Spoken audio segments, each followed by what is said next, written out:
Like an old running joke that we used to have here, like years ago. Which is actually not that far off. Yep. No, we're at 265, I think.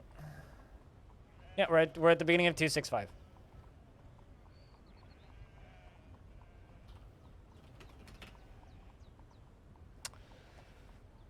Longdeath, year 265, begins here.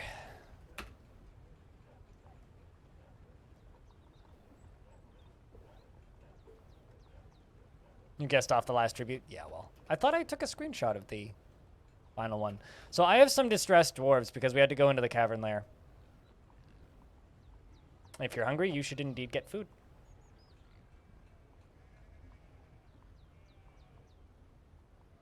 Or are we just acquaintances?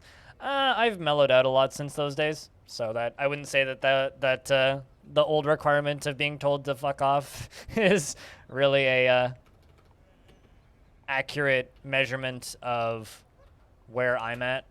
So I've got a couple of depressed dwarves now. And the reason I've got a couple of depressed dwarves is pretty reasonable. Yesterday, at the end of the stream, I made the dwarves build this, which I actually got a little wrong. I missed this tile, but that's okay. We'll deal with it. And just looking out into there caused some PTSD, so we've got to do some mental health for a bit.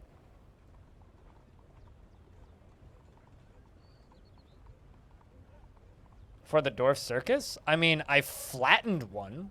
I didn't capture one. Like, that was a forgotten beast. And now it's a big rock.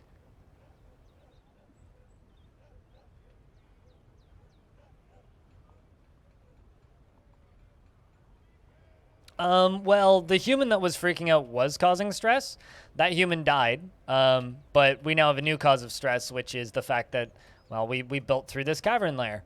And now need to keep going down. But can't keep going down because we, well, built through the cavern lair. So the next little bit is going to be, I think I'm probably going to bring in some more merchants because we're almost out of our current supply. And we're going to do a bunch of mental health stuff for a bit. Do you even have any friends, Knowles? Literally none. Okay, good to know. So yeah, that's what we're going to be doing for a little bit. I need to do mandates.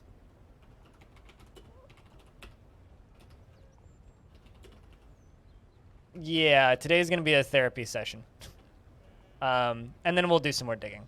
Although I need to scout down to wherever the next cavern layer is. Because another thing that we discovered when we exposed the entrance to the caverns, the other thing that we discovered was up in the top right, up here, there is that little thing in the far right of the screen, which goes down to here. That is a downward passage to the next cavern layer. Meaning, that might be the next cavern layer, or at least an entrance to the next cavern layer. So we are going to need to do some scouting at some point. So that's kind of where we sit currently. But aside from that, it's going to be a bit of mental health. We're going to try and like fix these dwarves and chillax. Hey nerds, what's up, animal?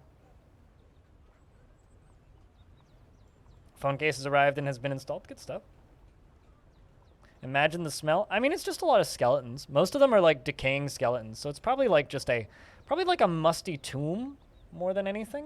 I mean, there are some like pretty fresh corpses down there, but I would say it's probably more akin to a musty tomb than anything. This dwarf will probably fix himself pretty quick. Definitely had a rough patch. Really wants abstract thinking, so I'm going to give you the job of being a scholar. This dwarf's very angry, also having some hard times. I'm not entirely certain what we can do with you. Beer Manir is also a little stressed out, but has, again, been a lot better since we got out of the mines. So it's just going to be a little bit of chilling and seeing how if we can recoup these dwarves.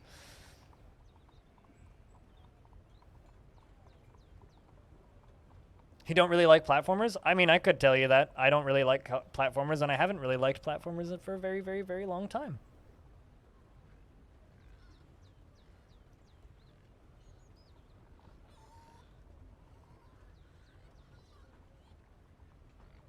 And that's a pretty safe bet. Sirelac the second is stumbling around obliviously. He's been doing that for a bit. That dwarf is pretty gone, I think. I've been trying to save him, but it's just pretty gone.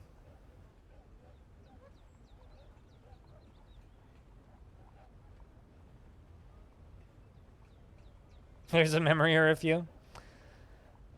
I don't know. I don't really like 3D platformers. I thought that I liked them when I was younger, but it was more of a, not that I liked them, it's just they were the only games that I had available. But also, just in regards to the previous argument, you kind of just tripped a nerve, Denson. So I apologize if you felt attacked, but it's not really my intention. It's more of a just plain and simple frustration of, like, this is always the thing that gets thrown at my face. So be cool if it didn't.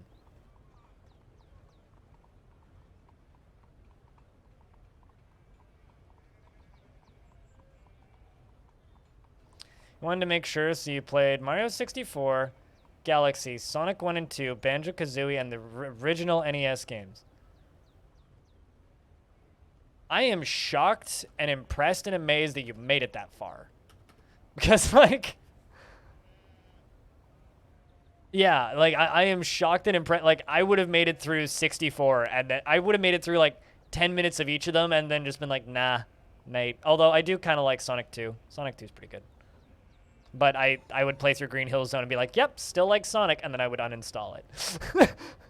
Or exit out and go do something else. I mean, it's the same reason people think that I have an absurdly long neck. It's like, I don't. It's just they think that this is part of my neck where it's, like, actually just my chest. I've had a few comments over the ages of how long my neck is, and it always just kind of makes me go, really? My neck look that big?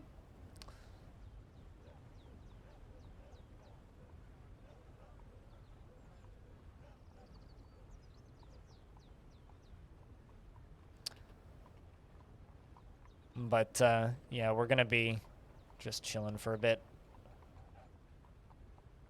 Not really going to assign jobs unless we immediately need them.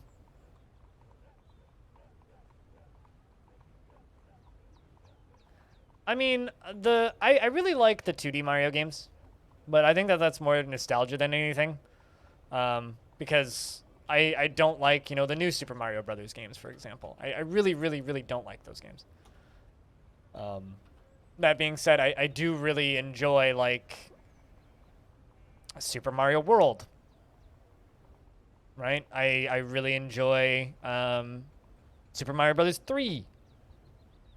Super Mario Brothers. I played them all on my Game Boy, and I do have very fond memories of those games. And I do sometimes go back and replay the first few levels, but I don't think I'll ever play the whole game again. Yeah, I don't know. 3D platformers aren't for me.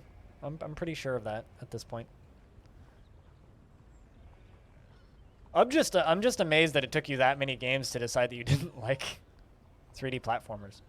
That being said, though, Gate Nerd, I have a question. Why not try a modern 3D platformer?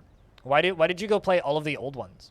Because, like, that Spyro remake is supposedly really good, like, unironically. Like, why did you go back to so many of the older games that maybe, especially if you don't have nostalgia lenses for them, you might not get as much enjoyment out of them? Spyro's a platformer, yeah. Spyro is definitely a 3D platformer. Spyro is like one of the original 3D platformers. But like that Spyro remake is supposedly very good. Also, Steam is like completely fucked. I was going to show the Steam page, but like Steam's apparently completely fucked. 3D platformers.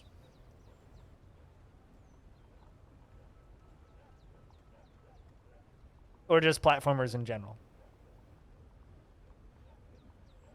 Or even something like Super Meat Boy, you know? Like Super Meat Boy, an incredibly well-tuned modern-esque or modern-ish, I guess, platformer.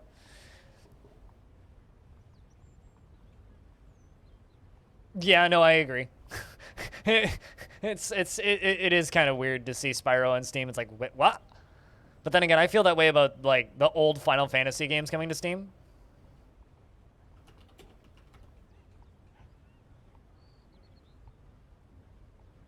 So I don't know.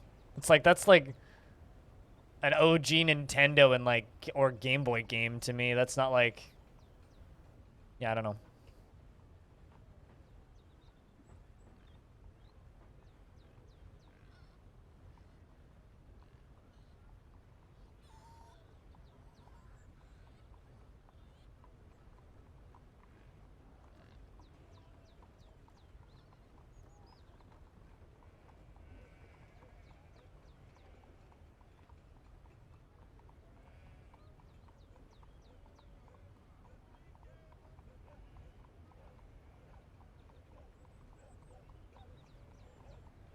Butt formers?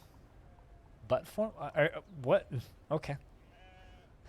You get nostalgia trips from listening to Nintendo music playlists, so you think you grew up with a lot of the games. I mean, like, I really enjoyed Donkey Kong Country when I was younger. I don't like Donkey Kong Country now. You know those games that are objectively not very good, but you can still love them for the nostalgia? Yes, I have a few of those. Like a few old Star Wars games I have a lot of fond memories of. I know those games are terrible.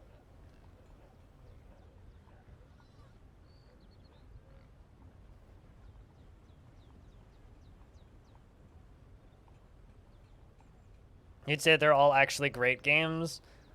Sometimes not having nostalgia is nice because you can form a better opinion. Oh, I genuinely like those are genuinely just some of the best made games ever, Crow. Like mechanically they age, yes. Like visually they age, yes, but just story-wise, writing, characters, mechanics are all still super solid in those games.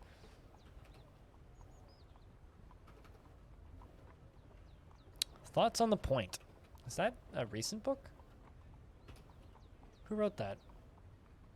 Oh, it's written by, oh, right, yeah. I've seen that one. It's written by my king.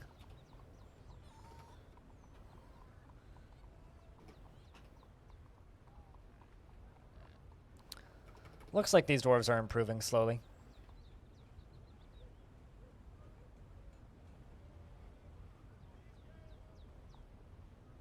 Baldur's Gate and Arcanium. Yeah, I mean, that's like me buying and planning to play Underrail. Haven't done it yet, though. Food Times, gotcha. I mean, another game that I would like to play, but I should check how much it is Disco Elysium.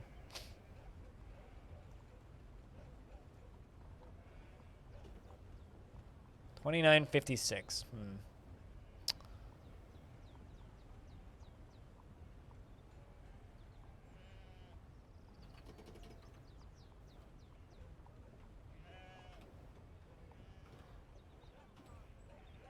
Sire, like, this dwarf's pretty far gone.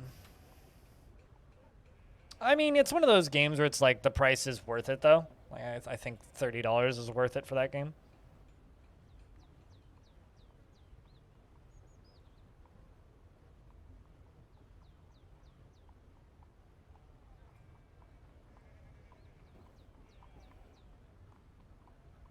I don't know. I have a much different opinion on what is and what isn't a good sale for a game.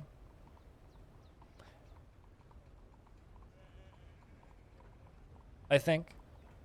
Than you do. Like Sniper Elite 4, $9. Yep, that's a good price for that game. 85% off. Because I will play maybe 3 hours of that game and be like, yep, I'm good. Whereas something like Disco Elysium, if I were to buy that at that price, I would play that whole thing from end to end and love every minute of it.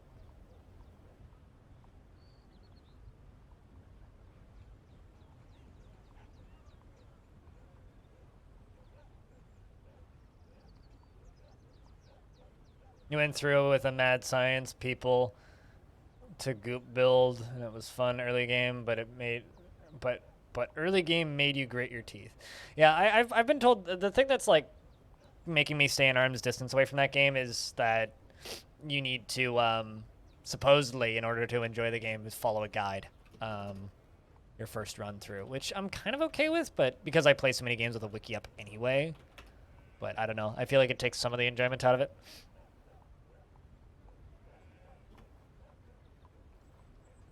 I mean, Fallout 1 is just a good little role-playing game. Like, it's just a solid game. Probably better than Fallout 3 and 4. Maybe not as open as Fallout 3 and 4. I read Could It Be Proof, and that was satisfying. This dwarf is enjoying reading. Okay. I'm basically just... What we're doing right now is basically just monitoring the stressed out dwarves. Just making sure that they are getting better. Even if it's slowly. Aloha, Quevenir. It's good to see you. I've got bad news. Your dwarf plunged to their death. I kind of feel bad. You got pushed by a tantrum dwarf, and you went splat.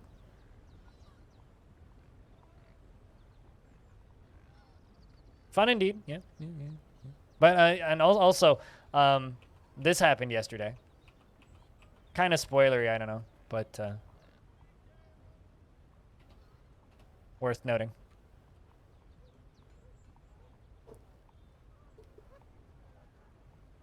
Was it suitably gory? Oh, yeah. And you've been suitably memorialized in a proper coffin.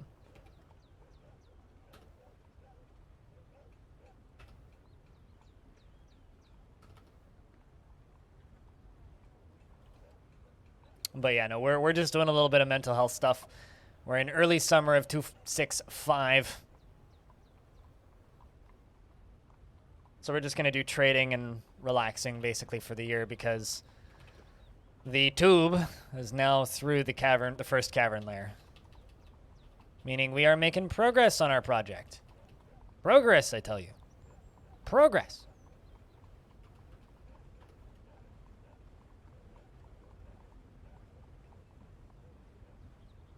Yeah, we were definitely talking about platformers. And I was like, why are you talking about, what the fuck's a buttformer?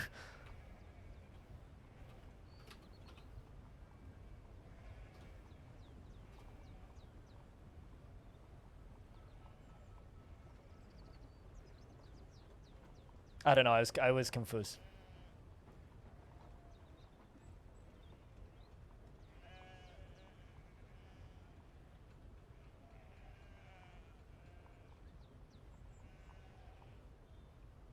Yeah, it's definitely a loofah. Yeah, I would say.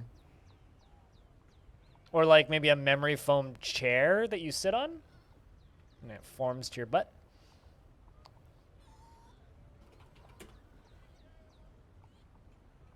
But the humans have arrived, or at least round one of the humans have arrived.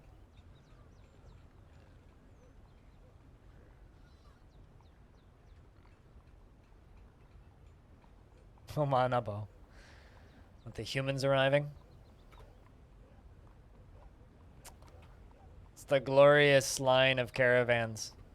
These are big caravans, too. 1, 2, 3, 4, 5, 6 wagons.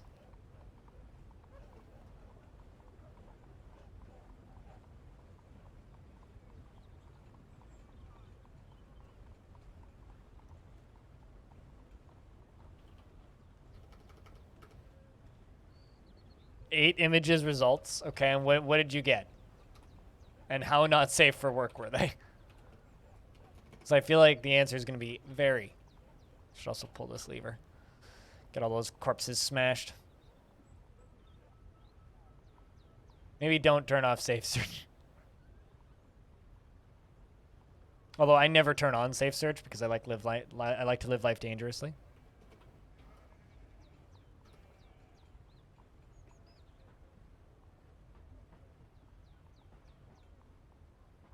What if you spread it out into 2 words? So butt former instead of just butt former.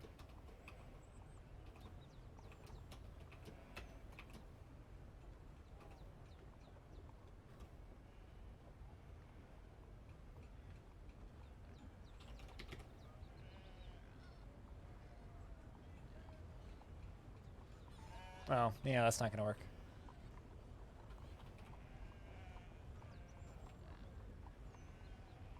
That's a lot of random clothing I have.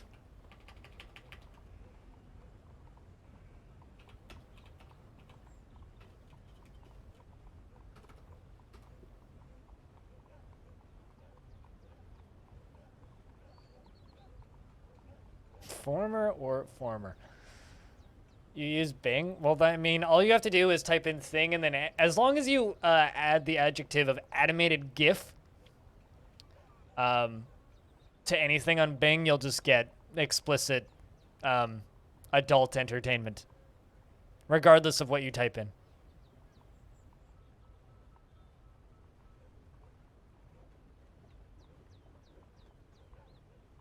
But there are plenty of plants. Do you have a stockpile for them to stock the clothing in, Murphist? Because when they are hauling the item, they have a portion of time to claim it. So if they have a place to take the clothing to, either a stockpile or a minecart or something, there's a portion of time where they can claim it if they so wish and swap out. Sometimes if they are particularly greedy, they will claim them straight out of the workshops, but I would recommend making sure that you have a stockpile for them.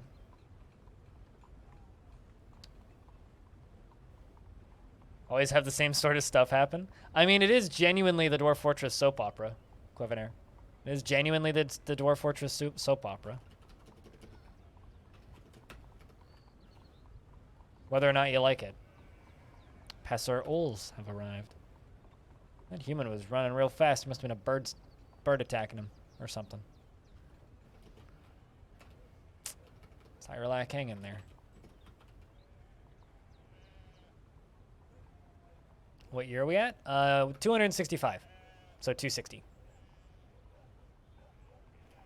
But, you know, I had somebody on YouTube comment on one of the VODs the other day and say something to the extent of, "You're almost at a year of this. Are you excited?" I'm like, I'm almost a year in. Not even halfway done. Terrified. On behalf of the Merchants Guild, let me extend my greetings to your people. There's much to discuss. The world is the same as ever. What requests do you have of our merchants?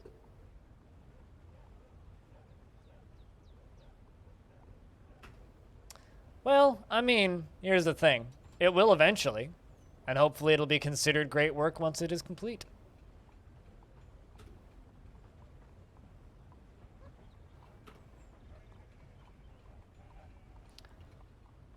Otherwise, it'll fall into obscurity and be forgotten. On behalf of the Merchants Guild, let me bid farewell to you and your stout dwarves. It's one of the two.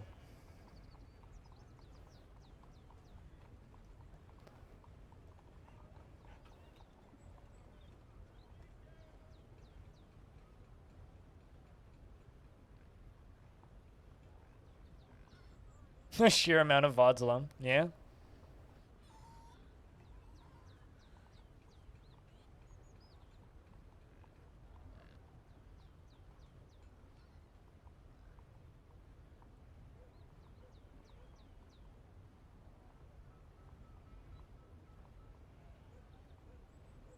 But this is 4704, not 4603. What are you talking about?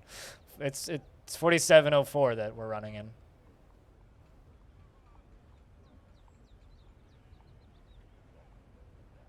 You got two numbers wrong in that version. Not 4603, 4704.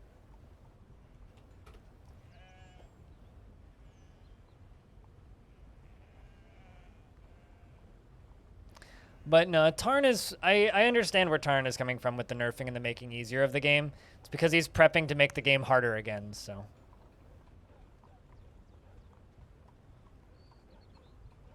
Nope. Kade isn't even married.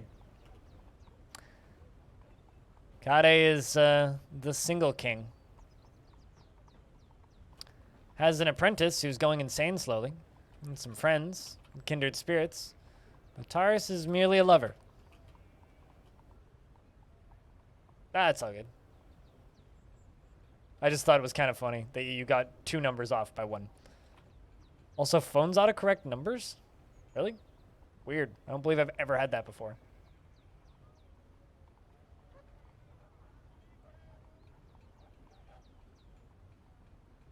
Nope, investments are open. I don't think anybody's done them yet today.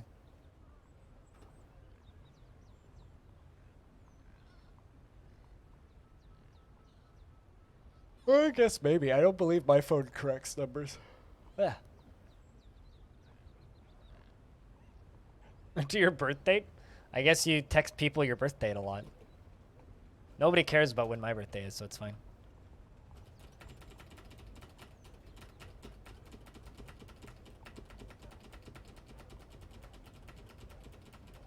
You just fill out a lot of forms. I mean, it'll auto-complete forms for me. But that's not the same as autocorrect, but whatever.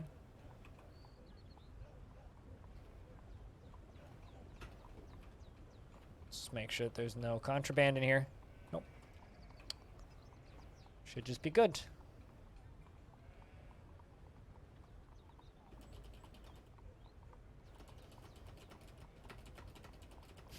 So her birthday is March 46th.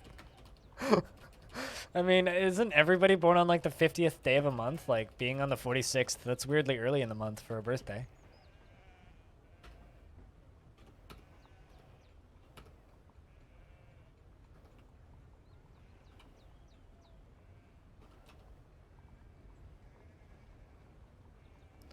Friends and family. Man, I wish my birthday was in October. October is such a cool month. Crowns, because that's what the mayor has banned. Also, arrows, because that's what the king, or ballista arrows, because that's what the king has banned. That's contraband. We'll sell artifacts, if they're uninteresting artifacts. The ball asses, yes, the ball asses. The ball ass ammunition. Ball ass ammunition.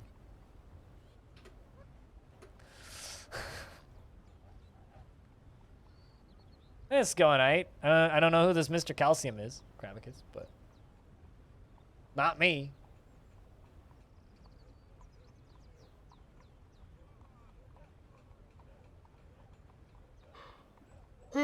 I can confirm that it is not me.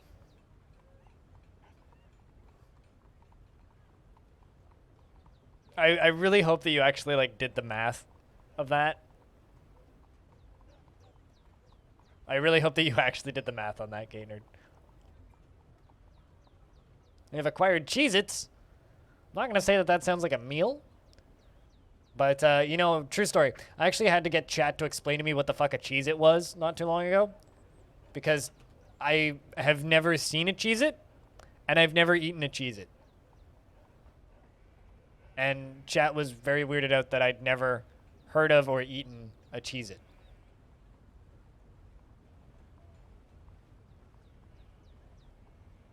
It's snacks time. Snacks isn't in my vocabulary anymore. Unfortunately. Seeker, how we doing? Whoa, look at all that satisfied. Seeker really likes reading. You know, how about Cyrolac? Let's try something different on you. Let's give you Scribe. Stop pondering and just go right.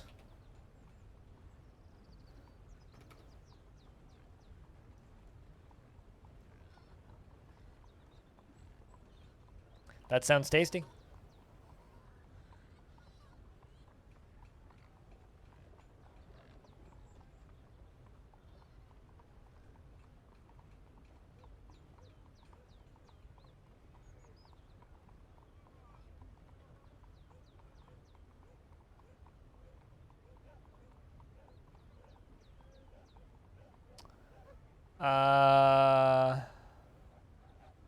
Can't you be more wet? No.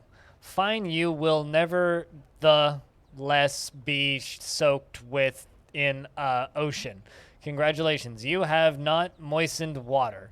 You burnt your water. Flames don't get burnt. However, there is possible burning regarding photons and crisping fish on Venus. Cars melt when its laser battery cascades into eternal conflagration. Governance is a word. Judicial processes are indeed tomato-tastic. I don't think that's a word. Has chaos is. I'm done. Caught up. Good to go. I don't think tomato is tomato-tastic in the dictionary. I is that even in Urban Dictionary? Urban Dictionary. Tomato-tastic. It is, sorry, we cannot find this in the Urban Dictionary. All right, somebody go add tomato-tastic to the Urban Dictionary. Somebody go define it. Somebody go define tomato-tastic, and let's get some upvotes on tomato-tastic. Just so that we can claim that it's actually a word and I didn't break the rules of add a word story by reading a not word. What does it mean? Stinky cheese. Got it. Yeah, also, chicken tomato Alfredo pasta sounds delicious. Dinner today will probably be that exact same salad that I posted a picture of on Discord a few days ago. Because I have a lot of stuff to make that same salad more or less on repeat. So, this salad, I will probably make that same salad. Not sure if it'll have eggs because I'm almost out of eggs, but that same salad and then a bowl of Alfredo pasta, which is basically what I've been eating every night for the past week.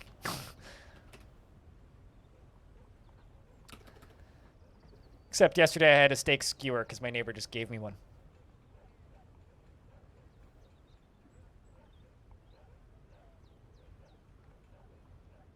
Like store brand white cheddar Cheez-It knockoffs that are better than normal Cheez-Its. Yeah, I don't know. I don't crave things, really. Or I don't really crave foods.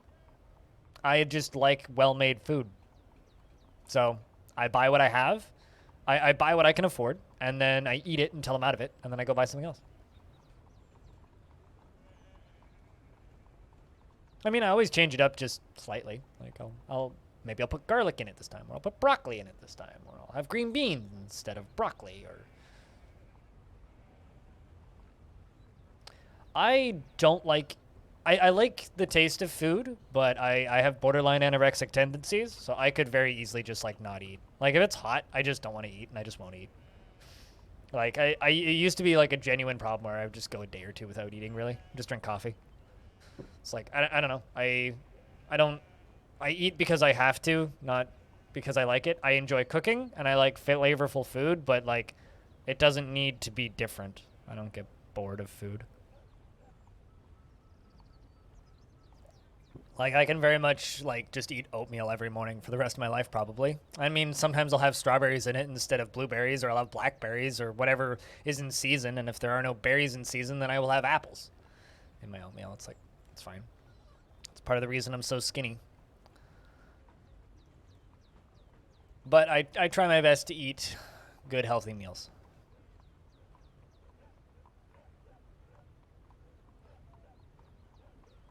So what you're saying is when you were younger, you were stupid. Got it.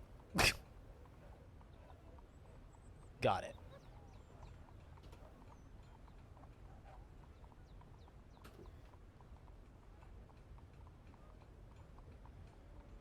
You remember how I've told you in the past, Krabicus, I really don't like just the random-ass questions that don't really have anything to do with anything? So is also cutting a hole in your gut and sticking a vacuum cleaner in it. You submitted something? Oh boy. What did you submit? We should just start trolling Urban Dictionary. That's something we should do. Let's just start trolling Urban Dictionary. Let me know when it's public, and then link it.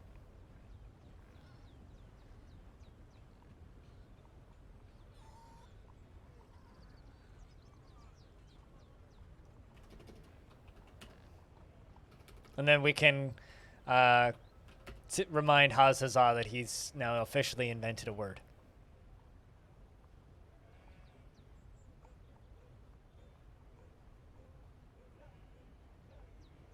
Butt foamer, someone who sits on a piece of foam. Not a piece of foam that sits on a butt.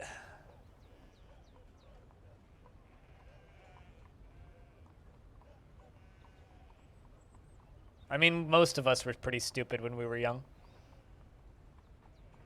Someone should take the butt former, or butt foamer, rather, to Dragon's Den and get it made. It's just a piece of foam, memory foam that you sit on that forms to the shape of your ass, so it's a perfect chair to sit on. But you have to make it, like, breathable so it doesn't make you sweat. Because nobody wants to sweat. So, like, just a piece of foam that you sit on. An object that makes foam impressions of your butt. Why? So you could go get them bronzed?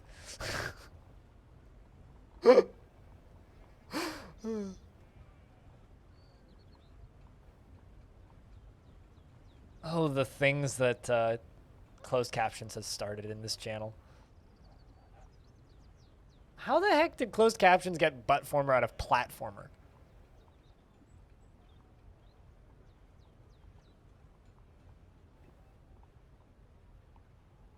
Seriously. Just how? How do you do that?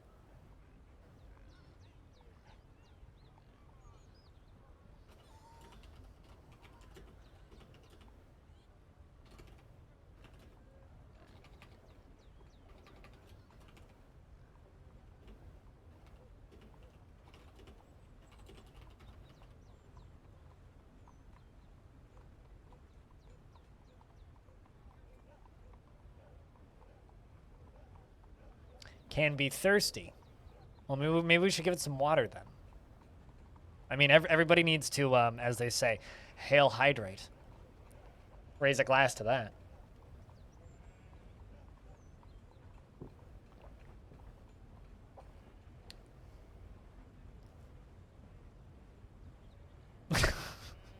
Bronze bottom.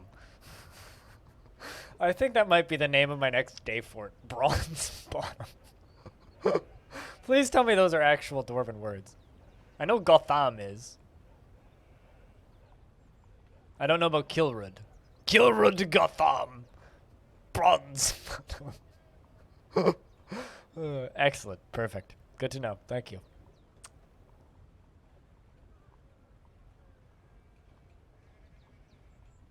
That's a Dwarf Fortress's version of Bikini Bottom. There's actually a tile set that makes all giant sponges into SpongeBob. I'm not saying that I'd have to play with that mod turned on and then use the use DF hack to embark underwater, but I definitely would have to do that if we were to make bronze bottom. Just make everything out of bronze.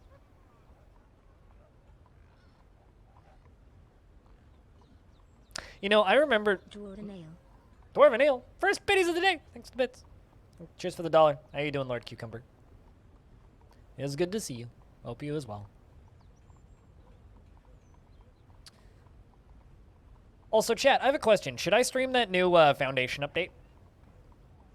The reason I ask is because I've kind of wanted to play that, but I've just been so busy with all the Odd Realm shit that I've been doing. I've been a little bit distracted. Because I've played Foundation a couple times. I've enjoyed it every time. It doesn't really hold my attention for very long, but it's a bit of fun.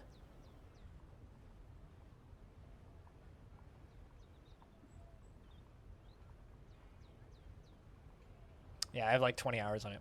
Just checked. I'm all right. Yeah, I'm all right. Blood sugar is more stable today than yesterday, which is good. Got a steak skewer from my neighbor last night, which was nice. Nice of him. Got me some extremely low-carb, fizzy water, soda-esque things, which are quite nice. Lavender and vanilla flavored. And I got one that was orange, which I had last night, which was also pretty good. So yeah, I would say that I'm all right. They're like 4 carbs each, so I can basically just drink them without any consequence, which is nice. Tomorrow I won't be streaming, so I'm going to try and do a long stream today. Tomorrow I won't be streaming because I will be going to the dentist's office, and I have to leave right now. And because I've been going to the dentist, same dentist my entire life, it's back where I used to live, so where I grew up. So me and my mom and my dad all get our. I mean, it'll be a normal Longdeath stream. We'll probably play something else later. Me, my mom, and my dad, we all go to the same dentist. So we all go as a group. So it's like a whole day ordeal. So I have to be at their house by noon tomorrow, and we're probably not going to be back until like 6 because it's almost an hour drive each way. And we have to be a little bit early. And it's me, and then my dad, and then my mom's all appointments back to back. So I'm basically going to be spending the day tomorrow with my parents. So when I get back, I will finish up the Odd Realm interview, which is about 60% done in editing right now. Yeah, so that'll go up live on the YouTube channel on Friday. Hope you guys all like it. Hope it turns out.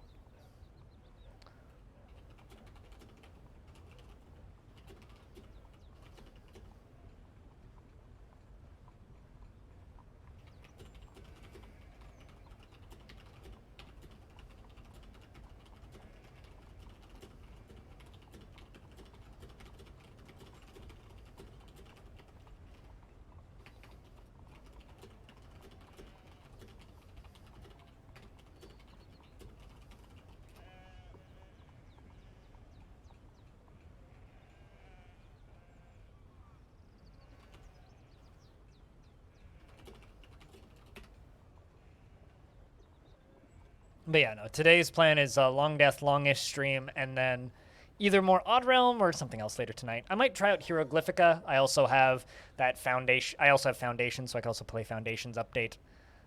Whatever ends up working. I'm not entirely certain what we'll do this evening, but we'll do pretty decent length stream, I think. Tooth cleanse? Cleanse tooth, please. Cadrizzle. Cleanse tooth. Strike the gums. I saw a dwarf tell the story of the appointment of Erish Whipclass to the position of diplomat of the Ignited Creation in the mid-autumn of 5. It is interesting.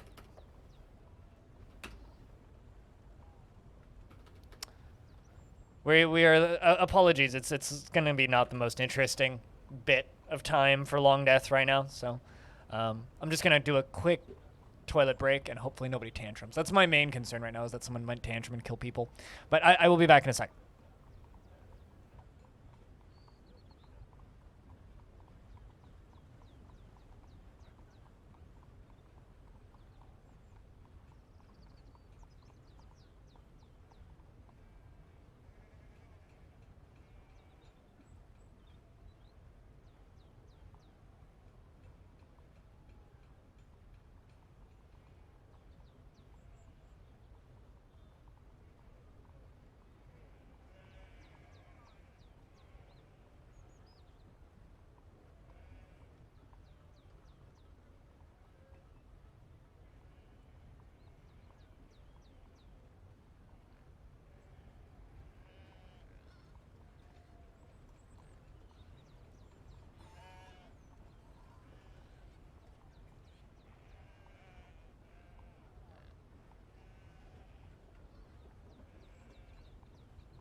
Available on Twitch?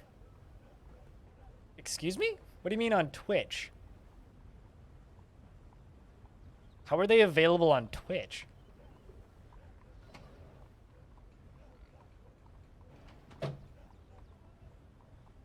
Oh. As usernames.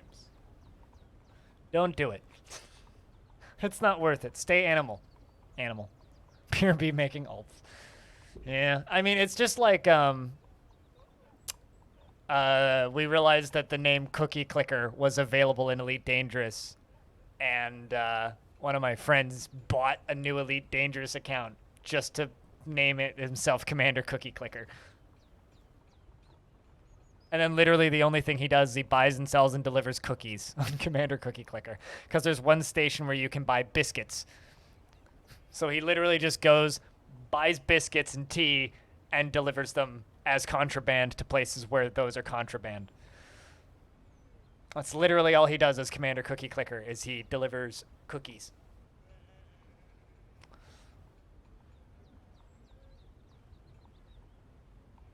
Pretty good meme account, if you ask me. And he just has the biggest possible storage vessel ship so that he can just deliver all of the cookies. Now that's hardcore RP. That's the kind of hardcore RP I can get behind.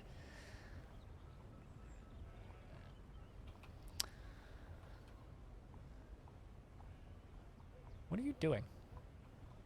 No job?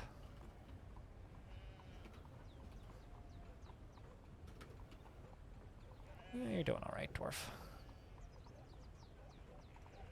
Reading a book. Perhaps I'll also make you a scholar. You read stuff.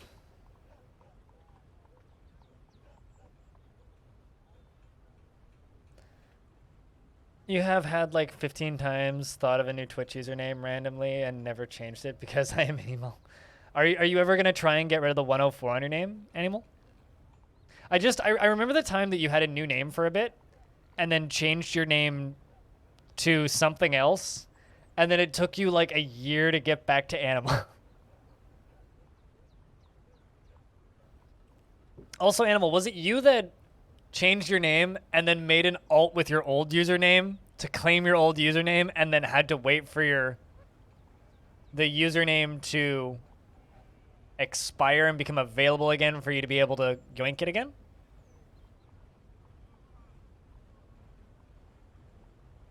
Yeah, that was you. I remember you doing that and then me explaining that to you and just being like, you realize what you just did, right?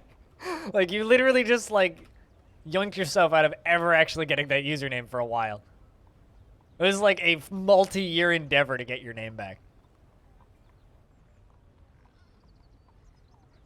More than a multi-year endeavor, even. I don't know. I respect it. I respect the dedication to this day of you going through all of that effort to get your name back.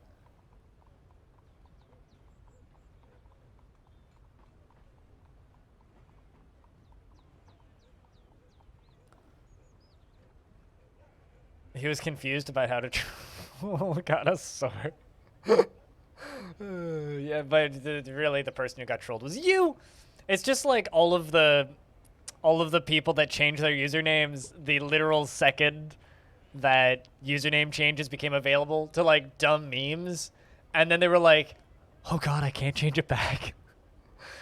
What did you change your name to? Refresh my memory, because I can't remember.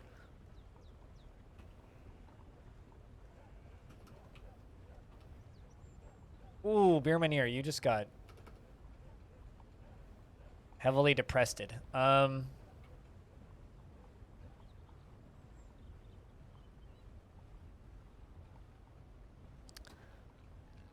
gonna give you a scribe job. Let's see how that goes.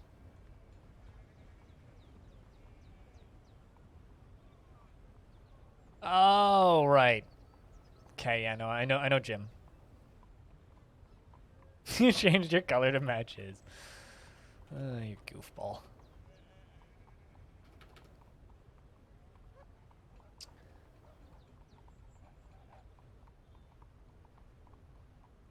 How many unicorns do we have right now? Okay, we're doing all right. 53.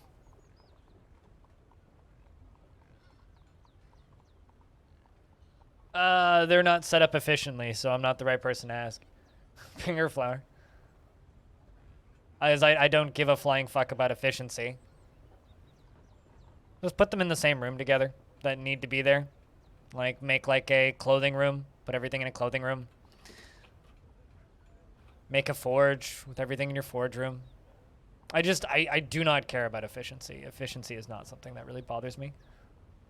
Because dwarves are inherently inefficient, so who cares? Just don't make them run multiple floors to get stuff done. Just place things close together. Literally the way you like that's not how you stop FPS though. You keep your FPS stable by selling off extra items, giving them wide hallways so they don't need to pile over top of each other. Like if it's just a one like tile wide or 2 tile wide hallway, you'll run into FPS problems because they'll have to jump over each other half the time. So give them 3 or 4 tile wide hallways. Okay. Get rid of excess items. Trade off anything you don't need. All right. And for the love of God, don't lock doors. Do not lock doors unless you need to. If a dwarf gets stuck behind a locked door, they will try and path through it, even if it's locked. That will fuck your frame rate. And if your frame rate goes down, look for somebody who's mass canceling a job or a dwarf that is has no job because they're probably stuck somewhere. But seriously, like just between wide hallways. Oh, also stairway layouts. Do not do 3 by 3 with one in the middle for stairway layouts because it gives them way too many options of where to go. Do one in the middle, one on the top right, bottom. That's like a 5 layout with every other one removed. So the most optimal stairwell layout is this. That. Because it is the most possible space for dwarves to move with the least possible decisions of what direction to go. So it's the least complex pathing pattern. That or just do the basic like 2 by 2. But I see people doing this a lot. That is terrible for frame rate. Don't do that. It's literally that simple.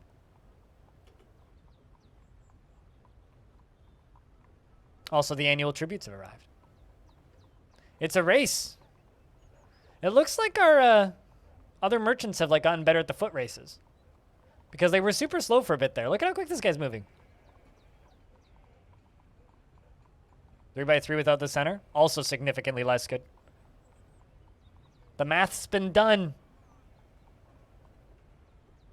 There is more possibilities and less ways for them to dodge around each other. What you don't want is you don't want 2 dwarves colliding. You don't want 2 dwarves to be going in different directions and then colliding, and then having to decide what direction to go. The more of that you can avoid, the better. 5 cat meat, a bronze breastplate, and a marble block. Look at that.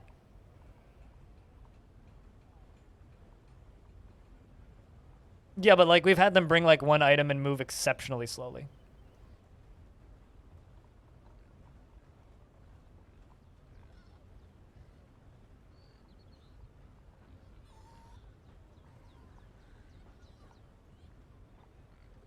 Did that just double the amount of cat meat we've gotten in our lifetime?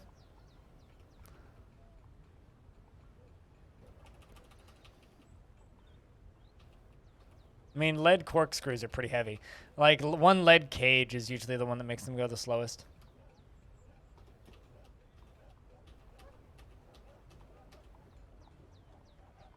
Oh, they're there.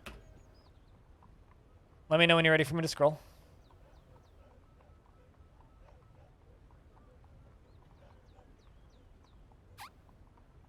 But yeah, no, I once had the guy who was just walking by himself carrying a cage and it had a horse in it. So it was literally like 1 human carrying a cage with a horse in it. It's like, all right. Oh, did you miss the first one? Because I can reopen it. Oh, you got it? Okay.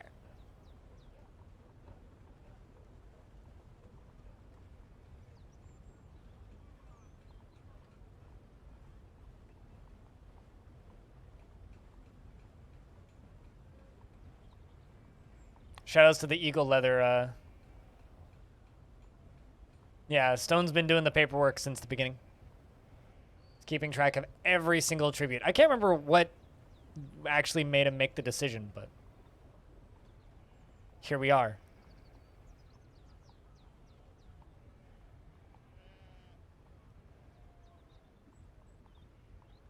Also, just a comment, but people really, really, really like the Odd Realm VODs on YouTube. It's like certain VODs just do exceptionally well on YouTube. It's like part 1 of the Odd Realm playthrough that I put up the other day is already at like 700 views. Because you're a fool. You're a mad lad, man. And I like it. I respect it. No, I'm gonna place some more instruments up here. Why not?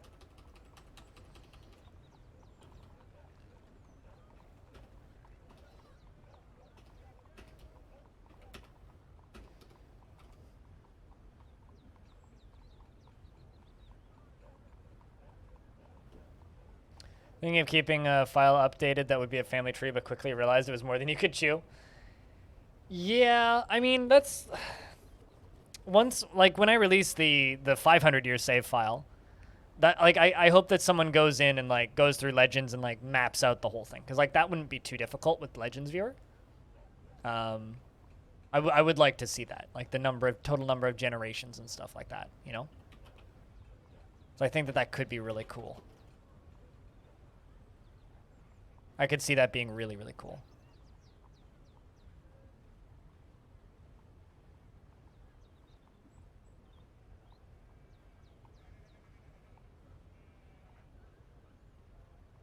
Yeah, also, and I don't know how much experience you actually have with Dwarf Fortress anyway, Animal, which would maybe make it even more difficult, potentially.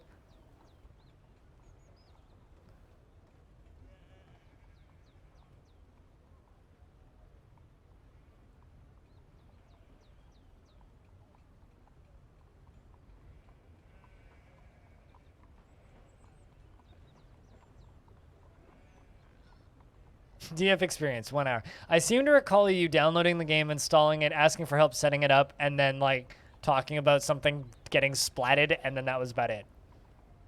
Although, ironically, I think you would really enjoy this game if you actually got into it.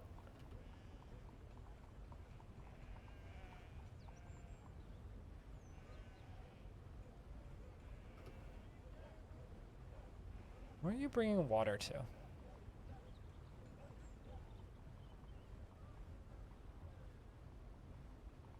Who are you giving water to?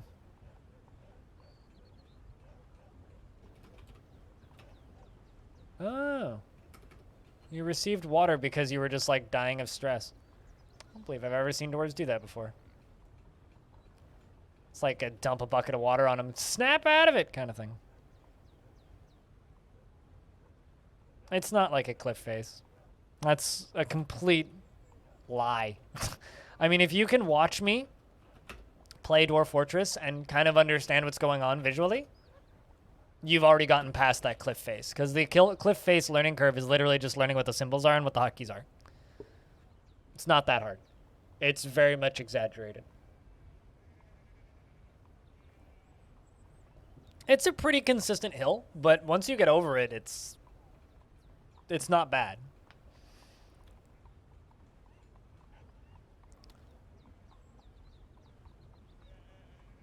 It will take you like 20 years to complete. Fair.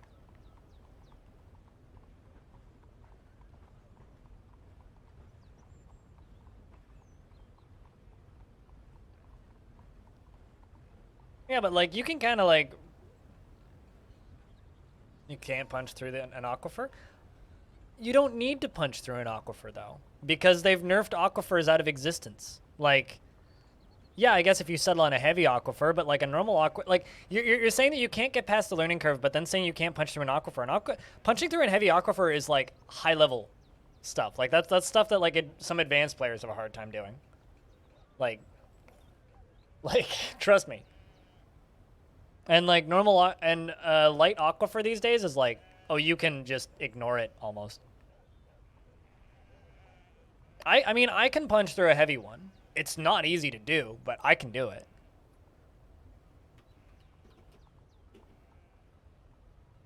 Did you settle somewhere with no stone? I'll just say this. It sounds like you've already punched through the learning curve. You just don't have the in-game... like, if you can play long enough to say that you can dig down, you've made it through the majority of the learning curve already. For punching through an aquifer? There's, like, 3 main strategies. You can wait for it to freeze, you can manipulate cave-in mechanics, or you can pump it. Any of those work.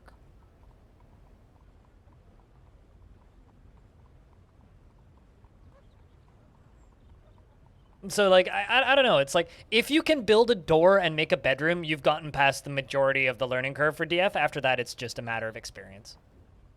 You've already learned how to play the game. If you can build a door and recognize that it's a door, you're already, like, well on your way to learning the game. And then after that, it's simply up to you and whether or not you want to learn it. If you don't want to learn it, that's fine. But, like, I don't know. Maybe don't say that the learning curve's a hill, because you're already past the hill part. And, like, if you prefer to watch me than play the game, totally fair. Will not, like, complain about that at all, especially as a streamer.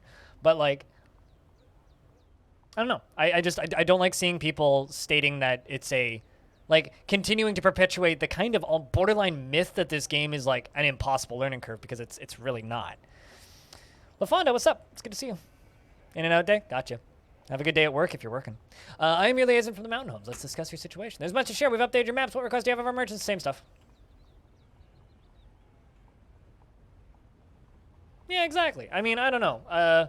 If you find the game stressful, yeah, don't play it. But, like, I think there's a difference between finding the game stressful and the learning curve being a cliff. Dwarf Fortress is not an optimizable game unless you completely cheese it, which, you know, I mean, you can if you really want to. I look forward to our meeting next year. Our fortunes rise and fall together. You have negative typing skill today? And with thick, moist boy, I in heavy aquifers.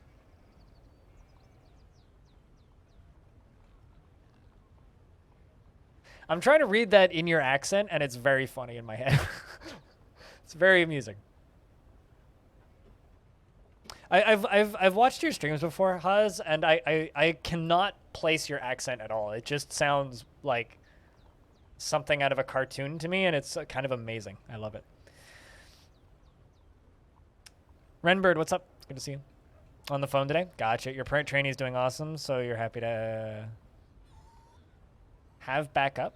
I'm so happy to have backup. I don't know. Oh, have backup. Okay. I know what you mean now. I was reading that in the wrong sense.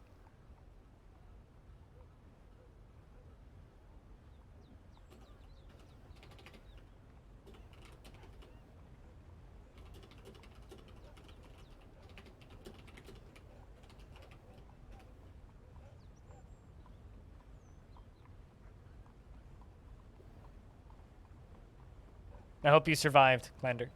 That's a dangerous cave to be in. It's a cave of carbohydrates.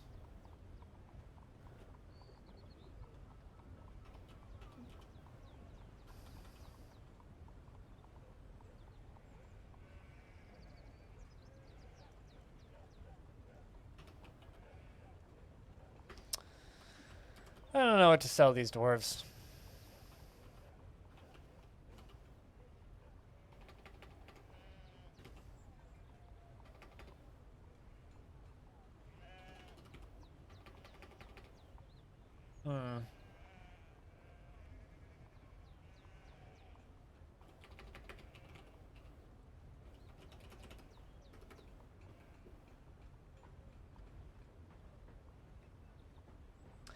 I'm glad that we were able to find a few people. It was initially kind of a slow get going, you know, LaFonda. You will take that as a compliment. It's intended as a compliment.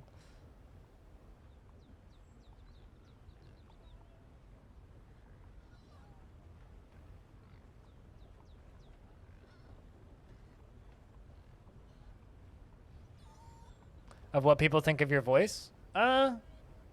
You sound like a Brit. Kind of a muttery Brit, I would say. Muttery? Like you mutter a lot?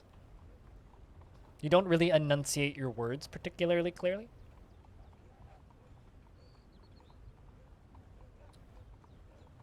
That's always fun, Nosferatu. It's like, oh, my babies are growing up.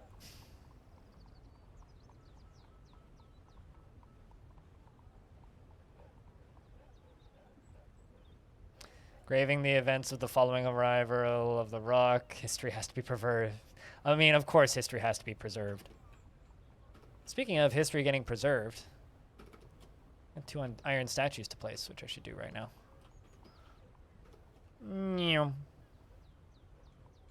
Because I have to immortalize the dwarf that dropped the big rock, the literal big rock, on the Forgotten Beast. So I will dig out a little spot right here. Put it right there. Make a little shrine.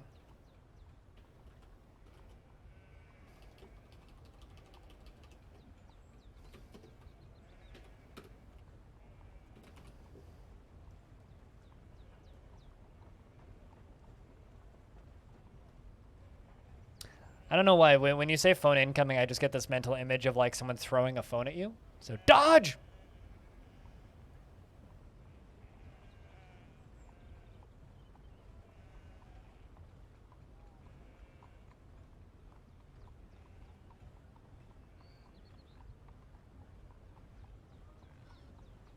So they're going to mine this out. And we'll get a little spot smoothed. And then I will put the iron statues in here. We also need to reclaim that door up there today, because that's an artifact door that I would like to get back.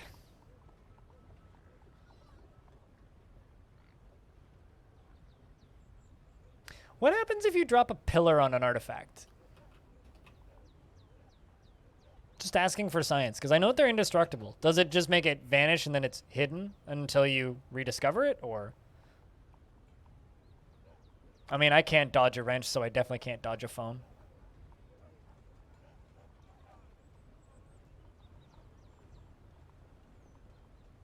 And just go to YouTube and type in Seashore's Wall.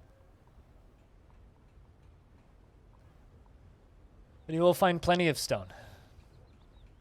Or even better, just go watch a completely incomprehensible Dwarf Fortress tutorial. It will crack the planet. I mean, Planet Crack is a very, very scary place, I can confirm. Well, that one is you playing it up a bit. I mean, that's the best one. The perfect representation of your voice.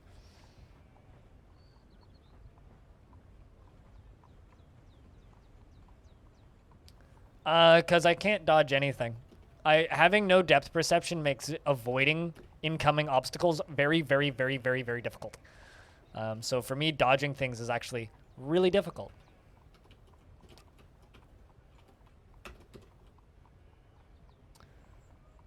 It's time to trade.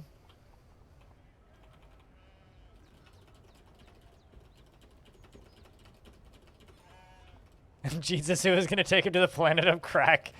Isn't that something that was talked about on Cox and Crendor? Pretty sure. Pretty sure that. I remember them talking about that. So yesterday I caved in that square on a Forgotten Beast. A pretty scary one, too. It was a giant dung beetle.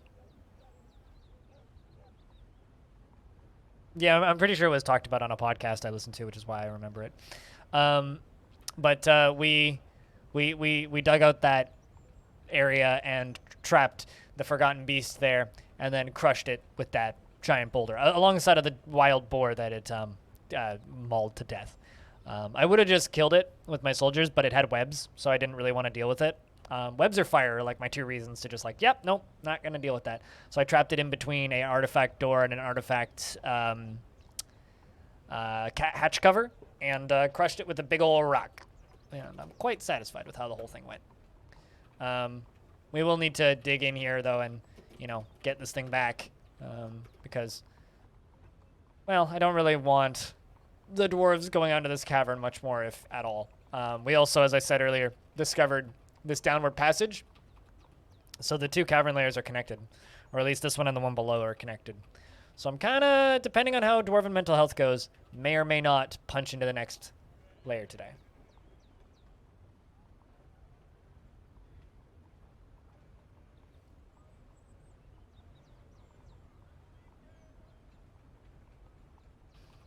I mean, that's called branding, Stone. This means you're doing something good. If you've got easy to spot branding, it just means you're doing your job well. As a content creator, I have to think about branding a whole lot. It's probably the least favorite part of my job, actually. All right, so now we're going to see these two statues. How old are you, Darren? 136. Not bad.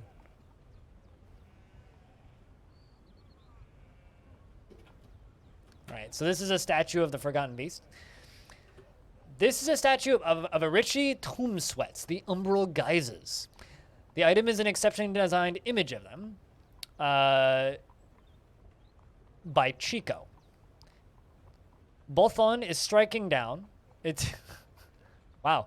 Bolthon, Mucus Crevice, which is the one that we crushed, is striking down Arichi Tomb Sweats, the Umbral Geysers. The artwork relates to the killing of the Forgotten Beast Arichi, the Umbral Geysers, by the Forgotten Beast Bolthon in Longdeath in the early winter of 263. I didn't even witness this fight. During the rampage of the Forgotten Beast Arichi Tomb Sweats, the Umbral Geysers. But the one that we crushed was Bolthon. I didn't even witness that fight, so that's actually really cool. Getting up there, Darren. Living a good long life.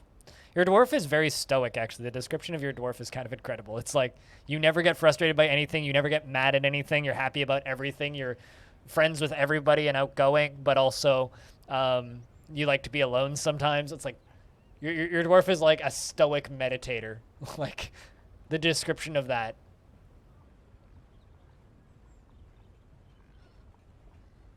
I'm pretty sure there's more than 8 million stones on our planet, sir.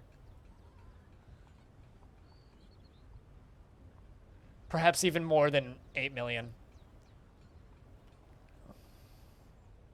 Wait, what? Why is Abe getting chained up? What did Abe do?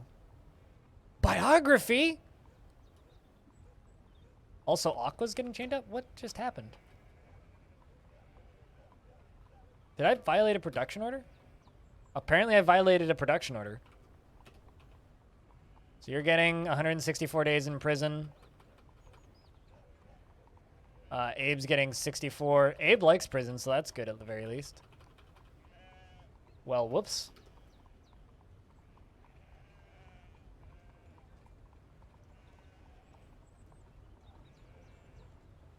Well, shit. Aquafunkalistic Booty Whap. Do you like... Oh, fuck, you don't. That's a long time in prison. Shit. Longer than a murder sentence, yeah.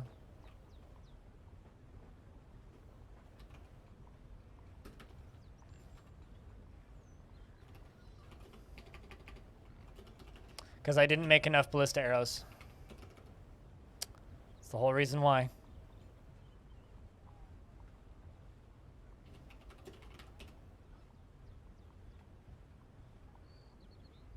Stealing an artifact is 28 days. Murder is usually 30-ish. It's usually a month for murder. Eat the nobles? No. We obey the nobles. Because eating the nobles is a real good way to die in Dwarf Fortress.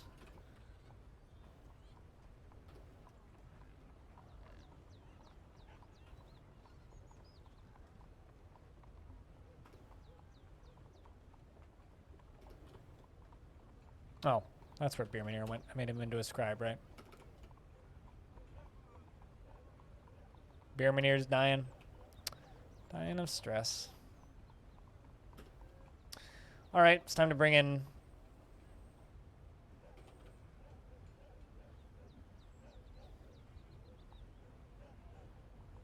Wait, what? Peter is my messenger. Why don't I have messengers? Maybe it's just because I haven't assigned them yet.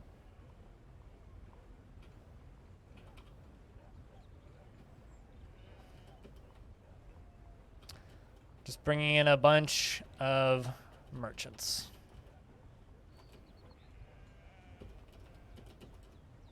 But yeah, no, killing nobles is a really, really, really good way to doom your fortress. Because believe it or not, dwarves, maybe you don't, but dwarves have quite a bit of respect for their nobles.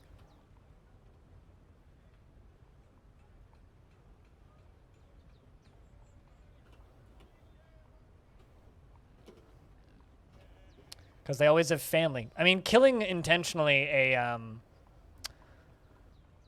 intentionally killing a noble is a really, really, really good way to start a loyalty cascade. You'll be okay.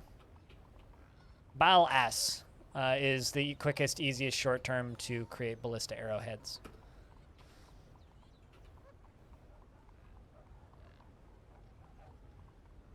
No, Spear. Because I'm pretty good at keeping up with it.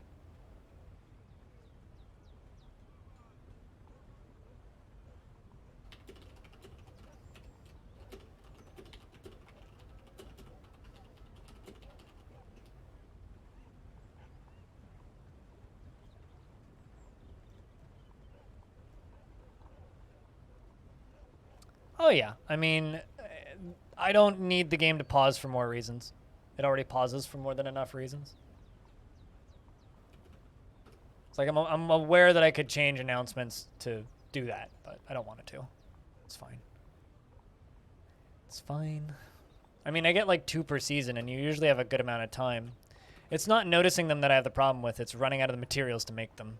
But then I could, you know, turn on job cancellation orders, but eh.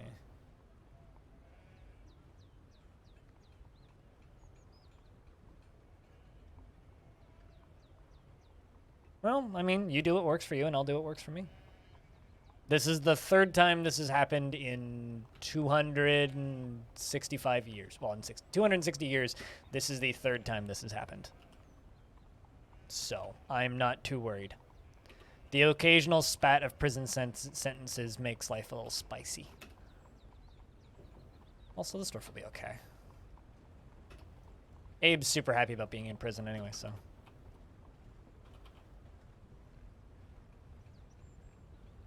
You would miss it every year? Literally, you press N to check. It's not hard to check.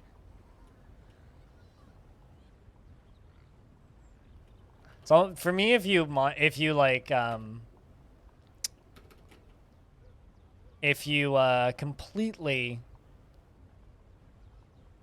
optimize the entire game, the game runs out of gameplay. I enjoy the process of checking things and reading and looking and... Yeah, okay, I sometimes miss them, but the majority of the time I don't. It's part of the reason, like, you know, I don't really like the mood monitor that DF Hack has, the little bottom right that says how many happy dwarves, how many depressed dwarves, how many extremely happy dwarves you have. I don't like that because it makes me not have to check my dwarves as much. I enjoy, like, panning through my dwarves, looking at them, checking their thoughts. I enjoy that process. Which is actually part of the reason why I'm like kind of not thrilled that it's being added by default into the Steam version. Actually, I had someone DM me after I put out my most recent video.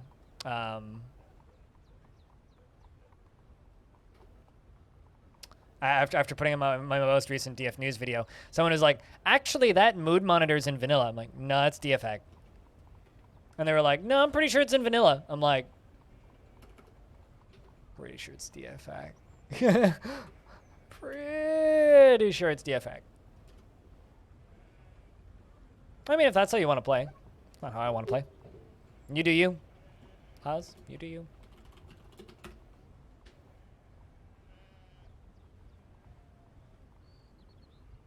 Vanilla equals starter pack, yeah, basically.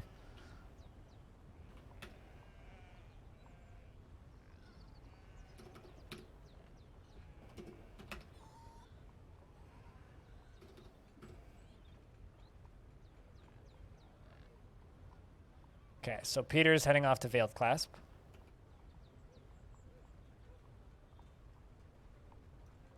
Animal, I have a question. What year is it?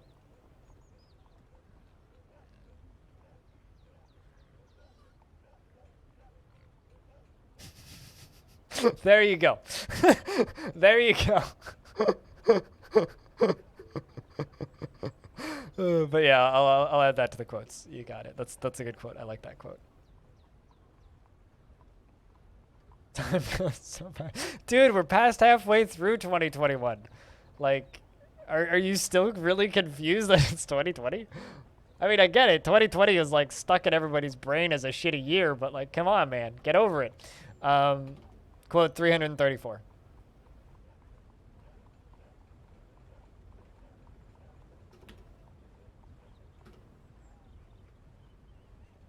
Peter returned mighty quick, and doesn't look like he brought anybody.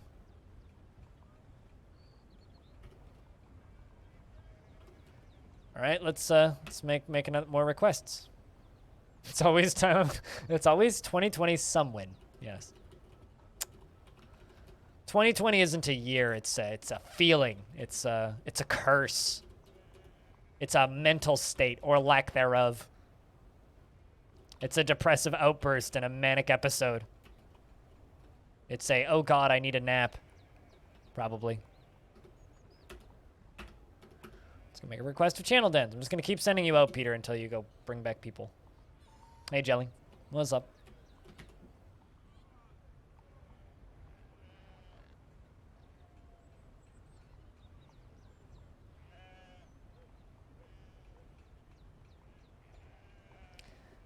I have a feeling, I have a weird feeling, that there will probably be some patchy mods to turn some of that stuff off. Or rather, I hope there will be some patchy mods to turn some of that stuff off. Like, what are the odds that someone could just, like, make a mod that's just like a color matching JPEG that just says Dwarf Fortress or something that goes over top of the mood monitor? You know, what are the odds someone could do that? I don't think it'll be that, like, just hide it. Like, just don't show it. Problem solved. I don't know how easy that'll be, but probably very difficult. Because, you know, I don't know anything about how games are made. Quite literally. Aside from that, it's very difficult and takes a long time. So...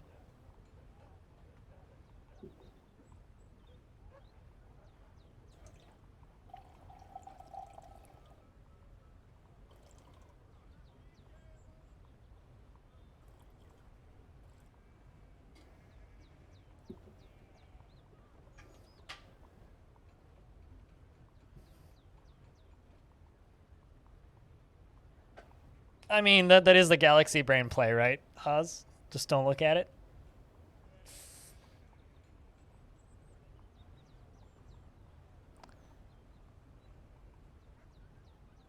Yes, the free version will still remain and be available without the fancy graphics. However, the free version will have the new UI. The UI is going to be different in Classic because Tarn doesn't want to support two separate UIs.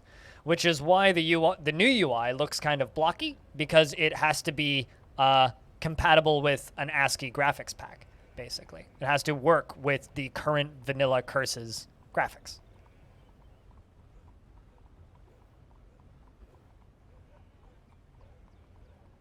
I like how Stone just like literally recorded himself speaking and just like stuck it on Discord. If you want to know what Stone sounds like, just go listen on Discord. Yeah, no, I mean, I only know that because I asked Tarn about it the last time we spoke. And I was like, you know, like, are we going to have are you going to be supporting two UIs, or are you just going to be supporting the one? And he said he's just going to be supporting the one. Feels like the future. Just play Odd Realm, and you'll have a pretty good idea of what that'll feel like. Odd Realm feels pretty okay.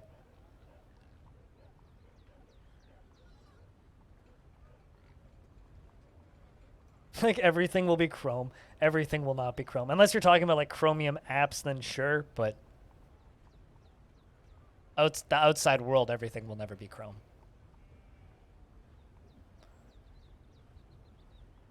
Yet you stream. Stone, can I play this on stream? It's up to you.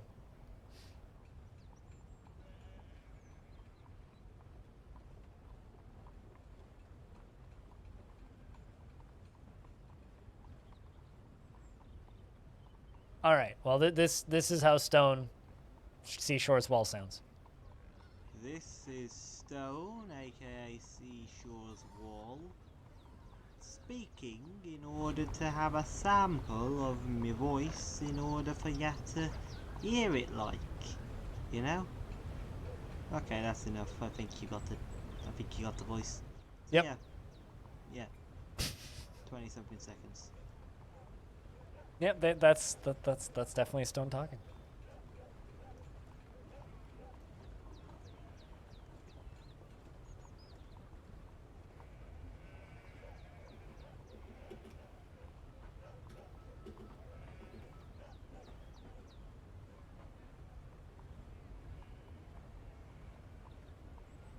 Like in the AFK channel? I mean, you do what you want to do, man.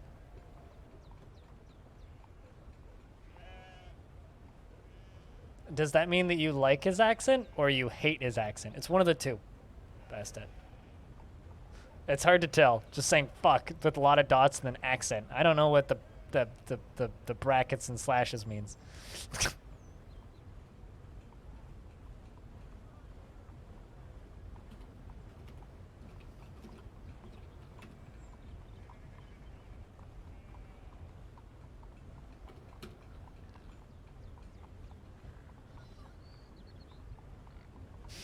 I'm ending. Yes, I'm ending. It's a slight king.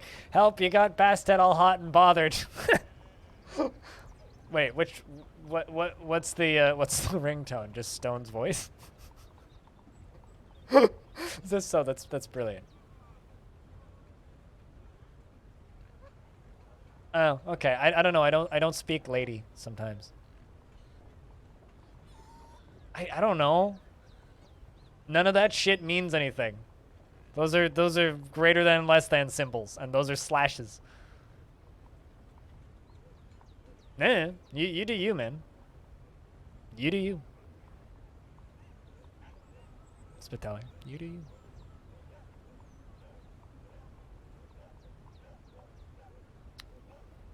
To me, yeah, which is why I was asking to please translate the weird hieroglyphic symbols. Sheesh.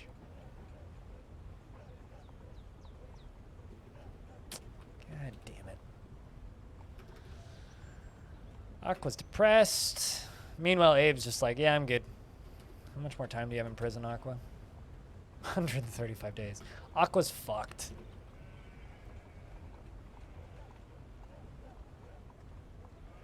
You know, I'm gonna do this. This might just kill Aqua, but it might also save Aqua. I'm deconstructing the chain that is imprisoning Aqua. They will probably go beat Aqua. I am orchestrating a prison escape. Literally is just gonna go rechain her. No.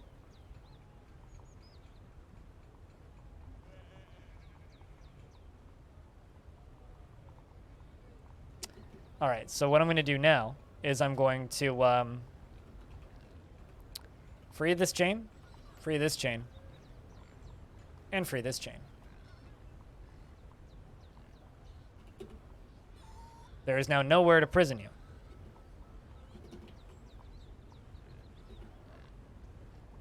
Go take a break from being in prison. I've got a hammerer with, like, spindly arms. I need them to do the beating for the dwarf being let out of prison early. Because regardless, this dwarf needs to play out their sentence. Why are you just standing there?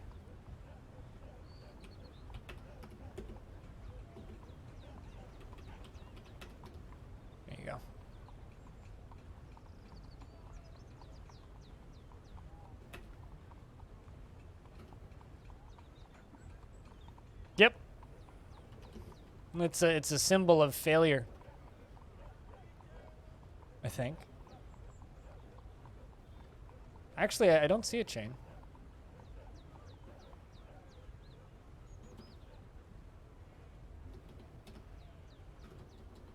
Oh, yeah, there it is. Nope, iron chain leggings. I don't see a chain. So maybe not.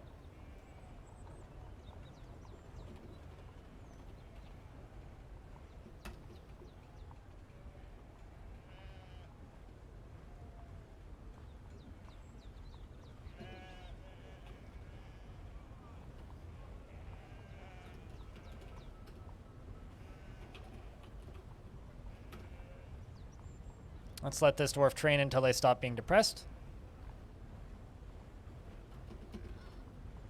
Right, what squad are you in? Oh, you're in the opposite one. This one.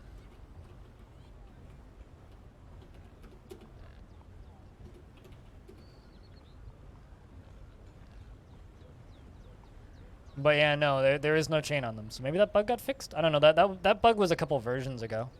That was like pre-Villains Part 1, I think. So maybe it got fixed.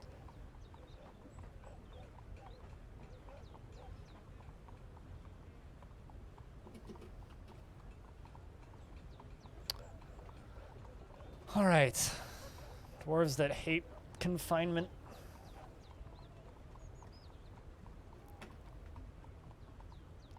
I'm going to need to turn that those prison cells back on. When I do, you're going to immediately get rechained.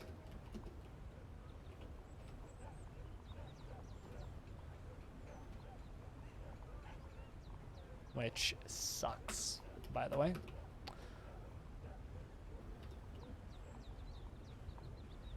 Oh, hey, I got a new merchant. One new merchant.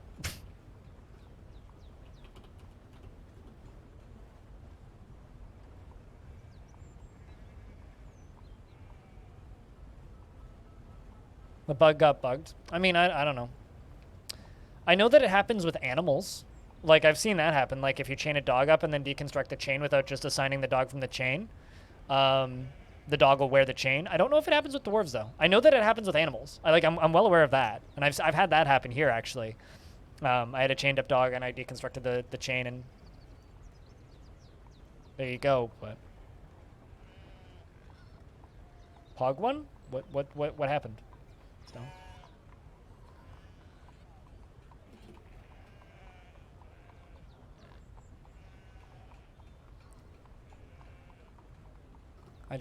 We'll just let this dwarf train for a little bit. Oh, yeah, one merchant, yeah. Whoa, frames, holy shit. My frame rate went bye-bye for a mo.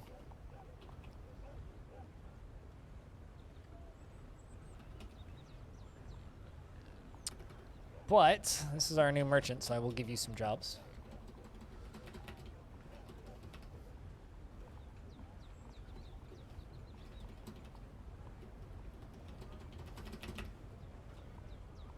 How old are you? 158, great. The mayor wants 2 crowns.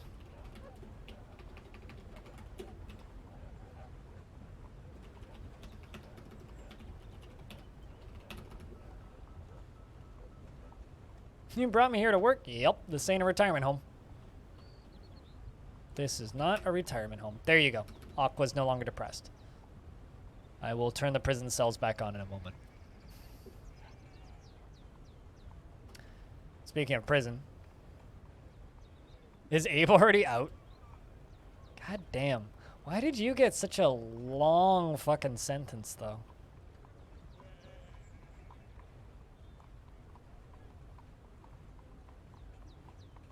Oh, wait, no, you're in the same squad. Still in prison. Huh. How much longer do you have in prison, Abe?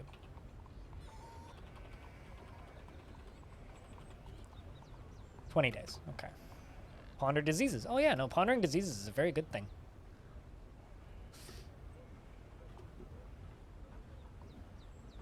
I like that they've been pondering very large sums recently. That one amuses me.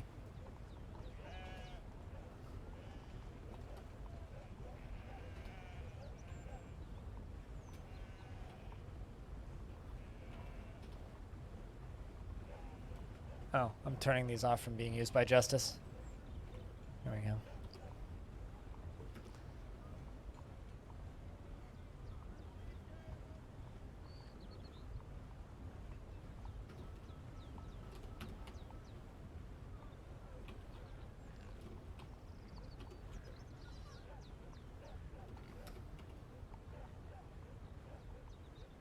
All right, so are you going to finish singing and then go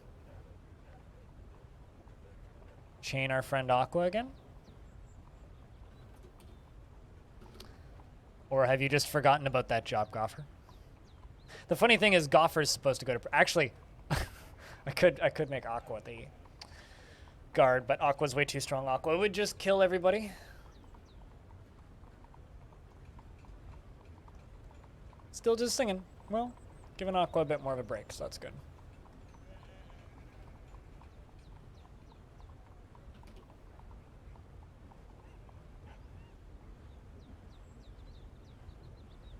When the king keeps pondering suicide?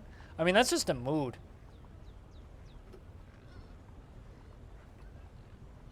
You do see a merchant. We do indeed have a very old merchant. Would you like it, Socks? I forgot how many merchants you've had. I requested like a dozen. We got one. I'm gonna have to request some more in a minute. I've had with sentient being, I found a bug. Shown is jailed twice, and the guards wouldn't let them free on their own, and they would put them in a cage if they were told to, though. Huh. Interesting. Maybe we've saved Aqua. I'm totally okay with that.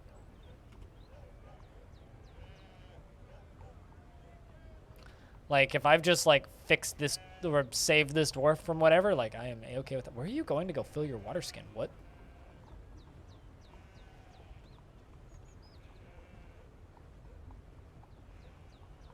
Winter's upon us. Can I look at some tombs real quick? I think it's VIII. That seems right. And then IX would be next. I like that. I like just kind of the Ruddig headcanon lore that whenever a merchant shows up, we just automatically nickname them to Socks Smell. Like, your socks smell. It's like random senior citizen shows up to do some extra labor around the place. What do we call him? Smelly socks. I just find that very funny to me. I don't know why.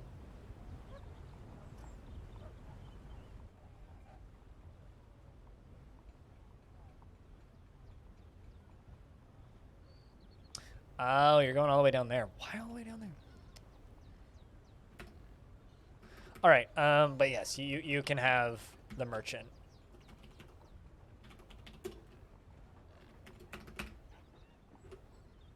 Within the last season, he was grouchy, dwelling upon being caught in the rain, felt enjoyment while performing, and was grouchy in the rain.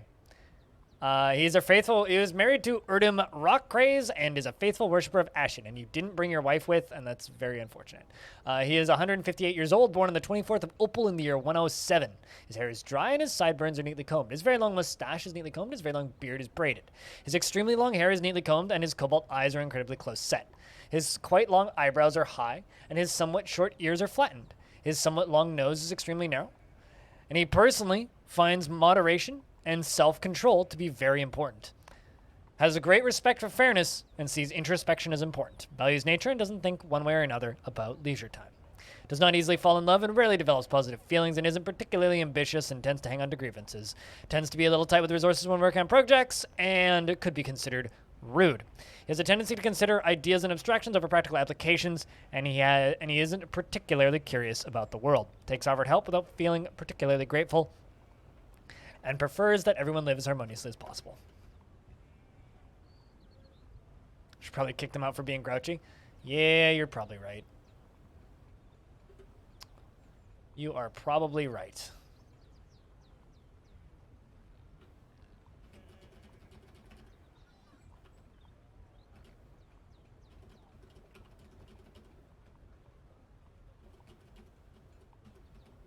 All right.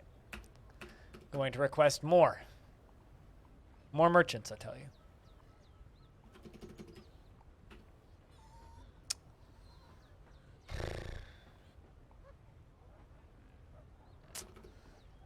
All right, well, I'm going to put you in the bear fighters too. And get them bear fighters training.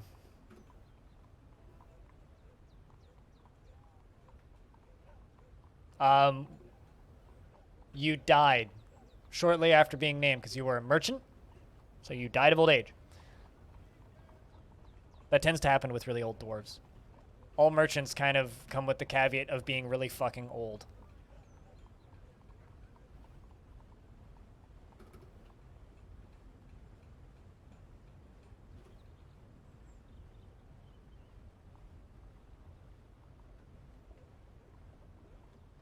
So if you accept you're a dwarf as a merchant, then you're basically just like doomed to die of old age pretty quick. It's basically a death sentence.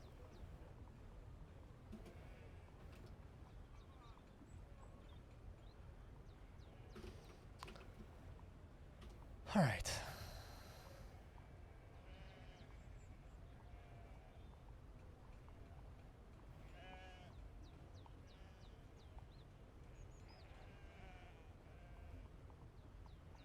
Also, Merchant Mile was like a month ago, so yeah, definitely. You died real quick.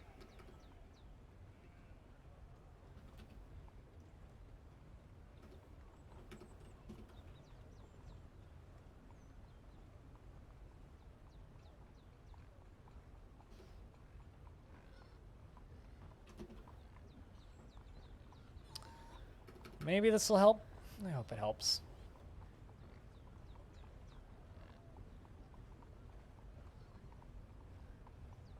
I already sold it, Stone. I can tell you for certain I already sold it.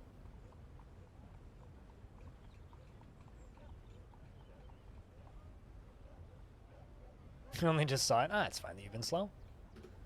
That being said, we are in early winter, meaning we will be getting pretty close to... You would also like to practice martial art? You're in the main squad.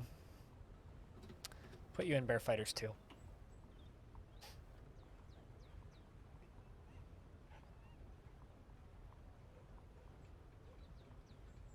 I'm not sure how much this is actually going to help dwarves, but if anything's going to help them, it's this.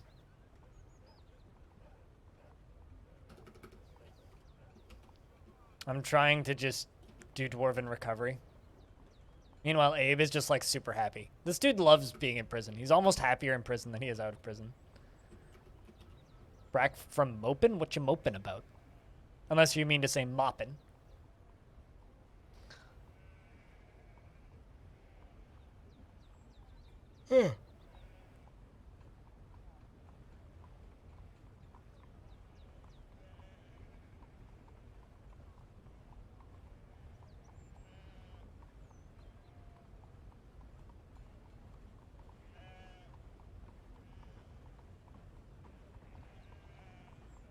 You were cleaning your floors? Gotcha. Yeah, I did some sweeping this morning.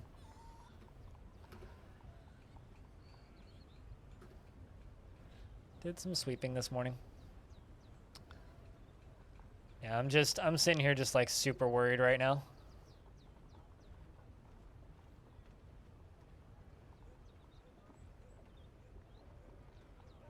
I'm just going to delete that meme for harassment reasons. Quevenair.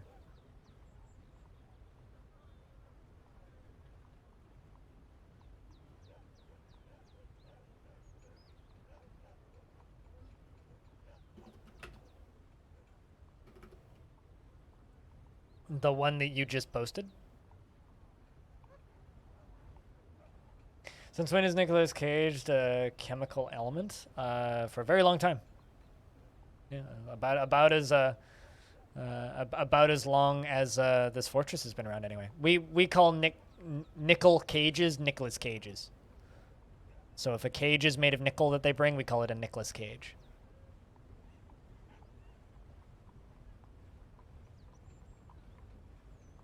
One could say that a nickel cage is the binding element that forms the universe.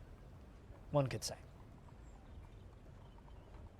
I don't have proof, but belief is enough for me. I just don't like seeing one of my favorite things in the world destroyed, Quivinair. That's all.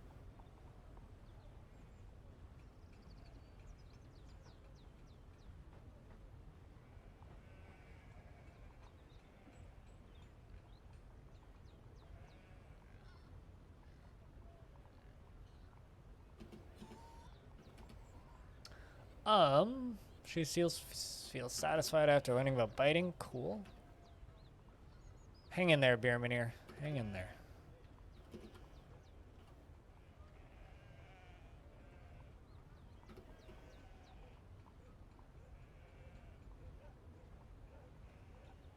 I use this fancy organic natural floor cleanse stuff, which is made out of organic ammonia. I don't know, I bought it, it was on sale.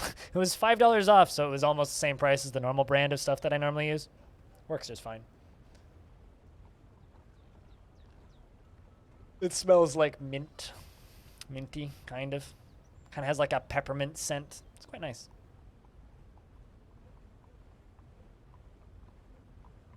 Yeah.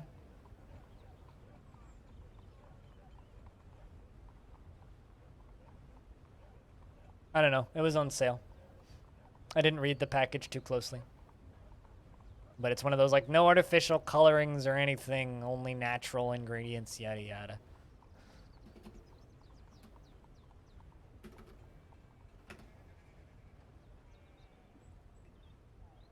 I hate bleach. I worked in cleaning for long enough to learn that I never want to be anywhere close to bleach ever again. I would rather, like, never clean my apartment again than have to use bleach. I hate bleach.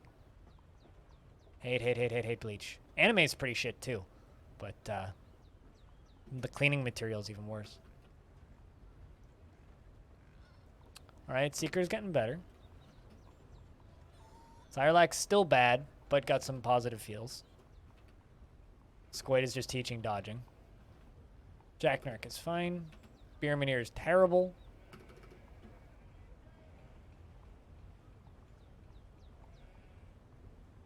I didn't make it through the first season, so.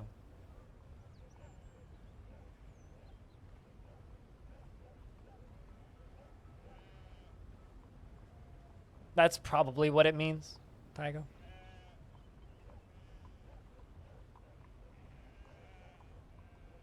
I don't know. It's normally quite expensive, but I got it on sale, so. Probably won't buy it again, though. It smells nice, though. I normally just buy basic, like, no-name brand ammonia.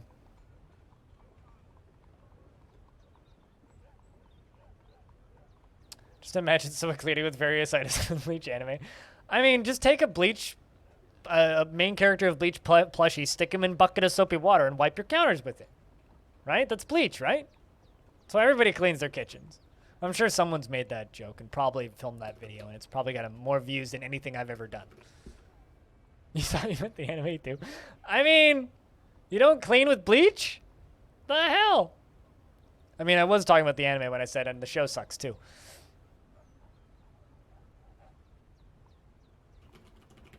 I do know one person who swears that Bleach, the show, is the greatest thing ever. And gets really upset whenever I talk smack about it. So I kind of go out of my way to talk smack about it.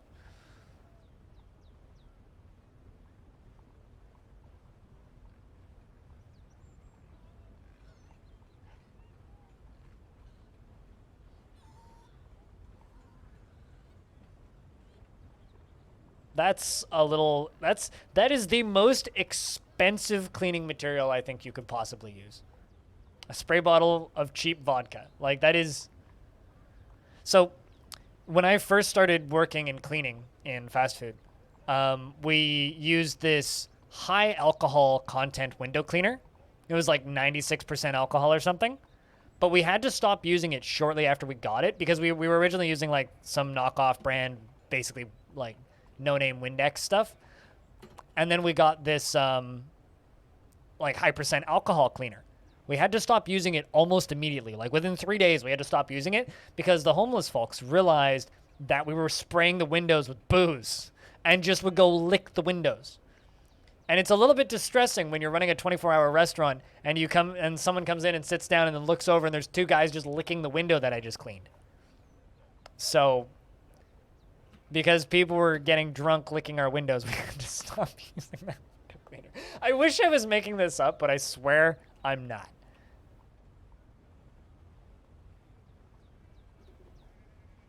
So, yeah. I mean, it sounds like a real good way to die, wave depletion, but you know, like if you're desperate to get drunk, you gotta do what you gotta do, right? Sounds like an average McDonald's. Yeah, it's McDonald's on a Tuesday night, 3 o'clock in the morning, more or less.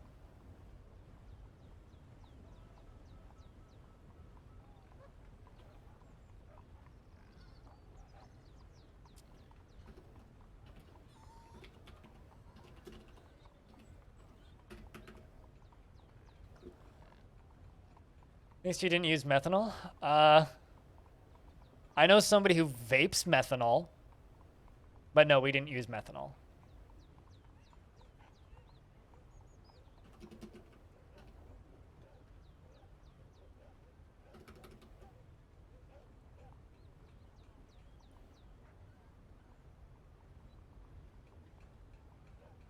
They have a huge problem with surrogate alcohol abuse, so that's awful. When they check your ID before buying hand sanitizer here? Methamphetamines is not methanol, sir. Methamphetamine is a very different thing from methanol. I mean, I have a bottle of hand sanitizer that's just 96% booze. it's literally got like a craft beer brewery logo on the bottom of it because they made it. I bought 2 liters of this shit right at the start of the convention. I'm about halfway through it. Or right at the start of the, not convention, right at the start of 2020. I don't know where my brain is. I need to go check my blood sugar again. It just like fell out of my ear. Can't imagine buying lotion to drink it. Yeah, I mean. But yeah, vapes what? Methanol crystals. Methanol, not methamphetamines. Very different things. But yeah, I know someone who vapes methanol crystals. See, I'm significantly less weird. I will occasionally vape fresh mint. Cleans your nose out real fast.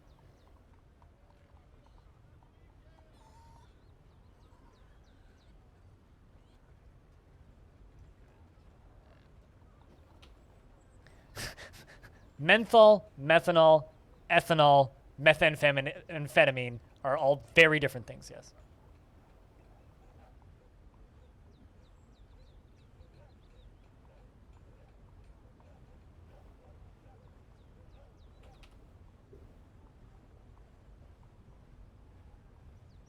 I think that we should just, like, add numbers to all of these so that they're easier to tell apart. Because, yes, it is very easy to just, like... It's a bit... I swear to God, I've been using I use hand sanitizer every fucking day. But, yeah, here, I'll show you the fucking bottle.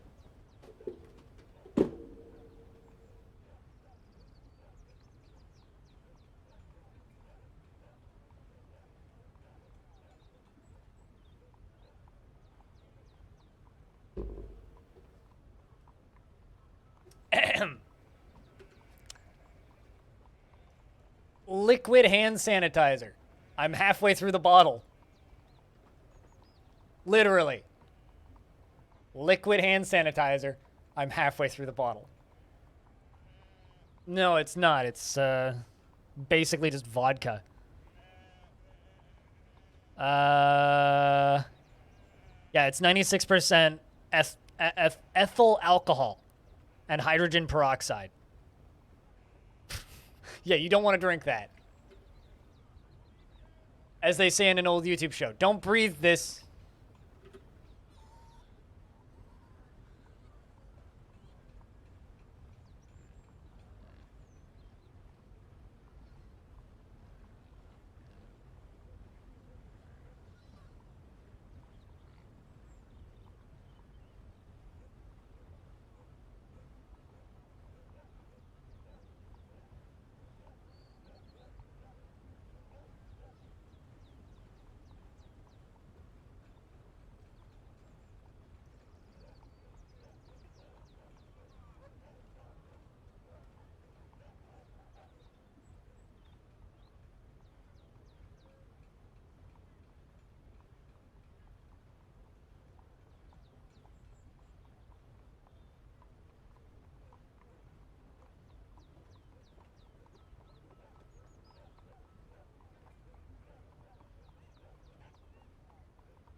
What's the other 4%? Water.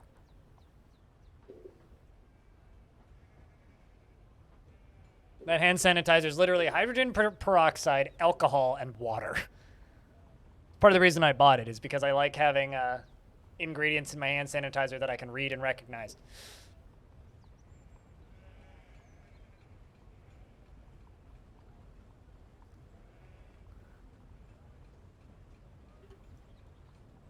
Also, I would imagine that it would taste horrible. That sounds lovely, Renbird. Your grandma used to work in a chemical lab in the university, and she told you that she would write C2H5OH on the bottle of alcohol so that people wouldn't steal it to drink under substance number 5 or something like that. Huh. I mean, substance number 5 is my favorite Mundo number 5 cover band. That's all they do is just Mundo number 5 in different styles.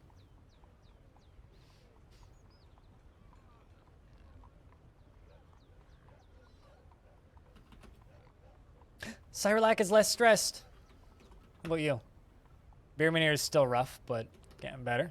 Cyrolac has actually come back from the brink, which is good.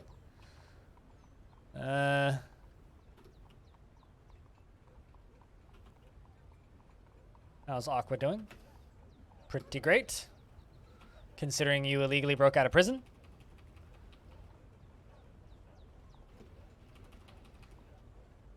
Everything considered, doing pretty good.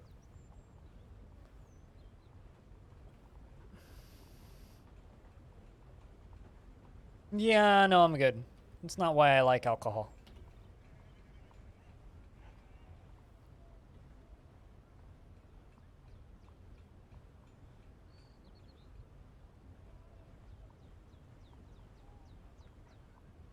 Because crazy stuff is free and easier to steal, unfortunately. Yeah, I mean, like I said, that's not why I drink alcohol. I don't drink alcohol to just get blasted. Plastered? Blasted? Face plasted? I don't know. It's not molasses? I don't know. That's not why I drink. I drink because I like the flavor.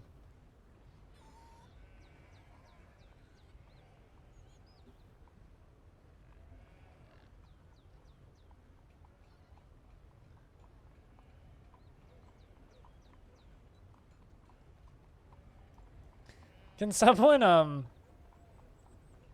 please explain this flip photo to me?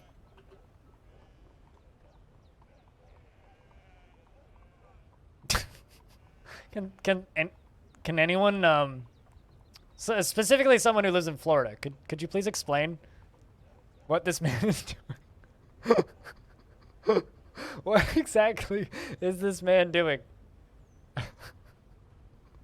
Like, what? So it's just anyone? Anyone got an idea? No? Okay, just checking.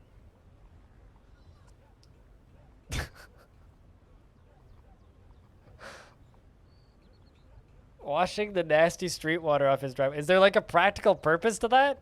It seems kind of like a futile attempt. Keeping the gator urine. It's a lot of gator urine, sir.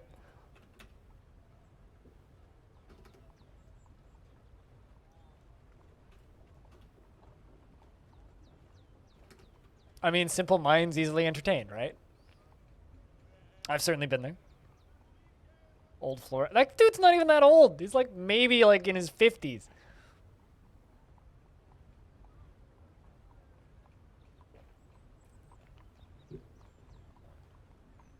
Gator urine flood only in Florida. Florida branded gator urine. Now featuring more gator and even more urine.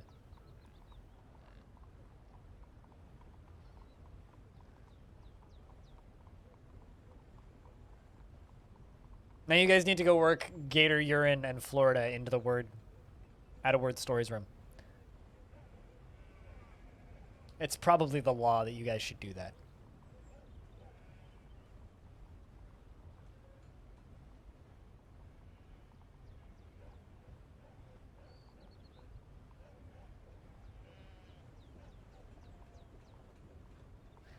It is statements like gator urine flood that truly assures you IDF should never waste management. I mean, Tarn Adams himself has stated he's not adding waste management to Dwarf Fortress purely because players would weaponize poop. And he really doesn't want his game to have weaponized poop. It's just like he's never going to add guns to Dwarf Fortress because he doesn't believe in guns. Which is, you know, kind of fair. He doesn't like guns, so he won't add guns to his game. Tarn adds things he likes to his game. He doesn't like the idea of people throwing poop at people, so was not adding poop to his game. And you know what? I respect it. I very, very much respect it.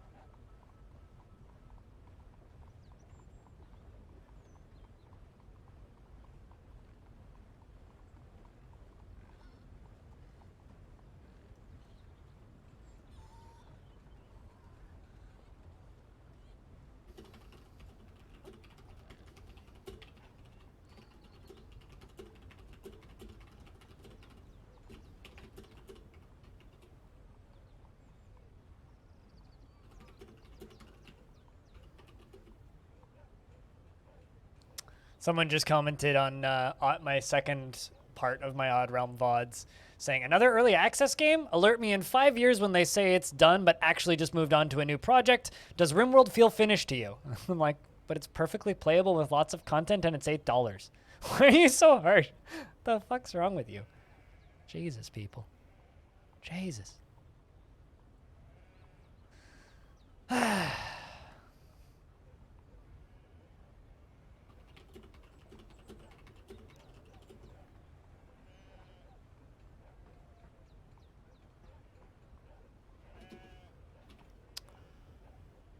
Shamed to be wearing old clothing. Are we really at that point already?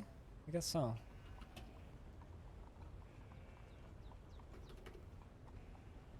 I mean, but like, everything I stream basically is early access. More or less. It's like, technically Dwarf Fortress is in early access. I mean, it's an alpha, so there you go. Odd Realm's an early access game. Songs of Six is an early access game. Jupiter Hell is sort of an early access game. Caves of Cut is an early access game. I'm trying to think of like what is a game that I actively play that isn't in some form of early access, air quotes. I mean, Brigador, I guess.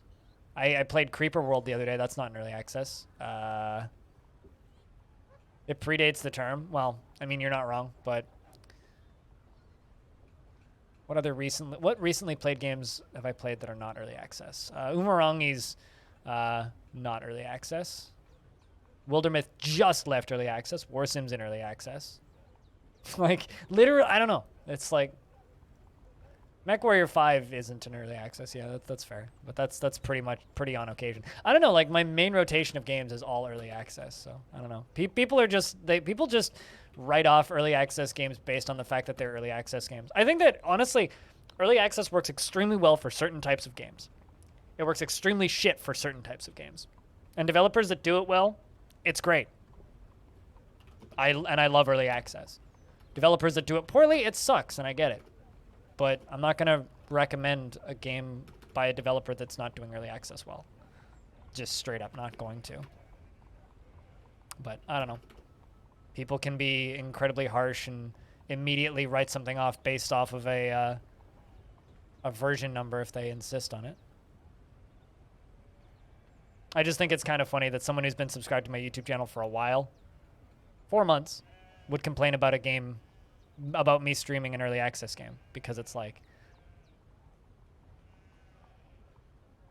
literally everything I do is in some form of early access or alpha state.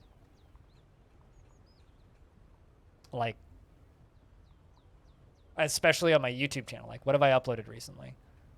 Well, Odd Realm, all early access. Jupiter Hell, early access. Brigador VOD, Plague Tale, okay. Soul Ash, very, very early access. A demo for a game that's not out yet. Humankind Beta. Caves of Cut, early access. War Sim, early access. It's like literally everything I play is early access. So I don't know. It's weird to me. Holy shit! Well, okay. All of those merchants arrived. Well, that's fun.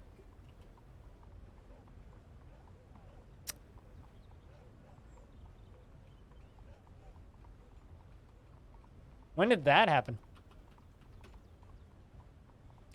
You're actually not old? 84? Oh my word. That's a suck, not a dwarf. 106? Yeah, they're not all super old. Although I might need to expel some of them. Because 59, it's a bit on the heavy side.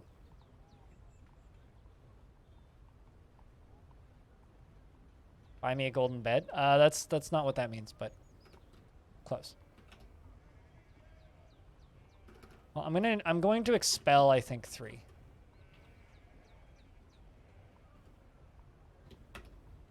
Send you and your wife home. 57. Because I want to be down below 55.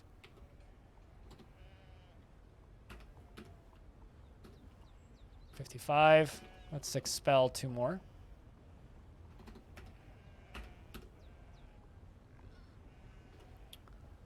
All right, there we go. I mean, I already made you your fine pewter chest and put it in your bedroom. What more do you want? What more do you want? All right. Let's put everybody in the celebrate room. Everybody hang out. Are you guys all naked? No, you're not. Well, are you? Nope, they're not. Okay, cool.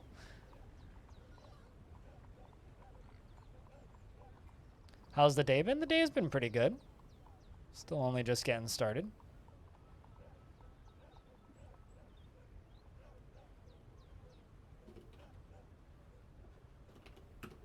Been live for what, almost 4 hours? Confused about people's unadulterated hatred for early access games?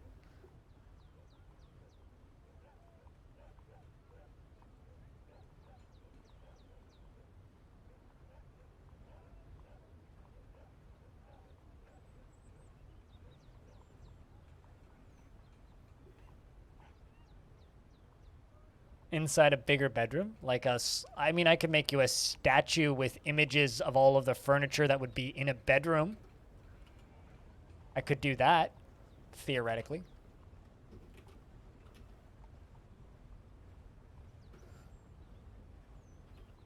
And your wife is here. Cool. And it looks like most of these merchants are married, which is even better. Sweet. This is a good day for Longdeath. Maybe you wanted to get in chat with something else. Oh, okay. I mean, yeah, that's how today was. So I was filling you in on how today was. But, I mean, it's all right. Chat, how are we all doing today? Well, let's do a check-in. How is everybody watching the stream right now? I need to give all of these merchants basic labors. So I'm going to do that. If anybody wants a merchant, I got lots. So keep that in mind.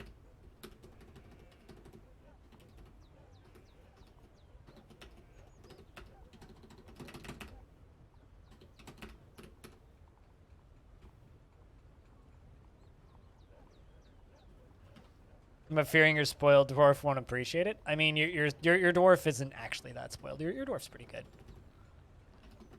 You're pretty all right as far as a mayor goes. And I swear I'm not just buttering you up. You're pretty okay.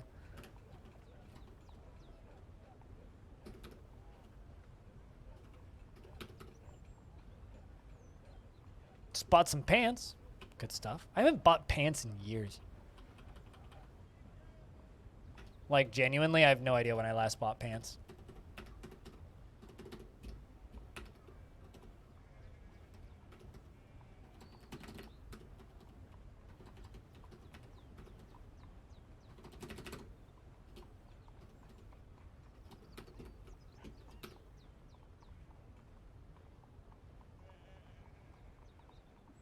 School stuff, gotcha. Playing Tarkov and feeling cold. You mean feeling dead because you're playing Tarkov? You're well. Good to hear. Is that like swell but with an H? Good to hear, Bastet. I hope doing the dishes last night was quick and painless. I actually did the dishes painfully the other day because I cut myself on a knife that was at the bottom of them.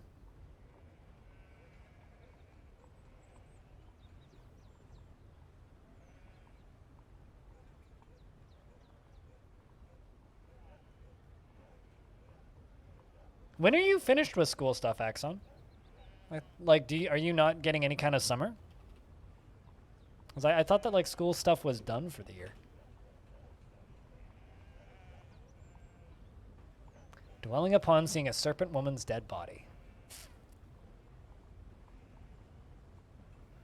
You know what, Chico? You're getting a new occupation. You're joining the Tavern Keepers. You put on the Backstreet Boys. I mean, that'll do it.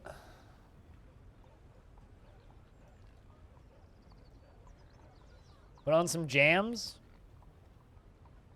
Just do the dishes. Get them done. Ugh.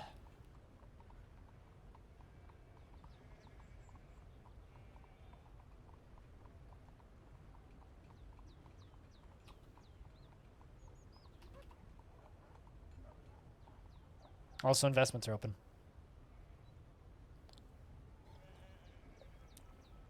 If you so desire to invest your tickets. Well, actually, you really seem to like reading. Maybe I'll make you a another scholar. Scholar is like a pretty standard job that a lot of dwarves really just like doing. Discuss animals as surgical models, and you're getting very positive thoughts out of it. Well, all right, we'll let you do that for a bit.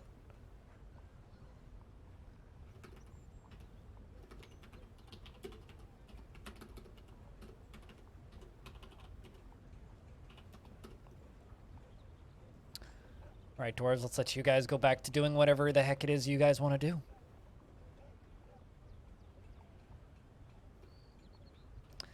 Also, for those of you who care, we have the fun number of people in the fort now, which means big creatures and monsters can show up. Titans can show up, and all that fun stuff. Wait, what? Knowles has become the student of the Sage Trees. Oh, would you look at that?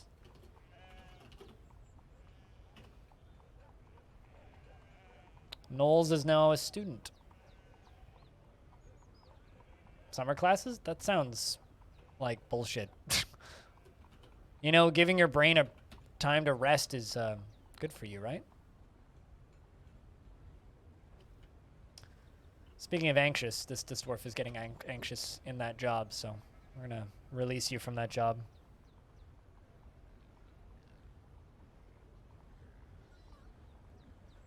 What, like intentionally spelled incorrectly? Stone?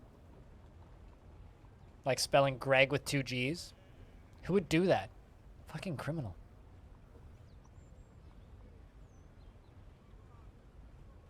Knowledge. My only mistake. That's a really good name for a book. Read the book, Knowledge, my only mistake. Written on the item is an essay entitled Knowledge, my only mistake, authored by Knowles. This is a brand new book. It concerns the value of knowledge. The writing bubbles over with cheerfulness. Overall, it's not awful, but not very good either. Knowledge. My only mistake. My only mistake was acquiring knowledge. Good for you, Knowles.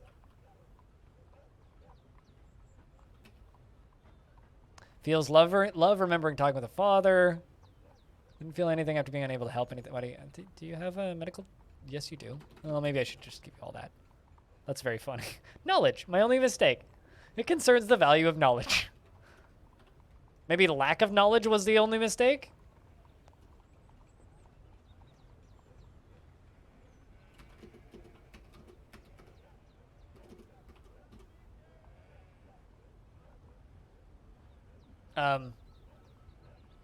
That's a lot of fucking clothing. What the hell? Did they all spawn naked with just like a massive stack of clothing underneath them? I'm very confused as to why all the clothing is out there, but hey, you know, if it works, go get the clothes. Bliss is indeed ignorance. Yeah, I can confirm.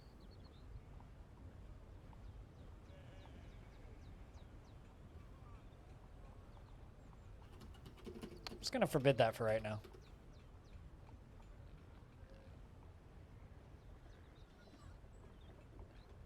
Because that wrecked the frame rate. I don't like that.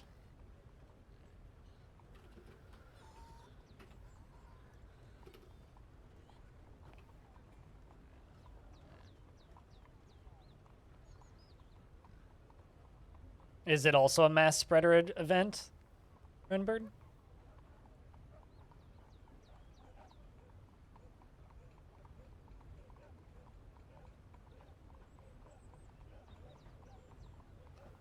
Not a lot of them, obviously. Annuals are far more common than annuals, but I guess it's like spelling Katie with a C. Also, it's springtime. I wonder how many people are going to keel over. Anybody think Sock Smell is going to die? A Discord server that you're in had that being talked about. It's a mostly British server talking about weird surnames. I mean, meanwhile, the Discord server I'm in was posting about this.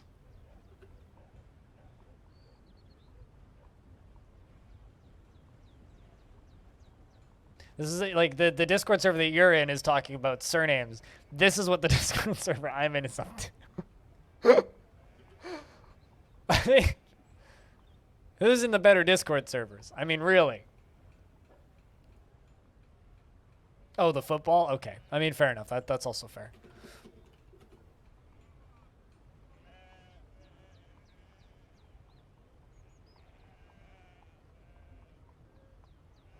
Although, actually, there's probably a Discord server that I'm in that's probably talking about the football, too. I just need to scroll down and take a peek.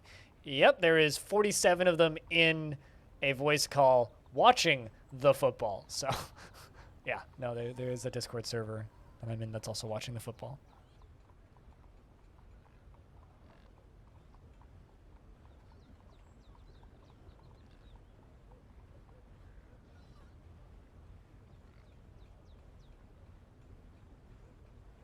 Was I not Holt following you? Oh, I am following you. You're just moving really slowly and the game's paused.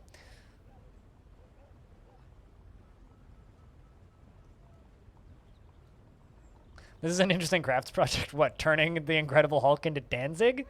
Oh, absolutely. Abso-fucking-lutely.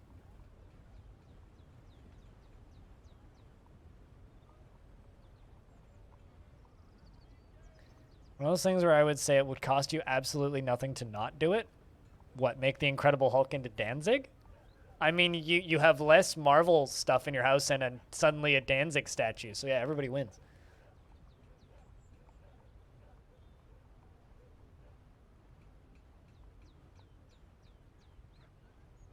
This human is moving real slowly. By the time this human actually drops off the tribute, the elves are going to be here.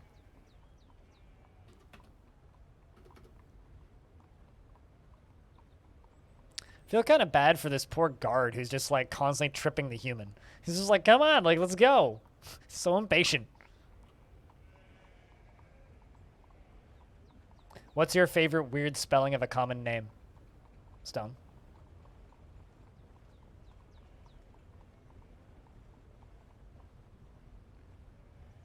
I met someone named Mike with a C once, which was weird. It was M-I-C-E. Mike.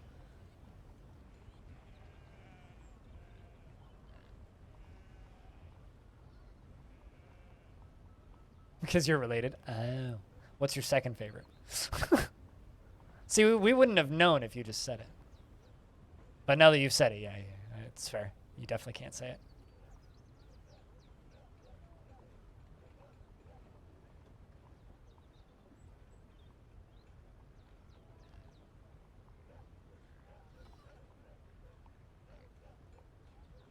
You're wrong, Axon.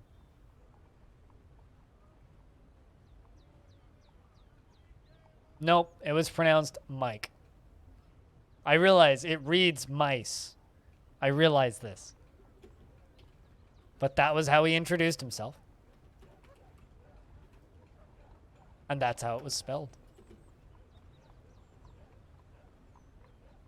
I haven't seen that person in a very long time, but yes, literally mice.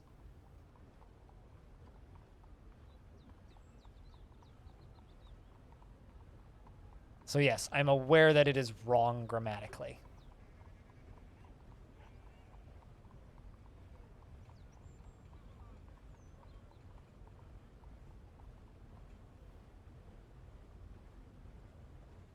There's like 50 people have it. Just like my last name's gonna die because there's like not very many people left who have it. Yeah, they brought us a few things. A vellum sheet is nice. 25 silver bolts and a copper toy axe. And a bronze buckler. It's a pity that the humans don't make large toys. Because if so, a toy axe would be like big enough for a dwarf to use it.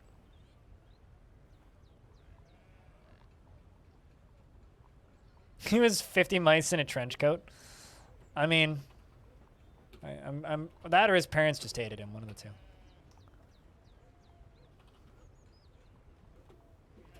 And it doesn't help that Mike is like one of the most common names ever, so.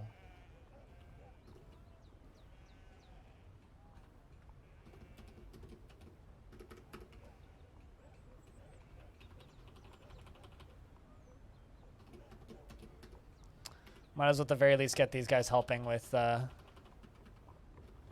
hauling, and I'll worry about other things later.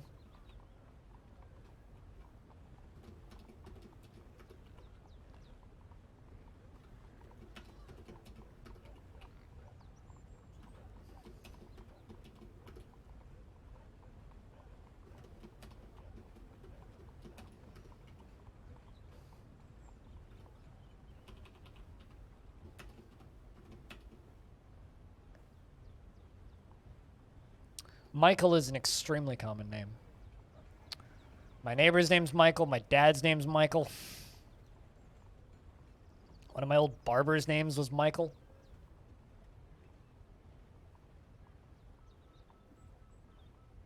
You're talking about a person I haven't seen in about 10 to 12 years. So I would not say that I have a human friend named Mice. I used to know somebody who had a really weird spelling of the name Mike, who I saw a couple of times in cadets and then never talked to ever again. I believe I had one conversation with the person once, and that was what they introduced themselves as. Why are you still talking about this? And why do you care so fucking much?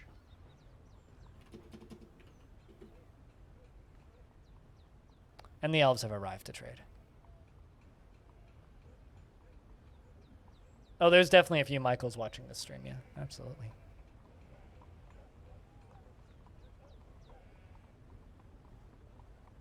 All of these bloody biblical names, man. Okay, and the joke is already too old. We're talking about weird spellings of names, and you are implying that I still actively know and hang out with this person. I don't know this person. This is a person that I hung out with a couple of times in cadets, thought his name was spelled weird, commented on it back in the day, and it's over. It was definitely a person, and I'm tired of talking about this already. So if you find it so funny, continue to chuckle on your own time. Well, religious names. Names based on religion.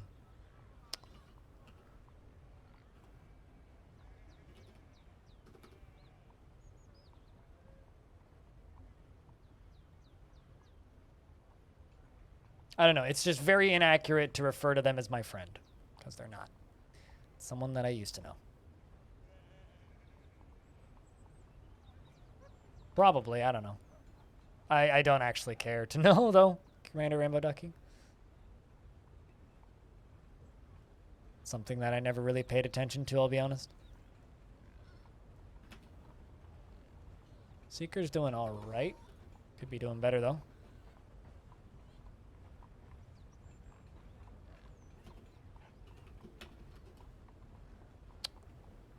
Horse, hedgehog, wolf, barn owl, echidna. That's it. Elves, you're never gonna bring me a gremlin, are you?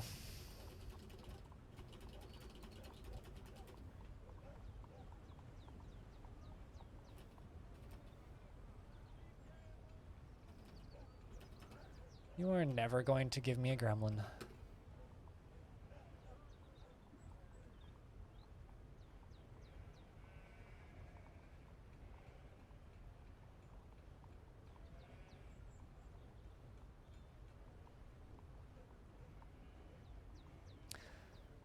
I knew a Mika once as well. Or met a Mika once. That was spelled Mikhea.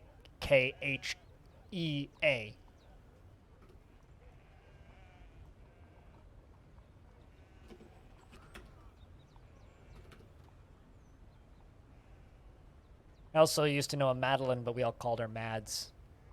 Because she was nuts. You called her Madeline, she would, like, gut punch you. I think my little sister still loosely knows Mad's little sister.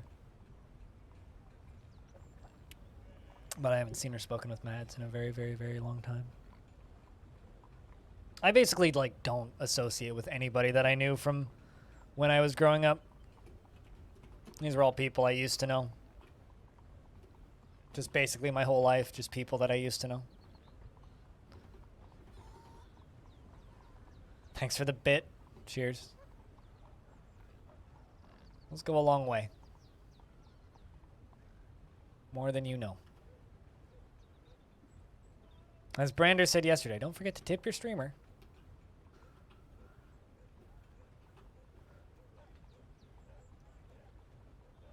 Don't forget to tip your streamer.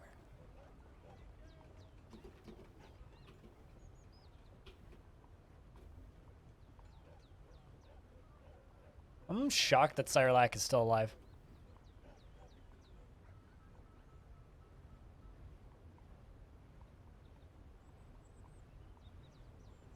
There is no God, but that's okay.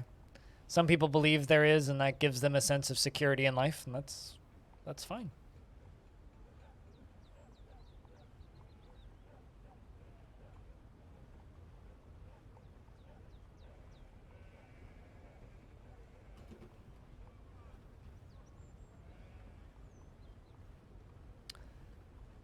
Feels enjoyment. I like that Seeker is an adult dwarf. 29 years old. Feels enjoyment remembering playing with a toy hammer. His best memory is playing with a toy hammer. And Kratos is a made-up fictional character. Last I checked. Pretty sure, anyway.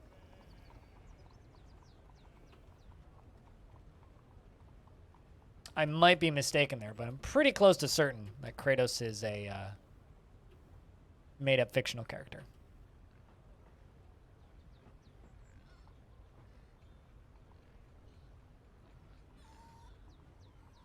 Uh-huh. Okay, so Kratos is real in made-up fiction, is what you just said. So yes, definitely real.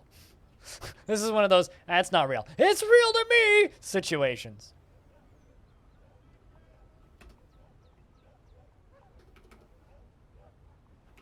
Real to them, real to a lot of people that are dead.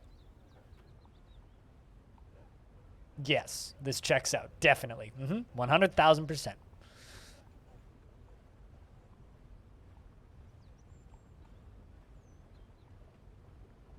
This definitely checks out, and I don't see any flaws with this.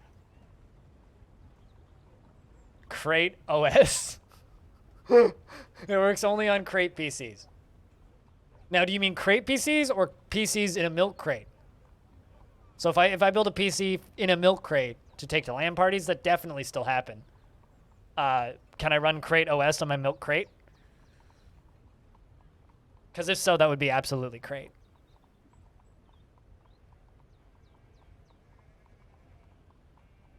You named a cat Kratos? Aw.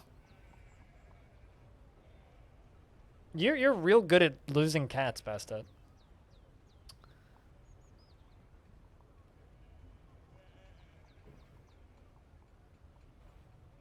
It works as long as it is contained in a crate, not to me.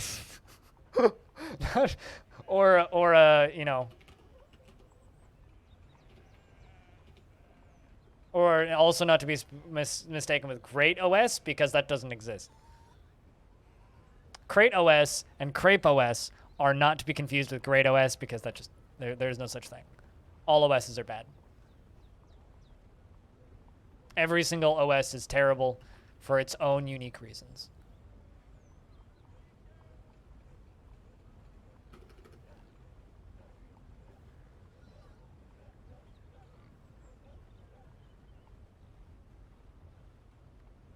I still maintain my statement, bastard.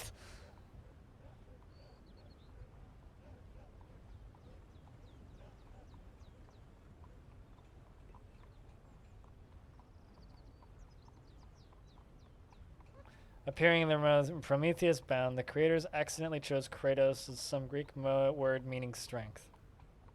Wait, like the creators of God of War didn't realize that Kratos was actually a mythical creature? Because that is exceptionally stupid. Because I knew that Kratos was an actual character in Greek myth.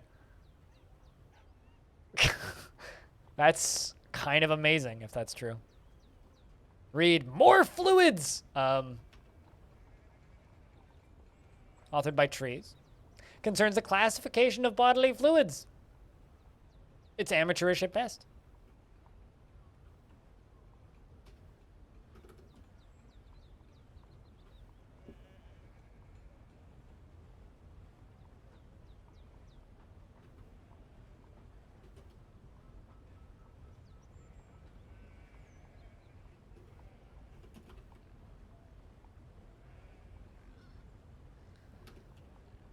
Oh, I see why. Because I assigned the wrong squad to this. Wizard's Guide to Police. Classic.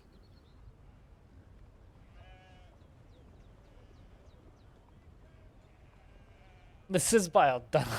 Does yet. That is slime. It came out of the giant monster we killed 100 years ago. It burns when you touch it and kills you when you consume it. Probably best to stay away from slime. Getting forcibly bathed. I mean, have you seen Kratos? I don't think dude's bathed in his life.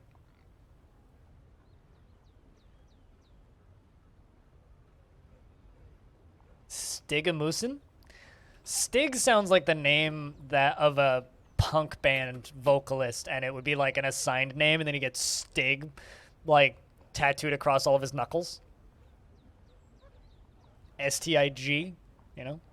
Be like one of those. What about Grumpy Katos in a bubble bath hanging out with extremely enthusiastic Witcher in a bubble bath?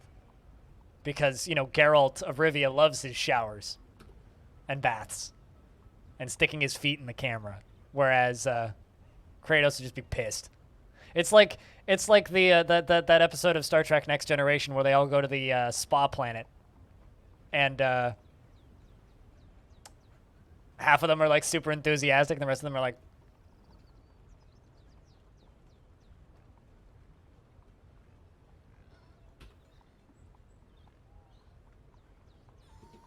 it's like that.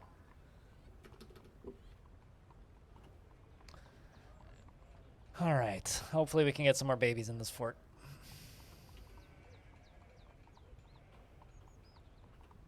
Meanwhile, Peter's cutting gems.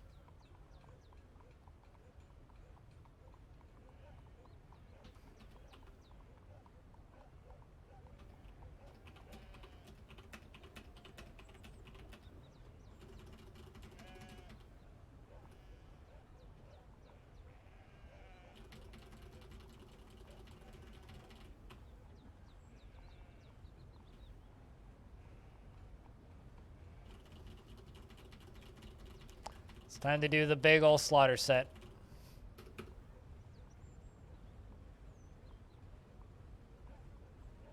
Kratos hates baths, dirty, gets wife, dies. Must be infection due to lack of bathing. I like this logic. This seems like one of those video game, like one of those pie charts that you just see someone put up where it's just like video game protagonists versus the amount of times they shower and then the amount of the frequency in which their spouses die. Like, someone needs to make that. It's like, So, someone needs to make that pie chart. It's like, this protagonist showers a lot. Gets all the girls. And they don't die. This protagonist doesn't shower. Equals all the more reason why you should shower when you go to video games conventions. I'm looking at you, PAX attendees. You stink. Guessing Danish ancestry and yes, American. His grandparents moved to America in 1930. Wait, what? Why? Because of the last name? I mean, sometimes it's hard to tell. Sometimes it can be hard to tell someone's origins just purely based on their last name. Could also just be some whacked out weirdo who just decided to change their name to something else. Maybe they're Russian and they just really wanted to be Danish. So they just went and changed their name. Changing your name is actually quite cheap and easy to do these days. Maybe they're part of a Danish 18th century military reenactment team, and they just really were dedicating to the bit.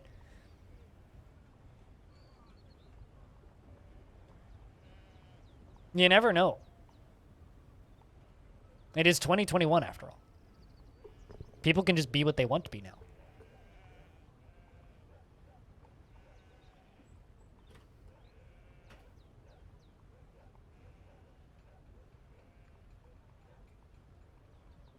I'm going to remove you from... Oh, you are the captain of the Bear Fighters. All right, well. Might as well get the Bear Fighters training as well. Yeah, both my wrestling squads training.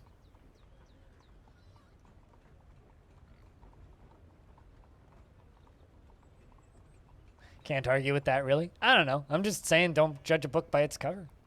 Don't judge a person by their name.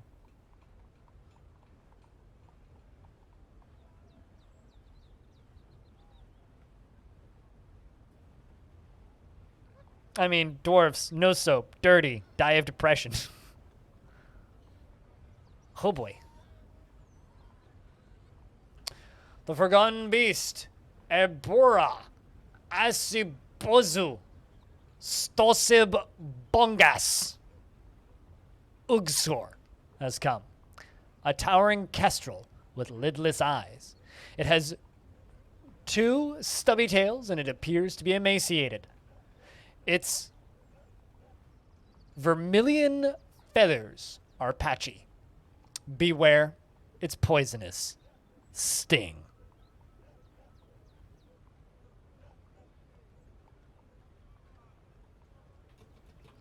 Now, I don't think it has any way into the fort, but this also means that I should probably be pretty careful. Oh, my god, and it just immediately runs down into the lower layer. Well, that's spooky as fuck.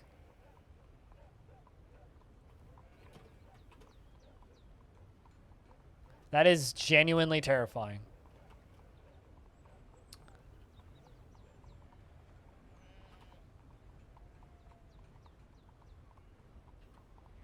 Vermilion plummet indeed, yes. It's Leonard Vermilion plummet. I mean, it's a bird, so maybe it's vermilion flight, or vermilion orbit, or vermilion... what's the opposite of plummet? Rise? What's a kestrel? A burb. It is burb. It's a birdie.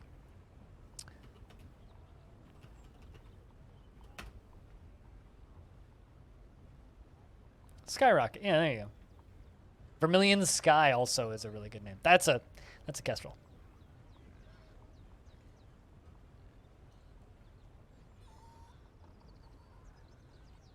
Look at that. It's a very pretty burb being cute. Tiny bird with big stinger, yes.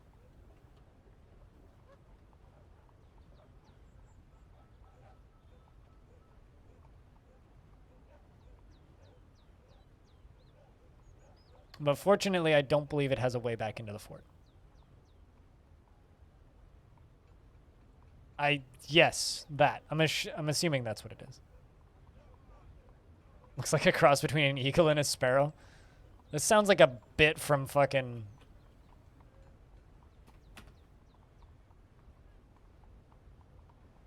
This sounds like a bit from Monty Python.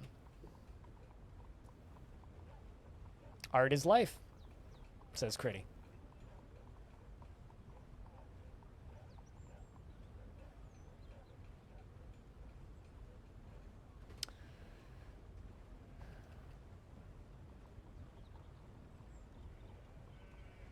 I'm actually kind of curious about something. They are a small bird of prey, yes.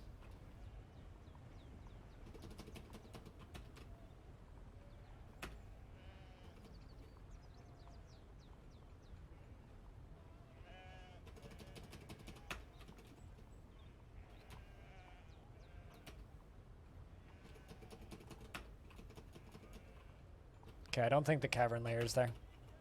It's further down.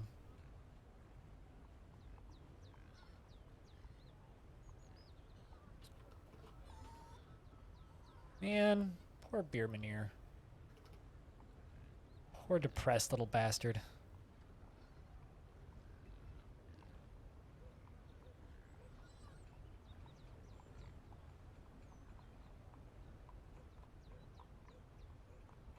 Not gonna lie, these wrestlers are making me super fucking nervous.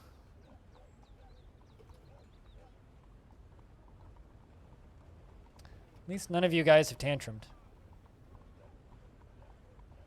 They all seem to be improving, a bit at a time.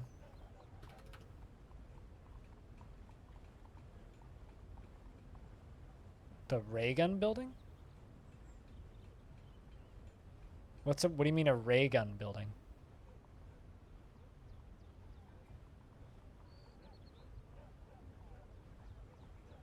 I'm assuming they'd get the American Kestrel, but with this game, you never really know.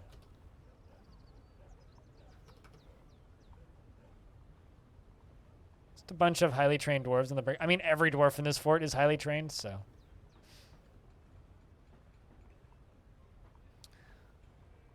Also, I wouldn't say they're on the brink of tantruming necessarily. Most of these dwarves are extremely calm and collected.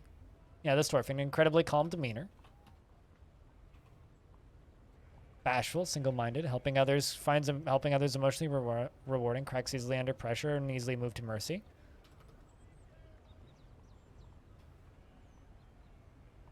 Has no ambitions whatsoever, is shameless and absolutely unfazed by the thoughts of others. Is completely hopeless in stressful situations, and finds something humorous in everything. It's like most of these dwarves are like pretty calm and collected, so I'm not too worried. Yeah, it is kind of a time bomb.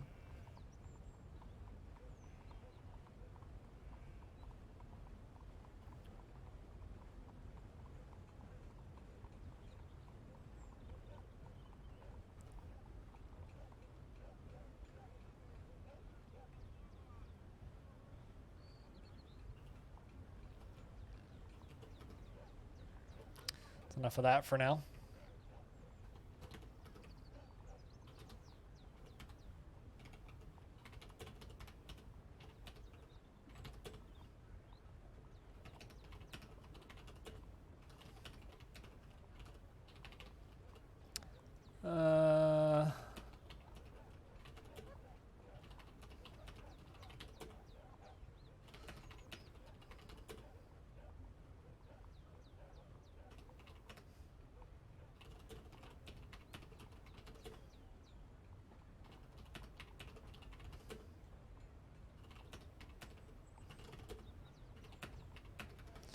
And 2 ballista arrows. All right. You'd assume an American customer is like buzzards or turkey vultures. I mean, like, I would assume that Tarn would go after what he knows, and I'm assuming that Tarn would gravitate towards the American Kestrel because that's probably what he's most likely to know. But like I said, who knows with this game? Who knows with this game? It's kind of hard to say. It is genuinely tricky to say. I want them to start writing biographies, because my king is pondering biography, and I've seen some other dwarves pondering biography. I think it would be really cool if suddenly they started writing biographies.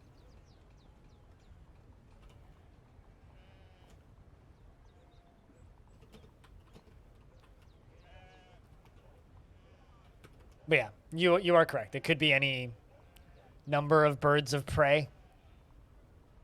Could be referred to as a kestrel, which actually makes defining of the word kestrel a little tricky.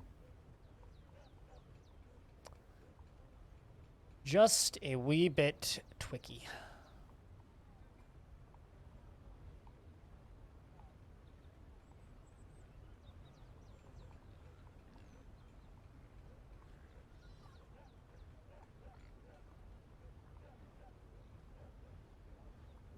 Yeah, they are indeed all falcons.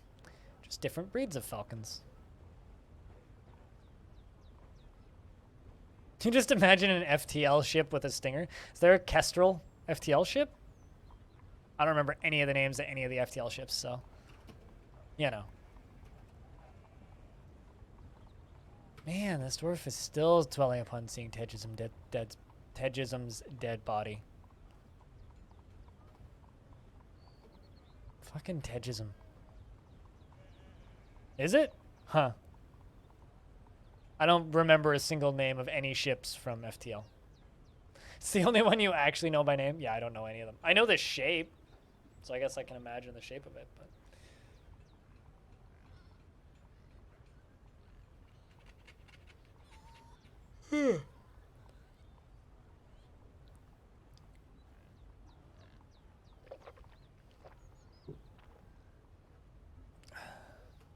Pigtail and hemp. Pigtail and hemp. Pigtail and hemp. Read my thoughts on knowledge. Whose thoughts on knowledge is it? Oh, it's an old book written by Smash T concerning their thoughts of knowledge.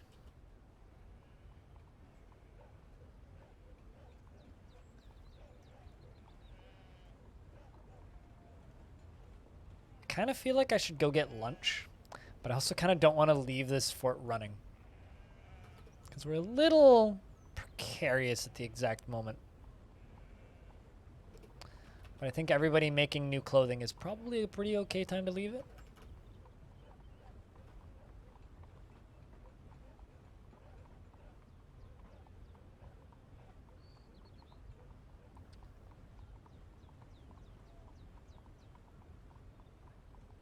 I really like the naming conventions of elite dangerous ships. Python, Orca, Anaconda, Diamondback. It's probably my favorite, like, ship naming convention for a video game.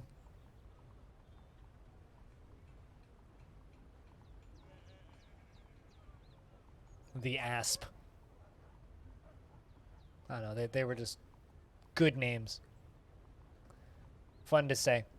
You know you've named something in a video game well when people start talking about it like they're talking about their car. It's like, yeah, I just finished saving up and finally put a new paint job on my new Asp. It's like, good shit.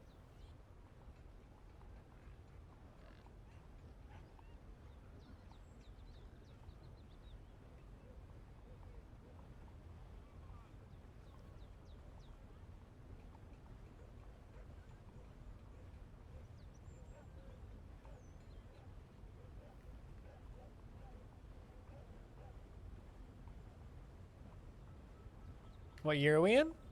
It is 266, late spring. Which means the fort is 261 years old.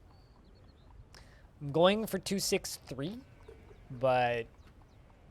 Or rather, 263, so that would be 268 today, but I don't know if I'll necessarily hit that. Really depends on how active chat stays.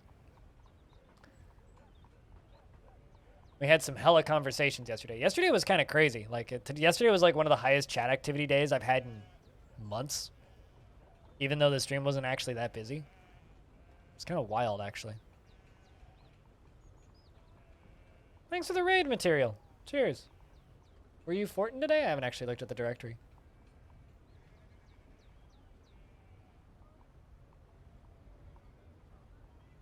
And you were asleep? Yeah, it was kind of wild.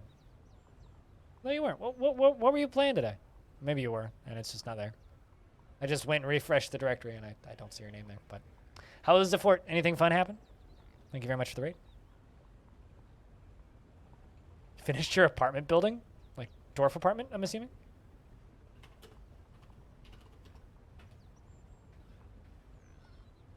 I am currently in kind of a precarious situation. We are working on this... very large, very large glass tube, which is right in the middle of the screen.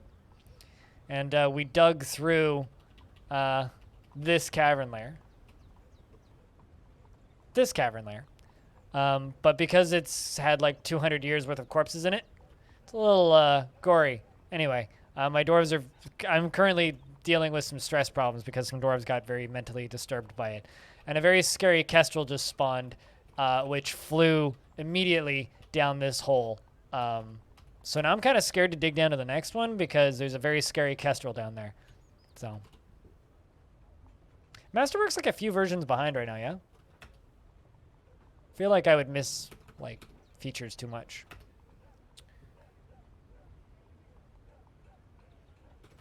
Still on 44? Yeah.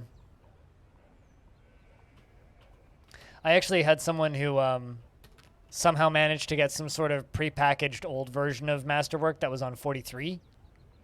And they were learning the game and kept asking for pointers, and I kept on telling them about things that are, like, you know, not existent in that version.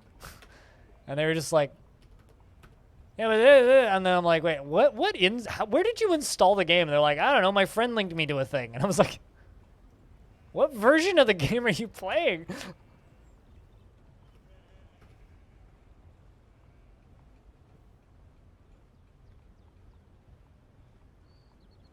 Whenever they get rained on? I mean, not if you know how to deal with that, but... I mean, this fort is outdoors. And this fort is in an older version of the game, where in theory they should all be really pissed off every time they get rained on, but they don't care, because I'm offsetting it.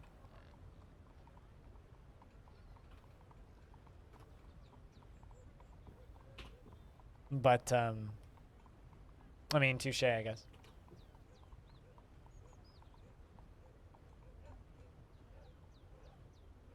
It's easy enough to manage moods. Tantrums are way less scary than they might be otherwise. I mean, as long as you're getting migrants, you'll have a constant string of fresh meat to refresh it. But usually, if dwarves are whining, it's not or if characters are whining, it's not because of the rain. It's usually something else. It's usually because of something else, in my experience.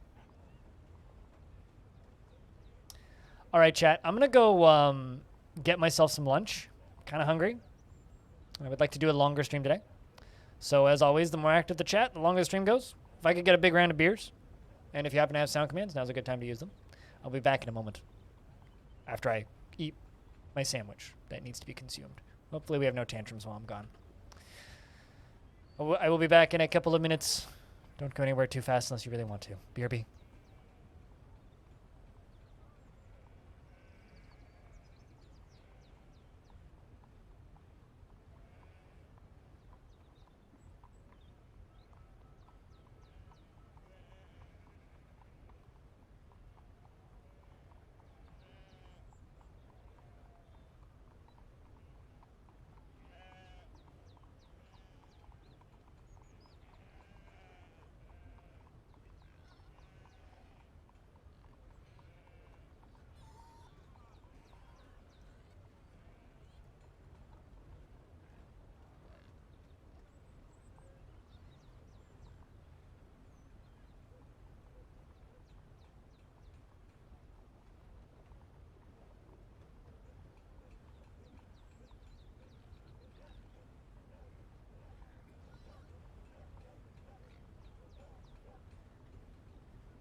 Is that like Cthulhu debug? Anyway, I'm back. I don't see any fighting recently. Seems like we are okay. Phew. Just one beer Meneer slips into depression.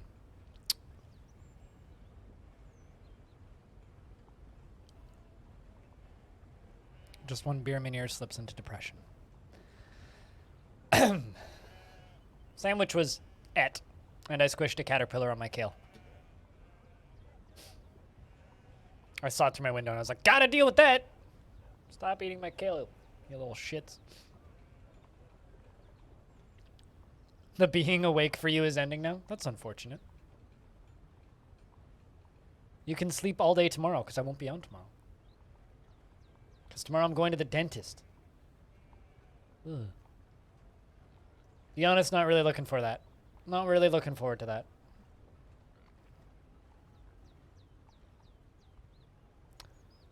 But you know, it kind of is what it is.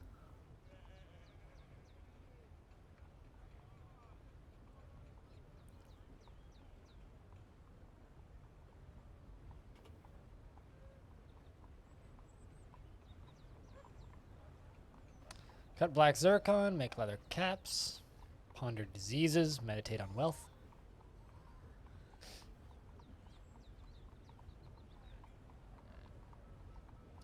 And Chico's also slipped into depression. Man. Ah, the cost. We've lost so many dwarves. Lost so many dwarves.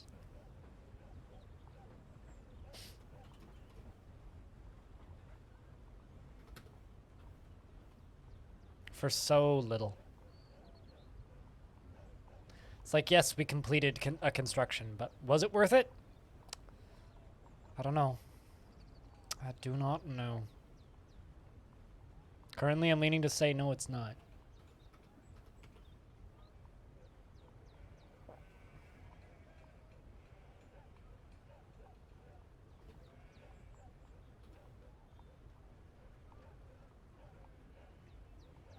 I should ask Tarn when I have him on next week. Because in 8 days, I will have Tarn on the channel again. I should ask him about if merchants will ever be able to become part of the military.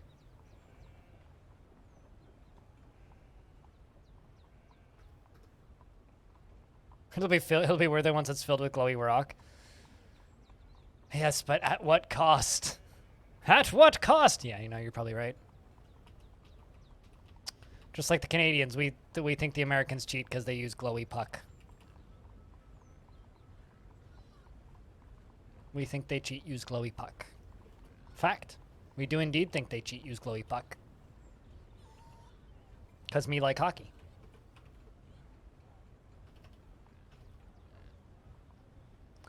It's time to do some scouting.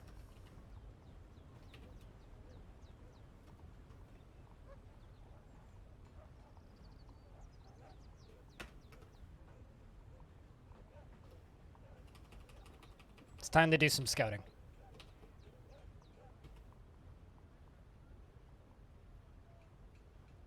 What will it cost you? Well, your sanity, that's for certain.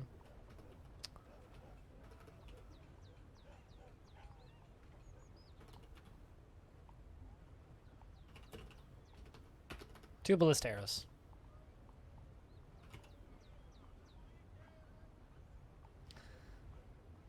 And a human caravan from Passer Ol has arrived. Sanity was never an option. Most of my doors are quite sane. Me, on the other hand, I don't know. To be determined, I guess. Sane? Yes. Depressed? Well...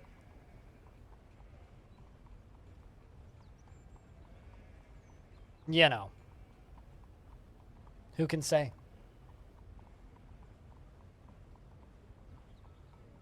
Well, actually, it's less insane and more bored, I would say. Like, that's actually the biggest thing that I have to deal with is boredom. Like, maintaining interest in the fort itself.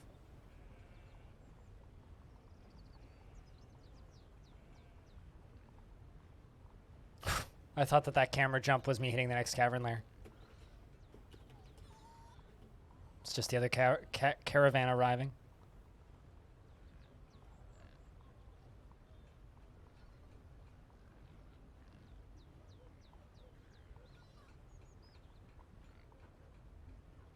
I'm like digging right on the edge of a biome.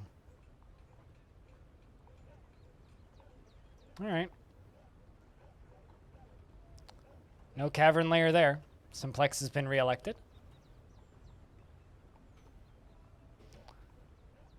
Whew.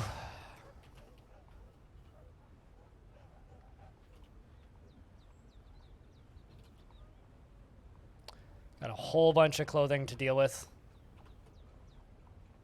Also, chat investments are open if you wish to invest your tickets.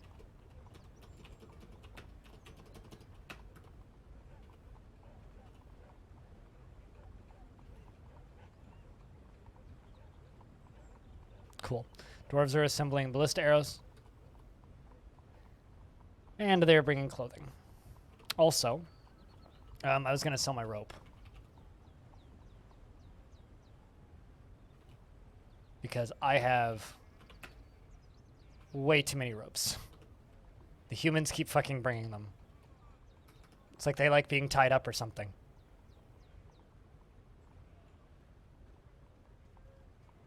Not that I'm judging, of course. It's just they keep giving them their extra ropes.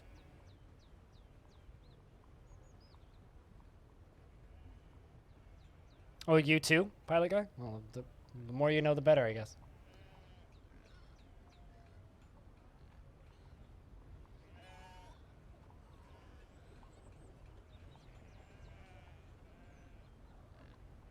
Oh shit. Spooky Burb is back. I mean, this explains now why Forgotten Beasts would disappear and then reappear a very long time later, is because there is a open spot for them to appear and disappear.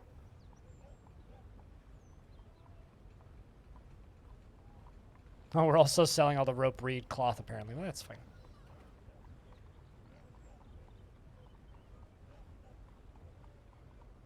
Some humans are.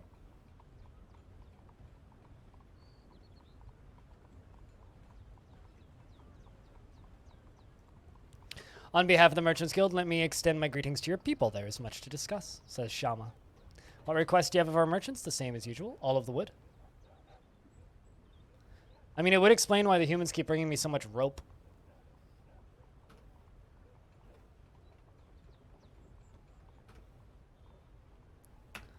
Let me bid farewell to you and your stout dwarves. Goodbye, humans. It's good to have you around as always. So, Stone, I'm assuming you're heading out, meaning I will screenshot the rest of the tributes from here forward, based on your statement.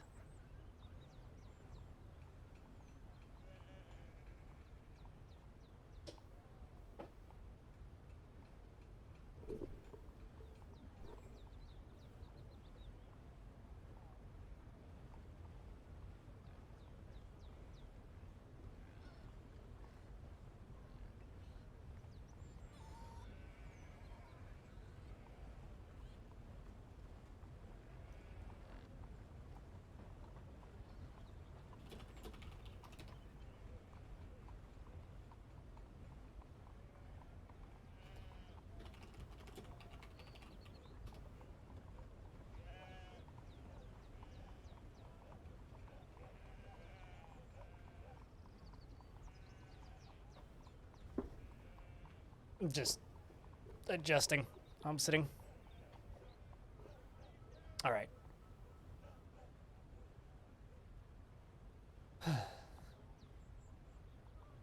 Also, today is one of those days where I'm losing followers faster than I'm gaining them. I always wonder about this, because like there are times where I'll just gain a lot of followers when I'm not streaming. And I'm pretty sure they all unfollow me by the time my next stream is done. Been a bit perplexed by it for a while now. Yeah, you just missed it, Darren. Apologies. It's like Why are you following me then? If you don't understand what I do. Perhaps I'm just scaring people away again today, which is possible.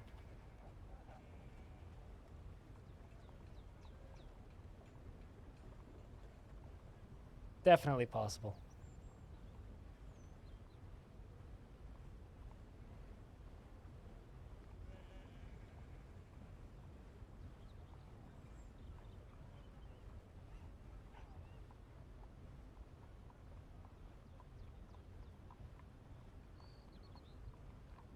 You usually unfollow a channel when you receive a notification you don't really care for.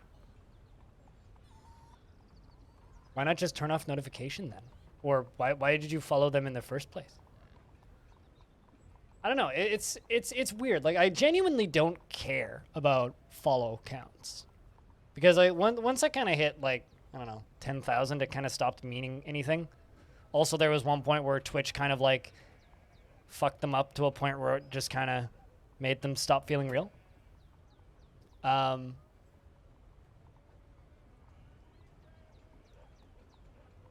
I always wonder. I don't know. I always wonder.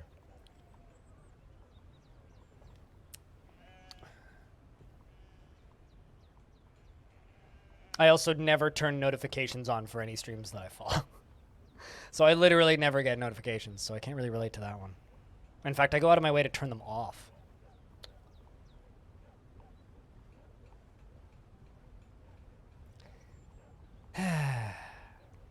Draxateer, I've banned 5 different variations of the term hot tub and hot tub streamer, but you found one that I haven't blocked. God damn it. I'm so tired of being talked at, like, having people meme about that shit. So fucking tired of it. It's like, come on. Not your fucking thing to be made fun of. Thank you. Appreciate that.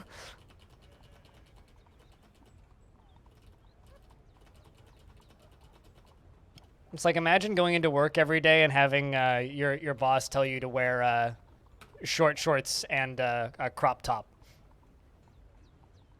So harassing the Twitch streamer into exposing their bodies is part of Twitch culture? Fucking cool. Keep at it. Fighting the good fight. Fix your fucking culture.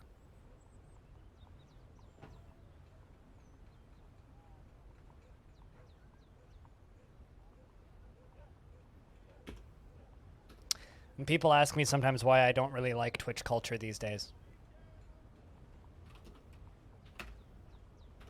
You know, if you ran a company and you informed all of your employees that they had to come in wearing crop tops and short shorts,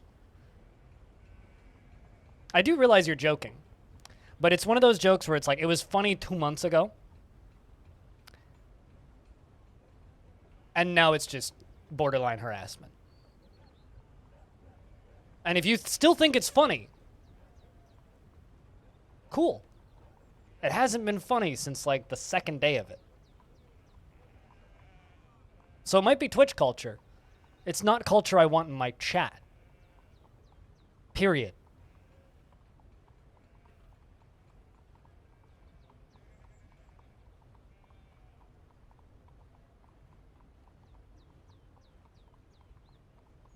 But yes, I absolutely realize you're joking. Doesn't mean that your joke is even remotely funny. Think about it from my perspective, and maybe you'll empathize a little bit. If you still can't, then rewire your brain, because something's busted up in there. I love Twitch. I love streaming, and I love entertaining people. I don't like being told to go stream yourself in a bathtub or a hot tub. I don't like that. I literally never will like that. There are people who create that kind of content. I will just be completely blunt with you, Draxtier. If you want to get timed out,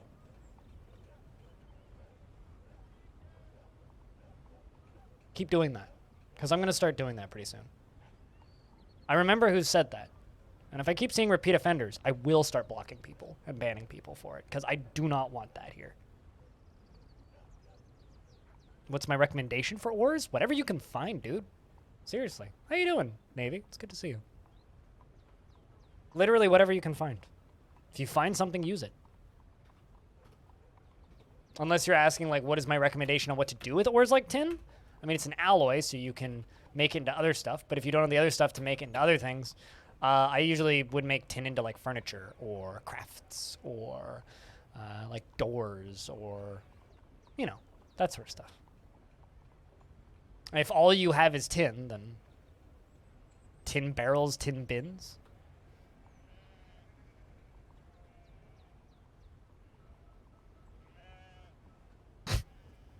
Clever wordplay, Socks.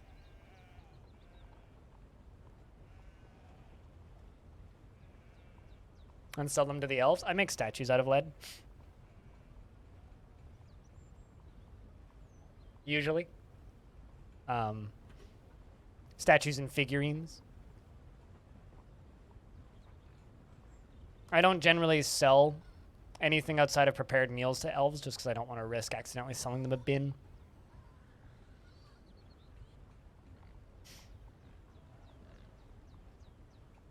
Cinnabar?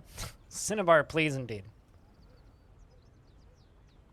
And RP them as tin cans. I mean, yeah, you could make tin goblets and RP them as tin cans. Or tin barrels, which are basically just giant cans, right?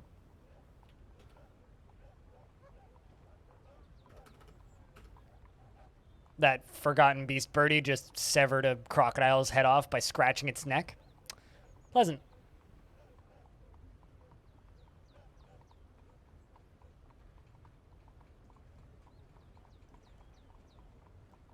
Fair enough, Draxiteer. But, you know, honestly, you really, really, really need to think about it from my perspective. Simple as that. You really, really, really need to think about it from my perspective. You know, I don't want to piss people off and I don't want to come across as hostile. But frankly, Twitch culture makes me hostile these days. Because Twitch culture is hostile towards my mental health. And if you can't see that, then I don't know what to say to you. Like, genuinely, like, if you don't understand why it hurts, why it's difficult to read, why it's annoying, why it's obnoxious, I do not know what else to say to you.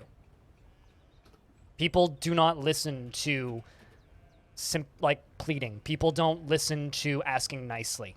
People don't register when I say, please don't say that to me. Because they do it anyway. I have to be hostile. Otherwise, they just do not understand the severity and the problematic nature of what you are saying. If you genuinely think it's acceptable to joke about saying, hey, go stream in a hot tub, fine, do that. But just realize it will never be appreciated and never taken as a joke here. If you think it's funny and amusing to accuse me of my name being a lie and my eyes working properly and me not actually being blind, fine. But that will never be responded to as humor because it's not humorous and it's not funny. Right? You need to look at it from my perspective and realize what it is you're saying and what it is you are doing. And if you are incapable of doing that, I am so sorry. I can't help you. And I don't really have any sympathy back for you for what I say to you.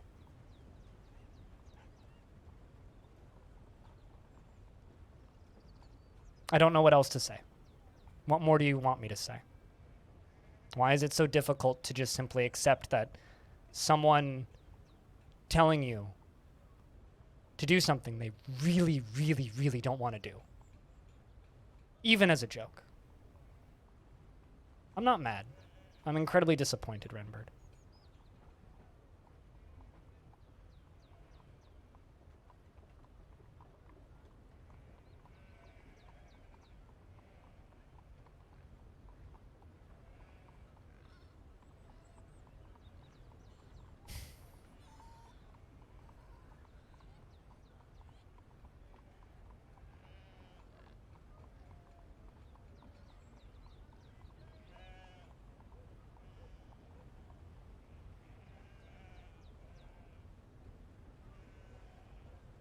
Wow.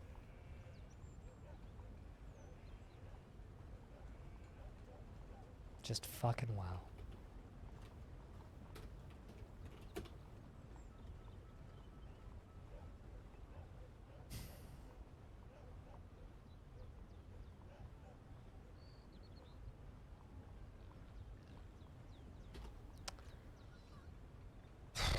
I'll say this. If Twitch culture was like this when I started streaming, I would never have started streaming. I love streaming. I'm not going to stop. But man, what people think is funny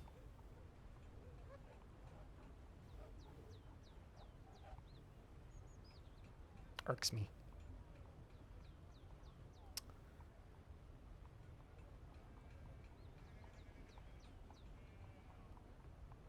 What are some parts of Twitch you really enjoy? The parts of Twitch that you'll find me in. I enjoy the community. I enjoy people that like supporting each other and being nice. I like it when people respect the wishes of streamers. But apparently I'm being annoying and obnoxious. So I will shut the fuck up and simply play the video game. Dance, monkey, dance, as they say. All right, how far down have we gone here? Layer 56. Hi, Suey. What's up? Putting clothing away. How are the others?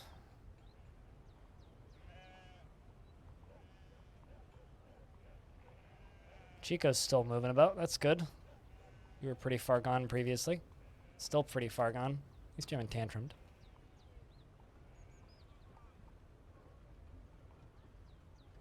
Mm-hmm. Draxiteer, I'm well aware. I am well fucking aware. But at the end of the day, I'm the one with the microphone. I'm the one on the camera. I'm the one streaming. You're in my chat.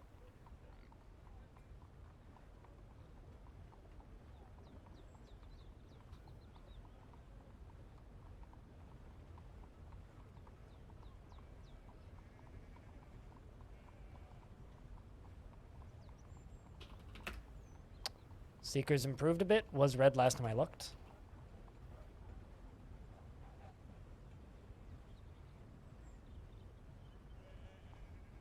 So here's a question. What do you want me to do, Draxteer?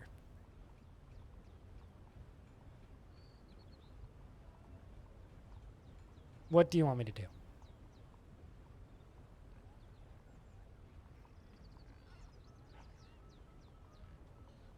Like, genuinely, what do you want me to do from here?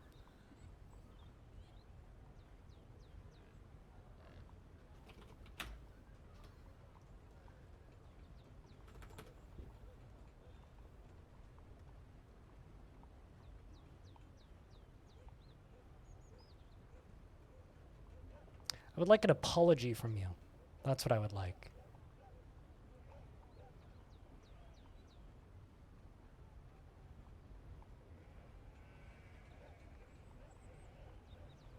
But for some reason, I don't think I'm going to get that.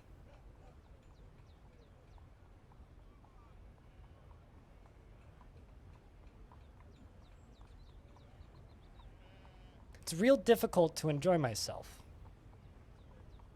when I'm being inflicted with Twitch culture, as you said.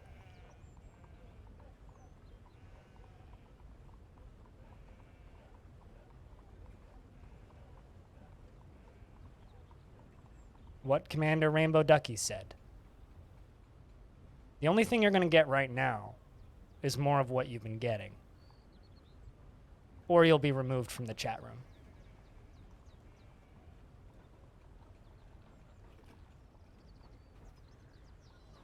Just remember, you're the one who started this whole fucking thing by asking me to go stream in a fucking hot tub. And now you're just echoing everything I'm throwing back at you, trying to make it perfectly clear that I'm very distressed and upset with your shit.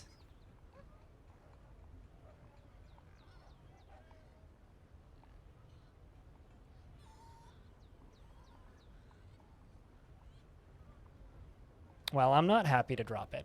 You told me, what would I like to do? I would like an apology from you. Because what I stated was a verbal clarity that I want you to never say that again to me. And your response was, well, maybe you'll find it funny next week, which is a promise of ongoing harassment. All right? So, are you promising to continue to harass me next week? Or are you going to apologize, and then I will apologize, and we can continue streaming? It's your decision, really. But if you're just going to harass me next week, I don't need you around. I like you. You seem fine. But is your plan to continue to harass me?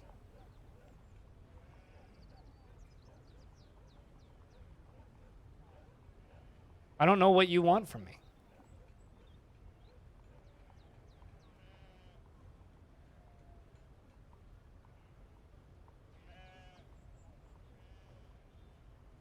Because in your words, it's Twitch culture to harass the streamer.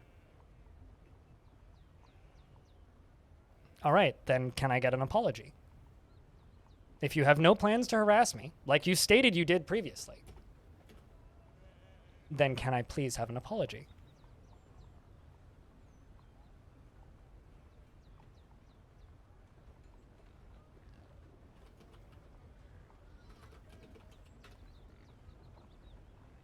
Also, that dwarf's line, geez. It's like a bus.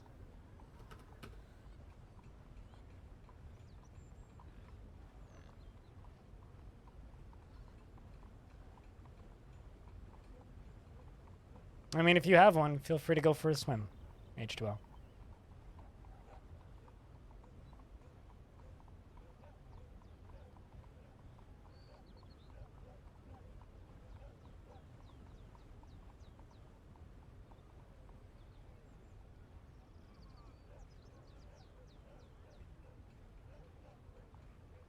Yes, but you did state that you would hope that I would find it funny next week. Which is the promise of doing it again next week.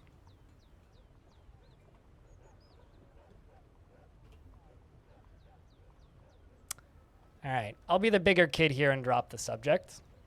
But what I'll say to you, Draxateer, is I'm not fucking impressed. You are a fucking proud son of a bitch. That's okay. So am I. But this is my house you're in, not your house. Think about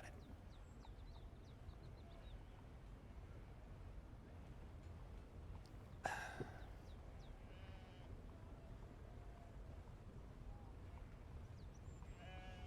At least, you know.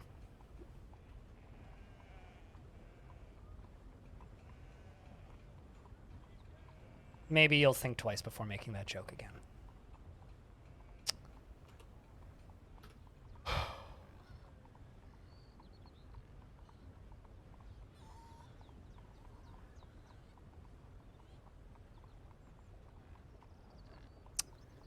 Well, you really, really do like having the last word, don't you?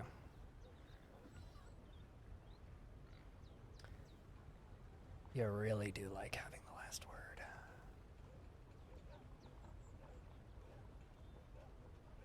Maybe yourself. Maybe yourself.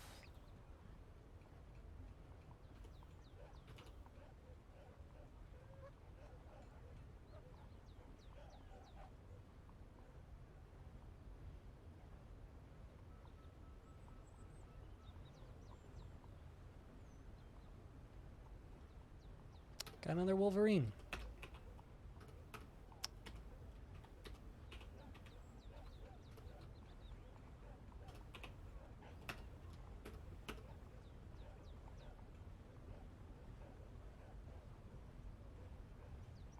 I just asked for an apology.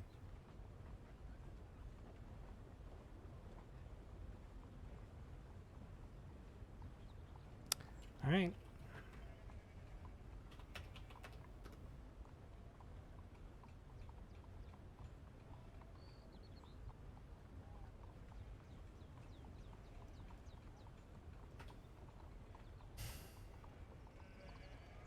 What can I do with you? Desperately want to practice martial art, but I literally can't let you do that. So why don't you just say, I'm sorry? If you so much regret bringing this up, why don't you stop trying to educate me on how I should run my channel and simply say, I'm sorry. Please just time him out. We can't take this anymore. I'm about to. He's got one more line of text.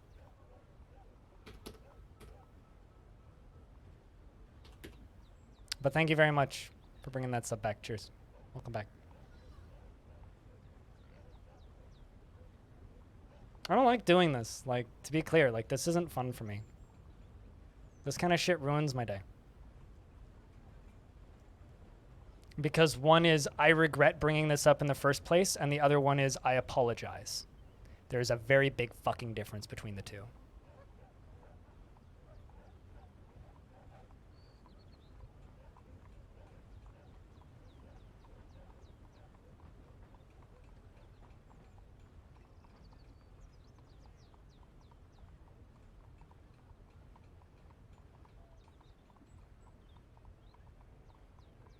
It's that simple.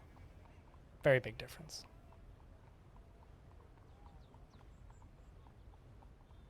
But, like I said, What's it worth? I respect you standing up for what you think. I mean, we don't need to dogpile him. I just want an apology. And then I will apologize back. And then we can both grow up and move on with this. And I'm sorry for lashing out at you, Draxiteer. Cheers.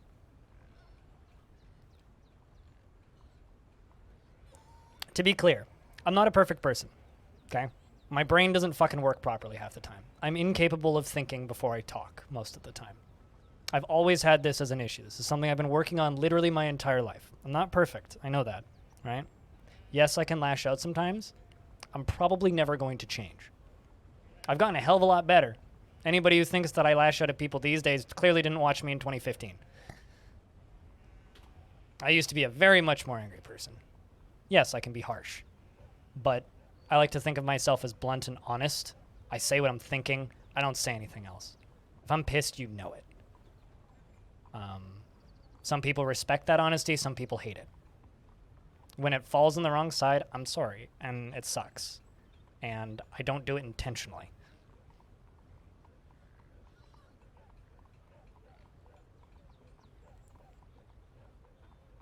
At the end of the day, I'm not perfect. I don't pretend to be. I'm not trying to be. Sorry for keeping this going so long. Just trying to get back to the game now. That's quite the novel. Holy crap, Capizor. Just let me spam through that.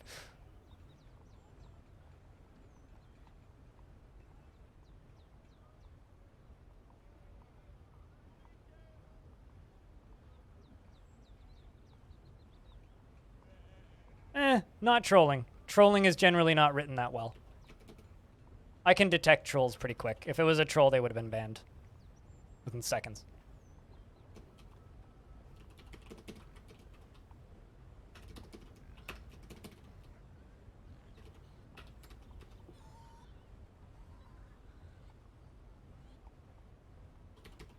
Acting like a piece of untouchable gold. Now that you guys are being mean to somebody who apologized. We have to move on.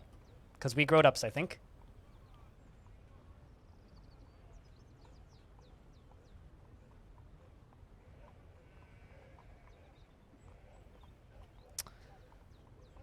Still trying to fix those fucked up dwarves. Fortunately, none of them have actually tantrumed, though.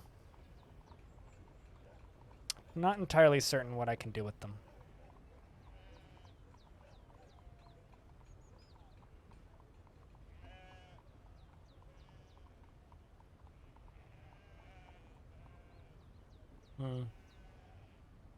Well, don't ruin the apology you've just given. Draxiteer. Don't discount that.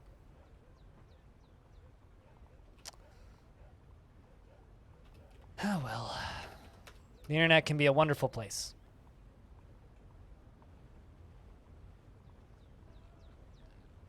What are the dark purple bars? Dark purple bars. What? I'm trying to think, like, what dark purple bars? In the stockpile? Oh, these guys? Black bronze. And rose gold, respectively. More of like a dark pink. I don't know.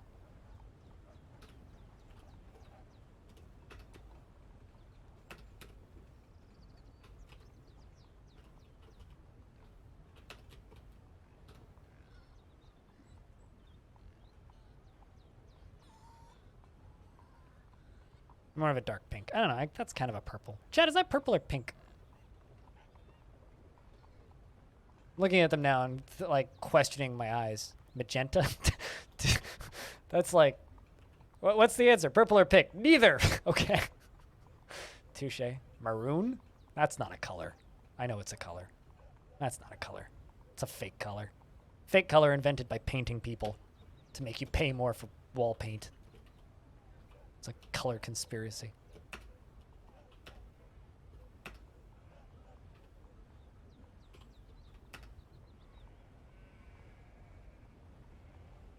Got a lot of pink tourmalines. Adium red? What? Is that like Vanta black? I'm actually mad that I know what Vanta black is.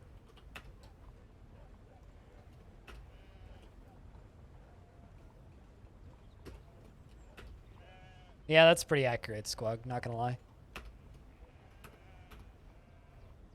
Looks like black bronze to me too. Well, I mean, I came to that take and that opinion around the same time that Illumination copyrighted the color minion yellow. That specific color of yellow is actually called minion yellow, and you can't use minion yellow in any feature film or to paint a house. Yeah, that's around the time I decided that colors are made up. That's around the time I learned about that.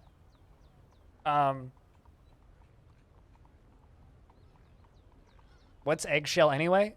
Color that my grandma loves. That's what eggshell is. It's like off-white, I think. It's like white that someone puked on and then cleaned the puke off and then puked on again and then cleaned it off. Then 6 months later, after it was sitting in the sun, that's eggshell.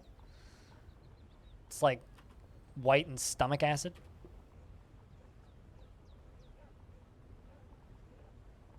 Oh, you mean the developer King? I know somebody named King. I was like, King did what now?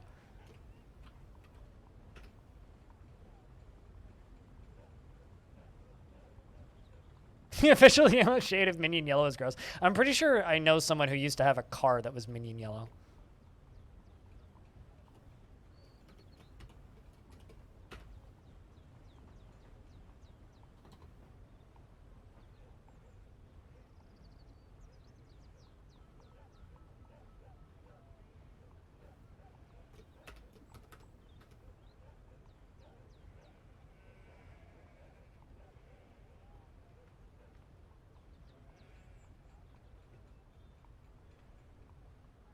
Makes it up because they don't actually exist on the light spectrum?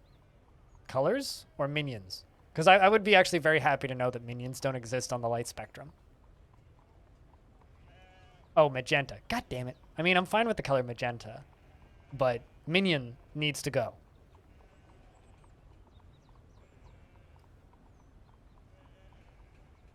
To make the humans pay more for llama leather. I mean, that's not too far off, probably. Also, Nosferatu, thanks for the $5, by the way. Well, I don't actually think I said thanks for that, so cheers. Do you like pinks? Are you going to paint your car pink?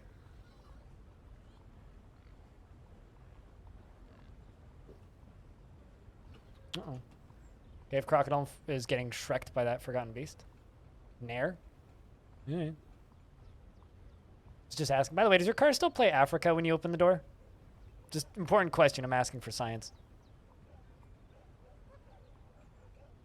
That's the best part of your car. It's like the only part of your car that I genuinely like is that your car plays like Toto's Africa when you open the door. It's like the main part of your car that I genuinely like because that is just way too funny.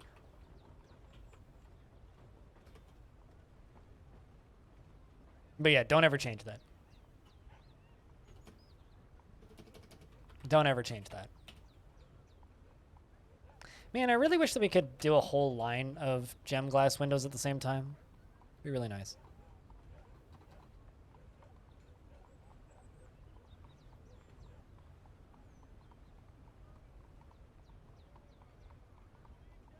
Where the heck did pink Tormians go? Game? Oh, there you are. It's like they moved. Clear. Indigo.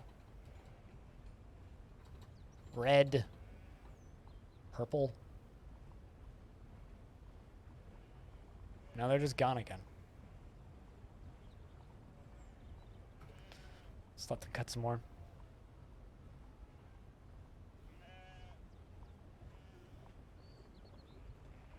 Minions are something I dislike very greatly. Uh-oh. Looks like Beermanier finally tantrumed.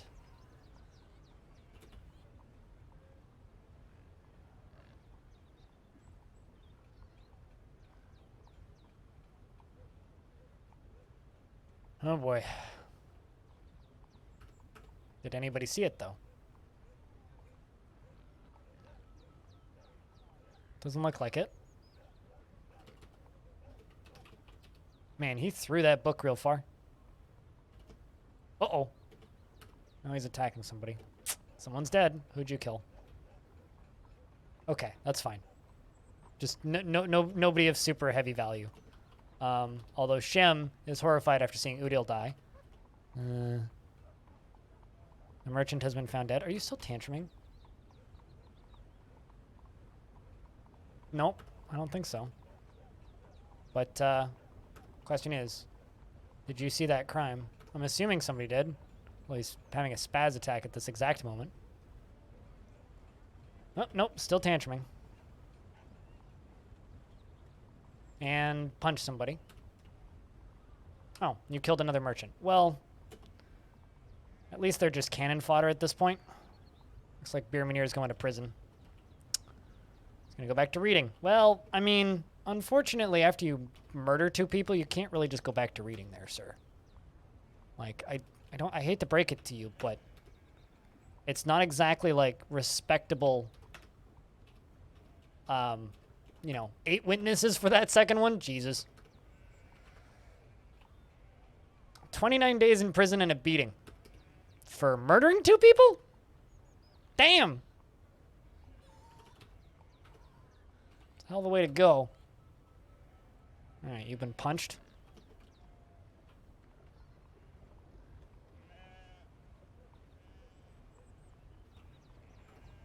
Captain of the guard beat you. Where even is my captain of the guard? Oh, that's Spitalier. Oh. Goffer went off to go socialize to let him stand up, I guess. After you murder 2 people. Hmm? You can't just go back to reading after murdering 2 people. It is true. After you murder 2 people, you can't just go back to reading. Although the captain of the guard is taking his sweet-ass time.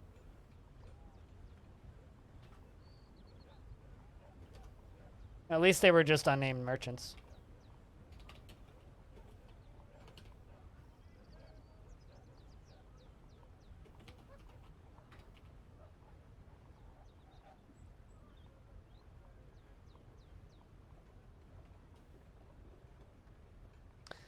Hope he can finish reading the chapter. I mean, he'll finish reading the chapter when he comes out of prison. It's fine. Besides, most of my books are only 1 page, so... Does anybody actually care? Alright, well, there's 2 corpses there. I need to make sure I got enough coffins.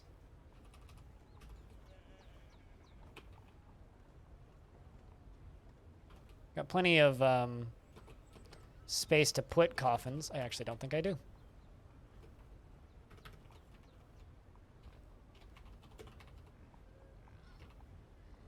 I don't actually know that number and couldn't tell you. I'd probably say maybe 24 tops. Maybe not even. It's actually kind of a low number. All in all. Beermanier's neck is torn open. Well, that's a pretty effective beating, I would say. Now we're just waiting for him to get stitched up, and then we'll throw him in a coffin. At least one. I mean, I know what the first murder was. The first murder was Morden, the first, who killed our Baroness by ripping her leg off. And he was 7 years old when he did that. That was our first ever murder in the fort. Imagine getting blood on the books. I've actually gotten blood on my own books. My own blood. Because I have to stab my fingers every day to check my blood sugar. And sometimes, like, they don't stop bleeding right away. And then, like, I'll touch the page. And I'll be like, ah, shit. So, yeah. I've never gotten blood on a library book, though.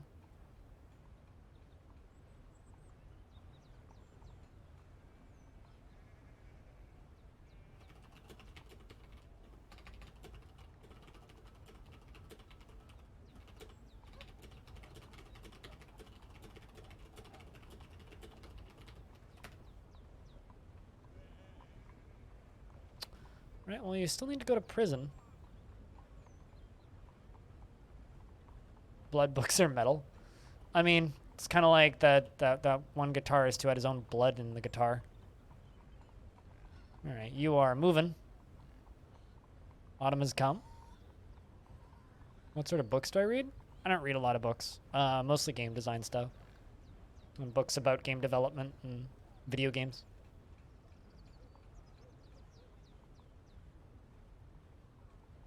I'm currently on my second run through of Tarn Adams' book. But outside of that, I don't read very much.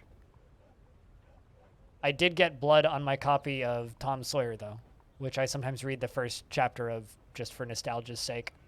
I never usually make it past the first chapter, though.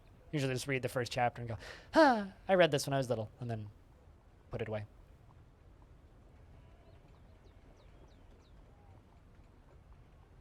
Hail Mary Project. I don't read a lot of sci-fi. I don't read any fiction, really. He says that after he stated that he was, you know, there you go. Now we're chaining him out. I mean, I don't really read much fiction.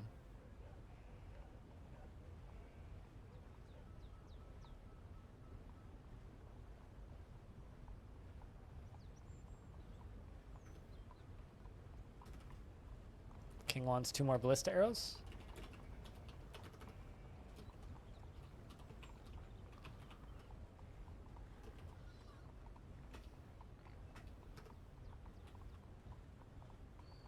Tribute report, which I got a screenshot for Stone, because Stone went to sleep.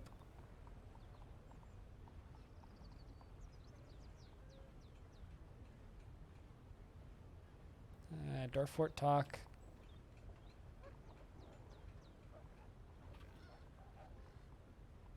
Cheers, Napazar. You have a good night's sleep.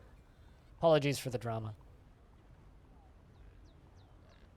Tom Sawyer is in the book Tom Sawyer. I mean, I actually listened to Tom Sawyer by Rush yesterday because I have a an album that is just like a 2-hour live set by them.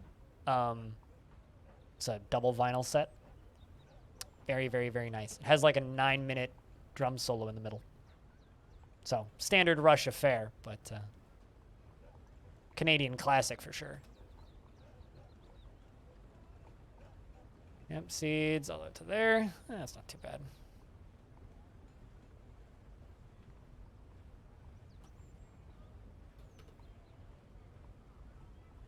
Rush is indeed Canadian. Rest in peace, Neil Peart. It's like the drummers of 2 of my favorite bands have died in the last 2 years. Neil Peart and Now the drummer of Hum. Although now it's just like amplifying my desire to find myself a copy of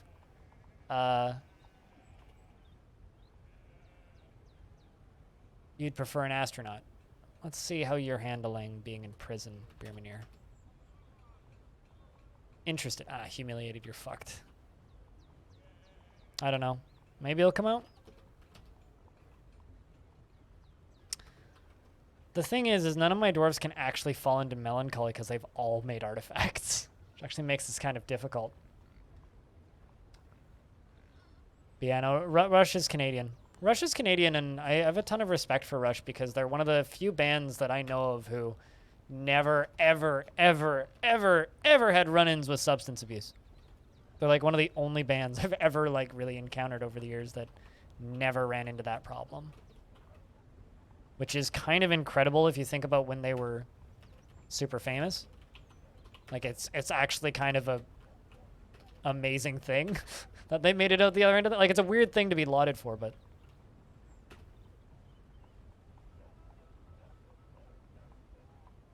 no, that's not what I want to do. I just want to make available for burial. To do that for 2.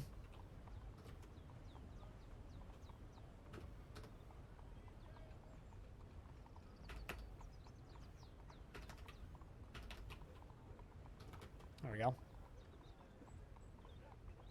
Why else would you become a rock star?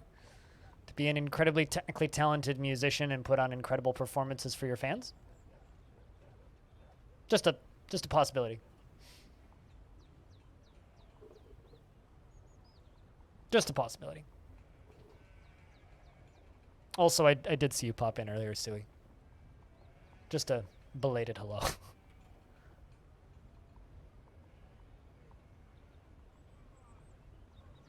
I mean, you can have problems with substance abuse and not be a rock star. It's maybe just a little harder to afford it. Critty is throwing a tantrum. Oh, boy.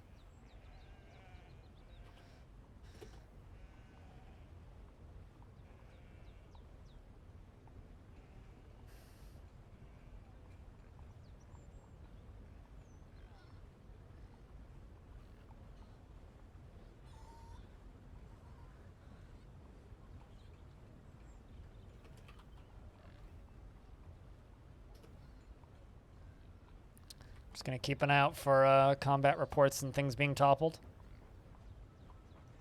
Addictions are a lot less fun when you're poor. So don't be poor? I know it's not that easy. Trust me, as someone who's poor, it's not that easy.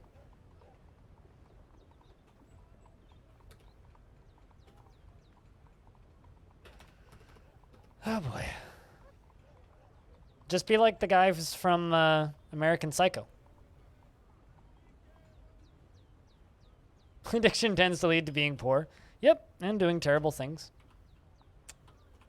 Because addiction is the problem.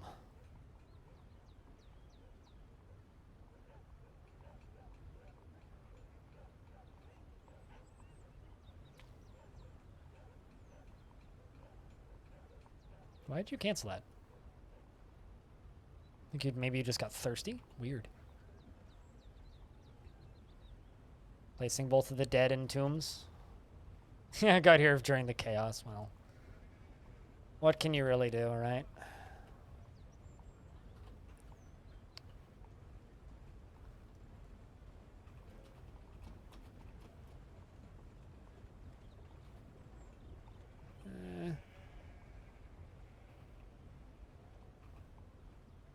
Just gonna sell off all the stuff that I don't really need.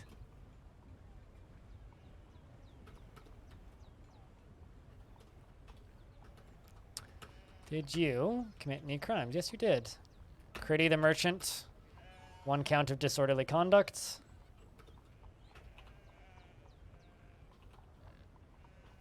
$29 days in prison. It'll either help or hinder, and we don't really know which.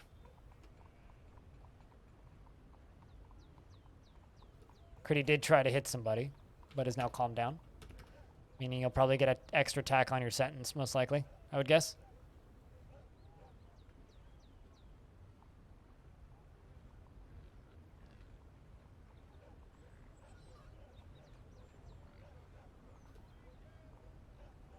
Yes, one is a beverage, and then the other one is a hole in the ground.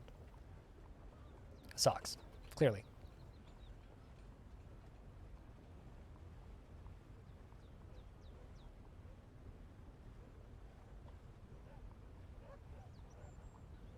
So yeah, there is quite a significant difference between Coke and crack. Yes.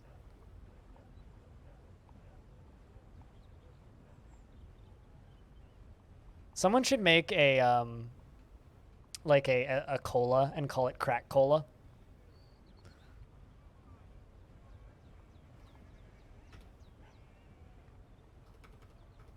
You're more of a Pepsi guy yourself.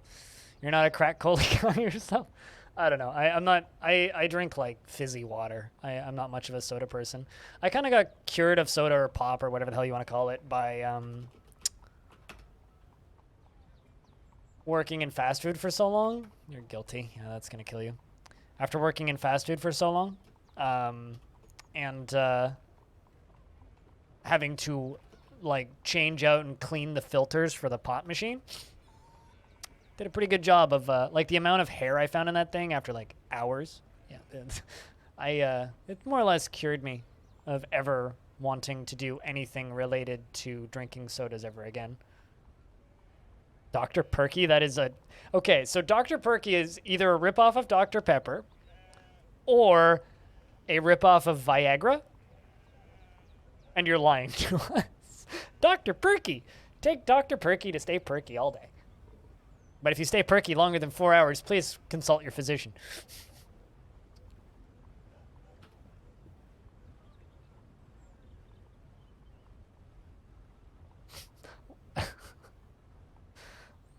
It's a Dr. Pepper ripoff. See, I've had Dr. Pepper once in my life, and I thought it was absolutely disgusting. So I can't imagine that possibly being good, but I'll take your word for it.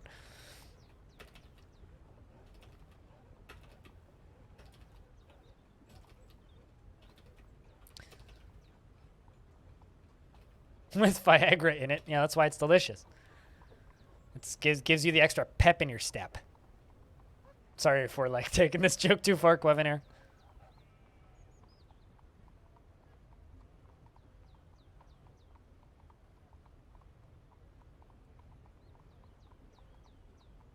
Yeah, my dad really likes Dr. Pepper. Like I said, I can't say that I enjoy it.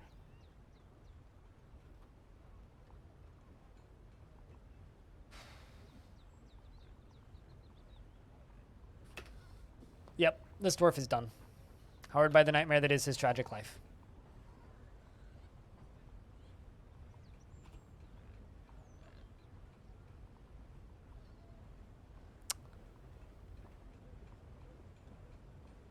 There's a sleep aid drink for your that is not recommended by the FDA. What's it called?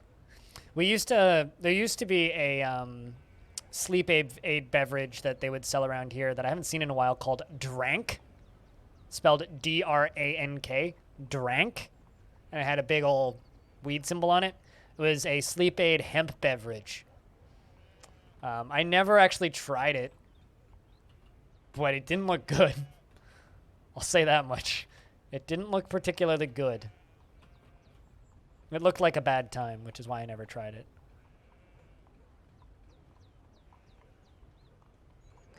There's a craft brewer and soda maker and distiller on Vancouver Island called Phillips, and they make a root beer which has pepper in it. It's a black pepper root beer, and it's like spicy. Like it's actually like, and I don't just say that like as a compliment. Like it's legitimately spicy. It'll make your mouth burn.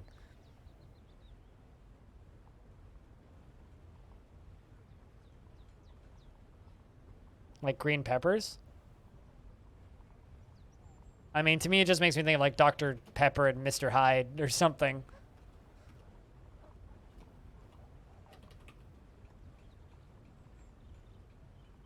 Sippin' syrup? Never even heard of that.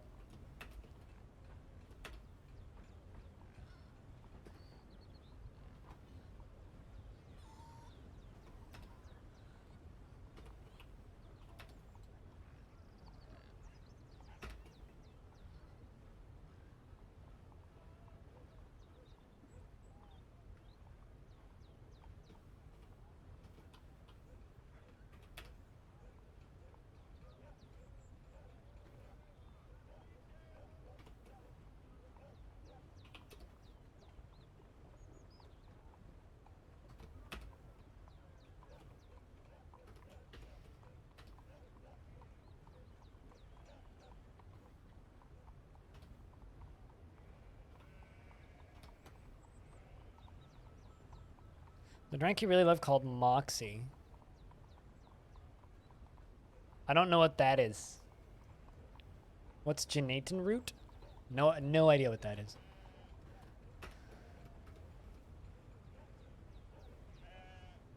I know a beer called Moxie.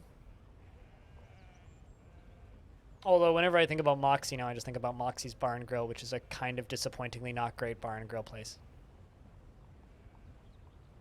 The bitter drink?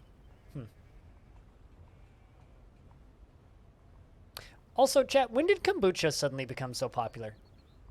Does anybody know? Like, I like kombucha. It's fine. But, like out of nowhere, maybe in other places in the world, certainly not here. It must be regional, Renbird. Moxie was the first soda. Literally never even heard of it, so. It must be regional. Anyway, kombucha suddenly became, like, the most popular thing ever, and I've literally never had it.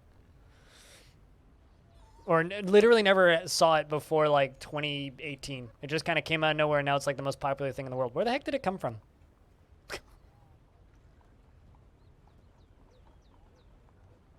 I'll be starting now. Cheers. We'll see you when we see you, Nosferatu. Thanks for the $5. And apologies for the drama.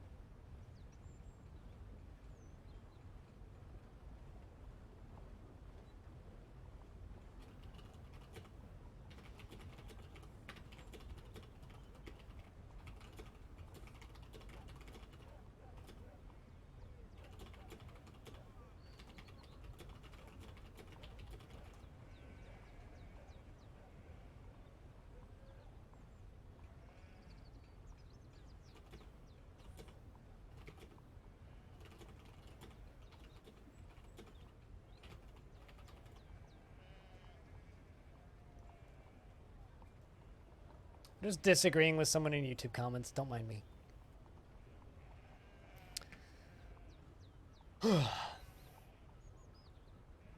Yeah, it sounds like it's a regional thing.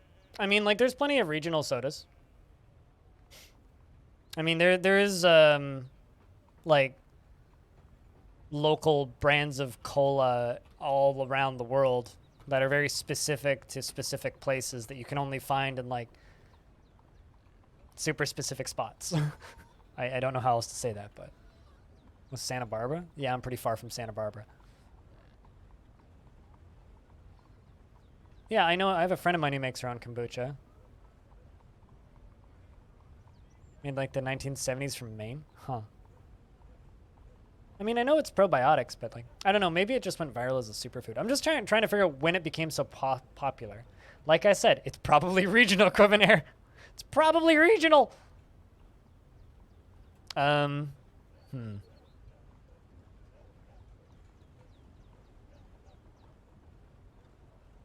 say big difference between 1970s and 1870s, but Coca-Cola existed in the 50s, so. What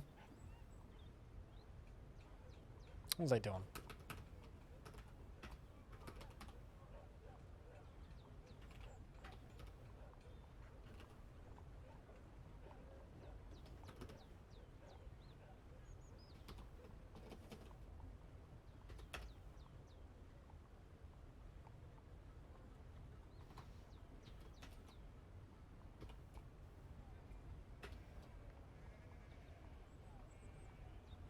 I mean, lots of things used to have bad things in them.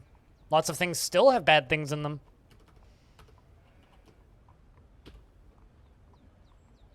Technically, we have radioactive stuff in us. There's actually a lot of really interesting studies about how all of the nuclear testing got imprinted into our bodies, and every human is slightly radioactive, and the amount of radioactivity in our cells can, like, literally date when we were born, based off of the amount of radioactivity in the earth at the time.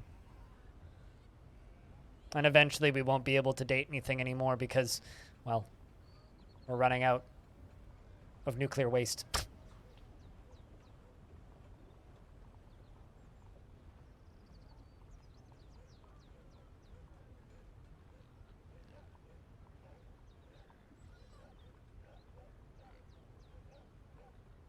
I mean, lots of cosmetics had lead in it too. Not even just like radioactive stuff.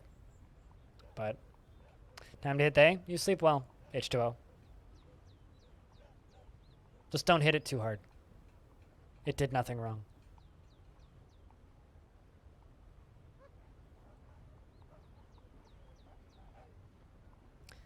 They didn't burn lithium, but just modern 7-Up. Wait, really? Hold on a second. 7-Up is flammable? I literally need to go, like, buy a can of 7-Up and set it on fire now to see what happens. You realize this, right?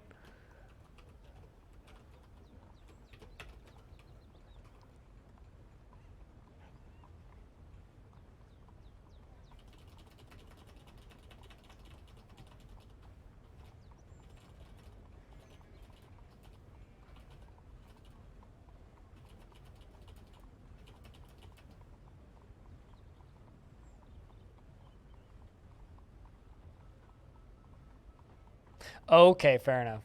I was gonna say, I'm like, what? I was like, I really want to just like set a can of. So what? In order to burn 7-Up, I need to find like a 1970s can of lithium or lithium. In order to burn 7-Up, I need to find a 1970s can of 7-Up.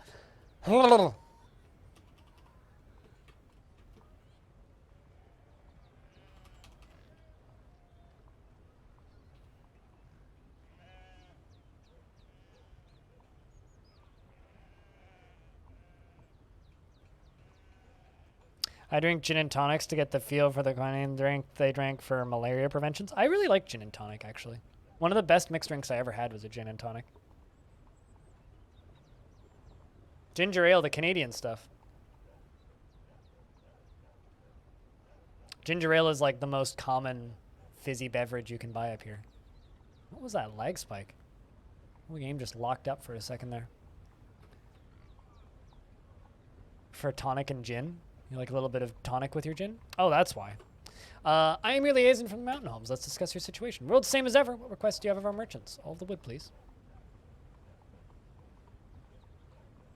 Does it have an antipsychotic drug? I mean, who doesn't want antipsychotic drugs?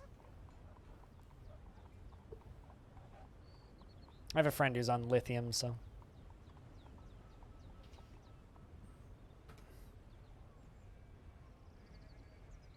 It was way too gingery. You can buy like handcrafted ginger beer at my local shop made by a local place. And yeah, it's like setting your face on fire with ginger and shoving ginger into your eyes and then inhaling ginger while you are consuming ginger as you are jumping into a bathtub full of ginger while being made of nothing but ginger. And then you get out of the bathtub full of ginger and then suddenly all of your clothes are made of ginger. And then the next day when you're peeing, you're actually just peeing ginger. All I'm saying is ginger beer hurts on every end and doesn't feel good on the way out. It was delicious. I had a second bottle. But probably wouldn't do it again.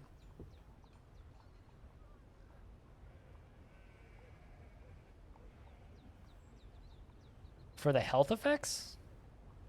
Seems like an extreme stance, but I kind of see where they're coming from.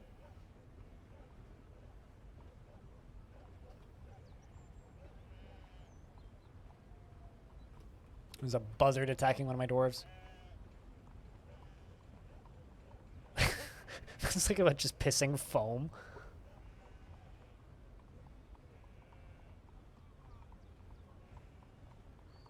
Dwarves suspended construction on a gem window. Why? Please continue construction on gem window. Thank you.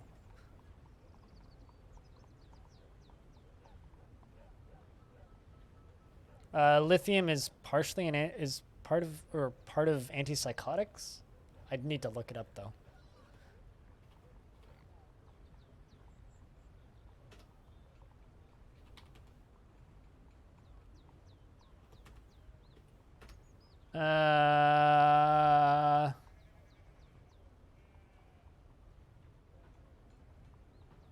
Many people ask me, Nikita, Hi, Ryan. How are you? Will the блин?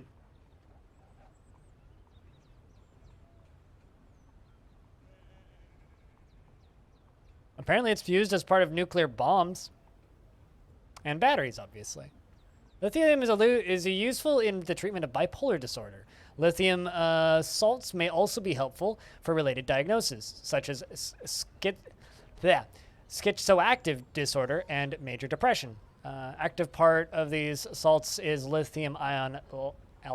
I don't speak this language. And they increase the risk of developing this man's cardiac anomaly in infants born in women who take lithium during the first times of pregnancy. Okay. Well, there you go. It's used as part of treating bipolar disorder and spats of depression. Are you eating lunch at work or just eating lunch? What's for lunch, Ryan?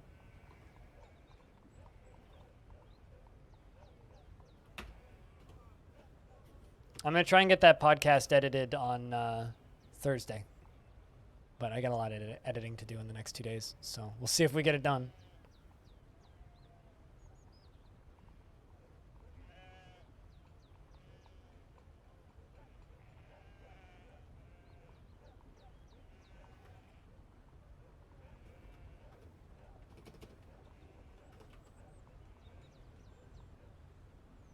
It's the creator of Escape from Tarkov fucking up English and then getting frustrated and smacking the table. That's Ryan's sound clip.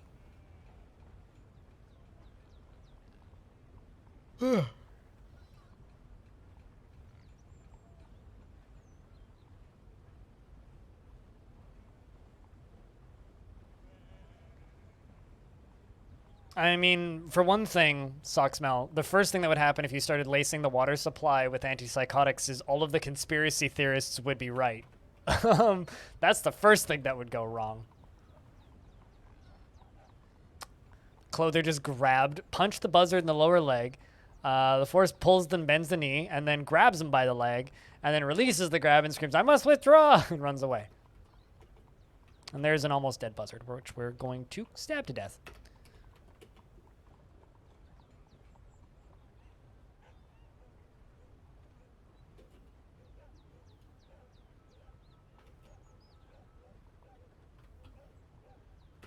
And kill that one too.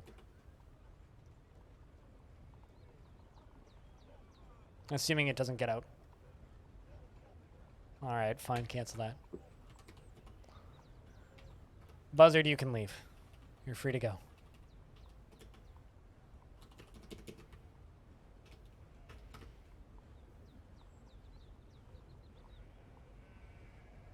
School of Improvement meeting guy came in and said we should build a dome on the field to grow crops after the bombs drop. I mean, that's a very like Cold War way of thinking.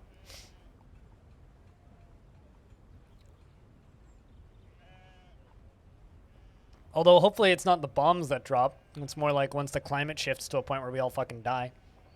It's like right now there's a lot of people that are like going after Canada building another, or BC building another power dam. They're like, oh, it's going to destroy a lot of like forest, but at the same time it's like, well, how else are we supposed to power all of these electric trucks everybody's going to own in like a year?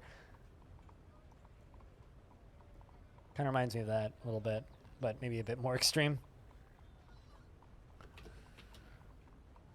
148 years old. You know what, Critty? I got to send you away. I like you, Dwarf. Ooh. Why do I have to expel your entire family? Can't do that.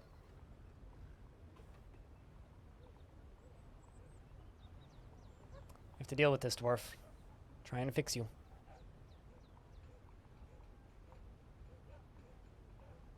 Yep, and the buzzard has stolen Wolverine meat. It's okay. Nothing of value was lost.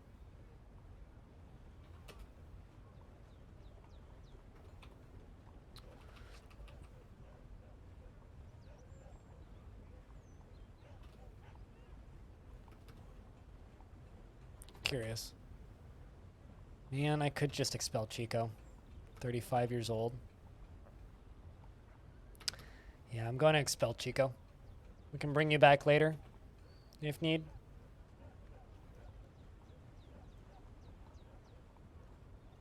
TF? You mean transform into Wolverines? By not becoming werewolverines, that's how.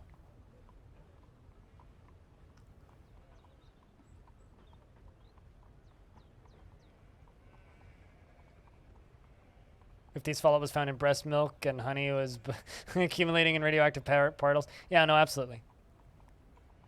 As long as it's not the Wolverine soap. Oh, we got thousands of bars of soap. It's fine. I make a couple bars every couple years, and we're definitely not using them that quick. You're distressed too?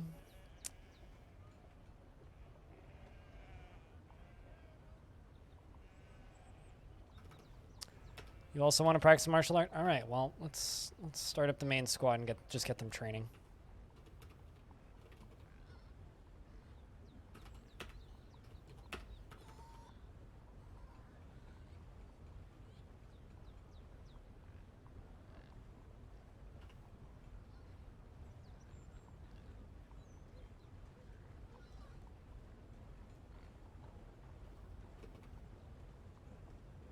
This dwarf. Don't know what to do with you. Because I can't really...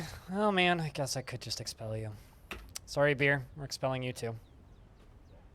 The first time we've been below 29 dwarves in a very long time. Could also just expel Seeker. You're fixable. We'll try and fix you.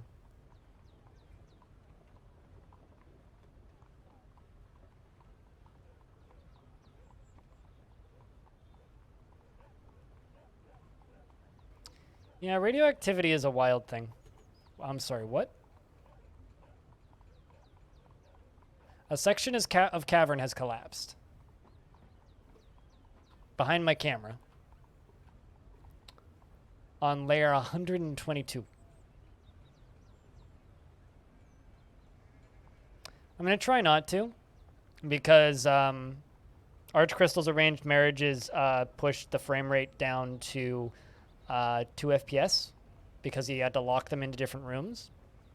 What I'm going to do is I'm just going to keep bringing in merchants. Something just caved in. I don't know what. I mean, something probably has fire that's on the third cavern there, or even the second cavern there for that matter. But no, I'm going to try not to. Specifically because of how much it wrecks frame rate.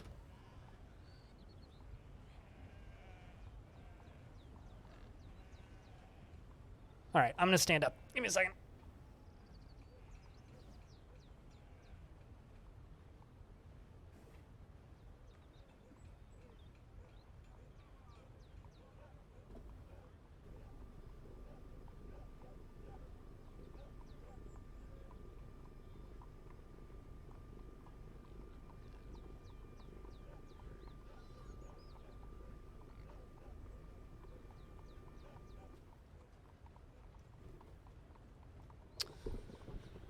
All right.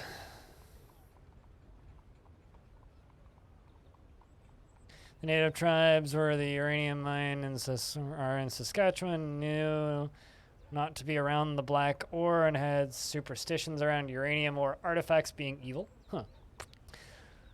I have risen. I have risen, clearly.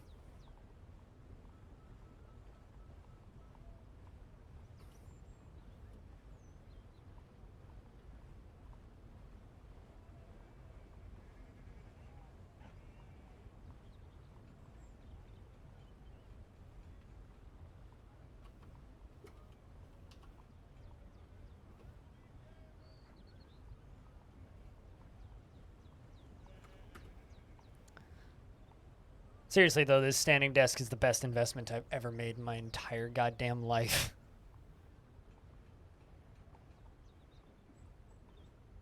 Cheers, Quevener. Apologies for the loss of your dwarf. We'll do my best to recover these current ones.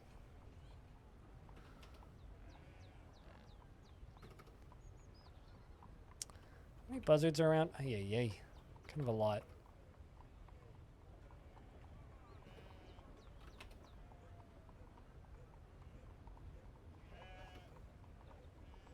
Is this life in glorious Longdeath? Yeah, well.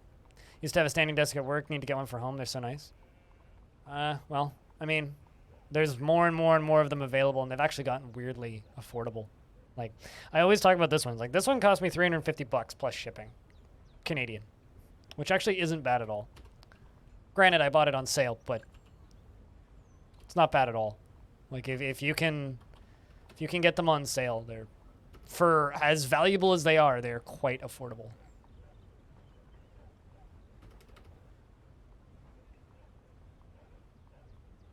The next year of pancakes with your arms flown off, it was inevitable. I mean, absolutely. As long as you enjoyed your unicorn roast.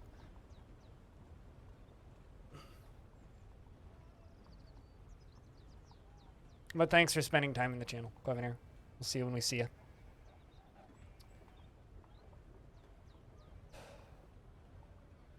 But after today, next stream will be... Fuck all these buzzards. Next stream will be Saturday, because I'm taking tomorrow off to go to the dentist.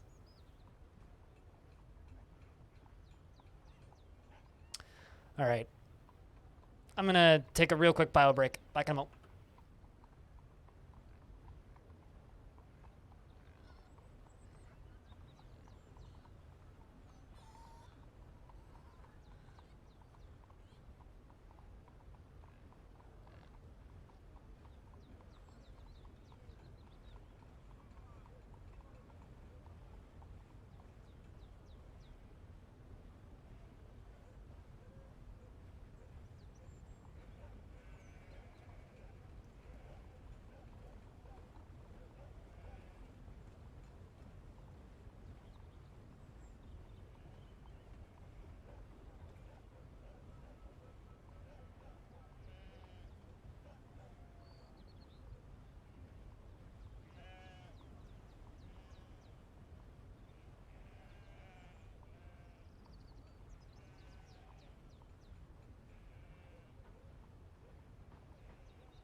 I just quite literally told a child to get off my lawn because there was a child on my porch.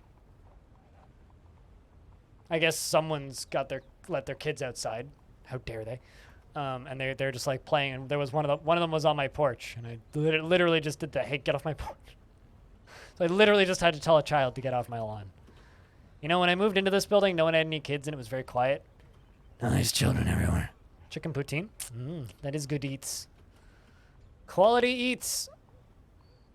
I was near his seat. How pleasurable. How lovely that you're such a simple-minded dwarf. Happy as can be near a fine seat. Old man blind, you fucking know it, man.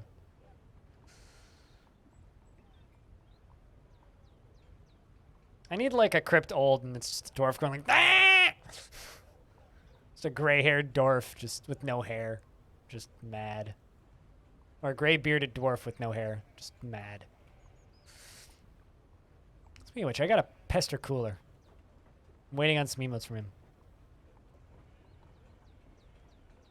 I am offended at the fact that you didn't take photo of your chicken poutine.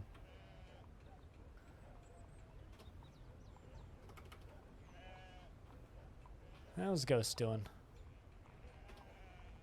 Still stressed, but very content. That is kind of close, yeah. Well, that's more of a and less of a you know what I mean? Like too much and not enough More or less the same thing, right?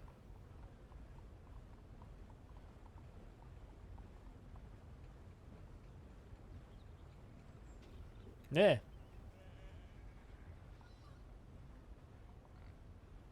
Yeah, that's kind of a get off my lawn.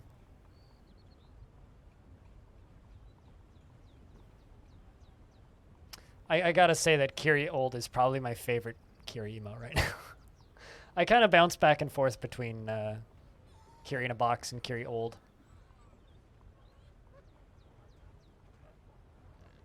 Maple syrup, last I checked. Canadian bacon, it's right in the name. which is actually just a particular cut of ham.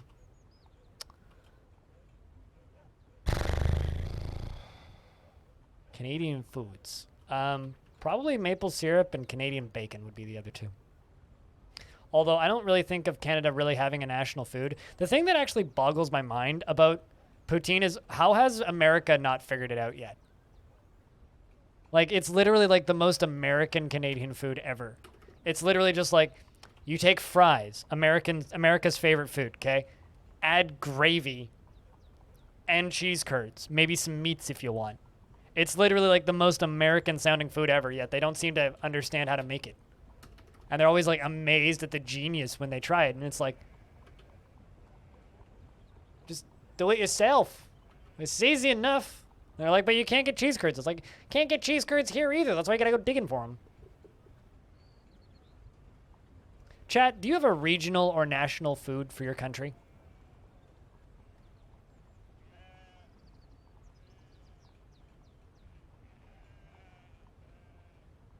And biscuits and gravy.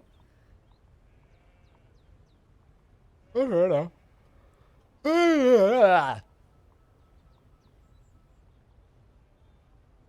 You make your own poutine at home?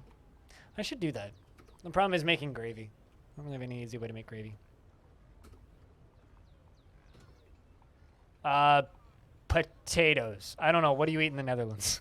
I genuinely have no idea. What's a Michigan's? BJ? I actually don't know what a hush puppy is. I know what a hash puppy is, but it's a very different thing, probably. What's a hush puppy?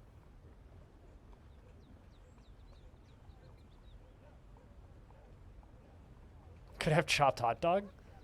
I'm not entirely certain that would necessarily make it more American. If anything, that would make it more Japanese. Hot dog on a bun with meat sauce. Ooh. What, like a meat tomato sauce? Like a pasta sauce kind of deal? Deep fried cornmeal. I'm trying to imagine what that would be like now.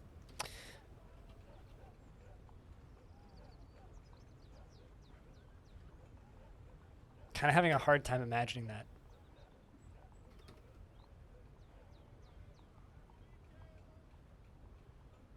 Usually a fish food thing.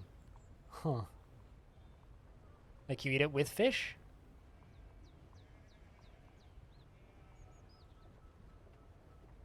Although I'm super down for the idea of a hot dog on a bun with meat sauce. That sounds great.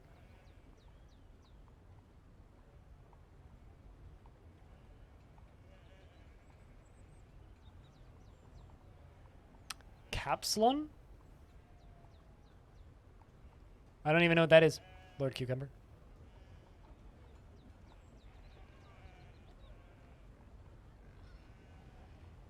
An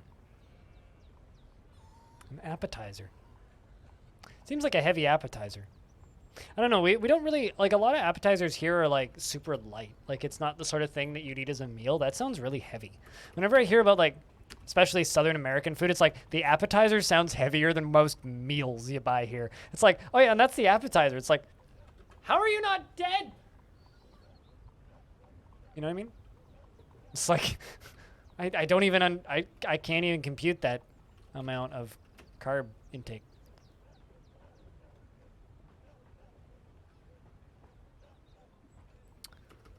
Isolated after being unable to find somebody to yell at. Is my mayor training?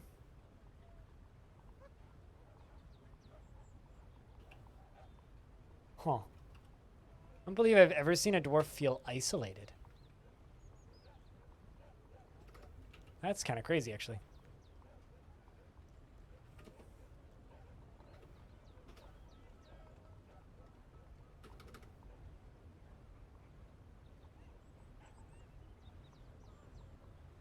It's the neat part is you have a massive amount of cardiovascular disease. I mean, here's the thing though, like I believe that humans can eat some incredibly unhealthy food from time to time and do just fine, you know? Like I once or every other month or so I would go to the pub before the pandemic, and I would get deep fried pickles, a bowl of poutine, and fish tacos, and I'm pretty okay, right? Like, I think it's a matter of frequency of that kind of food, right? Like, you can absolutely go out and eat something dumb. It's just a frequency at which you do that. It's basically a portion of fries with shawarma meat. Shawarma meat? I don't know what that is. Shawarma? What's shawarma meat? Unless you're talking about shawarma meat, but that's spelled differently here. Garlic sauce, cheese, lettuce, and thrown over it. Melted into a goopy mess that tastes surprisingly well. It's basically translated the hairdresser. Okay. Sounds that sounds kind of like something that you'd buy in a burrito wrap or like in like a tortilla wrap here. Like, I feel like I've basically had that, like the portion, like everything, including the fries, meat, and all that, but like in a wrap. I'm pretty sure I've had that before, actually, or pretty close. I mean, you know, it's sort of like Dwarf Fortress, right? Danger rooms no longer make good military; they just make good doctors because all of your military explode, right? It's like if you have an obesity problem, then you'll have a lot of really good doctors for dealing with it, right? Naturally, especially when they're getting paid to do that. So they will obviously go to the place where there's the most obesity. So the more McDonald's you have in the world or the more crappy fast food you have in the world, the more doctors you have, ideally. Or everybody's just overweight and we all die.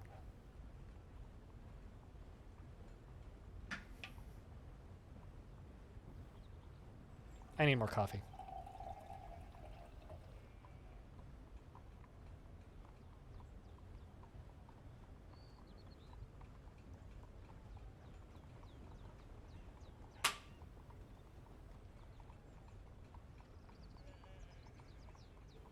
I've never had a deep fried chocolate pudding pie. I have had deep fried Mars bars, deep fried Snickers, and deep fried Oreos before. I've never had a deep fried pudding pie, though. Although I can't say I've even had a pudding pie before, let alone a deep fried one.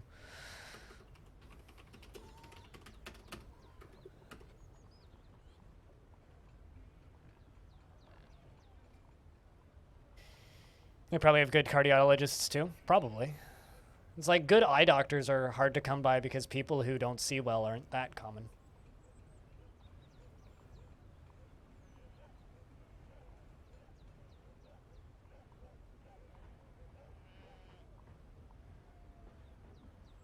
You really need a frying machine? Why? Just use a pan. I don't know. A home-owned deep fryer is one of those things where it's like it's not quite the equivalent of like, what's the word I'm looking for here? It's not quite the equivalent of like a crock pot. I feel like a crock pot's more useful, or a slow cooker is more useful, or a pressure cooker is more useful. But like a deep fryer, it's like you can just deep fry in a pan though.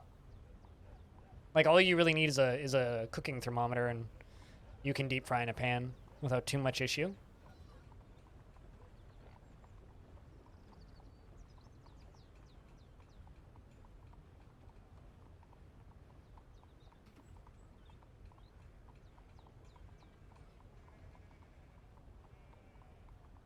Hearing weird sound. Hold on.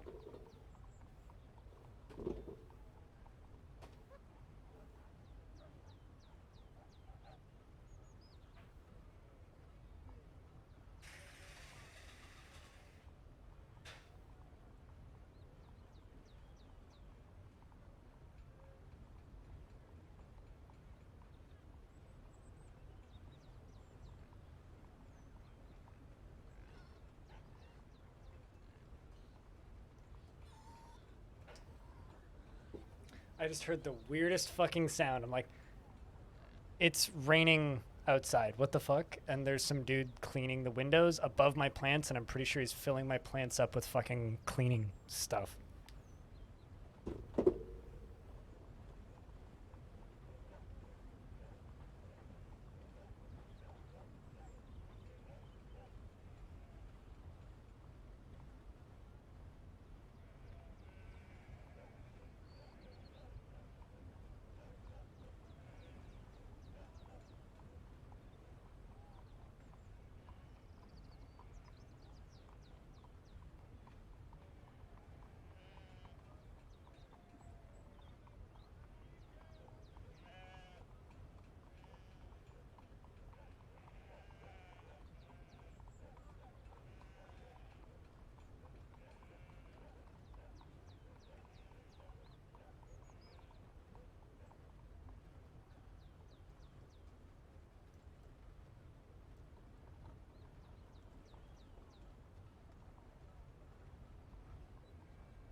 I just asked them to move my plants, and so they're doing that. Not entirely thrilled, to be honest. They're cleaning the windows on the top floor on the outside, on the side of the building.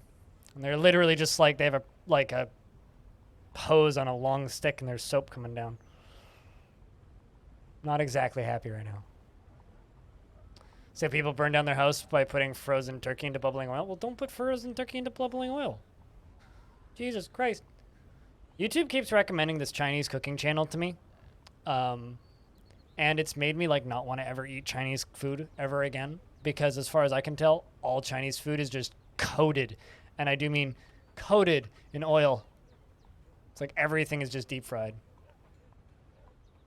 You better have fucking moved my plants.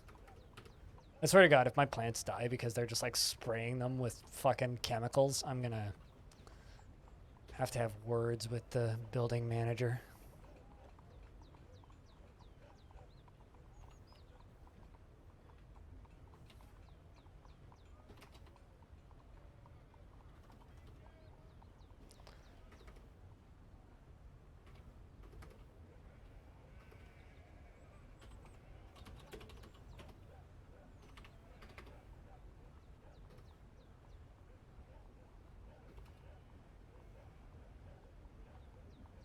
Yeah, no, lots of people burn their houses down, mistakenly deep frying stuff. Actually, my Oma did that when I was younger. Accidentally left a deep fryer running too long when she was trying to make French fries, and damn near burned her kitchen down. I got this very early memory of just like flames going all the way up the side of my kitchen, or my parents' kitchen, I guess, at the time.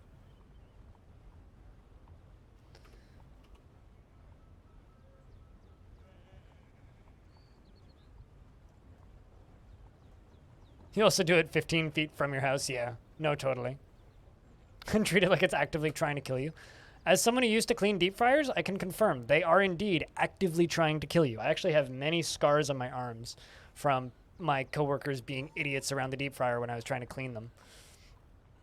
Yes, I had gloves on, but, you know, like, I didn't have gloves on my shoulders. I've got, like, bits of skin that never quite healed properly, like, there, because, like, my gloves came up to here. It's like they basically covered up to around halfway up my arm.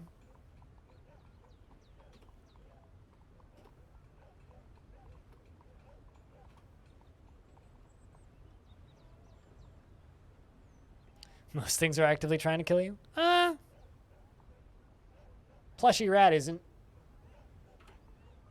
I don't think Twitch chat is actively trying to kill me. Chat, are you actively trying to kill me? If most things are actively trying to kill me, then by that logic, Twitch chat is probably actively trying to kill me. I like to think that you guys aren't trying to kill me. Generally. I'm sure somebody is sometimes trying to kill me. How's Ghost doing? You doing better? There you go. You're doing better.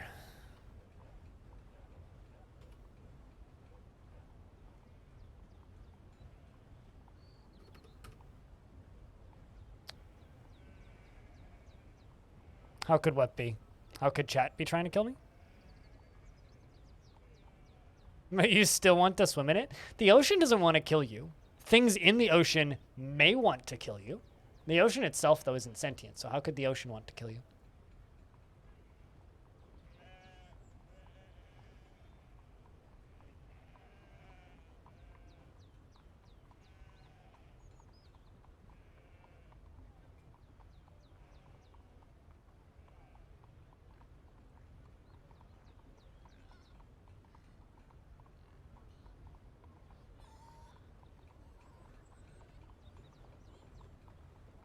I really wish now that my building gave me a heads up, would have given me a heads up that they are washing windows. Because I really don't like the fact that all of my plants have been filled up with fucking cleaning detergent. Really not a fan of this.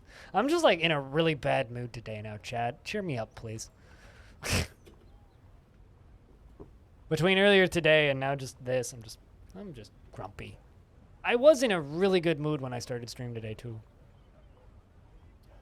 The ocean is insane. How come it throws tides at you? Because the moon? I know that that's like the most stonery thing to say, but literally, because the moon. That's why the ocean has tides, is because the moon.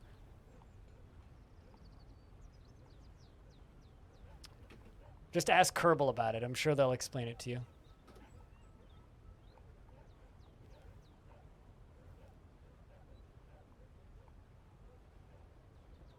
That is... as someone who is kind of scared of tight, closed spaces like that, that is horrifying, sir. That is absolutely fucking terrifying.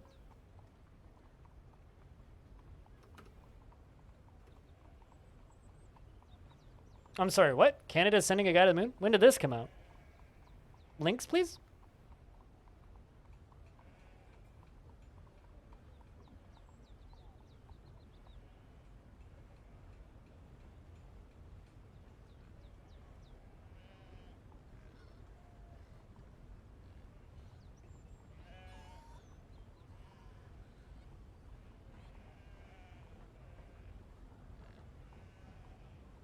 I mean, I guess I could just Google it, but...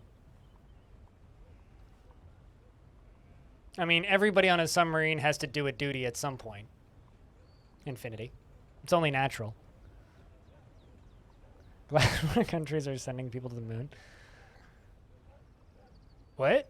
I don't... Is that supposed to be... Is there a joke in there somewhere? I can't tell. Also, hi, Side Scoop. If there's a joke in there, I don't get it.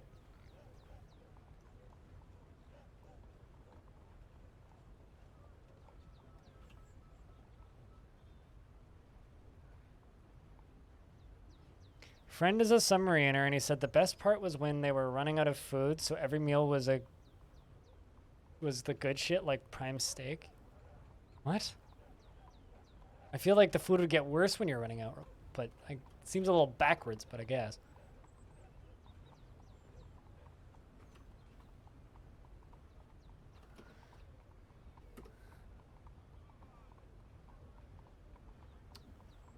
All right, Mayor, why are you just stuck in attending a meeting?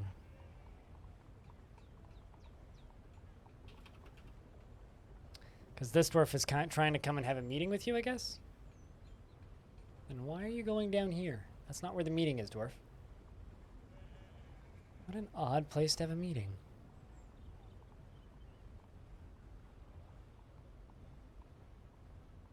Are they actually sending someone from Nigeria to the moon? What? I'm confused. What? Why? I mean, not wait, why, but like, okay, hold on a second. Since when are we sending people to the moon again? That's my first question, because this is all news to me.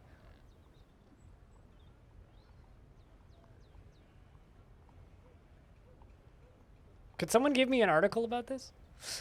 Maybe I should just go Google it, because you guys are not giving me articles. I'm just real curious about since when we're going to the moon again.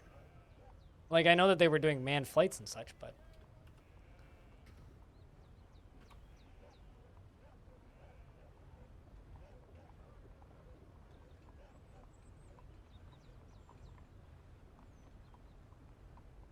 Canadian astronauts will start flying to the moon in 2023. Huh. Airplanes to send to... You know what I just learned? That we still have a space industry. I didn't realize that we had our own separate one still. I thought we'd completely liquidated that. Guess not. First crewed mission to NASA's Artemis program is... Huh.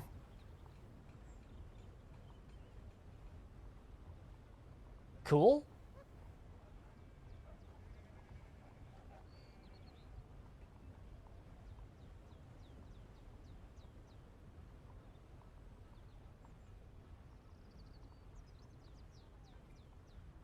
I mean, neat.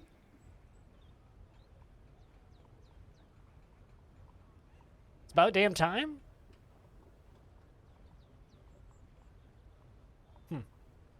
I feel like I'm very behind on space shit because I don't pay attention to any of it. I really don't. I'll be honest.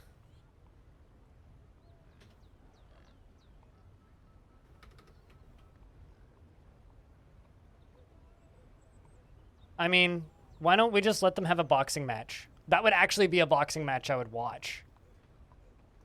Chat, would you watch a Jeff Bezos versus Elon Musk boxing match? Also, who do you think would win? Got enough issues here on Earth? Yeah, that's kind of why I haven't been paying attention to space. Type the number 1 in chat if you would watch Jeff Bezos fight Elon Musk in a boxing match. Also, who do you think would win?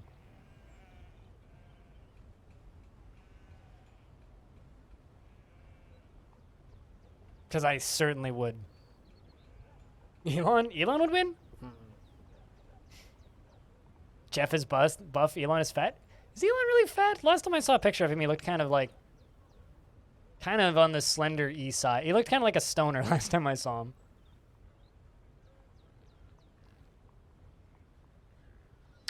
Isn't Bezos a wrinkly old man? Hold on a second. I need photo evidence here. Jeff Bezos. All right. Picture of Jeff Bezos. So that's Jeff Bezos. Yeah, okay. Jeff Bezos. Kind of looks like discount Captain Picard. And then Elon Musk. I don't know. He's not really fat. I feel like that could go either way. I feel like that could kind of go either way. I really want to see this now, and I'm never going to get to see it. Somebody just, like, mod them into the WWE game and make them fight. Because that I would watch. Can we, okay, actually, can we just get a fighting game that's just billionaires? Like, someone like, make, like a Mugen type, dumb everybody fighting game where everything makes no sense. And just put a bunch of billionaires in it. That way we could have, like, a Trump versus Elon versus... Bill Gates versus getting all in a cage match versus Jeff Bezos. Who doesn't want to see that? Be the first good thing we do with billionaires in our life. Yes, but he's still a billionaire. Actually, I thought he was the CEO of Blue Origin or whatever. Or at least on the board of it. Trump would be the first to drop. I think Trump would just surrender before the fight even started. Just be like, my arthritis. Ah!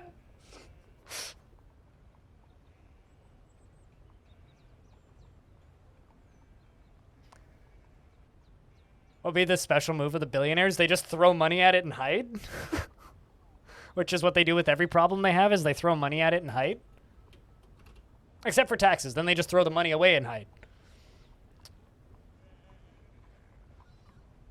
I don't even know who that is, but that is a generic enough name that person might not exist. But I believe you, Side Scoop. Oh, also Mark Zuckerberg, yeah.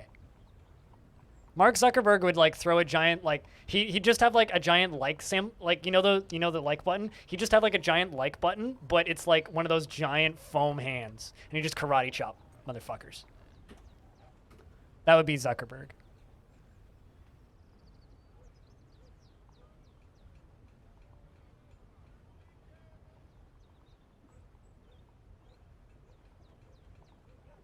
Literally just like a giant karate chopping thing. I thought that said someone got married and I was excited for a second.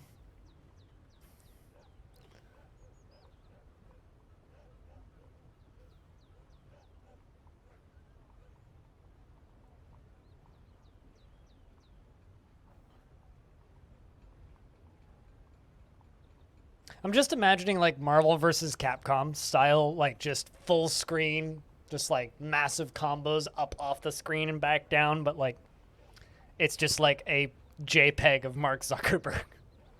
I don't know. I really want this to like Mortal Kombat 1 style, like blue screened kind of thing. Man,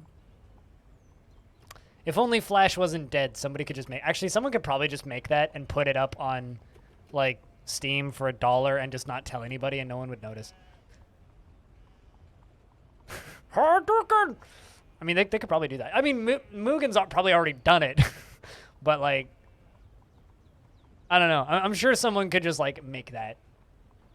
There's got to be like default code just publicly available that you could use to just make a simple 2D fighter. That's got to exist, right? Like, we could probably whip this up in a fortnight. It's like the billionaire fighters. Everybody's worth $1 billion. Every character is worth $1 billion.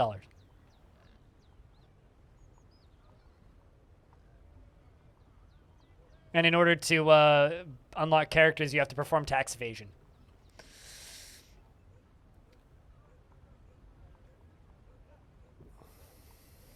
I was getting a fuck ton of money with Artemis and Space Force. Space Force coming here. I can't take the word Space Force seriously without thinking about, like, the show Space Force, which I wish was better. Oh, yeah, well, Trump is broke, right? Trump is, like, so far in debt, like, yeah, you're right.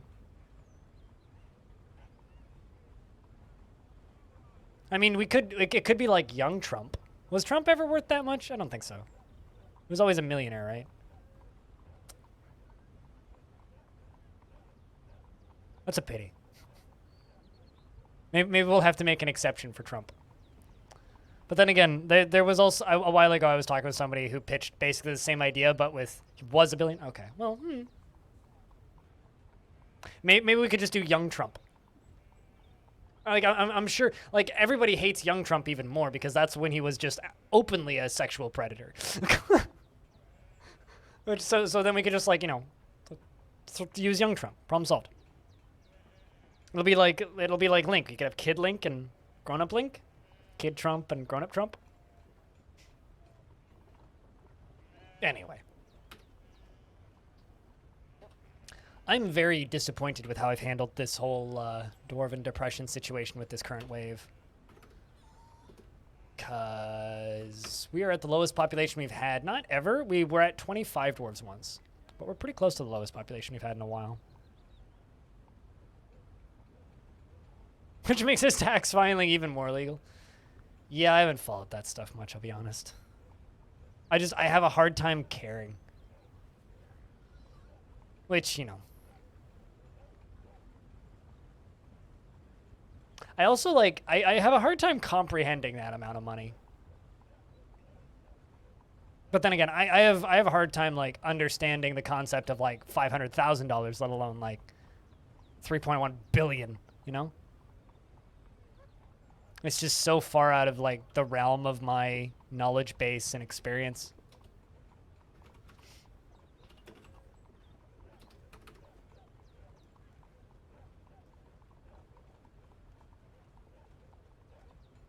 I mean, here's the thing, Side Scoop, right?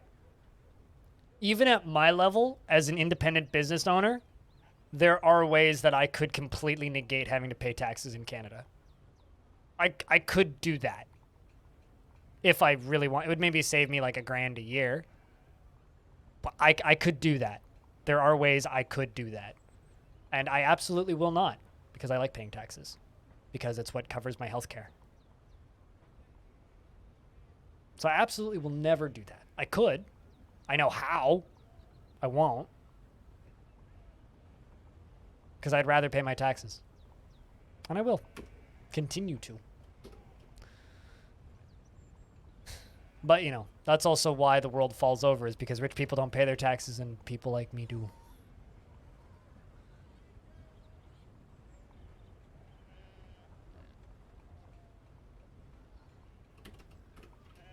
But then again, I've also stated pretty publicly before that if I had unknowable amounts of money, I would give most of it away. I'm going to turn my AC back on and see if that guy killed all my plants or not. Back in a sec.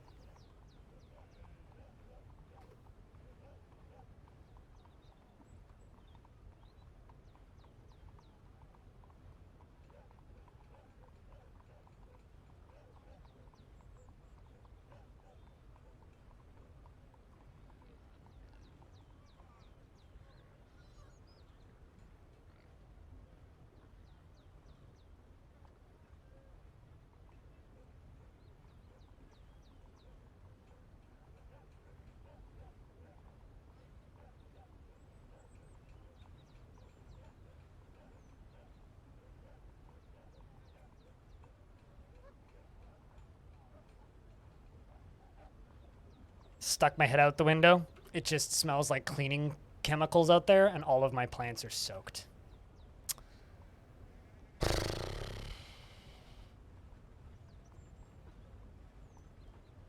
Really upset right now.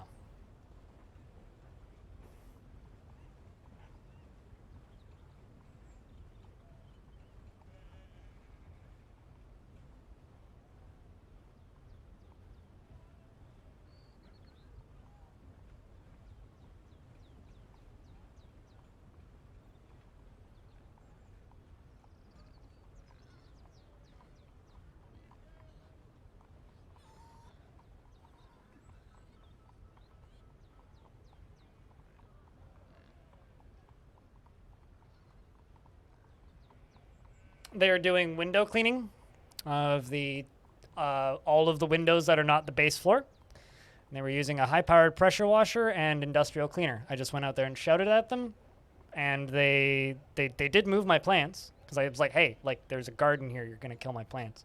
They moved them, but it didn't really make much difference. So all of my garden outside is now covered in cleaner. I'm pleased. That kind of sucks. It's literally plants that I spent the last 2 years growing. Real pleased.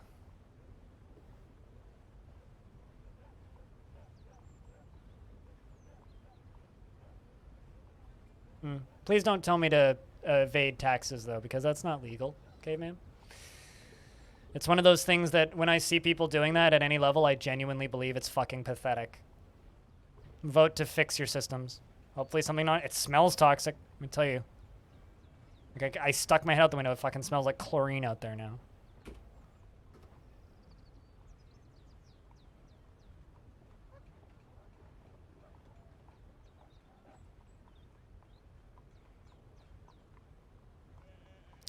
All right, chat. Do you want me to end stream? Is that what you guys want? Because you're literally talking to a self-described socialist. Renbird.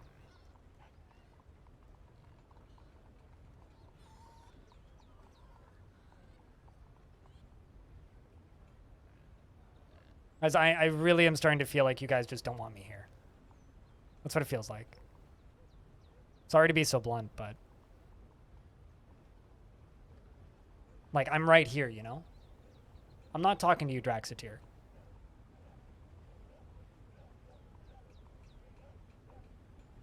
Then, like, what are we even trying to do, right? Like, what is the goal? What is the outcome, right?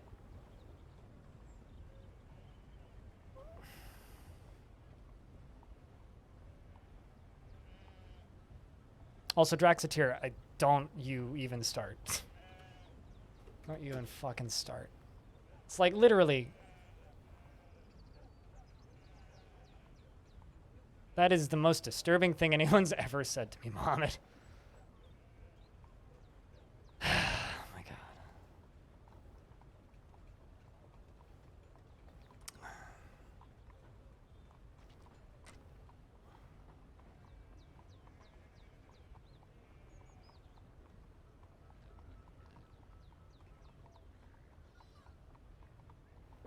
Draxiteer, if you don't like me, just leave.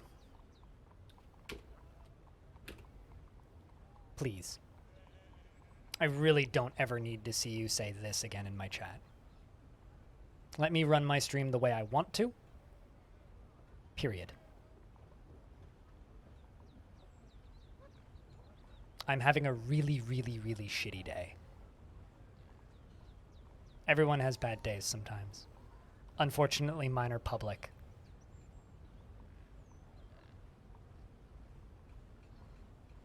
My day just got like 75% worse.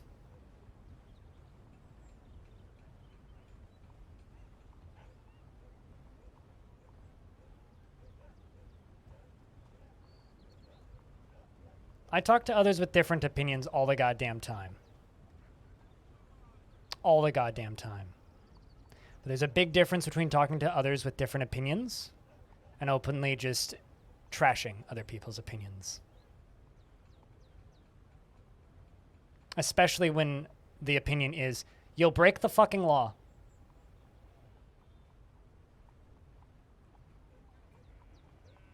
Also, I'm not talking about you, caveman crafting in the first place.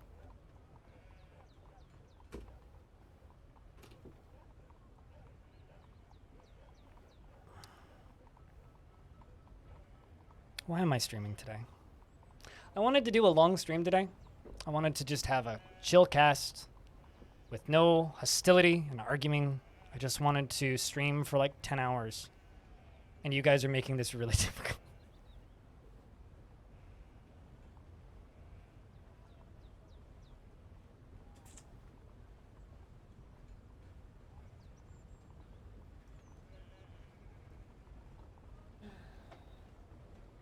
Last I checked, evading taxes isn't legal. Just last time I checked, you know.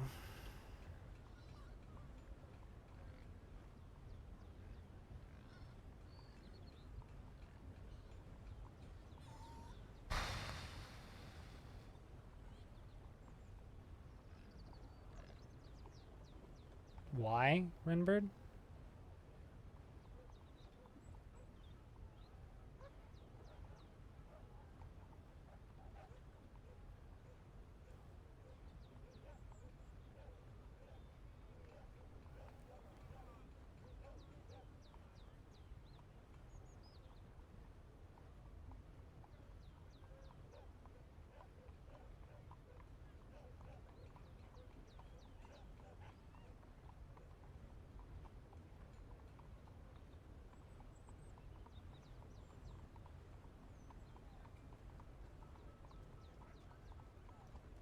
No, that's not what you implied, caveman.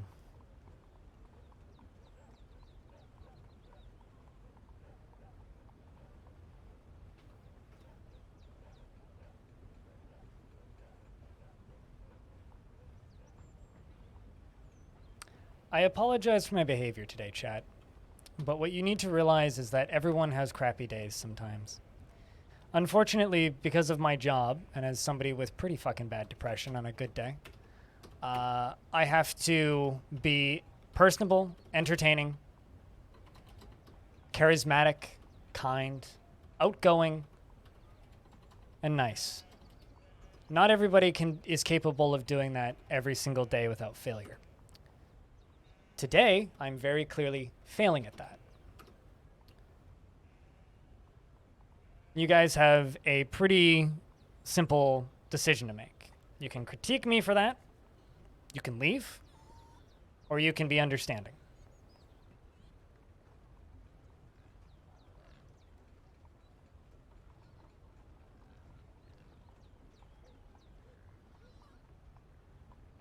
It's your call.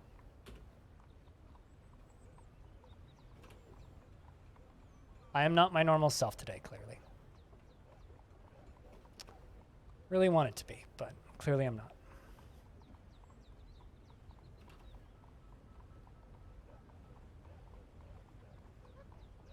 I'd like it to as well, especially because my bad day is going to be archived on the internet for probably all eternity. Which is really, you know, a nice thing to remember.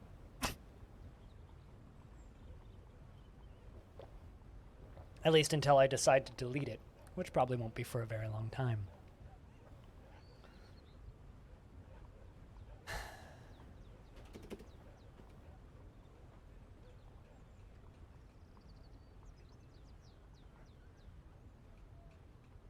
I would be multi-times bankrupt over and over and over and over and over again if it wasn't for the laws that we have in place in Canada. So that's why I pay my taxes in full. Of course, I take normal tax deductions like a normal human being should. But I will never evade taxes, regardless of whether or not that's what you suggested. And I apologize for my shitty day. I don't know what else to say, really.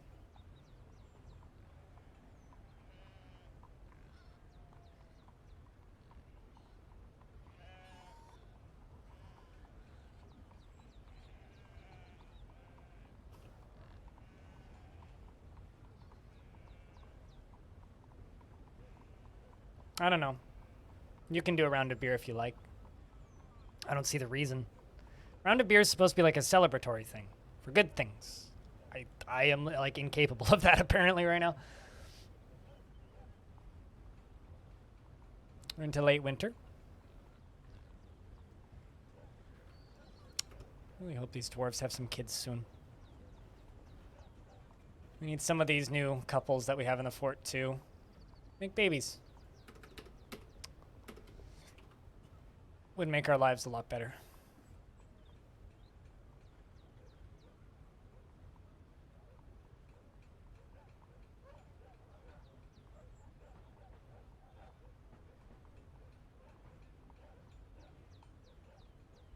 I'm trying not to throw or give up this stream, you know? Infinity. I try my best, but it can be difficult sometimes.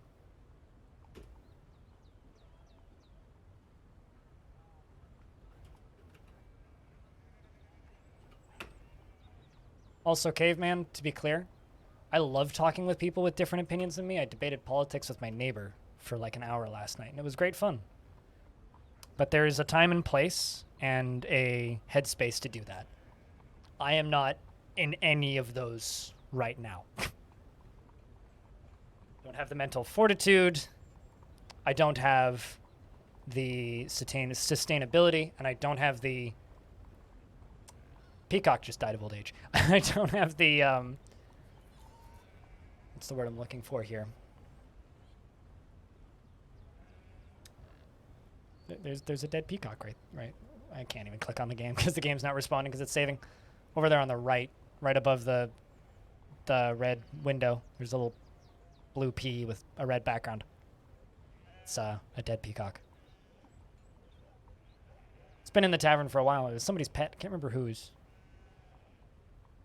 I want to say it was Gophers? Could be wrong there. Perseverance, yeah. So it's nothing against you guys. Trust me. Tekut has been found dead. Yeah, that was the name of that pet peacock. I'm gonna give it a coffin real quick. Poor peacock indeed, yeah. Poor thing. Let's allow pets.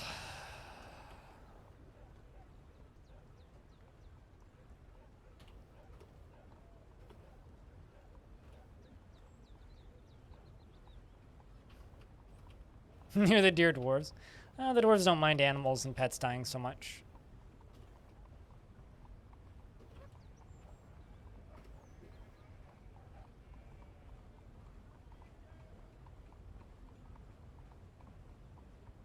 Yeah, I apologize, Caveman, if it came off the wrong way.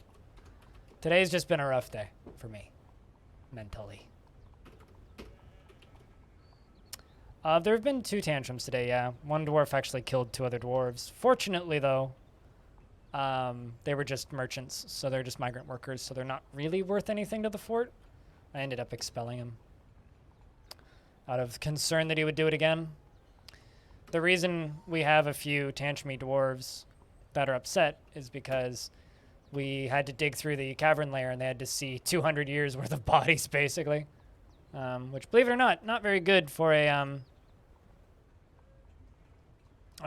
dwarf's long-term mental health.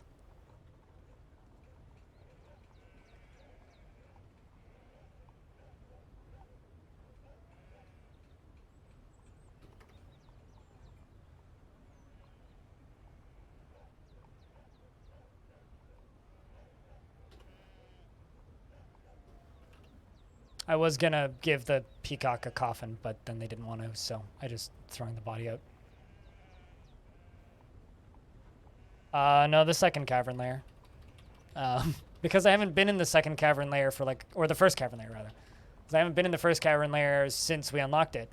So we had to dig through that, right? Which is all of this, all of this, all of this, all of this, all of this, etc.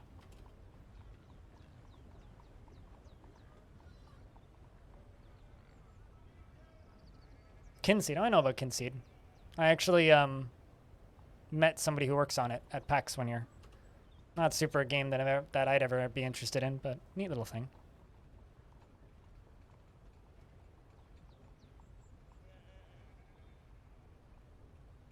Also, it's kind of funny that you call that game old. Is that game even out, technically?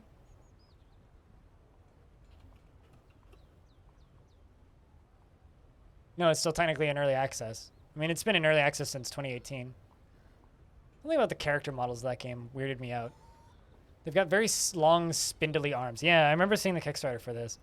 They got very long, spindly arms. There's something about it that just kind of creeps me out in a weird way. The rest of the pixel art, though, like the backgrounds are beautiful in that. But yeah, digging through this was a bit much for the dwarves. We're going to have to do it again. It's early access when it's been around. Yeah, I don't know. I don't know if I'd call anything from 2018 old. You know? Like, someone called Mirror's Edge Catalyst old recently. I'm like, that game came out in, like, 2016. Oh, really? It's just, I don't know. It's a weird look for the characters. It's just a weird look.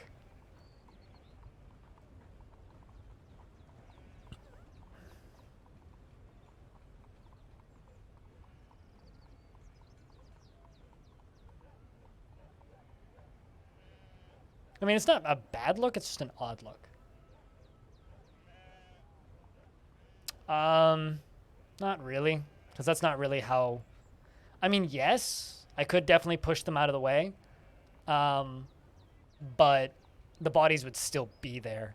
Not really, no, Renbird. Not in a way that would be productive, anyway.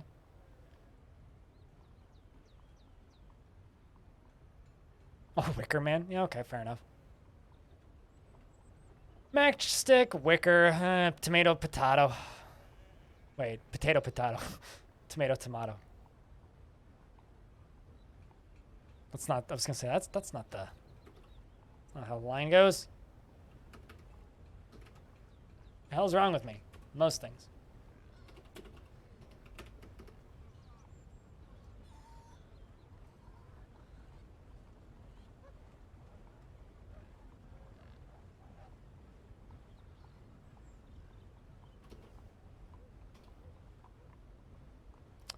Feels good upon improving stonecrafting. Can we rescue you?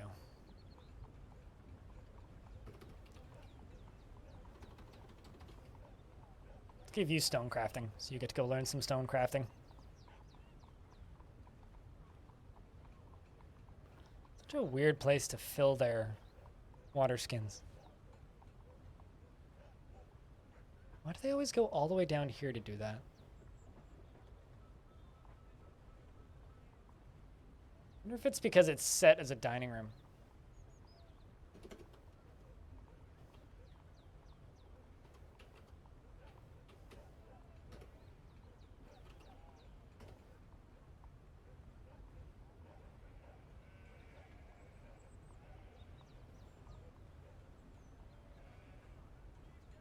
But it was not like WoW or Fables 3.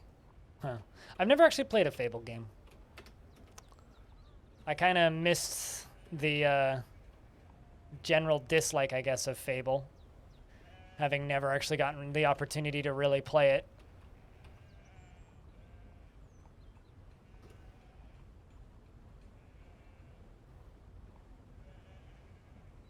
Tomato?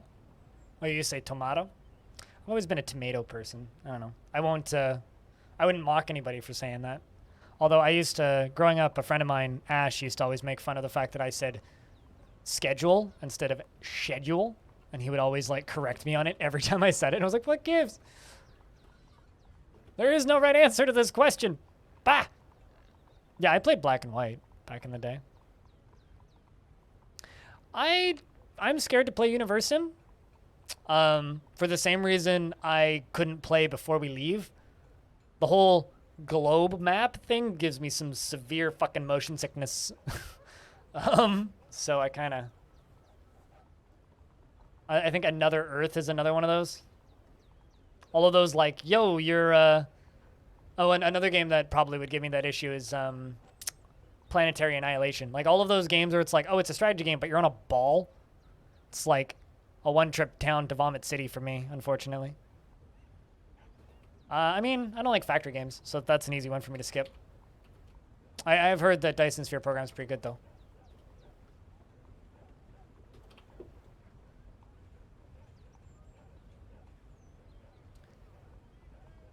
I mean, the overwhelmingly positive reviews probably don't lie. Although there are some games on Steam with overwhelmingly positive reviews that definitely don't deserve it, but, you know, meme reviews are a thing. Yeah, I'm glad people like that game. It's not for me though. My cousin loves those games. I think he's nuts, personally.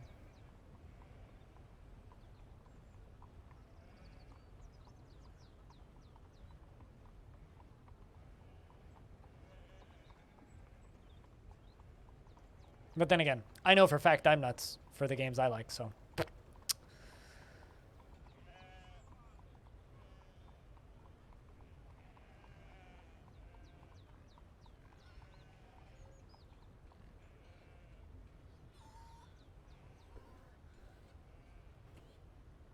It's nice to see Chinese developed games actually do really well on Steam. I'm not gonna lie. There's something about that where it's like, oh, it's like kind of a similar style of game, but coming from a region that hasn't made anything like that before. It's kind of neat. It's one of the reasons why I'm like actually kind of okay with, as much as I hate games like Genshin Impact, I'm kind of, I don't know, endlessly fascinated, I guess, by game development from other regions. Games like Sands of Cesar and all that stuff. Like, I hope those games do well. Yeah, the main thing that, like, I know I know 2 Factorio streamers specifically, my cousin being one of them, who stopped playing Dyson Sphere program specifically because you couldn't save layouts and stencil them back in. Which I know a lot of people really were not a fan of. Which, you know, I can kind of see. That makes a degree of sense. I could see that.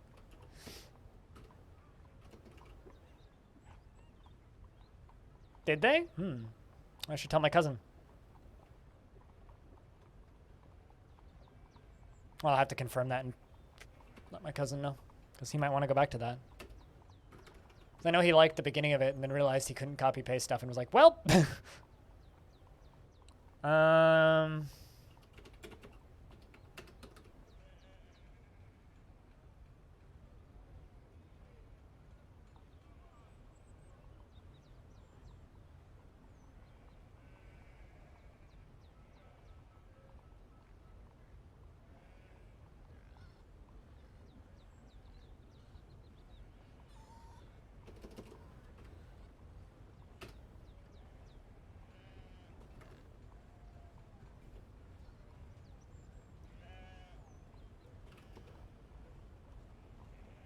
You're assembling an iron ballista arrow. Let's just make sure. I might need to make more arrowheads. Actually, I should probably just do that. Let's make another 20. 20 more.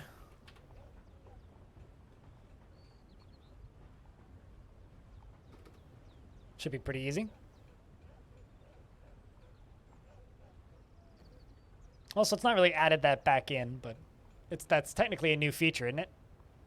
For that game, anyway. It's like they added in a requested feature. That's what that would be.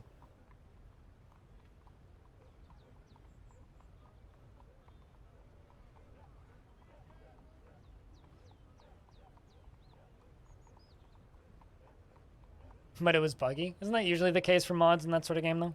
It's like, that'll do it, sort of. It'll only crash your game 20% of the time. It's fine. It's fine until your game explodes. You know, all that jazz.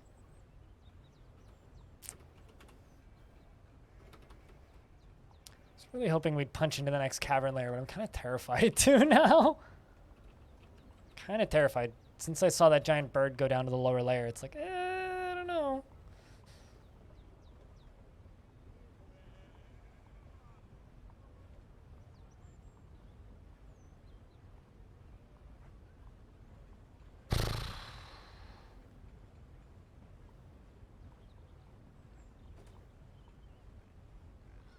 I thought I wanted to stand, but no, I actually want to sit.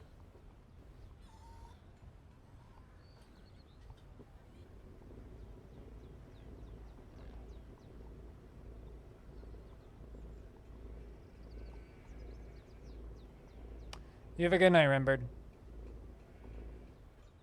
Oh, hey. Another Forgotten Beast.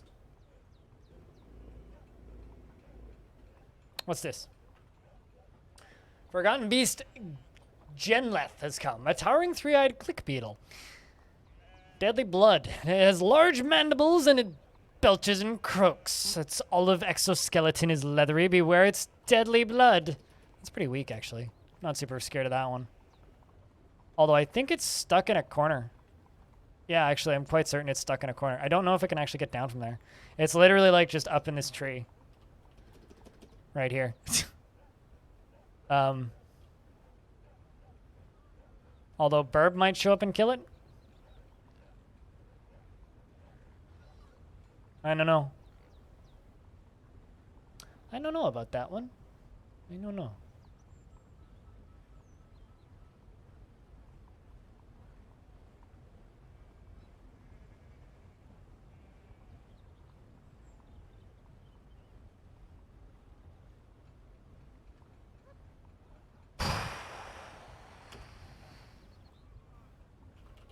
I'm not too worried about that one. We'll just let it hang out. Maybe Bird will show up, kill it, get covered in its blood, and die in an acid cloud. I'll have to keep an eye on the combat reports. That or Bird may be already dead. Who knows? All I know is I need to get down to the next cavern layer at some point, so we can figure out what we're digging through next. And if it's too intense, we need to go around it. Which is a legitimate strategy, in my opinion. I'm just a little bit scared of what we're going to run into. Probably another 250 years, 300 years of forgotten beasts and blood and gore. When I was first breaking into the first cavern layer, which was in year 120, I think, Sathatos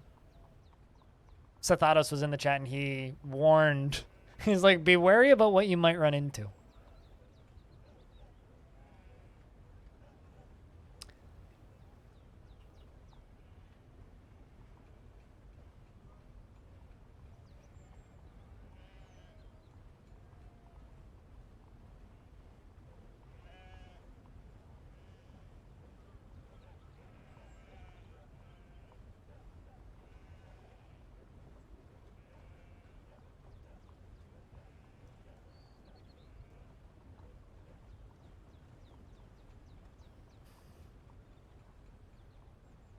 For year 1000? I don't really have one yet. I have several projects I want to get done. Namely the lava tube. But it's mostly just survive that long. I'll think about that once I actually get close to year 1000. Because we're still such a far ways off, I have no idea by that point. The fort could look completely different by then. It might be raining hellfire and we might have like 2 dwarves left in a bunker in 5 years. Who knows? It's hard to say. So, it really depends on what happens. We'll play it by ear. I do have some dumb long-term goals, but I don't know if I'll ever achieve any of those.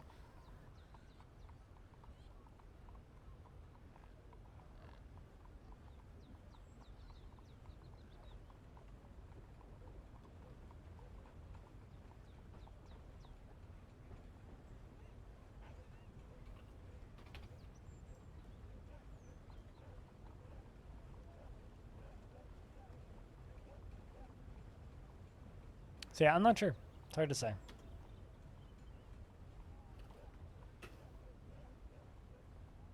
This is something that's a little frustrating. It's like, unable to help anybody. It's like, well, I've had nobody get beaten up.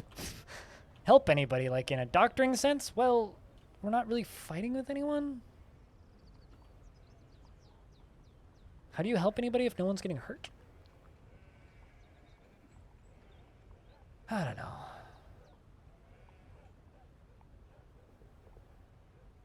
I wish I could say that.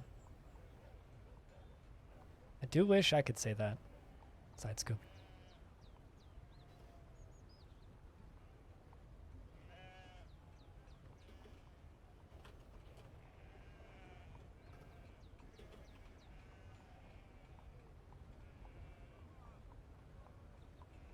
No. Freskins. Because there's no such thing as a semi-safe training pit.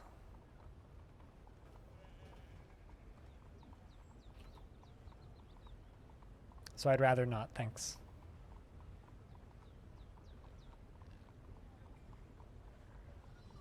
We give water to dwarves stung by bees? Now that I don't know about. That I don't know about.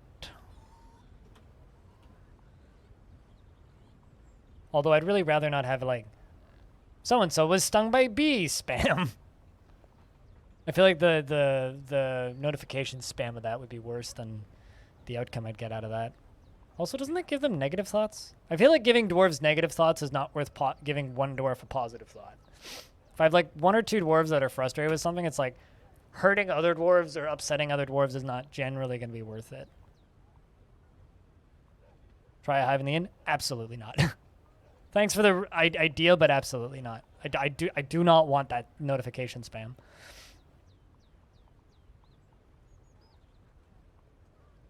I already get enough of that. Like, I've specifically kept the hives as far away from the dwarves as possible to avoid that.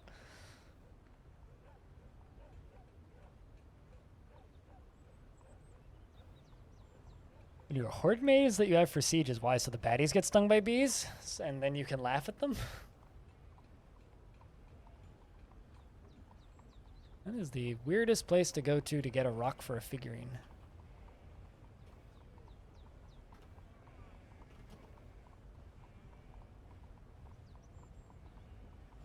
Oh, that's the problem. These are giving to Easton's workshops. Well, I mean, last I checked, Hunger Games is not based on the mechanics of Dwarf Fortress. If so, that movie would have been a lot more entertaining. And those books would have been a lot more entertaining. I never actually read the books. I did see the first movie, though. Was unimpressed. Didn't watch the rest of them. Although the main character's kind of cute. The actress is pretty.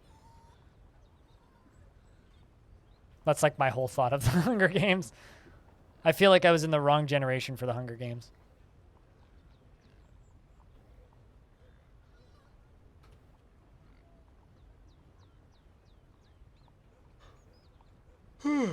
Jeez. Critty is now depressed. Not much new.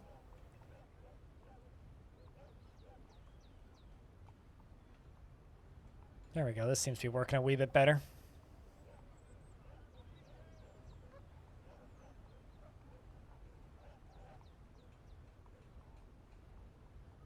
Yeah, I mean, like, when everybody was way into the Hunger Games when I was, like, 16, 17. And everybody that I knew that was way into the Hunger Games was, like, 15. So I think I was, like, 2 years too late. Like, I was just into other things at that point. Like, when the Hunger Games was the biggest thing in the world, I was, like, watching a lot of sci-fi and such. I don't know. I just kind of missed it, I guess. I think that if I was born in, like, 97... I probably would have gotten into the Hunger Games. Like, I wouldn't even say a full generation. Literally like 1 or 2 years I was off by.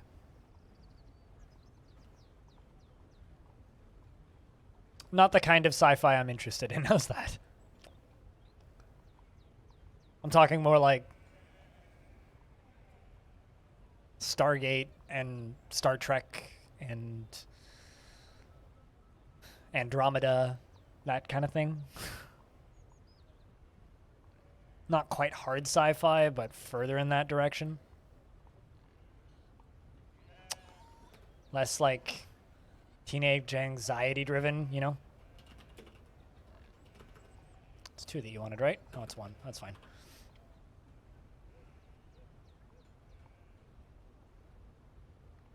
I read the book Ender's Game.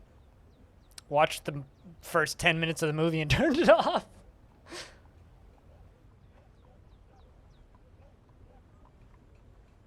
I've never actually seen The Goonies. Fun fact.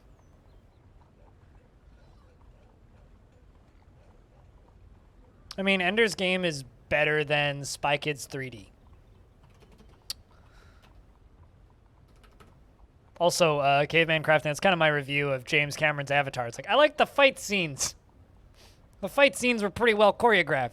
Then again, I gotta also say that about anything that, like, Michael Bay's done. It's like, well, I like the parts where the stuff explodes. But the part where I had to think, nah. Do yourself a favor and don't watch the movie. The movie's pretty bad.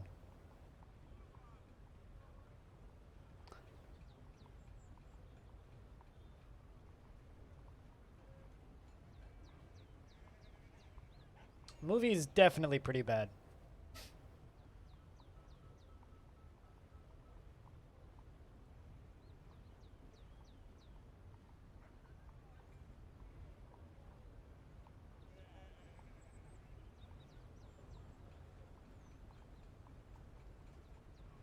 You know, it was a thing that I was probably in the right age category for, got really excited for, and then bought and then was really disappointed by? Advent Rising. More specifically, me and a friend got really excited for it, and he bought it for his Xbox, I think. And we played that game together, and...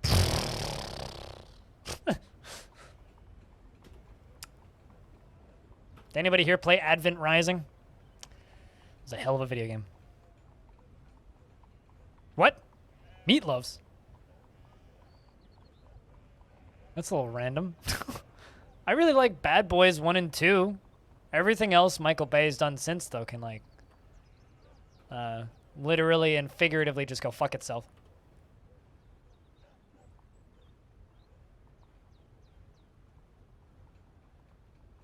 It's part of the reason I didn't buy into Spore when Spore came out, was because I still remembered getting burned by Advent Rising. Advent Rising was, like, the first example for me of, like, man, I shouldn't get excited for video games. It was like when my video game cynicism began, was Advent Rising.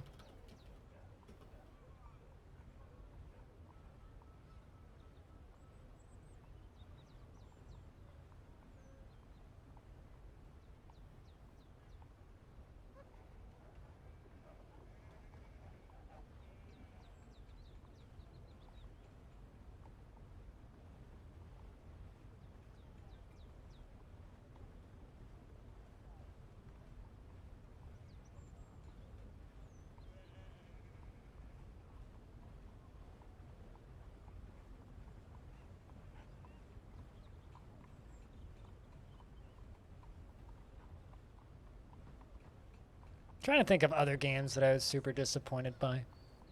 It's ironic. I think that, like, because I've been thinking about this since I saw the comment pop up. I had somebody basically comment, like, very sarcastically on my Odd Realm video that I put up this morning, basically just saying, ew, more early access, no thank you. I think I've been burned more by AAA games that had a lot of hype behind them than I have by early access games. Like, I've definitely, like, bought some early access games that got abandoned, for sure. I've definitely kickstarted some games that either never came out or came out and were super disappointing. But I think I've been burned more on AAA stuff, actually. Yeah, I think I've been a bit disappointed by Cyberpunk. Yeah, that's an understatement of the century. I think the entire... Like, the Cyberpunk might actually kill CD Projekt Red. Like, straight up, it might actually kill that studio. Unless they can get, like, I don't know, 4K remaster of Witcher 1 out stat. Which they've greenlit, by the way. Yeah, I don't know. It might kill that studio. Or at least do them some big... They made a... Hold on. You mean Fallout 76? Is that what you mean when you say Fallout Online? Okay. I was going to say, I was like... The fuck's Fallout on? Like, I was thinking like Fallout 1 Online. I was imagining a very different game. Although that being said, what if like they made a Fallout MMO but like in the style of Ultima? Like just theoretically, like what if they did that?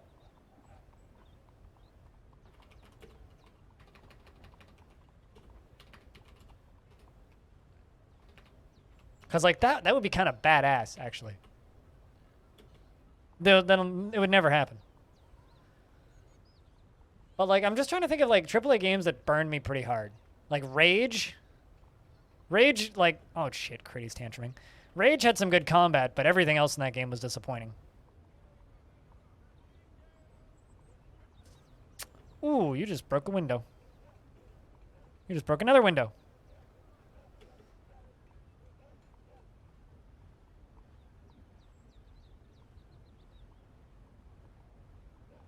Dwarves are all summoning the authorities.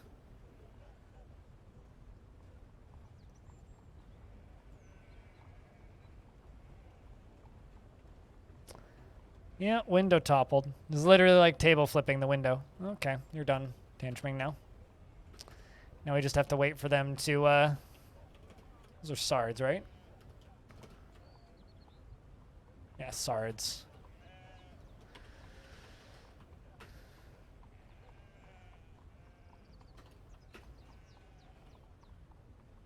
I mean, oh, how the tables have flipped.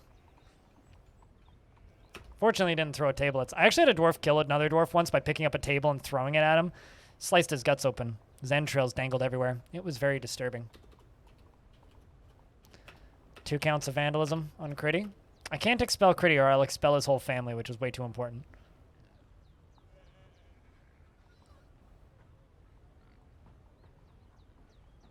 Yeah, like, Just Cause 3 really disappointed me. Actually,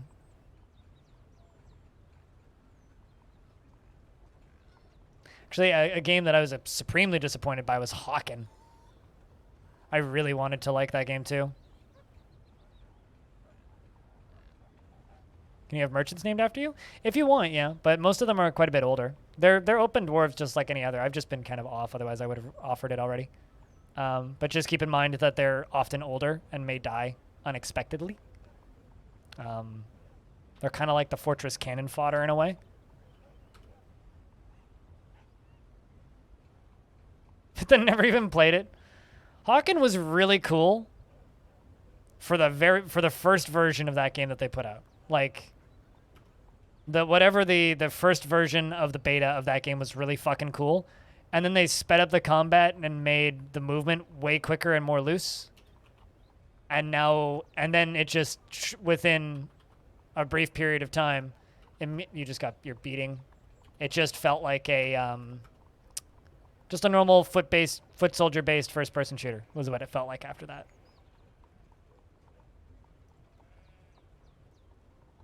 It was a pretty minor beating. You're walking to the hospital. But yeah, so if you'd like a merchant, I can give you that.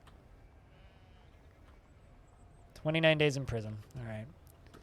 But for merchants, how old's this one? 108 years old? You had a dwarf before, right? So this would be Side Scoop the second? If I'm mistaken, let me know. Side Scoop the second was dejected after caught in the rain. It rained on me. I feel so dejected, he says. He's married to Nish, Anvil Sound. I guess Nish Ting! And is a worshiper of Shin, Russet, Amber, the Red Rocks. He's a citizen of the Ignited Creation and a member of the Eternal Adventure of Time. 108 years old, born on the 8th of Malachite in the year 159.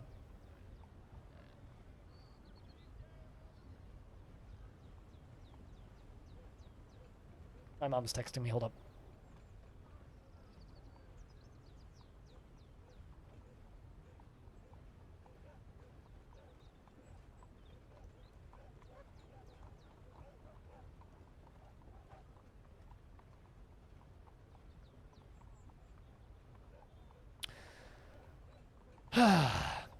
His sideburns are neatly combed. His long mustache is neatly combed. His very long beard is neatly combed. His hair is clean shaven. His slightly close-set cobalt eyes have large irises, and his ears have small lobes. Actually, you know, it's a game. Oh, I know a game that disappointed me. His hair is gray mixed with a crew. His skin is sandy taupe. He personally finds maintaining decorum a silly and fumbling waste of time after being caught in the rain in 221. In 221? You weren't here in 221. How? What? He finds artwork boring and dreams of raising a family. He's quite a bold flatterer, extremely friendly, and just a little insufferable. He's truly fulfilled by assisting those in need and is not readily moved by art or natural beauty. Often feels discouraged and tends to avoid any physical confrontations. Works to square this natural tendency with his respect of martial prowess. And he is very humble, and he isn't given to flights of fancy. He has a greedy streak, and he prefers to present himself modestly. He occasionally overindulges and is grateful when others help him out. He tries to return favors and generally is quite confident in his abilities when undertaking specific ventures. Laughs loudly whenever he's surprised and needs alcohol to get through the working day.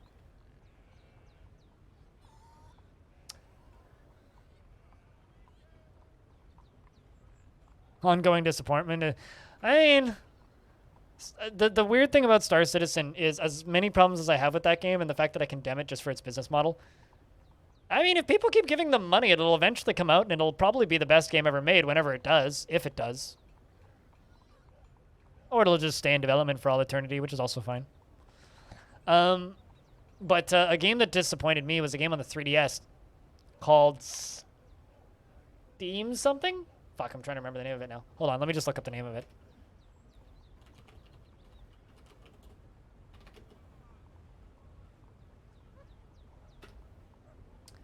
Intelligent systems, right? Yeah, there we go. Intelligent Systems game developer, because it was made by them. What was the name of that thing? Codename Steam, that was it. This fucking thing. This fucking thing. Disappointed the crap out of me. This made me so fucking mad. Came out in 2015. It was like a third-person shooter, turn-based strategy thing, kind of in the vein of XCOM, and it was awful. Absolutely awful. Critty got the shit kicked out of him and is now in prison, I think? Yep, or going to prison.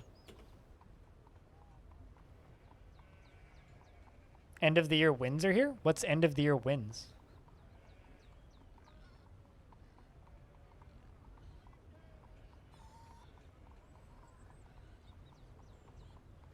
I don't know what that means.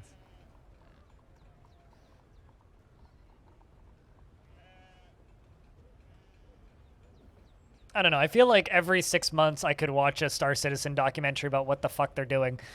And it's like every 6 months they're either super thrilled with it or like super not thrilled with it. The problem that I have with Star Citizen, and the reason I'll probably never play it, is I don't want to play a life sim in a sci-fi world. Like I don't want to go into the Matrix. Like I don't care for that shit. It's like they're not making a game for me, so I don't really care. I like space sims, but I want a space sim. I don't want to have to get up and poop in my spaceship. That's not why I'm playing a space sim. Like, if I want to play a space sim, I'll just play Elite Dangerous. I don't really care that, like, oh, you know, you teleport into your ship instead of walking through the door. It's like, I don't care for that. I might be interested in Squadron 42, their single-player thingy, but actually playing their video game, whatever that thing is, yeah, I don't know. I don't know. Yeah, well, actually, Elite Dangerous kind of has an awesome story and incredible lore. The problem is the way you find that story and incredible lore is by doing incredibly repetitive, boring tasks. That's the problem with that game. It's like, oh, go grind getting this material and delivering it to this person, and we will give you a block of dialogue. Like, that's kind of my big problem with Elite Dangerous. Is I love playing Elite Dangerous. The act of actually just playing Elite Dangerous is kind of brilliant. I love that. But whenever they make you do anything in Elite Dangerous, it's just like... It's like, if there was a game that was a single-player, curated story that was in that same universe, with cutscenes, and an end goal, and a reasonable progression that took 14 hours to 20 hours, in that world with like maybe an endgame sandbox, Elite Dangerous would probably be one of my favorite games ever made. But because it's a pseudo MMO, yeah, I couldn't care less. Also, investments are open. I mean, even X4 doesn't have the multiplayer stuff, right? But like, my problem with X4 is just playing it. Like, I actually refunded X4. I bought X4 and played it for a bit and was like, nah, and then kind of got rid of it. Saw Dwarf tell the story of a masterful, nice ring created by Selowek, Bronze Blizzard of the Eternal Adventure of Time, and Longdeath in the mid-autumn of 123. At the simple dinner, and it is interesting.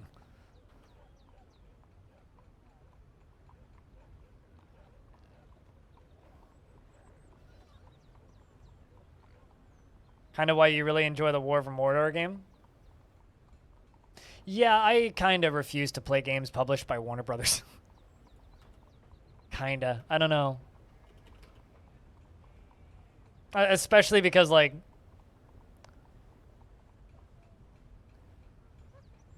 I've kind of I played the first Shadow of Mordor and enjoyed it. I bought it on sale for like $7. But since they've copyrighted the Nemesis system, 2 games I enjoy are now both suddenly in jeopardy. Dwarf Fortress, as well as Dungeon Mans. You know, small developers that have had literal identical copies to the Nemesis system since before that game even started development. You know, it's kind of ridiculous. Like, Dwarf Fortress arguably has a more advanced version of the Nemesis system, right? And So does Dungeon Man's. Both have that. You can find your own ghosts and kill them. You can also find the previous enemies that killed you in previous runs and get your items back from them in later runs. And that game's been around longer than Shadow of Mordor. And then they go and they copyright that system, and like suddenly like these smaller devs are like under threat of lawsuits because, oh, Warner Brothers decided to copyright a name and style of mechanic because apparently you're allowed to copyright mechanics now, which is ridiculous. I don't know. Shit scares the crap out of me. I'm more specifically just afraid for developers, but, you know, that stuff's spooky to me. I don't like it. I don't like it one bit.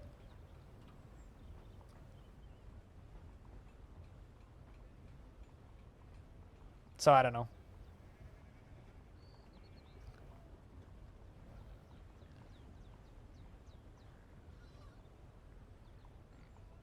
Also, there's a pretty good video about the current state of Star Citizen put up by Linus Tech Tips gaming channel TechLinked. They put up like a 30-minute deep dive on like the current status of Star Citizen. Kind of pretty good. Worth watching, I would say.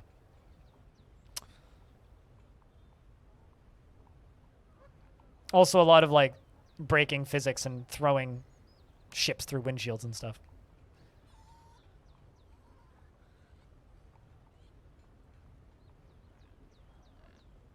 I would argue that that is probably worse, considering in the grand scheme of things, caveman crafting, video games are irrelevant. But sure, I can see the comparison. I would argue that that's worse. But, you know, I think we agree, though.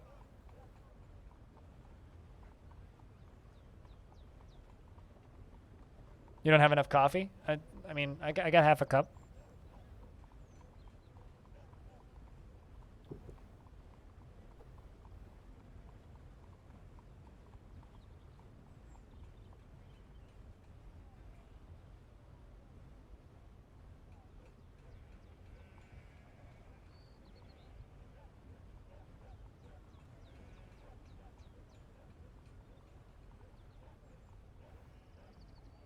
A streamer I used to watch just started streaming again for the first time after like 5 years of not streaming. It's real weird going and tuning into his channel now, and it's like, oh my god, you got old.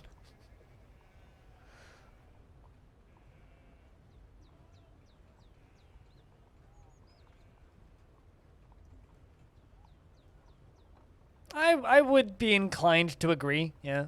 I mean, I'm not the best when it comes to talking about copyright because it's not really an area of my expertise. So take what I say with a grain of salt, I guess. I'm not a lawyer, I guess. Certainly not a business lawyer.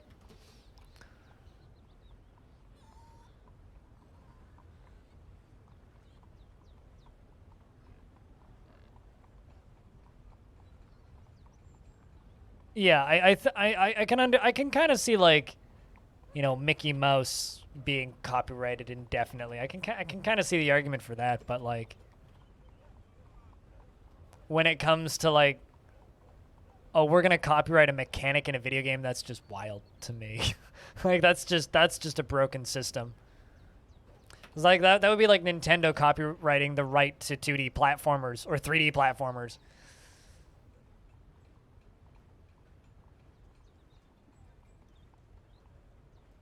So I think it's almost more just like other studios can't make that system and call it the Nemesis system. I think that's more like the specificity of the thing there. But at the same time, it's like, multicolor lights? I do not know. Maybe? I know that mini games and loading screens were copyrighted for a while. And like right as the copyright for minigames and loading screens went away, new consoles came out, and now consoles like don't have loading screens anymore, and like PC games basically don't have loading screens anymore.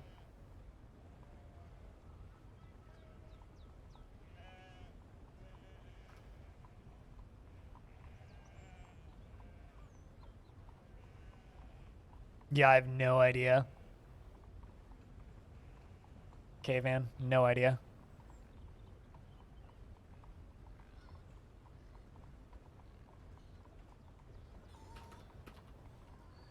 There's also some shenanigans going on right now with Audacity. Which is funny because you can say they have the audacity to do that to Audacity, but if anybody's kind of curious here, I can show you. Give me a sec, I'll grab the link. It's a pretty good Twitter thread about it.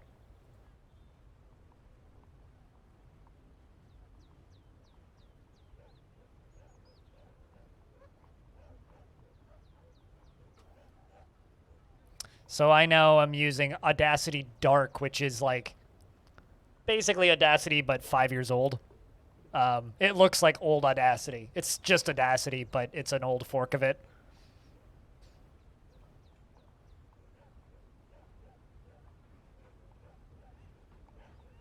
I mean, I'm pretty sure Twitch is probably doing that with my information, but I don't want more people to do that.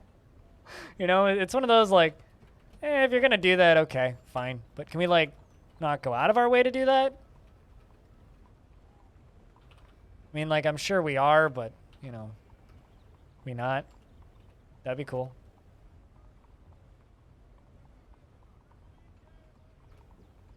No, it was Naruto games. I think Assassin's it's more than just Naruto. Like, I know that Bayonetta had things that you could do in the loading screen. And I want to say Assassin's Creed let you do things in the loading screen. There was a few very specific games where you could do stuff in the loading screens, and then they just stopped.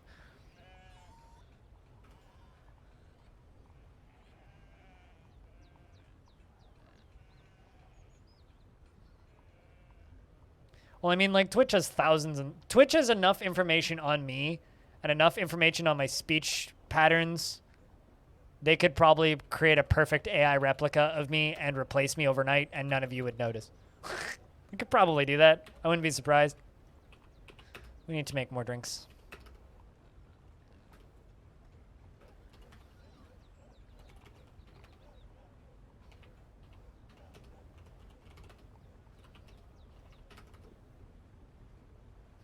And the humans have arrived. Just in time to trade. Early summer. 267.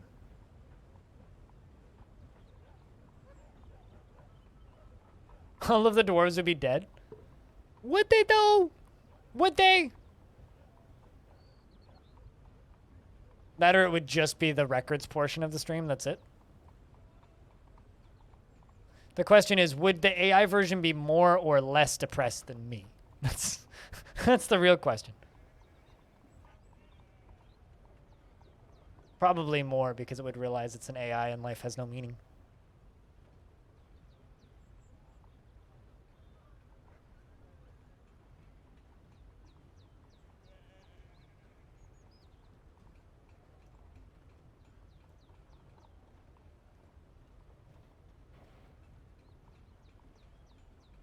The Space Ghost voice? What's Space Ghost?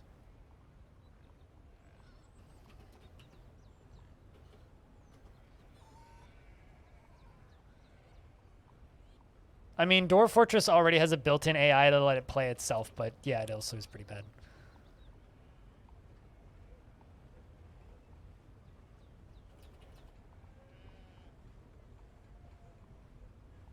Oh, yeah, I don't know. I've never listened to Coast to Coast. That's kind of a not Canadian thing, unless you go out of your way to listen to the podcasts for it, which I don't. Or the podcast version of it.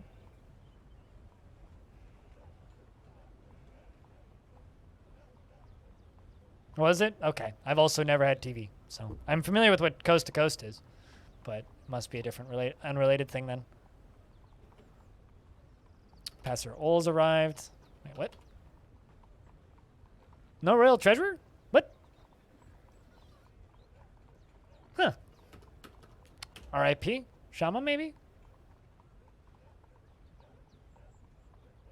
I mean, like, I've literally never had television in my life. So I think I've seen like 2 episodes of Fairly Odd Parents in my life. Like I've literally never had TV. The only time I ever watched TV was when I went to my grandma's house, and that was like for 4 or 5 days, twice a year. And even then, we didn't watch much TV because we were too busy at the beach. And also, she had a Super Nintendo, so I'd much rather do that. I was just trying to marathon beat Super Mario World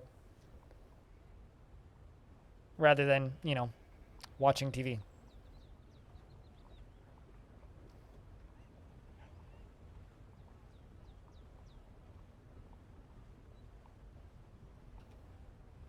That Wolverine is just like stuck on the edge of the map and just constantly enraged. What's going on? Oh, there it is. What is wrong with this Wolverine? Humans just keep walking around it and it's just enraged. I guess that's just like the normal place for a Wolverine to be, you know, just constantly enraged. Just go stab it to death.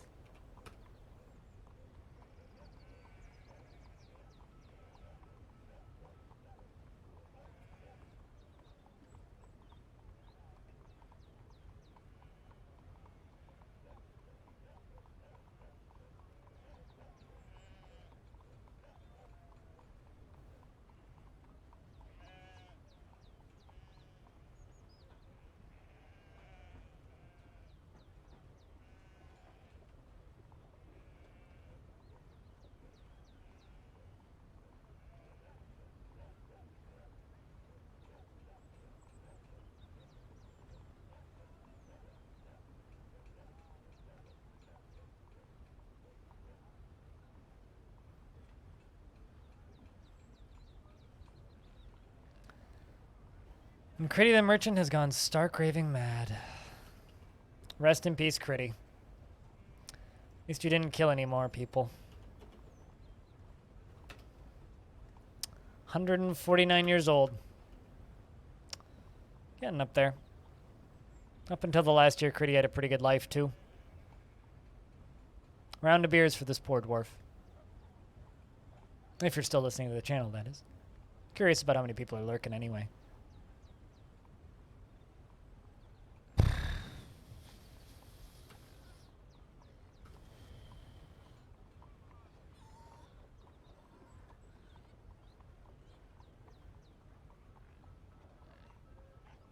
Cheers, Rainbow Ducky. That poor dwarf. Why is there just a gem sitting there? What?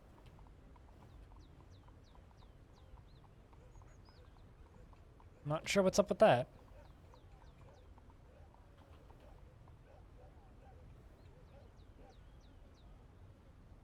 I think my bad mood today has, like, silenced the chat. It's okay. It's my own fault, really. Almost spilled coffee.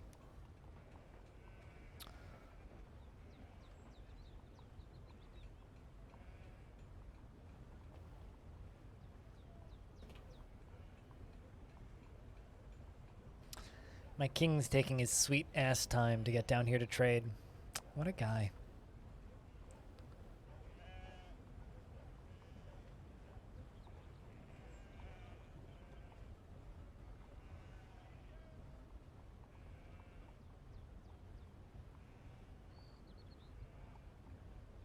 I don't really like donuts.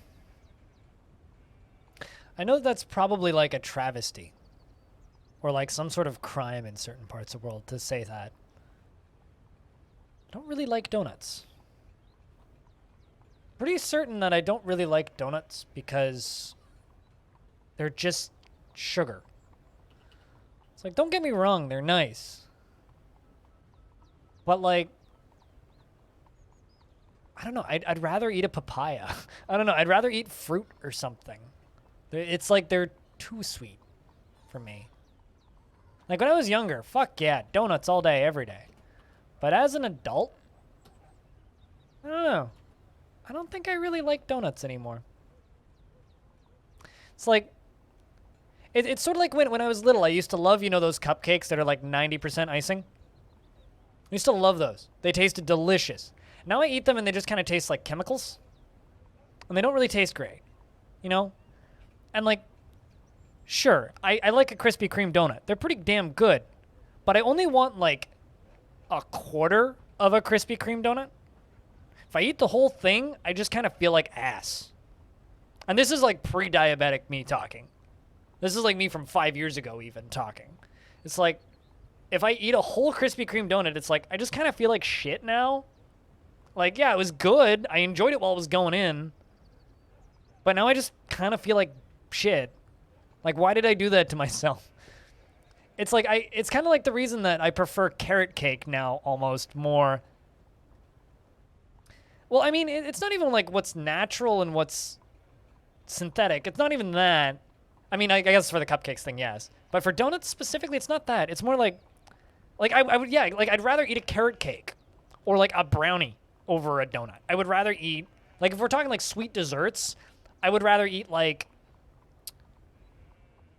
a chocolate zucchini cake over a donut. I would rather eat even like an apple crumble or like something with a little bit more substance to it. Like I'd rather eat an apple pie any day over a donut. Like donuts are great. They're easy. Like they're a handheld food. You can easily like mangle up a donut while drinking a coffee, and like there's kind of something to that. But I don't know. Like if I'm in a place, like if I'm in like a coffee shop setting and they have donuts, fresh donuts, but they also have like lemon loaf, I'll take the lemon loaf over the donut.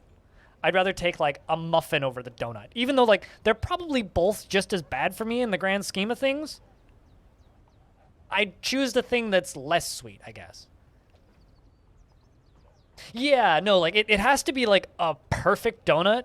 And I feel like 8 out of 10 times I'm more disappointed with the donut than I am satisfied with the donut. And so just like law of averages, like every now and again I will eat a donut, and it's like there's a world famous donut shop in Granville Island. Their donuts are impeccable. Like they are perfect. To the point where like even during the pandemic there's like a line out the building. Like you can line up for 30 minutes to get a donut there. Like during the pandemic. That's how good their donuts are. I'll go to get a donut there maybe once every 2 years. And that's about like the only place now where it's like, yeah, that's a donut. And have stuff inside? What do you mean better be covered and have stuff inside? Like mask covered? I mean, yeah, no, they're very, very safe. Some donuts are just dry bread. Some donuts are like day old dried bread. But like, no, like their donuts are like perfect. So I think like in law of averages, on average, I'm more dissatisfied with donuts than I'm satisfied.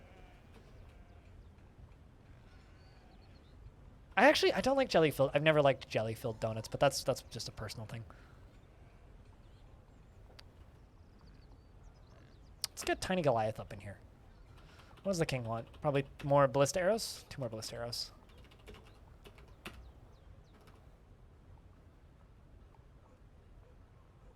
I don't know. When it does come to donuts, I like an old-fashioned donut, just like a simple sugar glaze, or like maybe like a simple vanilla donut with like a chocolate glaze or something. Just very simple and basic. I don't want a lot of sprinkles. I don't need no icing. I don't need no filling, unless it's like a custard filling. But even then, like I don't really need that. Like that's optional.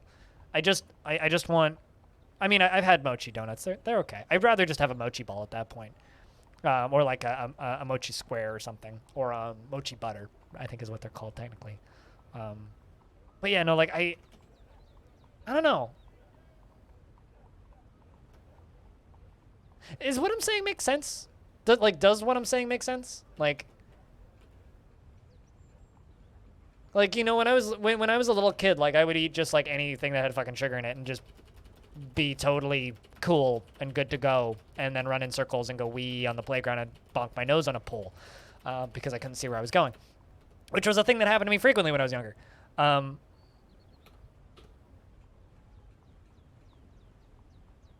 liking too fancy stuff makes sense. Well, it's not liking the not fancy stuff. It's like, I guess maybe it's just my standards have gone up. That might actually be what it is my standards have just gone up, so I'm more frequently disappointed by lower standard things. Things were simpler ages ago. My brain was simpler ages ago, I can say that. That's pretty safe to say. My brain was simpler ages ago when I was younger.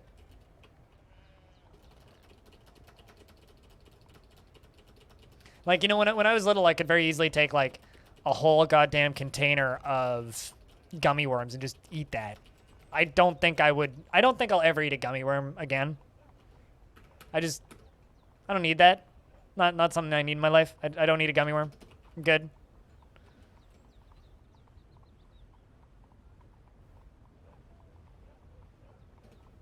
Well, it's not even that. Like, I mean, like, I could strictly use diabetes as, like, my excuse here, but, like, I was leaning away from that stuff before that.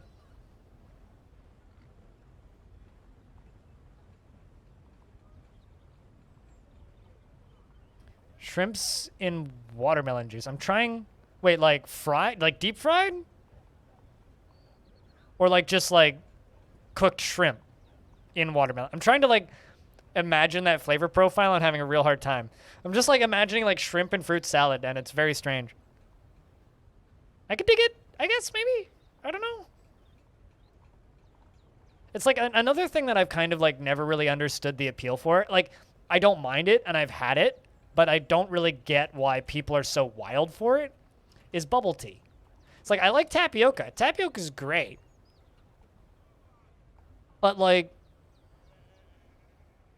I'm trying to like understand why people hold it on this pedestal as like the most amazing beverage of all time. I guess it's kind of the same reason I don't fully enjoy lattes to the same extent that other people do.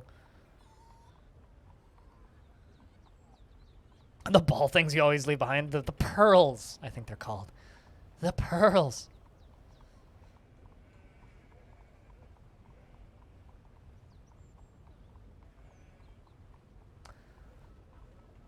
I don't know. People seem to think it's healthy just because it's called tea. Yay! Lorabam! Oslan Mathkut. The merchant has given birth to a boy. Brand new baby boy. Anybody want to be a brand new baby boy? Adil. Dwarven baby. Anybody? Any takers?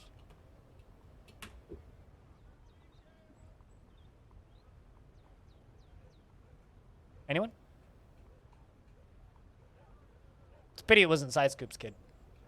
Although it might be, actually. Can you trade? That's the stretch. I don't know. The dwarf that I just gave you is going to live for another 40 years. So, there is that. But if you really want, I guess. So you could have the dwarf you want, but the one that you previously have will live for a while. Oh, we just had a new baby, so I'm happy. Which is good because we just lost a bunch of dwarves.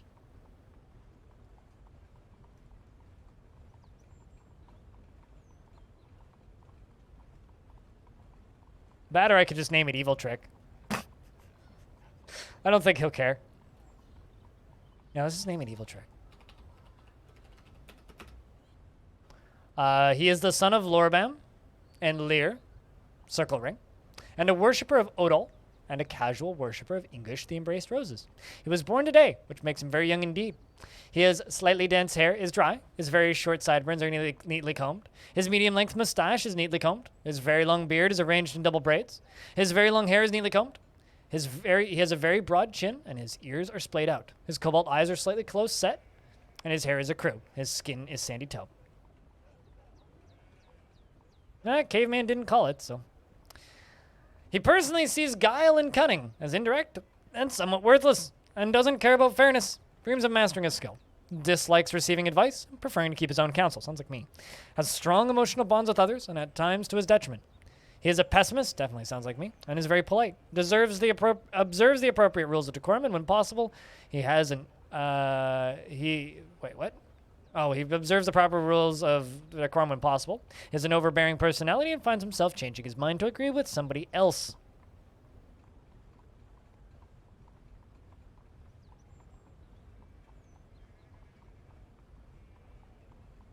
Did you want it then, Caveman? Because you can have it. I can take it away from Evil Trick. Otherwise, I'll just leave it on Evil Trick.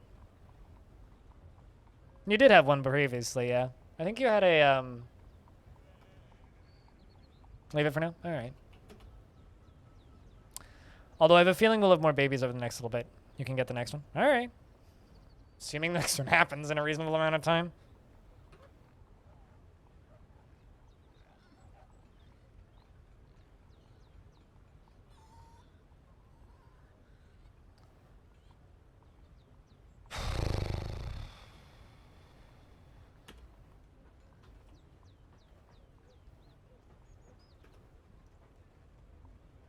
It's hard to say when the next one will happen.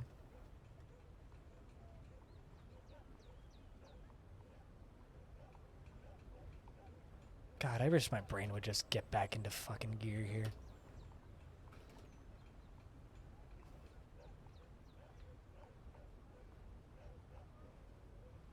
One of my favorite reviews of the game War Sim was that it's perfectly viable to play that game while holding a child. It's like you can hold a baby and play this game competently. Best game ever made.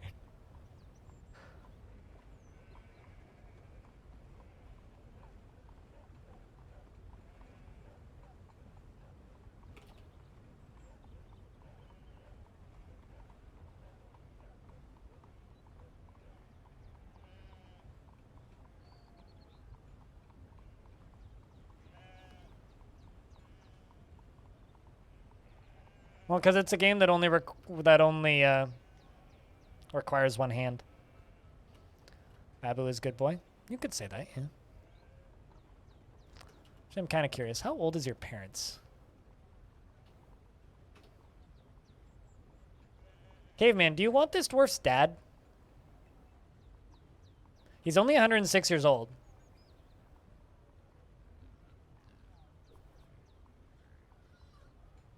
And he's gonna, so which means he could live for like basically another 50 to 60 years, which is pretty good amount of time in game.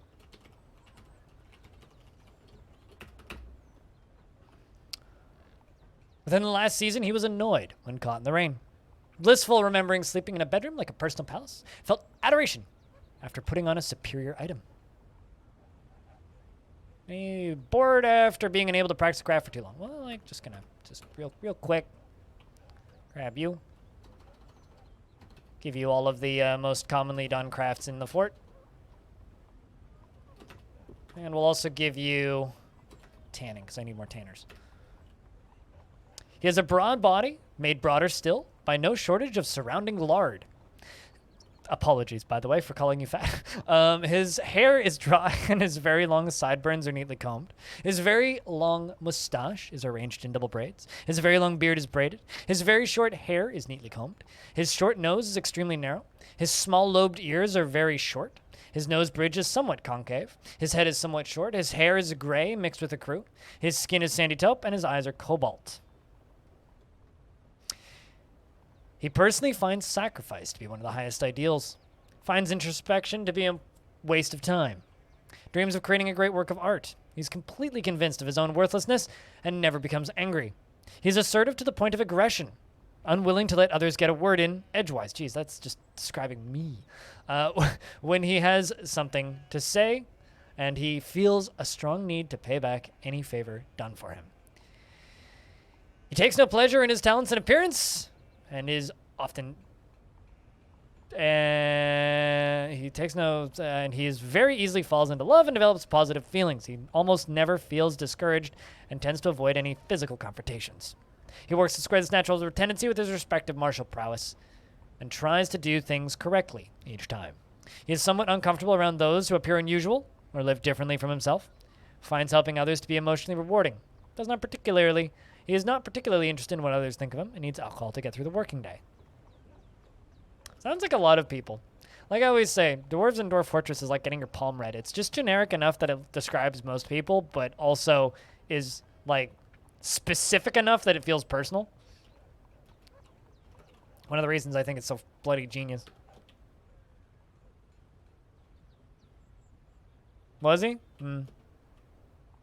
I mean, it's not too uncommon.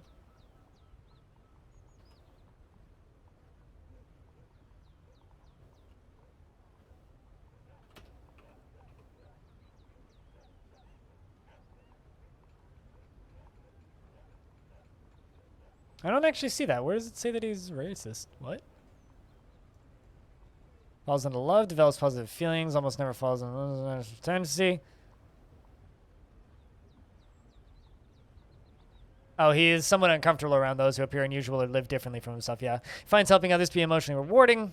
He's not particularly interested in what others think of him and needs alcohol to get through the working day. I just missed that bit. Hang in there, Cyrillac. Hang in there. How's your bingo boards doing today, Freskins?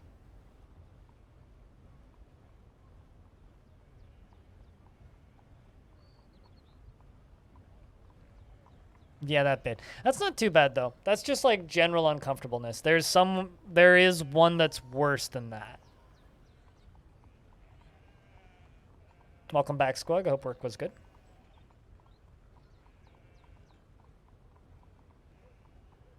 Into the same quadrant of quarters? Really? I mean, we don't have any visitors here, so it's not generally a bother. I mean, like the elves show up to trade, but they don't live here, so it doesn't usually become an issue. That only usually becomes an issue if you have like permanent residents from other factions. That's the only time that stuff really becomes an issue. It's gonna make them all hang out in here for a wee bit. Actually, you know what? Let's just put them on this one. Also really need to get rid of this burrow. Delete. Yes.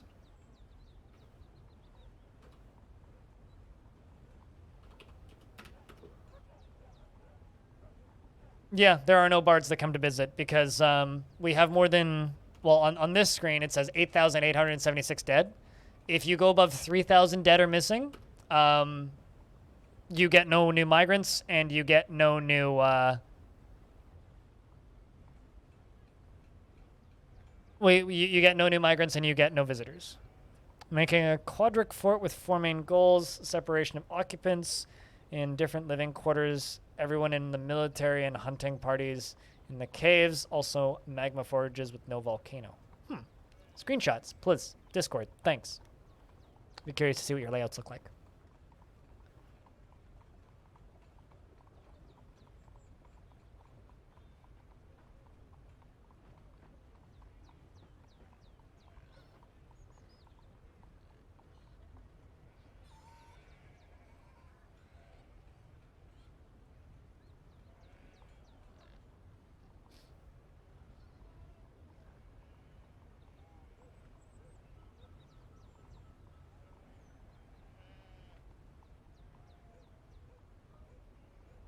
It's highly compact, and wait, why would min-max haters beware? Who's actually a min-max hater?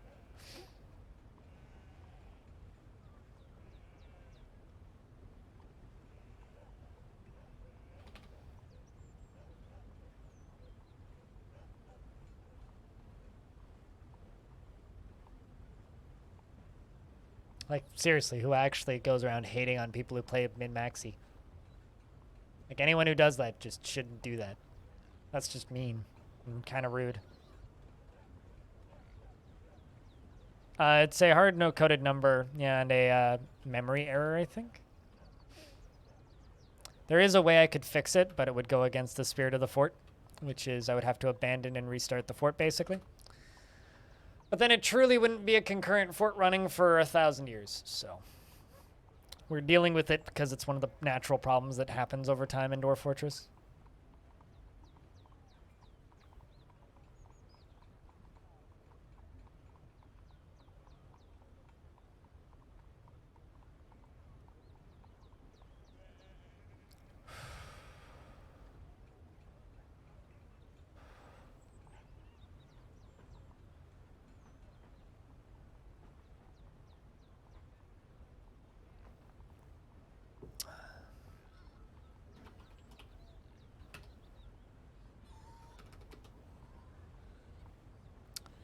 It's the first dwarf I've had straight up break in a really long time.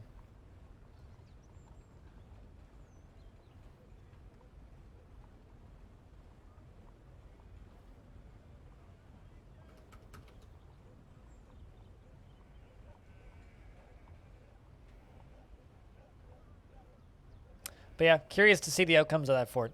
Looking forward to hearing stories if anything interesting comes out of it. Curious to hear if you're actually able to successfully pull it off. What version of the game are you playing, if I can ask? Are you playing the most recent one or the previous one?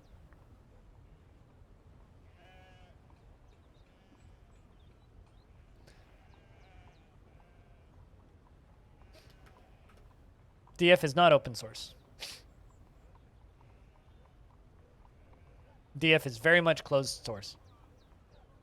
There are some community contributors, but it is very much closed source.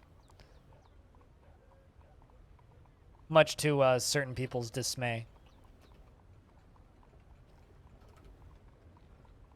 Yeah, Dwarf Fortress won't be open source until the creator passes away. I'm pretty sure that's probably in Tarn's will, but... Your adamantine harvesting schemes? I mean, I do that sometimes. Then again, patient.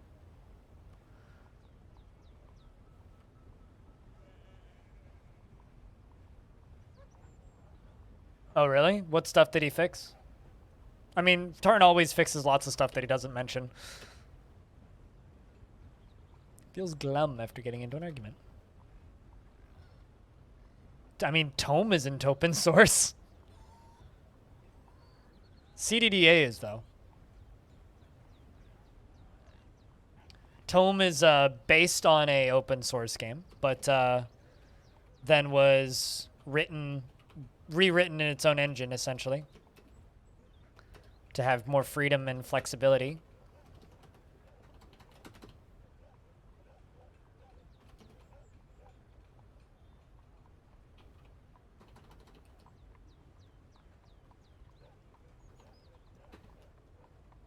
I didn't realize that this dwarf never got other jobs.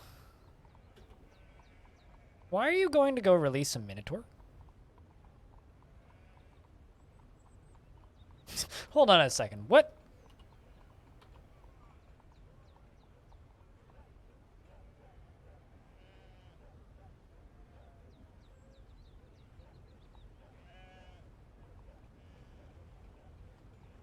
Can I...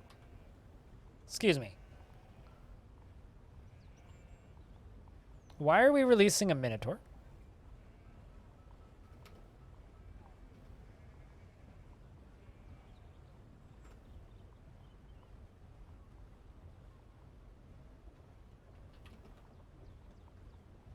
That is interesting.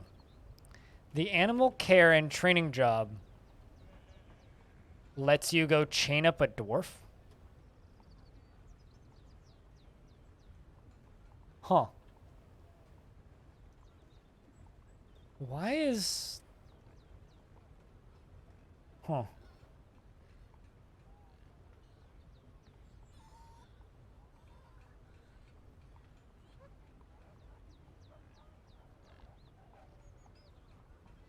Wait, not allowed to talk about what?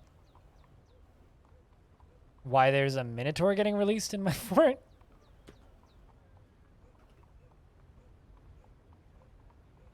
So it's very perplexing. Why would you release the Minotaur? I don't really want you to kill my Minotaur. It's kind of rare. You know what I'm gonna do? I'm gonna do this. I'm gonna just block this in. Just a temporary plug to fix the problem.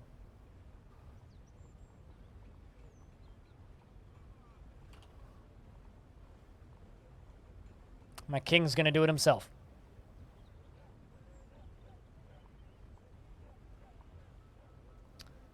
Yeah, no, I don't know. Whenever the topic of DF being open sourced eventually comes up, I always feel like I'm the only person who says, and hopefully not for a long time.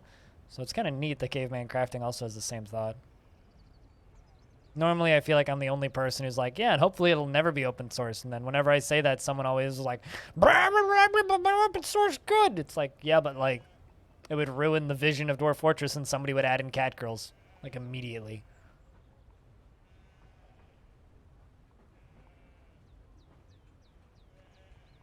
It's like, realistically, does anybody actually want that? Because I don't think so. I mean, maybe I'm crazy, but what do I know? I mean, yeah, you could do that now, but you're not putting that in my game. right? You could put that in your game. That's fine. But you're not putting it in my game. Wait, that's not the kind of cat girl. I'm talking about animu cat girls with big eyeballs and flat chests that are creepy that should put you in prison. That's what I mean.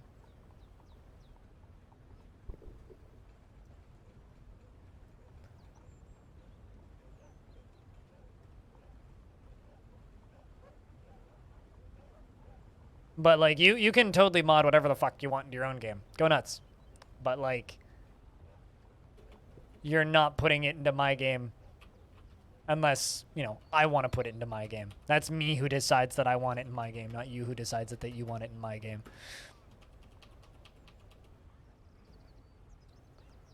Go for the cat folk in Skyrim. I'm not a furry, so you know, you do you. Fuzzy things aren't really my jam. I always thought that the cat folk in Skyrim kind of didn't fit. I don't know. They were always kind of like the weird like race that I felt like didn't belong in that world. It's like all of this kind of is like logical pseudo-Norse stuff and then just cat people. And it's like, what? I don't know. I always felt that they were a little odd. But maybe that's just me. I don't know.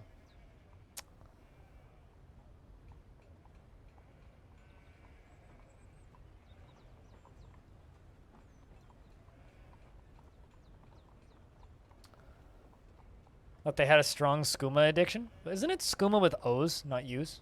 Like, I thought it was like skooma, not skuma.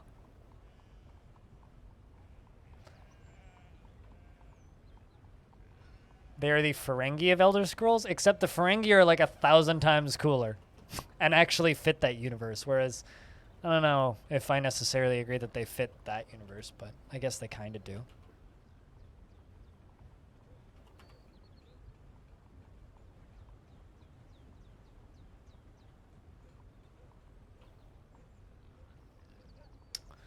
Spitalier, you're going to be a brewer.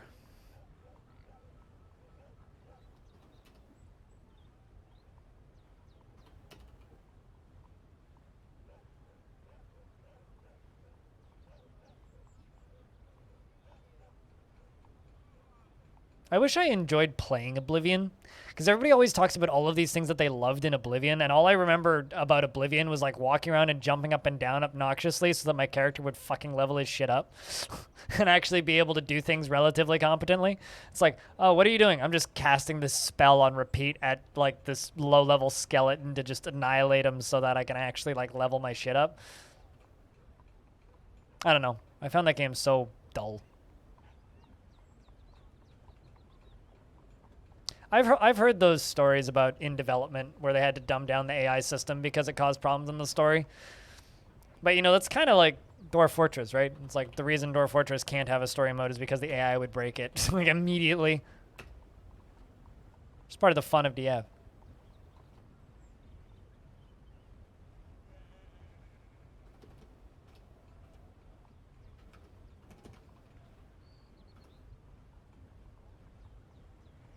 Yeah, and that kind of turned me, like, I never actually owned Oblivion, so maybe I'm not the best person to ask, but like I played quite a bit of it on my friend's computer while he played Call of Duty on his Xbox, and it's like, I don't know, I kind of had my own save file there, probably put like 20-ish hours into it over the period of time that I played it. I don't know, I think I'd rather play literally any other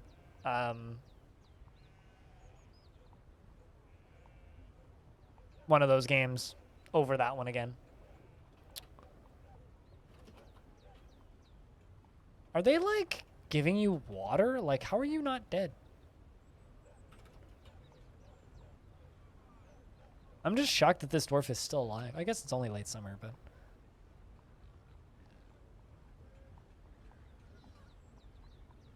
I don't know. Skyrim, I think, was like, well, not Skyrim. Oblivion, I think, was the first video game that I played where I was like, man, this grind isn't fun. And I remember playing the original Final Fantasy and enjoying it. Mostly because I actually liked the music in Final Fantasy. Well, not the original. Well, it was Final Fantasy 1 on the Game Boy, which technically I guess is Final Fantasy 3, right?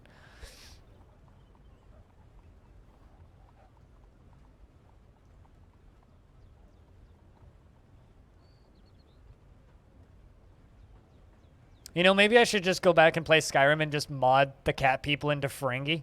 I'm sure someone's made that mod, right? Someone's probably added the Ferengi into Oblivion. Or not Oblivion, Skyrim. I really shouldn't do that.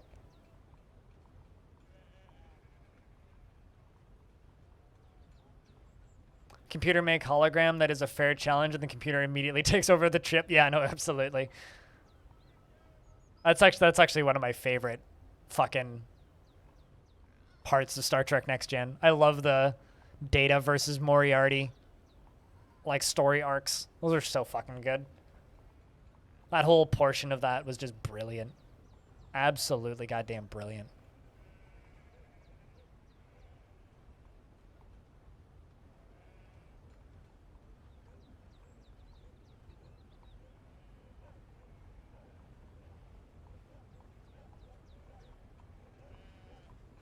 And I would almost say that is maybe my favorite implementation of Sherlock Holmes in media, just period.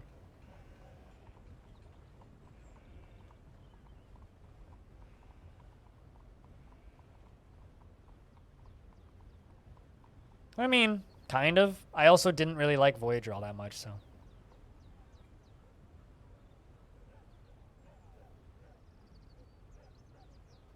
Just to delete it. I mean, he was dangerous, man. He was dangerous. But yeah, I would actually argue that is probably my favorite instance of Sherlock Holmes popping up in pop media, just period.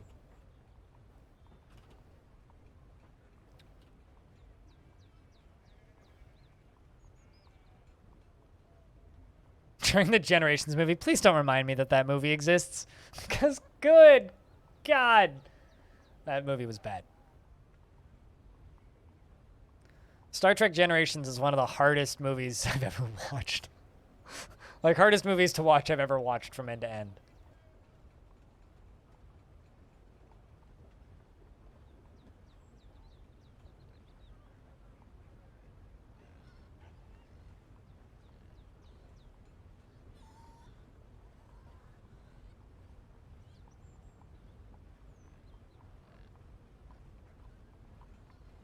It's been a while. Movie was not good. I'll be kind and just say that movie was not good. Not good at all.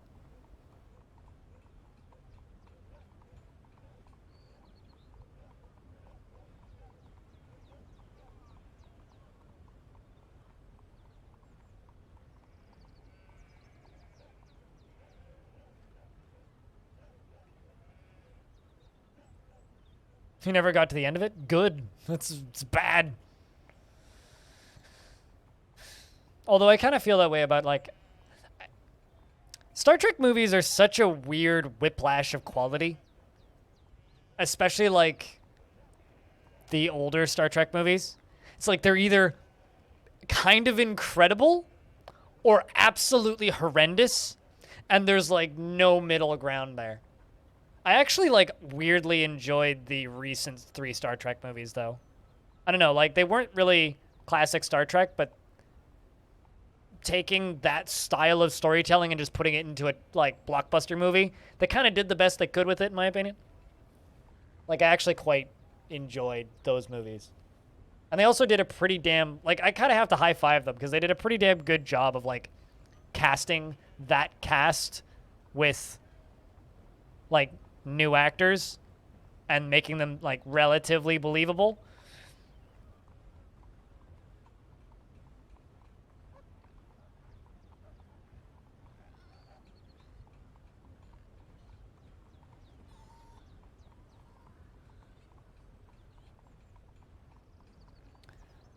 Through that comm network that reached to Beta Crodwind or something.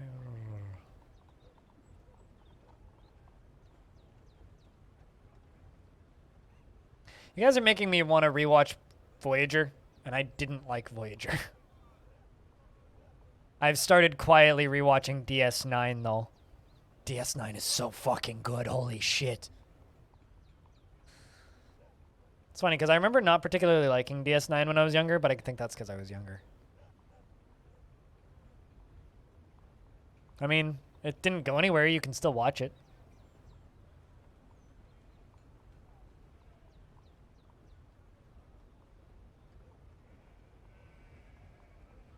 But I understand the issue with it ending.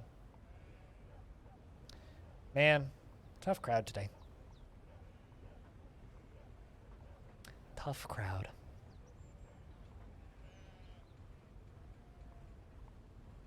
That could do with more seasons? Yeah, probably. I don't know. It's been a while since I've seen the end of DS9. I would... Oh, there we go. Critty's now dead. I would like to watch the Orville, but that's one of those weird shows where there's no way of, like, cheaply, easily watching it. No, it's just view counts are low today. It's nothing to do with you guys. Like, it's not anybody who's watching the stream right now, whether you're talking or not, it's not your fault. It's just view counts are low today. There's a lot of competition, and a lot of people are watching RimWorld, not me. But I don't want to play RimWorld. Do not want. So it's kind of like almost just me accepting that it's going to be a rough 2 or 3 months of streams for me. Just because I really, really, really don't want to play RimWorld. I just really, really don't.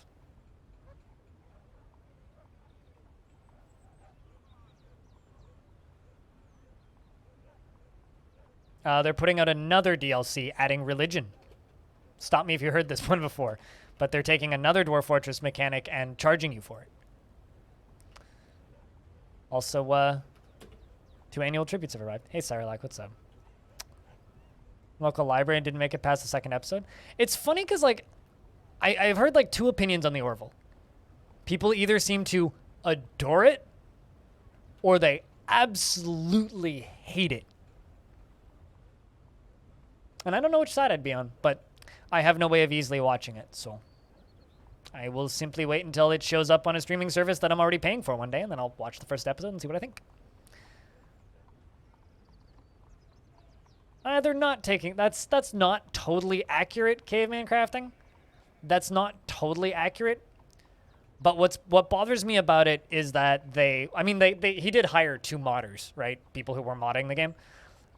What bothers me about it is the promise of never releasing paid DLC during the Kickstarter and post the Kickstarter during early access. I mean, yeah, absolutely. There is a religion mod that exists, but it's not accurate to say that they're taking mods and releasing it as DLC. My issue is he claimed strictly that he wasn't going to release paid DLC. Now he's releasing 2. He also claimed that the base game would never go on sale. It is 20% off right now. I don't know. It feels weird to me.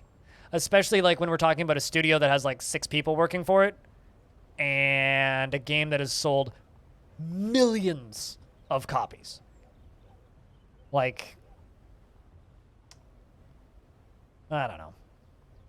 I'll play RimWorld again during the next Hot Potato Charity Marathon. But outside of that, I don't know. Probably won't.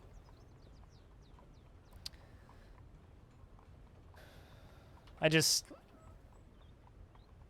know. Well, that's not too bad. Can eat that cavey, though.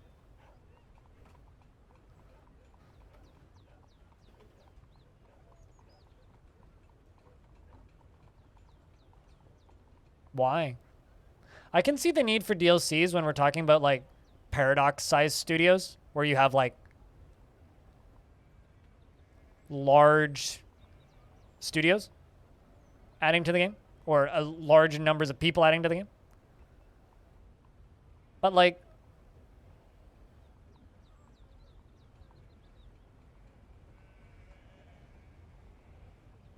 I don't know. This just feels kind of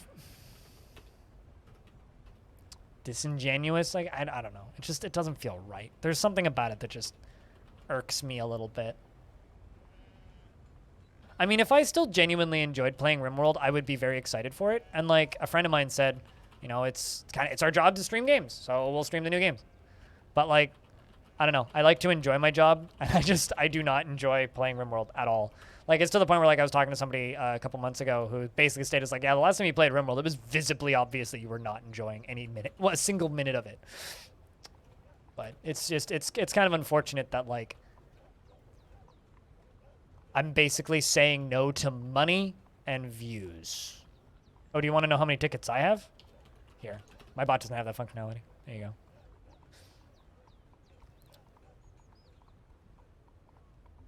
At least, I don't think it does. It might, but if it does, I don't know how to access said functionality.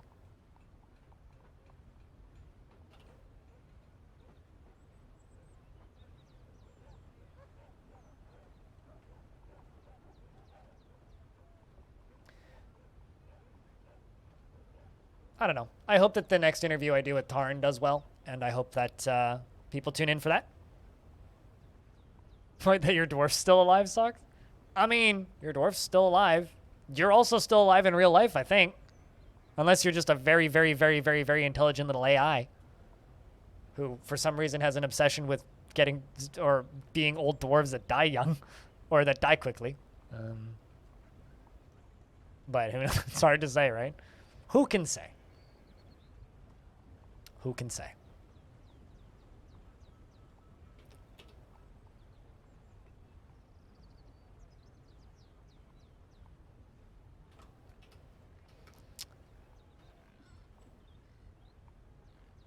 They're young at heart. I mean, isn't everybody? I actually asked my mom the other day, who's in her 60s, and I asked her how old she feels. And see, she says that she feels about 35. Like, she kind of hit 35 and just still feels like she's about that age. Which I think is really interesting. Like, there's just kind of like, I think, a point where we all hit a certain age, and then in your mind, you just kind of stay that age. Like, I have a feeling I'm probably going to feel 25 for the rest of my life. Based on my current mental state. Assuming things don't change much. As in my head, I'm about the same as I was when I was 25, mentally. Maybe a little bit more depressed. So if you ask me in like 15 years how old I feel, probably tell you 25.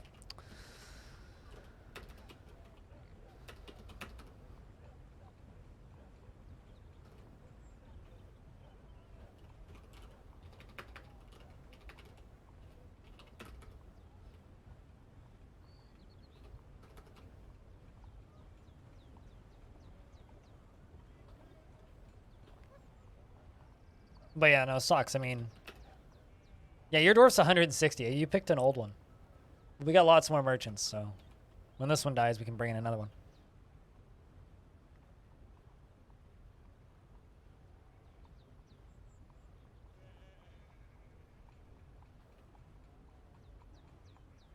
This is a weird colored arrow. Dwarves have arrived to trade once again. And the outpost liaison arrived. The humans didn't send a royal treasurer this year. Which means the royal treasurer probably died. That or something weird's going on. Yeah, at the time it was indeed the only one. I mean, it took a few attempts and then suddenly they all showed up. Maybe it just took them a while to pack their bags, who knows?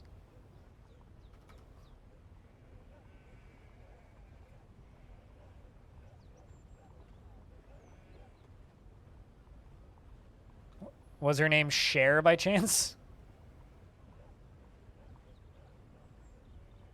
Isn't she like in her 60s? 70s even? She looks like she's in her mid-40s. Kavish says, I am your liaison from the mountain homes. Let's discuss your situation. There's much to share. We've updated your maps. What requests do you have of our merchants? I mean, a lot of those cases, like a lot of plastic surgery and like incredibly good skincare and a lot of that. It's kind of hard to tell how real any of that stuff is.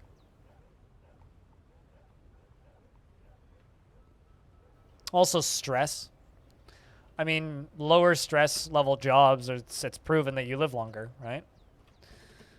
It's just like librarians have a longer average lifespan than many other careers because of how low stress being a librarian is.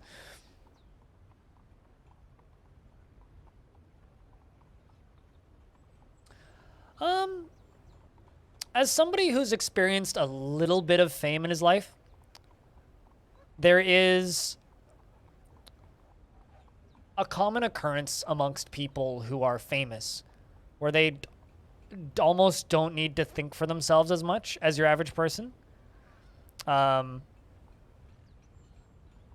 mean, yeah, definitely. Like, that's another thing that I was going to say. Like, you know, between personal trainers, an assistant that plans your day, a manager that makes sure that all of your calendar and shit's in order and your gigs are going to happen on time, a driver to drive you to your jobs. Like, there's a point with fame and wealth where you don't have to think for yourself as much because people are, or you have people to do the hard stuff and the thinking for you. So there's a point with being famous where it's extremely taxing, stressful, and exhausting. And then there's a point where if they set it up this way and pay people to be their, like, handmaidens, basically, the actual work itself becomes less difficult because all of the stuff around the work is taken care of. Like, I know a streamer who's quite famous, has been streaming for a very long time, who I've spoken with at several conventions and had dinner with, and they have an assistant, a manager, and a contract negotiator. So they have somebody who does all of their sponsorship work for them. They have somebody who organizes the games they play for them, and they have also an office that they go to stream from, so they don't, like, stream from home, they stream from an office. And the combination of all those things, literally all they need to do is show up and stream. Everything's already organized, they're paid salary, and the amount of stress that this person has in the day-to-day of their job versus the amount of stress that I have in the day-to-day of my job is completely different, right? Because, like, for me, like, I'm looking at YouTube statistics and going, fuck, I made $7 today on YouTube. I didn't make $8 like yesterday. And then I finish my stream and I look at my Twitch stats and I go, okay, I made $32 today. That's okay, combined with the money I get monthly from Patreon, which is like, you know, $350. Like, it's not bad. It's like $70 or so between, like, YouTube, Twitch, and everything. Okay, we're good for today. Then the next day I make $8 on Twitch and $2 on YouTube. And combine that with my Patreon money, it's like, well, I made less than $20 today. That's not even enough for groceries, right? So it's like this, and then, like, I'm negotiating contracts for my sponsorships. Like, nobody does that for me. If I do a sponsored stream, it's because I took a couple hours back and forthing with emails over a couple of days with a developer or through a third party to negotiate and get a sponsored deal. Like, it's not just, oh, I show up, I stream the game, I get paid. It's not that easy. It's like, there is a lot of stuff that you don't see on stream, right? I'm editing all my own videos. I don't have an editor who edits my videos for me. Like, you know, like a lot of bigger streamers, they pay an editor. They have a full-time editor that they just pay to edit their videos and then they go up, right? Like, if I could just pay somebody to do the interviews for me, holy fuck, that would be so much easier. But, like, you know, I've streamed for 8.5 hours today. When I finish streaming today, I'm going to probably spend 4 hours editing because I have a video I need to have up by Friday. It's like, and this is why I have bad days sometimes. It's because, like,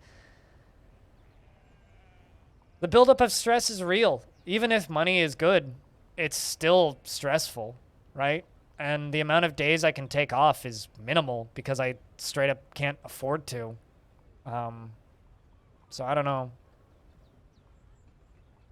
And, you know, a lot of that's my own doing because of the games I choose to stream. You know, I stream Dwarf Fortress and other small games. I don't play more well-known games, which means growing an audience is significantly harder. Like, right now I'm stressing the fuck out because I'm having Tarn Adams on my stream next week. There's so much anxiety involved with that because, like, to me, that is, like, more important than, like, getting on front page on Twitch. Like, that is the biggest opportunity I get every couple of months. And it's like one day to make that work, one day to make sure everybody knows, one day to set it up, edit it, turn it around, get it up on YouTube.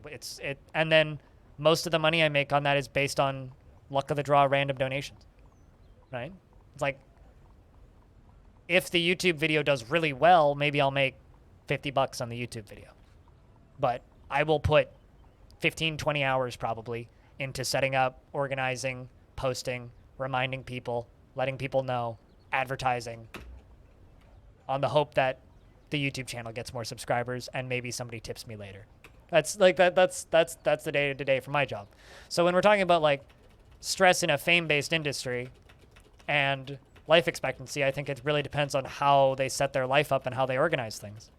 If they do a good job organizing things and don't try and do everything themselves, the more other people do for you, the less stressful the job becomes, and the less human you see from the outside. Which is why a lot of celebrities just seem like superhuman crazy people, because they're not just one person; they're a business unto themselves, right? Like somebody like I don't know, Kanye West seems kind of like a crazy person from the outside. He's literally like a one-man industry by himself. He kind of is a crazy person, but like he literally is like a one-man industry by himself. The amount of assistants he has, the amount of people he has around him that aren't in the spotlight at all, but are literally running his life for him, like.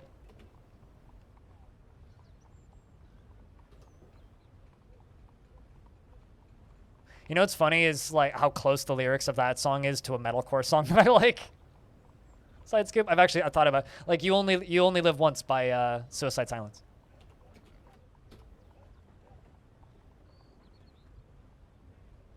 But yeah, no, it's yeah, I don't know.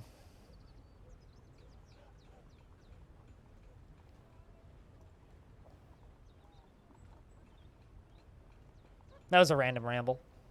Thanks everybody for sticking around. Even though today is a tough crowd. Partially my own doing.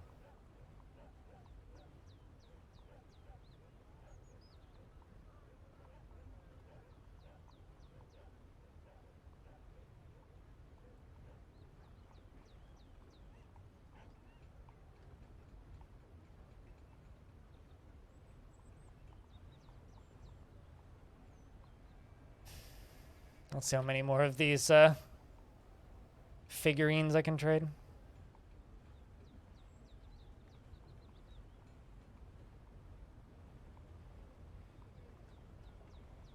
What do you mean look at a lot of those public figures? What do you mean by look at? I mean, I've watched music videos too, but what do you mean by look at, I guess? Like envy them?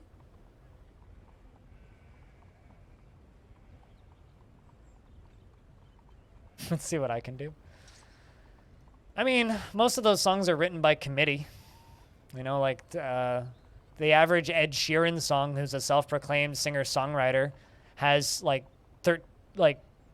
13 to 30 credits of different writers that worked on the song and different composers that assisted on the song.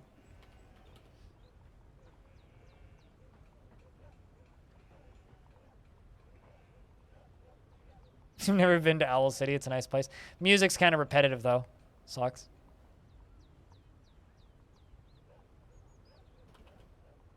Also, for whatever reason, I always get Owl City and Maroon 5 confused in my brain. Like, people are like, Owl City, and then Maroon 5 pops into my head, and I'm like, that's not a Owl City song. What?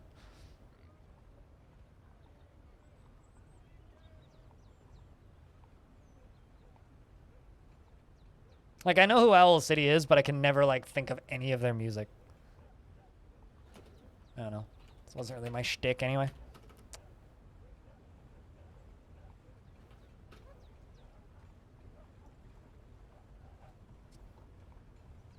Slaughter Cougar Cub. I am a bad person.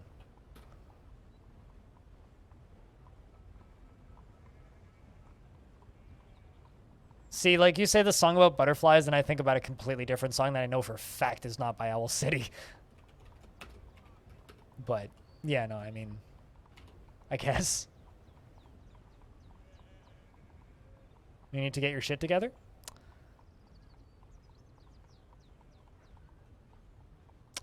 Just like any kind of fame-based industry side scoop, and you probably already know this, all of that shit is just supreme amounts of timing and luck.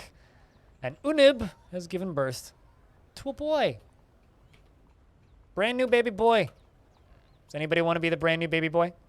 Any takers?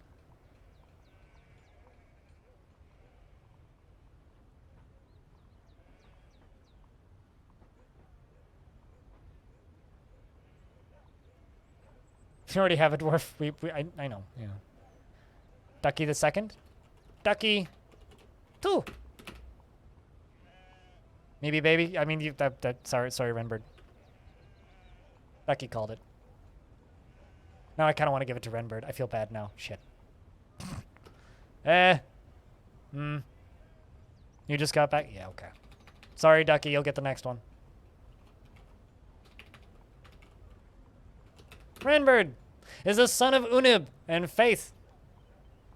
He is a worshipper of Shin, Russet, Amber, the Red Rocks, and a dubious worshipper of Unol.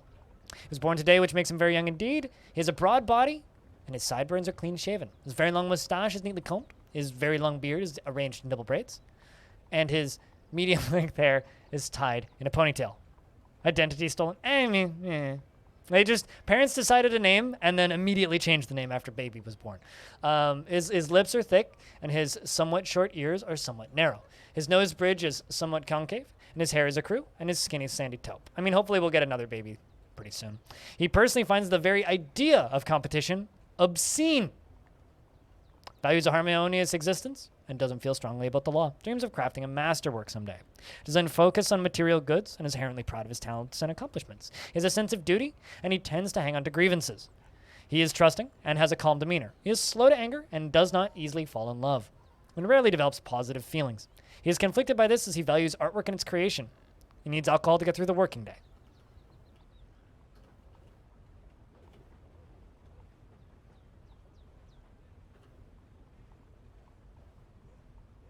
Hope your dwarf dies like Ducky the First.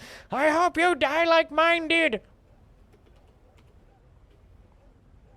Trust me, we're going to get more babies. Most of these merchants are married, so.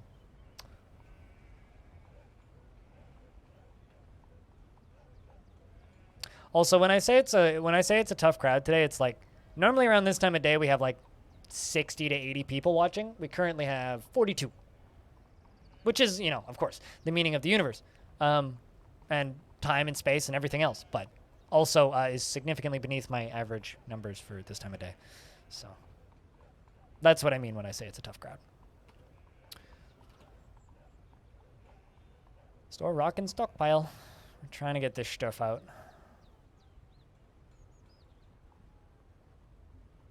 At a ripe old age. I hope so too. Socks. Yours is the most likely right now.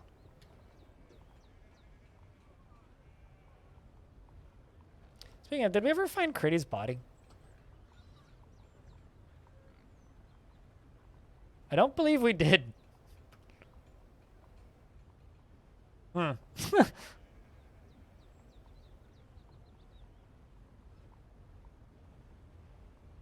Parents were like, Ducky the Second? Yeah,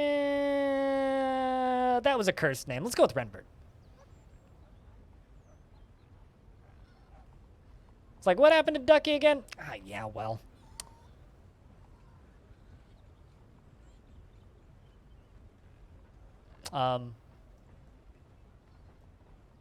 Game had a stutter for a second there.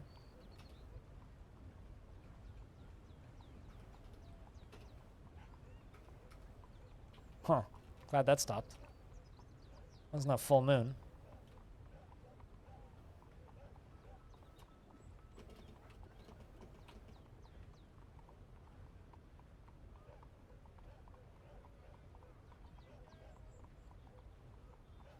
Maybe a ghost just spawned?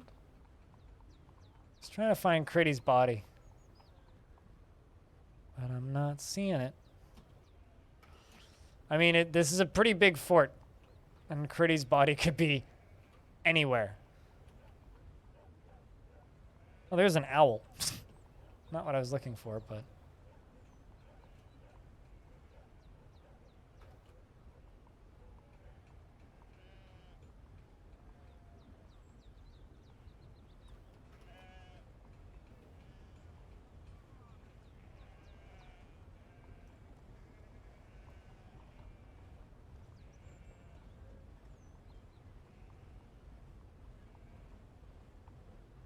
I mean, hey, it's better than Peter the First, who died by getting dropped off the wall by his mom.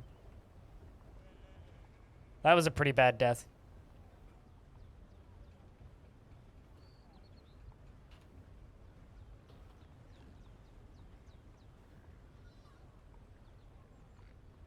That was a pretty bad death. I literally read a combat log of an infant going splat. Also, Ponce, thanks for the host. Cheers, man. I really need that today. Cheers. I hope your stream was okay. Sorry you had to play more League. I hope you're doing alright. I hear that a certain mutual friend of ours wants to go get beer in the downtown at some point.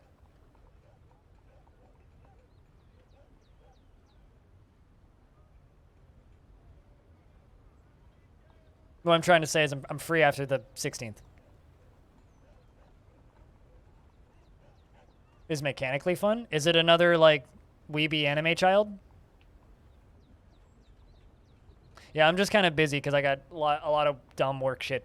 Well, maybe not. Important work stuff that I need to get done over the next few weeks. I'm got some important interviews that I'm editing, and then another big one that's happening next week. So my days off are kind of precious right now for extra things. Yeah, I will be good to go anytime after the...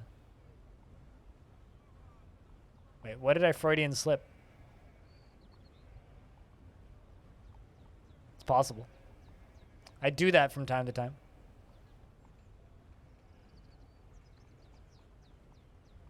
The best kind of Freudian slips, though, are the ones that you make without even dumb work shit. Yeah, well.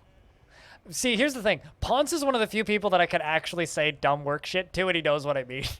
Because Ponce also does the same dumb work shit. I don't know. No, that wasn't a Freudian slip. That was 100% intended. But, you know. I do enjoy my dumb work shit, though.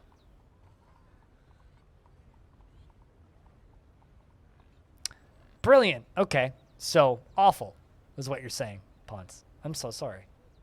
But at least it's mechanically fun. That's good.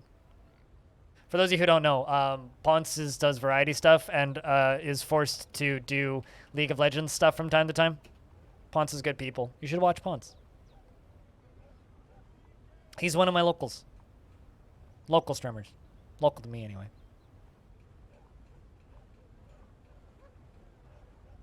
It just blends into the background and you don't listen to the audio. Yeah.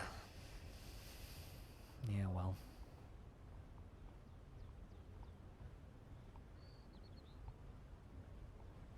Remember me hosting Ponce a couple streams ago? I host Ponce from time to time. Although I feel like I shouldn't host Ponce because every time I do, it summons all of his technical difficulties.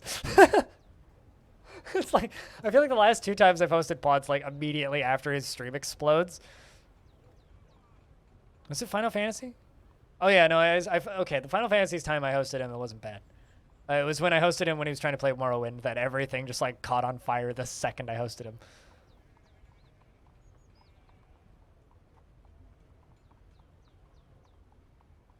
The last time was the worst you've ever seen, probably. Yep. Streaming old games. It's fun. Although, if you want to stream old games, allow me to introduce you to a magical piece of software, Ponce. It's called Borderless Gaming. It's free. It'll fix all of your problems. Or at least 60% of them, I would say.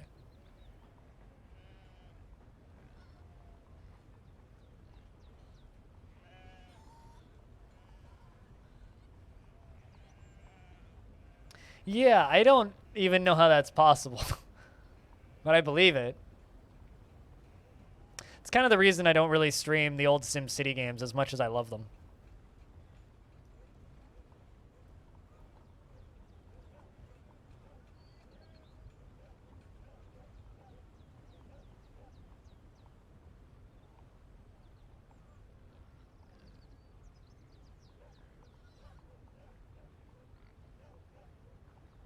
OBS of XSplit? Wait, what do you mean? What do you mean of XSplit?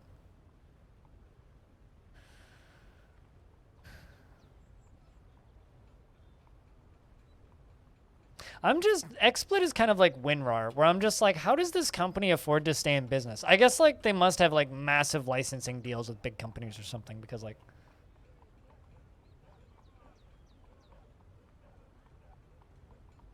What, like running virtual machines? I mean, like, why do that when there's, like, ports to the modern OS? Just run it in a window. Also, Morrowind is hardly abandonware. Adra, what up? It's good to see you. Hope you've been well.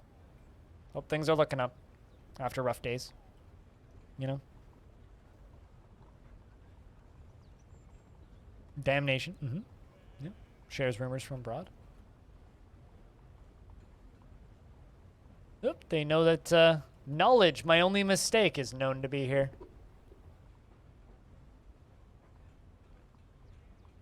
Frightened Bogs, the Defied Confederacy.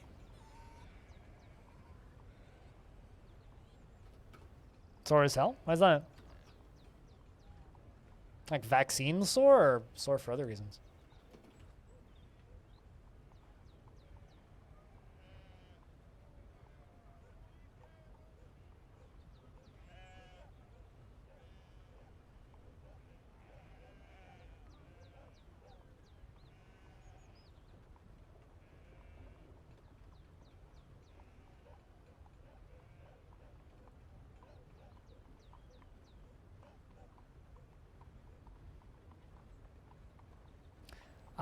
Yeah, that would do it.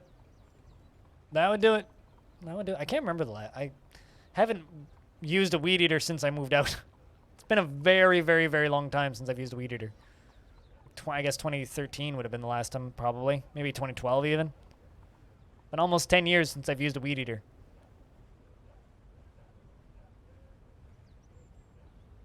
That's one thing I like about living in an apartment. No yard work.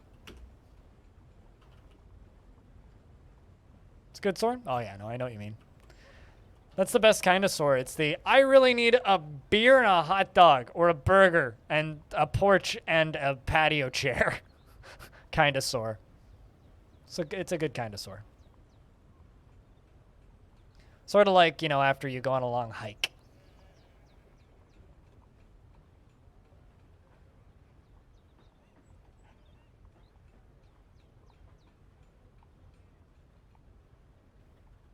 Me and my dad went on a good hike recently around Hayward Lake. Put the videos up on my YouTube channel. But after that hike was over, I was bad sore. I pulled something in my back in the last, like, I don't know, 2 kilometers or so of that hike. And it just, I couldn't stand up straight for like 4 days after that. I don't know what it was, but it was like in my lower back, for like right where my tailbone connects to my lower back. And fuck, it hurt.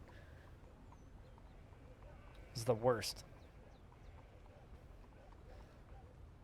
A weed eater is a handheld device that's generally used for like corners around the edges of gardens. It's sort of like a lawnmower, but on a pole. It's also a metal band. But a weed eater is this.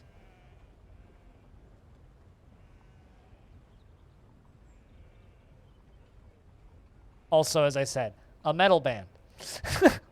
But yeah, that's a weed eater.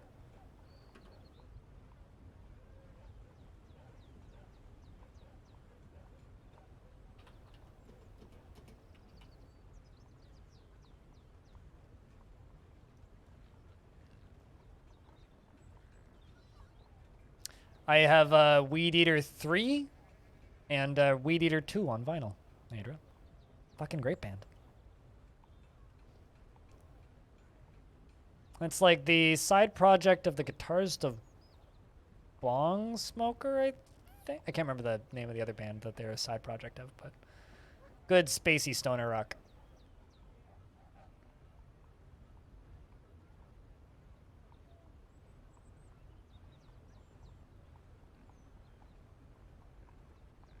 You know, I'm actually going to get rid of this stockpile because I'm tired of the dwarves going all the way down here specifically just to drink.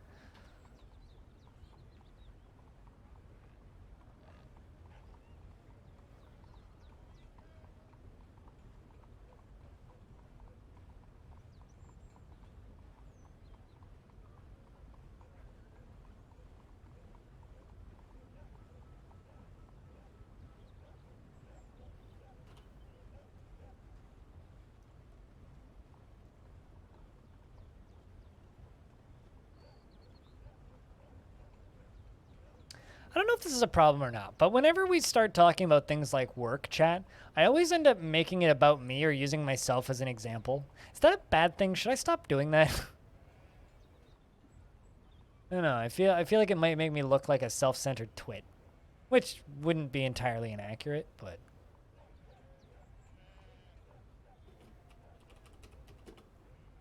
I'm just not exactly certain it's the best image to be displaying.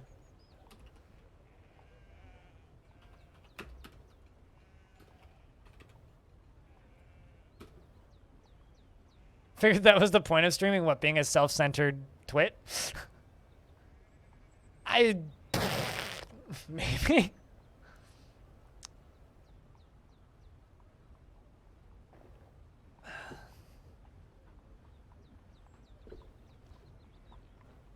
You're the best example. You have to keep the conversation going. This is true. This is true.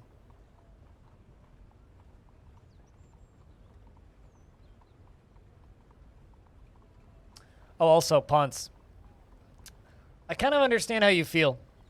A little bit. With the whole League of Legends hatred thing.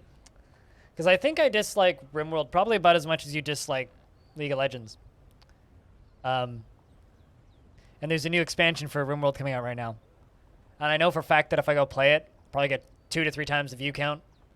And probably make a lot more money. But I really don't want to play it, so I'm not going to. And it's like, I don't know. I kind of understand your predicament now, a little bit.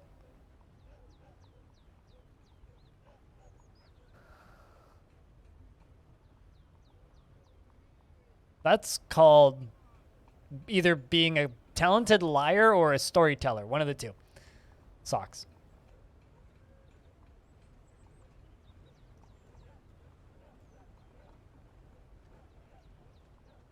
There will come a point where you just do that for new LOL stuff. What, just know that it'll make you money, but you just don't play it anyway? Oh shit, we finally found Critty's dehydrated corpse. Was it really, like, right there? Holy crap. R.I.P., you poor dwarf.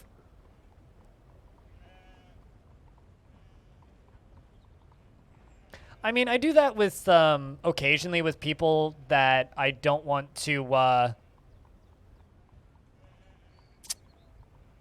like, if I don't want to out somebody's identity and it's someone that you guys could figure out who it is pretty easily, like if it's another streamer or something, I will, make up some details and use a person as an example without actually stating names. I do that sometimes, but that's not quite the same thing. It's more just intentionally not stating the name of somebody so that you guys don't know who I'm talking about. Oh, the literal second we find his corpse, a ghostly merchant can be heard howling throughout the fortress. Quick, bury the body before it stabs somebody to death.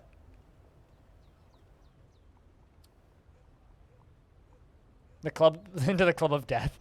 Death Club. Who do you think is the DJ at Death Club? Dr. Evil, maybe?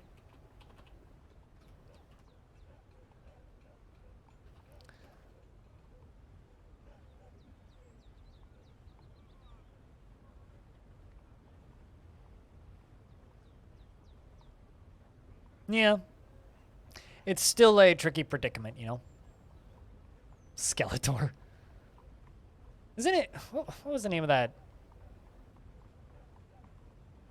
What was the name of that? Okay, it's a PlayStation exclusive, free-to-play, third-person action-adventure game that was run-based and also a multiplayer game with a lot of high scores, and it had a character in it named Uncle Death. I'm just, like, feeling like I'm imagining this game, but I know it's real. Uncle Death. Ha! This guy. Yeah. What was the name of that game?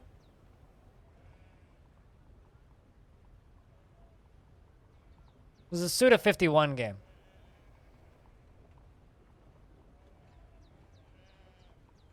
This guy. Let It Die. That was the name of that game. This guy. Uncle Death. Drake's Uncharted? No. Definitely not. No, it's absolutely Uncle Death from Let It Die. That was the name of that game. Let It Die. Also, apparently, he did a Kickstarter. They did a Kickstarter for Let It Die after the game came out that would give you rewards for the... That's weird. I wonder if that game still exists. I wonder if that's still playable.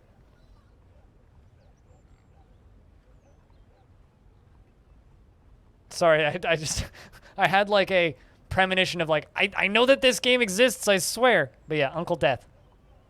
Uncle Death would be the DJ in Club Dead. Club Death? Club Death. Death Club. Something like that. Club of Death, that's what she said.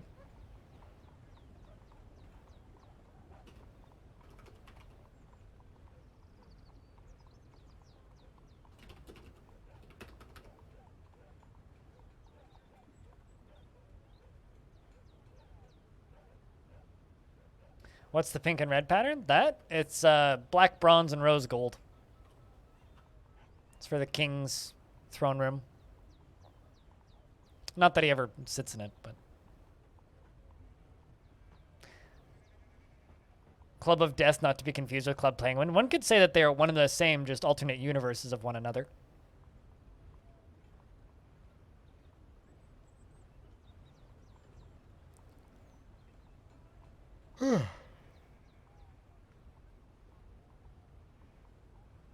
I like that we found Critty's corpse, like, right as the ghost spawned, though. That part's kind of funny. Where's Seeker at? Alright, CR moving. That's good.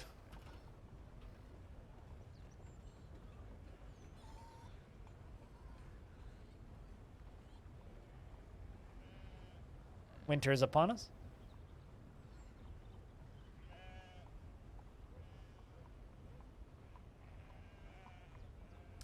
Well, slow day aside, we are managing to achieve my goal for the day.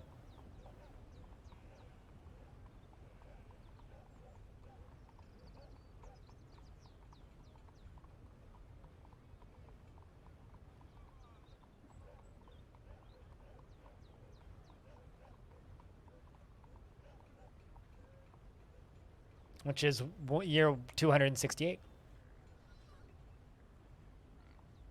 Is it odd that one of the first future things you produce in bulk is caskets in Dwarf Fortress?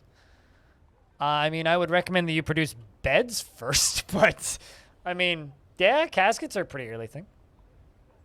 It's like, usually for me, it's like doors, tables and chairs, beds, barrels, bins, pots, then caskets.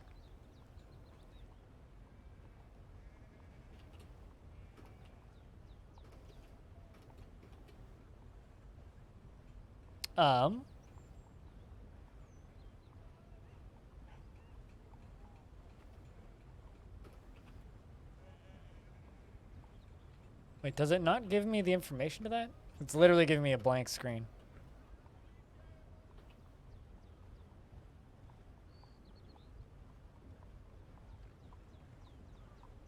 Oh. I thought that this screen gives the value of it.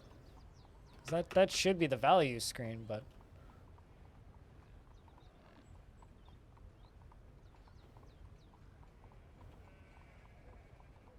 Guess not. Yeah, but you don't start with vampires, unless I guess you're modding the game to start with vampires.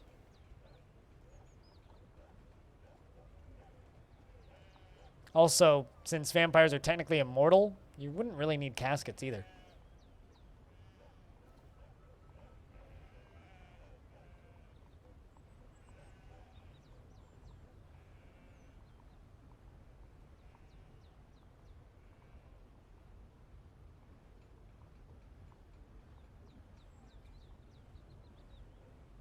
That's just kind of an assumption, but I don't feel like you'd need caskets anyway.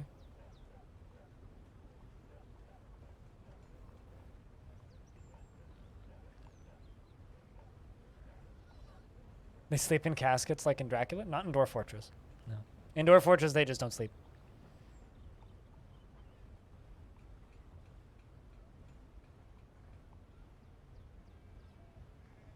And vampires in Dwarf Fortress don't sleep. They also don't eat or drink. But they occasionally will just, like, suck a dwarf dry. And not in the giggity kind of way. Just in the amount of blood kind of way.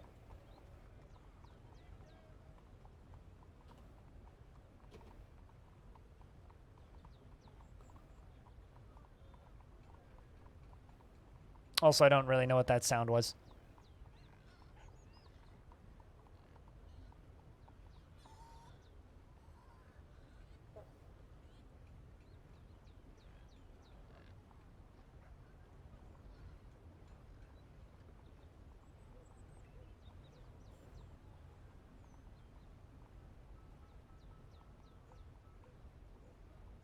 I don't know what that means. And you know what, Ducky? I'm okay not knowing what that means.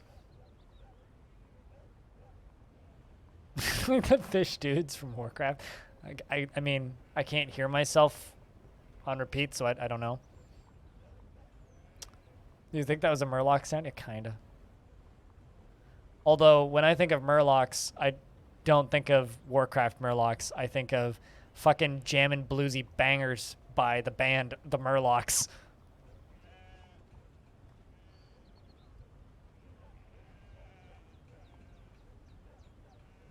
I think of like... Yeah. I think of the band of the Murlocs. I don't think of actual Murlocs from Warcraft at all. Also, chat, can you guys do me a big favor? Can we just get a big round of beers? Just for everybody here, and just kind of as a thank you for tolerating my bullshit today. Poor Cyrlac, phone the depression. At least you haven't tantrumed.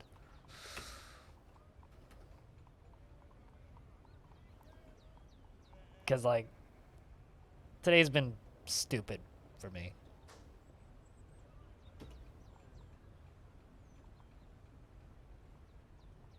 We all have good days and bad days. Today's been a rough day on me. Partially my own doing, I guess, but...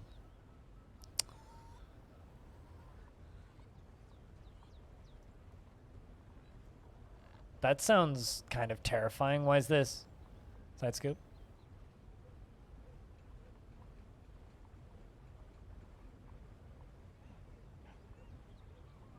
Look at all those dwarves dancing.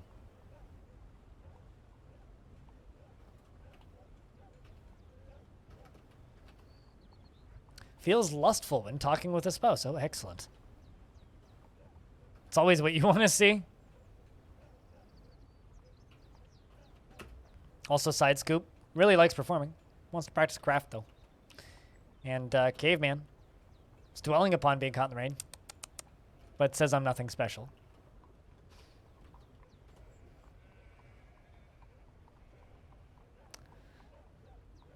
You know, brain doesn't always behave.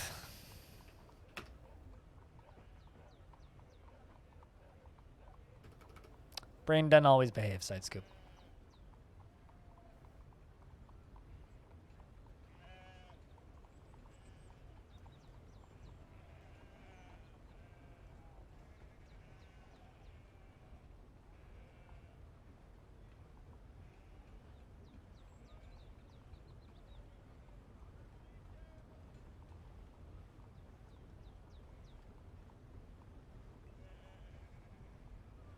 But, you know, you can't win them all.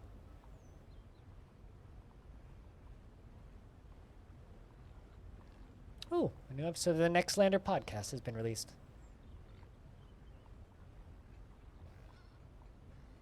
Get something to listen to when I'm done. Dwarf is pondering biography. I really hope that they start writing biographies after this dwarf discovers biographies. Because that's, I don't know, way too neat. Way too neat.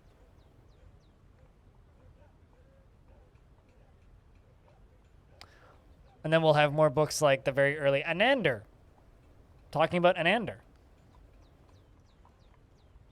In a really good interview 2 weeks ago, got incredibly great feedback from almost every round. A few days later, the recruiter said that all but one of the teams that were interested in hiring you closed their doors after getting feedback from one round. Apparently, after later rounds with all interviewers, said it would not be graded and it would simply a discussion of all teams available. I had some negative notes that were written about you, and you were very distracted during the interview. That's rough. Definitely didn't do any of that. Not really.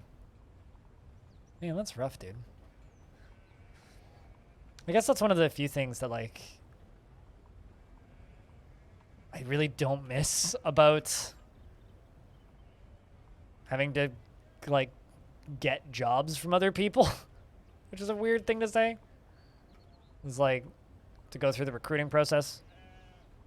It's like having to run your own business is scary and terrifying, but at the same time, it's like, at least I don't have to, like, hope other people like me, really.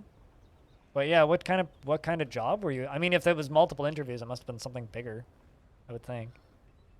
How could you possibly be a distracted person if you're able to solve and communicate in multiple coding problems and get directly to the answers with short amounts of time? All the evidence completely wiped away by some small subjective statement.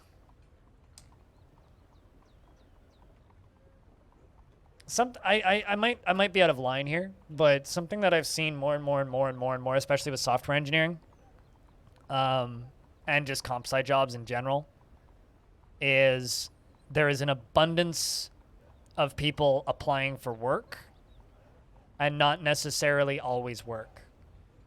So when they're interviewing a lot of people, and like I've seen very similar statements to what you just said before from other people in chat, so I'm kind of drawing from that.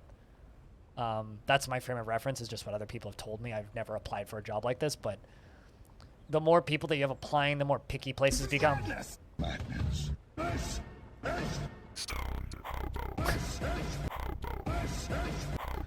Yeet. Philip DeFranco. How are you, Hobo?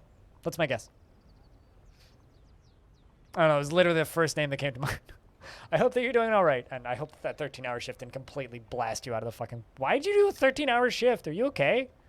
Is it because, like, big storm is coming or something? But just go enjoy your handle of tequila. I've had a rough day, man. My brain's not behaving today. And it's been coupled by the fact that, like, they cleaned the windows and sprayed fucking bleach all over my garden. So I get to go wash my entire garden after stream. Feels great, man.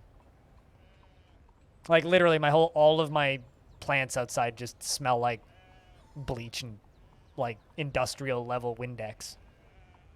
But anyway, as I was saying, it's like the harder, like, the more people that are applying for a position, the harder it becomes, and the more it kind of comes down to less skill level and whether or not you have the skills to do the job, but almost more, does this person have the right personality or ethnicity for what we're trying to hire? Do we have, like, the right, like, I've heard this more and more, which is like, do we have enough diversity? Does this person add diversity to our, like, I know a guy who's had a really hard time finding jobs in comp sci specifically, and the feedback that he got is that as a person, you will not provide enough diversity to our team, so we can't hire you.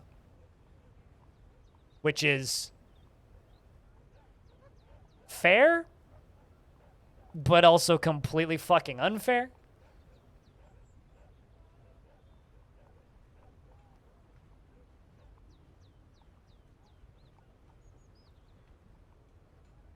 Yeah, I can't see that side of it, caveman. May just be that they tried to find a justification and not take you because someone didn't like you or your behavior. Yeah, that's also a possibility.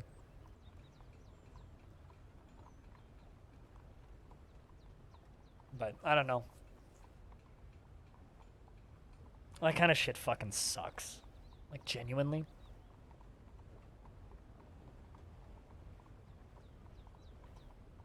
Storm sitting the other side, you're pretty chill over here. Just work problems. I get you. Well, I hope you enjoy the handle of tequila. I'm actually shocked I'm still streaming. It's been a weird day, man. Lots of tension today. Lots of frustrations.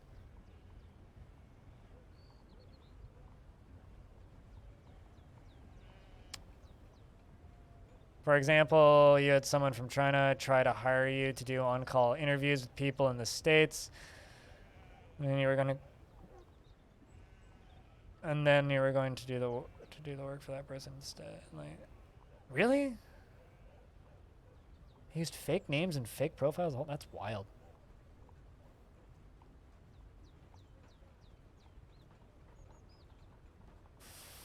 Fuck, that sucks, Hobo.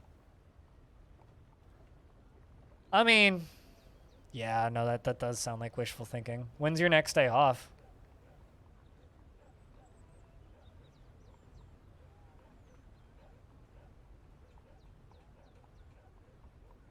Tomorrow I I'm going to the dentist, so I won't be streaming tomorrow, Hobo.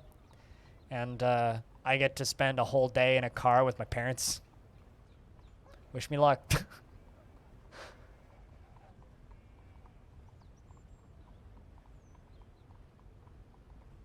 And then Sunday. Well, I hope you're able to get a day off sooner rather than later.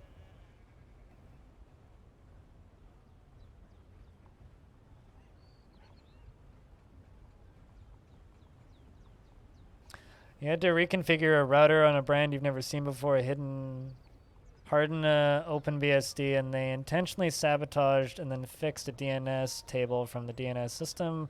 And I only had the Linux manual pages and then some sort of obscure routing problem for finisher, and then had to recover the data on SAN. Never before. Yeah, you got the. I literally have no idea what you just said, Freskins, but good job. Are you driving to Calgary? That would be 2 days. 3. 3 because if my dad's driving.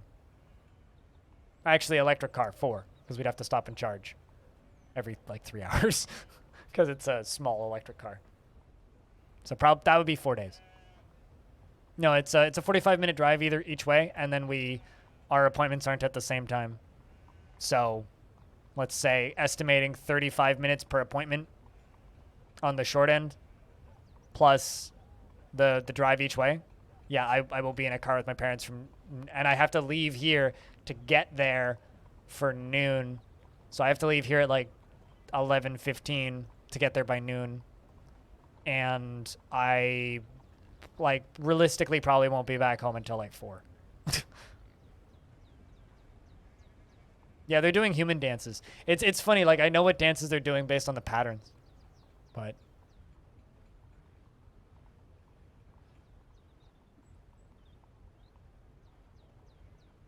you get time and a half of overtime? That's pretty bog.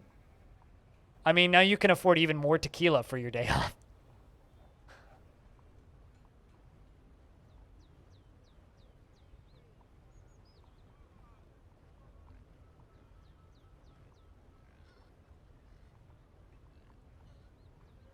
That is weird. It's like a side of scamming I've never seen before or heard of before.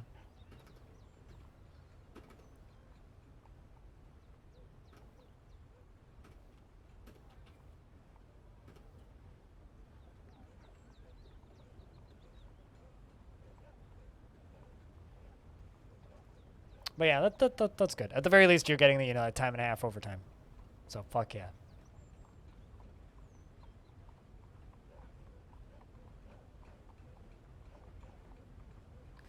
It would be hard to hand a job to someone else and them not noticing, besides being pretty illegal. Well, it depends on where you are. Legality of that sort of thing. Infinity varies from place to place.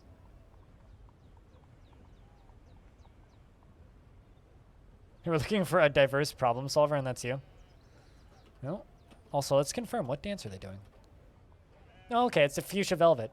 It's actually a dwarven dance. I thought it was a human dance. It's fuchsia velvet. It's the most popular dwarven dance in this faction.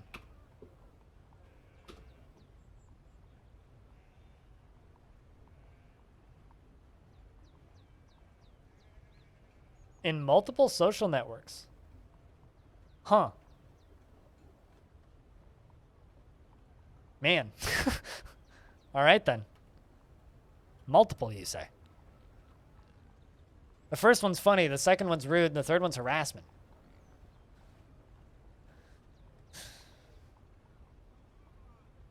That's kind of sad, not gonna lie.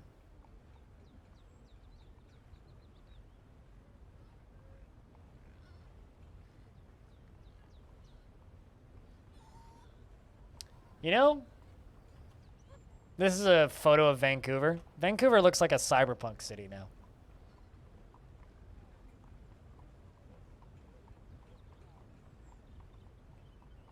My city's starting to look cyberpunk, guys. I'm not sure how I feel about this.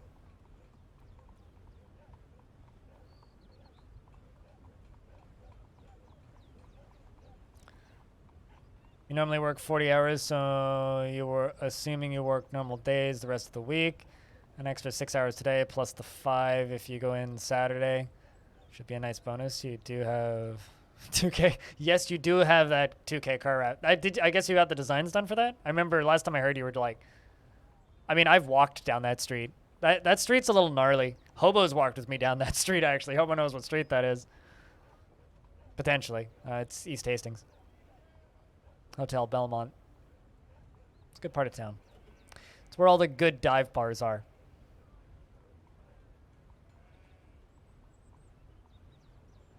Also where the shitty strip club is.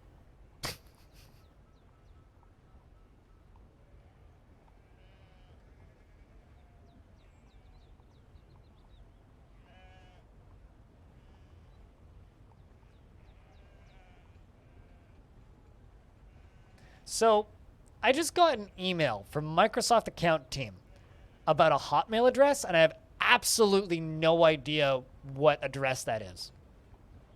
But I must have had a Hotmail account at some point. And apparently someone is trying to replace the information for it. I do not recognize this account.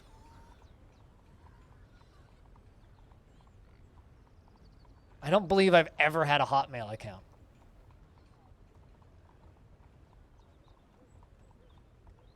Weird.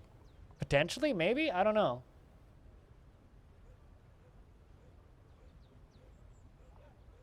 Doesn't look like a phishing scam. It might be. Here, I'll just fucking screenshot this email and post it on Discord. I'm gonna post it in the sub-only section, though. I've literally never seen this before. This is very strange. Go take a look at it if you want. That is weird. Maybe a scam? I don't know. You guys can go look up the email and go dig into it if you like.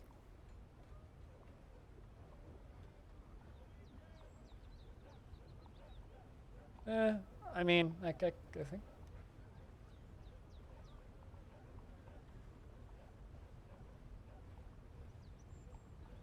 Here. Just trying to make sure I'm not doxing myself.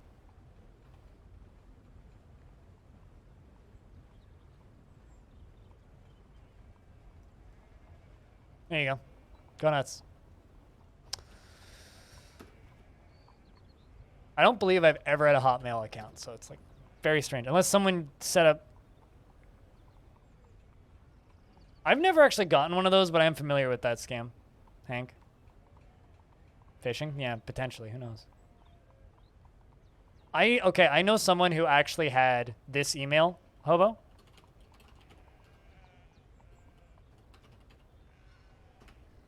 And he sold it to an adult site.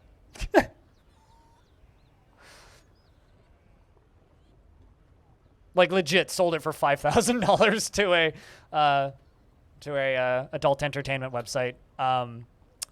And that was like halfway through high school, so he was like banger rich for a minute there as a kid. Pretty sure he spent most of it on cigarettes and dope, but you know. He did alright.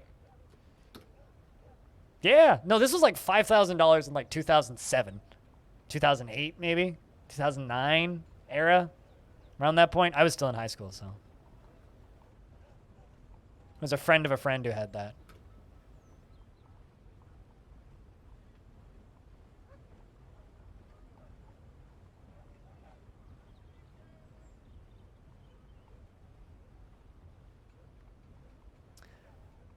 Folks can install stuff via printer vulnerability? Weird. Yeah, I don't even own a printer, so... You know, I've never actually... I could probably actually get a printer now. I have enough space in this office that I could probably get a printer. Never even thought about that, but... Yeah, I could totally get a printer. Baby beckons? If a baby is beckoning you, you might want to make sure that it's not possessed by a demon or something. Just like imagining a baby going like... That's kind of terrifying.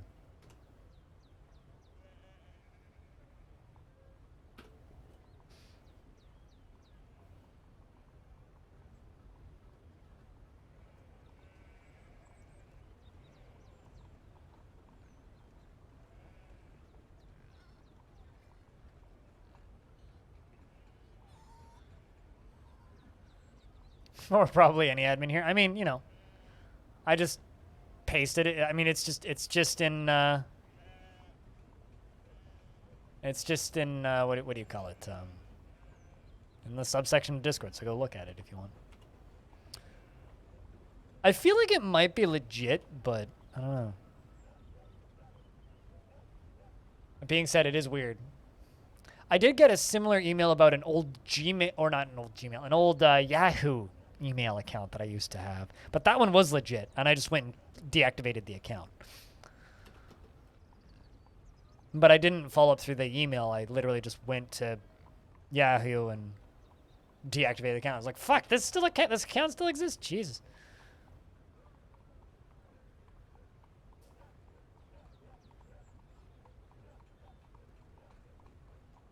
You know, that email is related to a supposed Hotmail account, which I don't believe I've ever had a Hotmail account.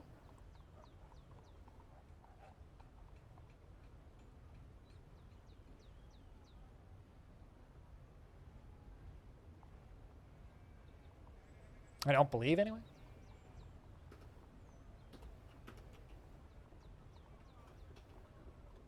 Man, fuck this Forgotten Beast. Although... Okay, so I'm more and more convinced that this guy is just stuck on this tree. I was like, and occasionally we'll just like fight with things that are in the tree with it and kill them. But like, it just kind of seems to kind of live in this tree, which I think is kind of hilarious.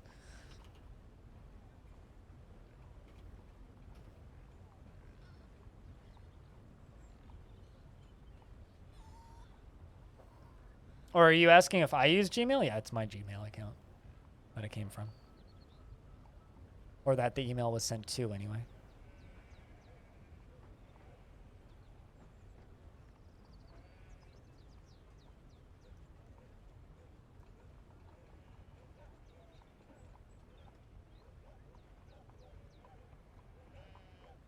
I mean, I don't believe I ever had a Hotmail account, like I said.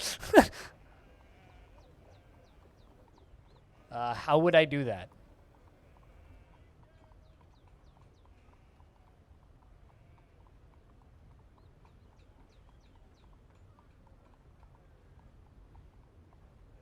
I mean, I could just, like, remove it from my account. Oh, yeah, no, it's definitely from Gmail.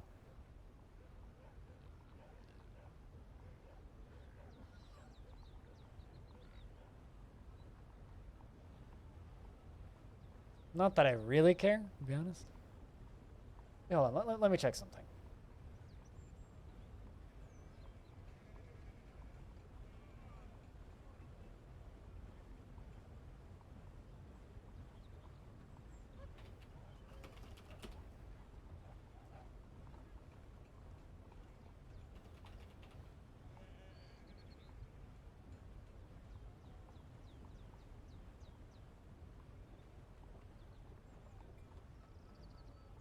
Yeah, no. I'm just checking my old my password database, and I've got not a single one. Aside from... Oh.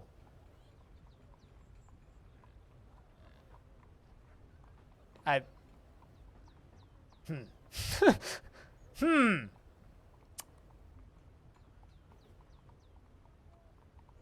need to disconnect that from my account, which is one of the options where it's like, this is not me and this is not my email. No, remove this from, yes, get rid of it. I know whose email it is. It's my ex's email. That's funny. I just like literally went and figured out whose, yeah, it's definitely my ex's email.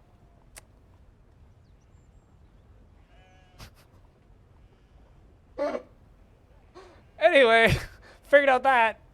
I went into my old password database, and there was one password in my old password database, which was a sign-in on my Chrome installation attached to my Google account of that email to a...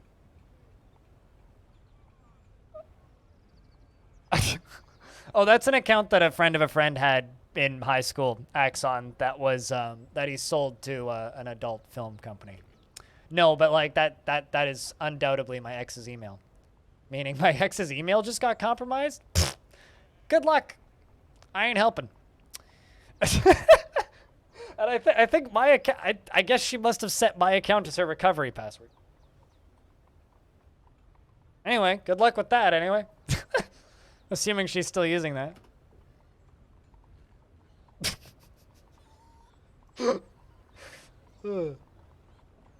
That's very funny.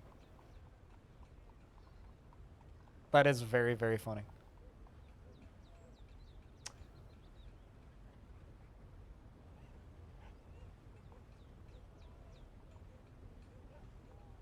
But yeah, no, I think that's literally what it was.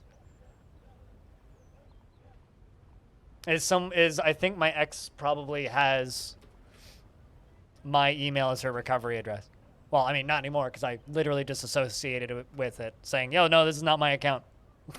Not anymore. So if she's trying to recover her, or if it's either she's trying to recover the password to her email, or someone has compromised that account. It's one of the two. And my email's the recovery address. Not anymore. That's very funny. We're sitting here just going like, man, that's a phishing attempt. It's like, no, actually. No, this is a good luck, nerd. You treated me like shit situation. I don't even have her phone number. She blocked me on every social media platform I used to know her on. So, I mean, I couldn't contact her if I wanted to. I guess I could phone her mom, but I'm not going to do that. Fuck that shit. No, this is a good luck situation. I ain't touching that shit with an 18-foot long pole.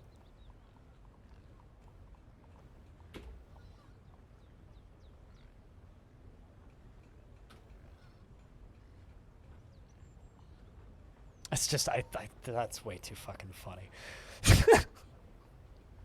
That is way too fucking funny. Today's just been a roller coaster of fucking emotions. Holy God.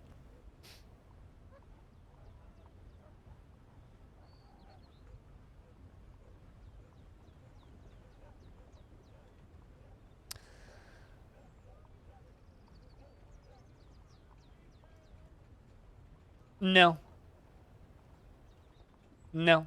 No, not worth it. Infinity. I mean, I already removed access. Baby fingers and doors down. It makes well. Oh no. Hope baby's okay. That's concerning.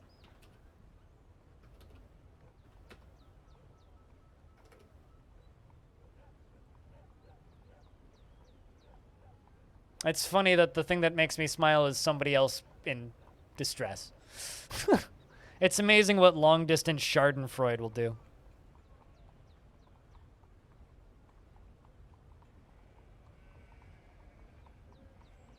Just scared herself more than anything. Kind of reminds me of when my cat growing up closed his tail in the bathroom door and instantly shit himself. Like, it was literally like, jumped off of the bathroom counter, bumped into the door while it was... I watched him do this in real time. Bumped into the door while... and started swinging closed. Landed on the outside of the door. Door, like, tapped his tail. Like, it was going to go close on his door. He immediately shit himself and ran all the way across the room. It was very funny.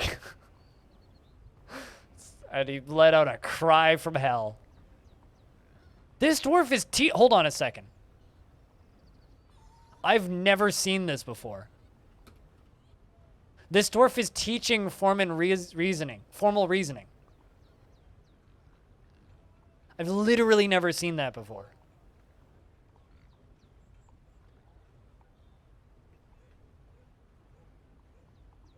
So that's what Gmail does each time you log in now. You log into my account, it puts an email into the very account asking, was that... No, that, I mean, this wasn't a, was that you? This is a, someone just tried to change the password for this account.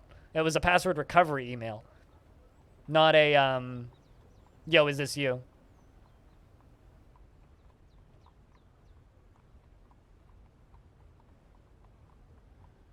I know what meme that is. I'm not going to open that. That's funny, though.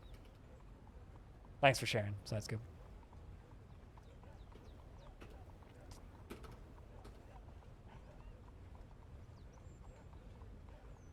But yeah, I've never seen sages and other like dwarves teaching each other things in the library. They're now discussing biographies. We're gonna have a discovery soon, I hope.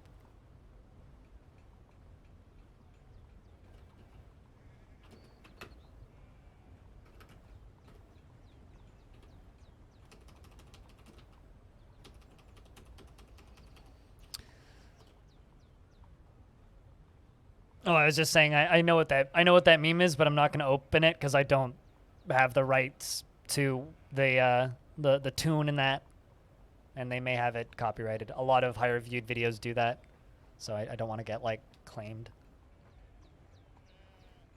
because you never know. It's not worth the risk. Thanks for sharing, though. I guess the moral of the story here, chat, is treat people with respect, and then when you're in trouble later, they will treat you with respect in return.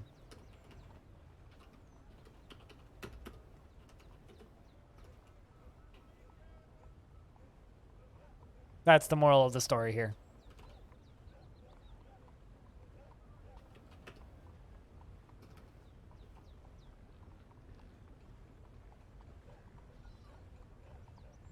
Yeah, I still don't have permission from that person to stream their video, so I'm not going to open it. But I've seen it before, so.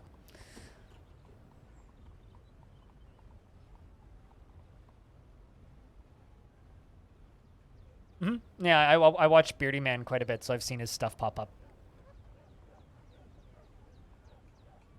Well, Beardy Man is a beatboxer that I watch, so I've seen that guy's stuff pop up as well.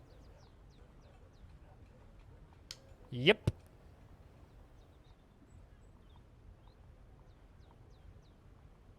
Stuff is pretty elusive. I have this weird obsession with beatboxing that I fall into every so often, and then I just watch a shit ton of that stuff over a pretty short period of time, and then immediately stop watching it and forget that it exists. So I kind of... You can mostly blame Beardy Man for that. But also, like, you gotta remember that video's got what? Almost 1 million views?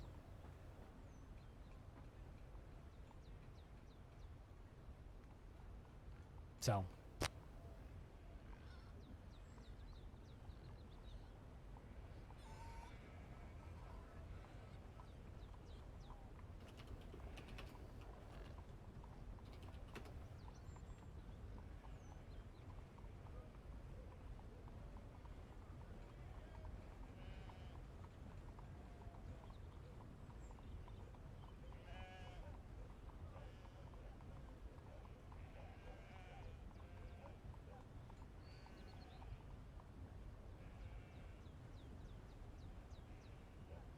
But yeah, here, I'll link my favorite beatboxer.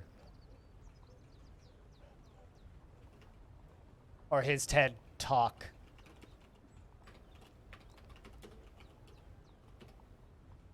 Just because I think it's probably the best TED Talk of all time.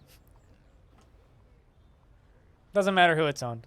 I don't like streaming YouTube videos. That's pretty much simply as that.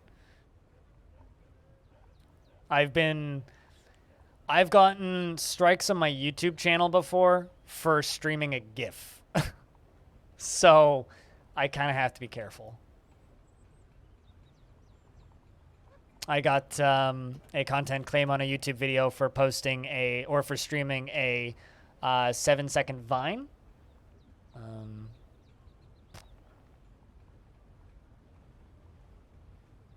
It can't be true. Why can't it be true? I had to download a VOD and edit out a 7-second Vine once. Because someone goes around claiming that. Suey, thanks for the host. I saw your stream went down. That's weird. Is it like a blip in your internet or something?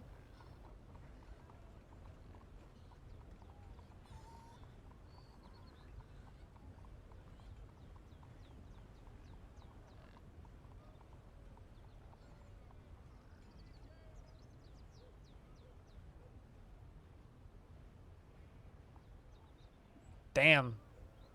Yep, that would do it.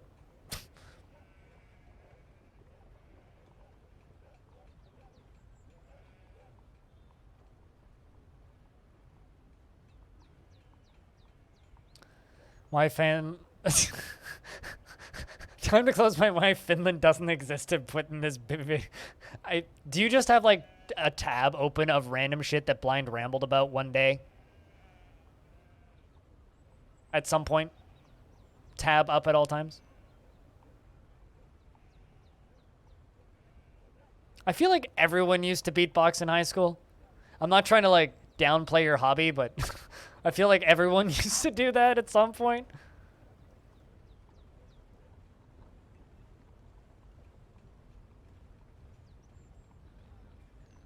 I also agree with that. Reggie Watts is indeed the shit. But yeah, Beardy Man's kind of incredible. I've been watching Beardy Man on YouTube as long as YouTube has existed. And more recently, he's started doing streams and such. And I kind of love this stuff. He's even over on Twitch now, too. But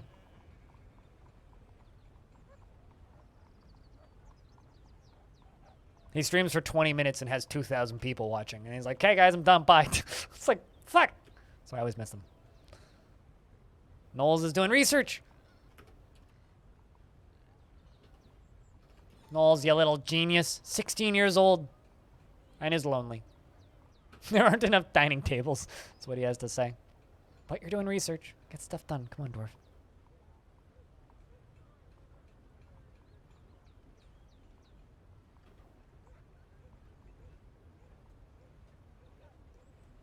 I don't know. I'm like obsessively careful about that stuff now. That's good.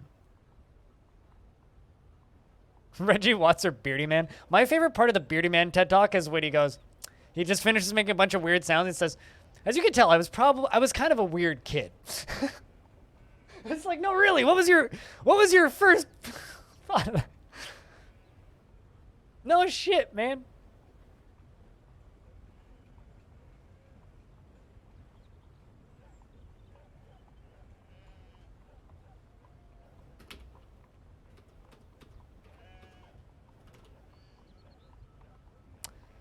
Beardy Man, the human synthesizer.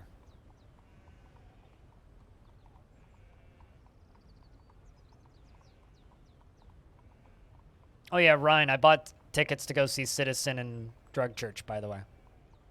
So I'm gonna go see Citizen and Drug Church in November. After you, I think.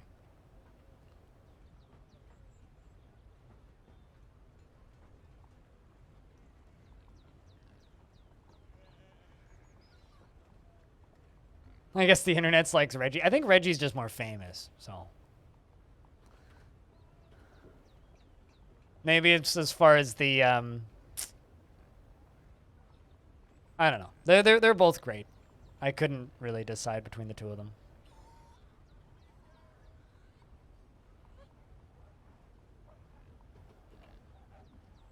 Although I think Beardy Man does more like pitch shifting with machines than Reggie does.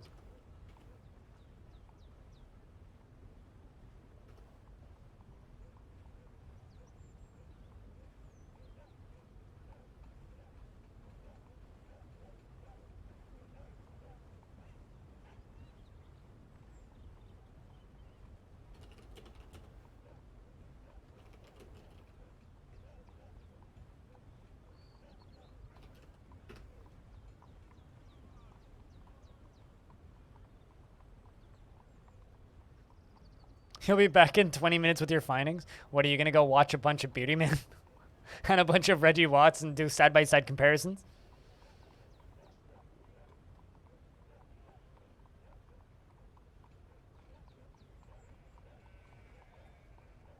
The king has ended a mandate. I hope he finished it.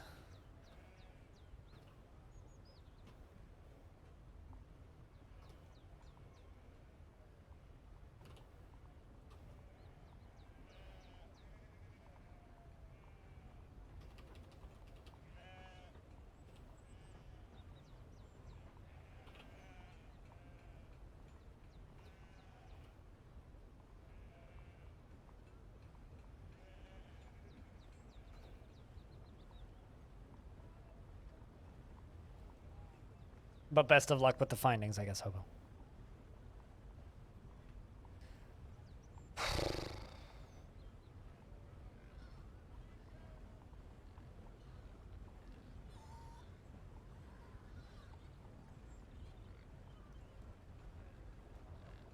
Thing is, I don't know if I'll still be on in 20 minutes.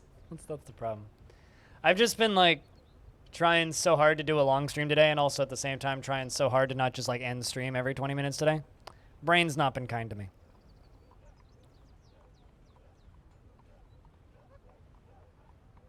But spring has arrived. We've achieved our goal for the day.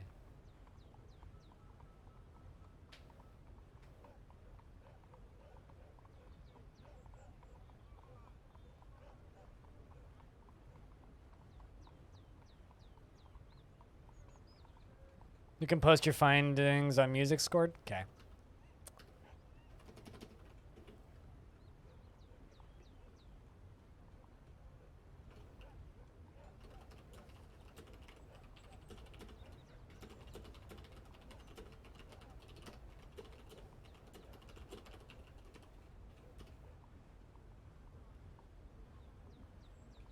Is Brain lusting for dinner, or is Brain saying don't be on cam? Oh. Cooler the second has been found at no. I don't think it's accurate to say that Brain is saying to not be on cam. Brain is just saying there isn't enough people watching, so I shouldn't be streaming. Which is, you know, only so accurate, right? You're carrying Cooler the Second's corpse. Man. Cooler the Second was a good dwarf.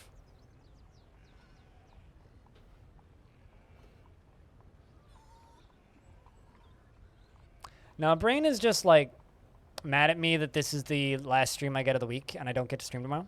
Because I don't want to take tomorrow off, but I have to take tomorrow off to go to the dentist. But Brain is also saying that there isn't enough people watching, so it's bad for numbers and averages. It's bad for algorithms. Brain is also saying that today was a terrible stream and I did bad job. And because of that, people are going to not like the VOD and not like the YouTube channel as much. But Brain is also saying that hopefully people will understand. So I don't know. Brain is like not being nice today. Like I really kind of just want to keep streaming and go play another game for another 4 hours. But like at the same time, it's like, I don't know. Skip the fucking dentist? I literally can't. It's been 2 years since I've been to a dentist appointment. I need to go to the fucking dentist.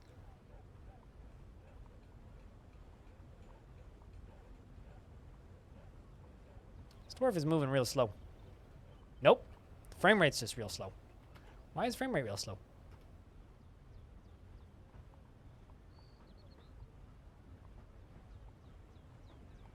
Why is you so slow? Frame rate?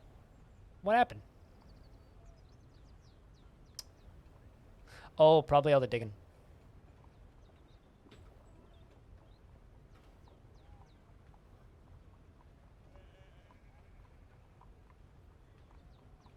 Part of the reason I think I've got this uncontrollable amount of anxiety about the dentist is Delta strain is kind of going ass fucking wild over here, right?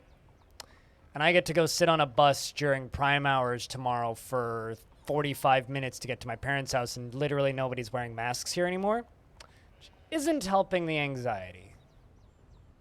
That's part of why my brain's not being nice to me. I'll say, Taurus. Taurus, could you do me a big favor and marry my king already? You're 113 years old, and you've been my king's lover for, I don't know, 40, 50 years now? Can you just get fucking married already?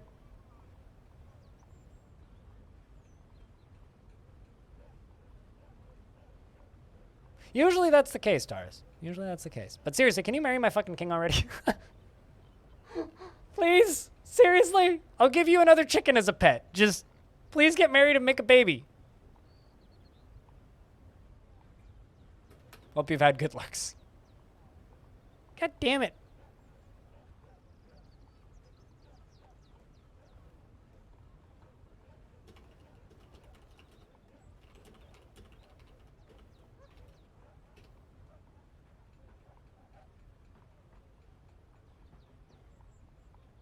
So now, like, I really, you like it with like a safe distance between you and the king.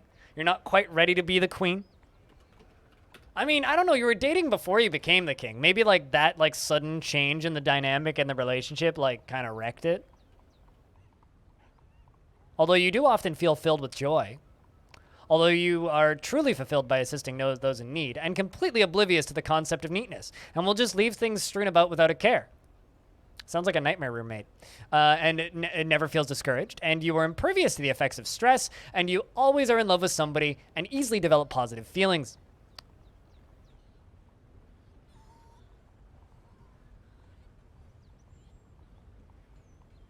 Best of luck, Side Scoop. Hope it goes well.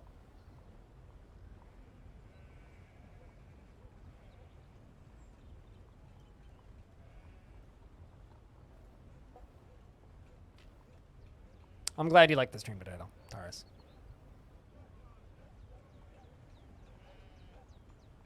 Nope. I mean, like, I've been on a bus twice since the pandemic started, not counting the 2 weeks that I took the bus almost every day because of because I was commuting from my parents' house right after I got out of hospital. But at that point, when I was commuting, buses were running at 1/4 capacity.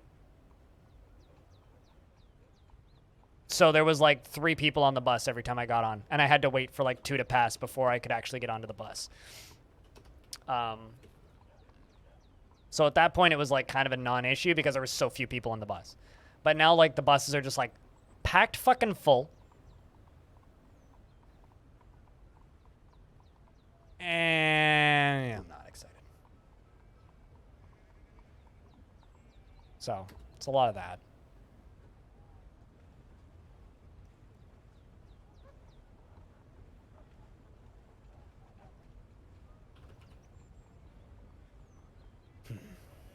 Also, man, all this talk about 5G, 5G still don't work on my phone, so I'm starting to think that 5G itself is a scam. I'd really like to be able to watch 4K videos on my phone. It does actually have a 4K screen. Well, actually, I think it's like 3080 by something.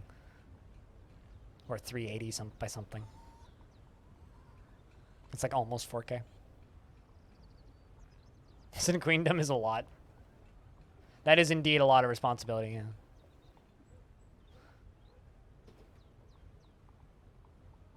Although you were you're lonely after being away from family, frustrated after, you know what? If you're frustrated after a lack of abstract thinking, go think abstractly. You abstract thinker. But yeah, queendom is a lot. It's a lot of responsibility. That being said, we need princes and princesses in the fort. Otherwise, when king die, and then I don't think we get another king.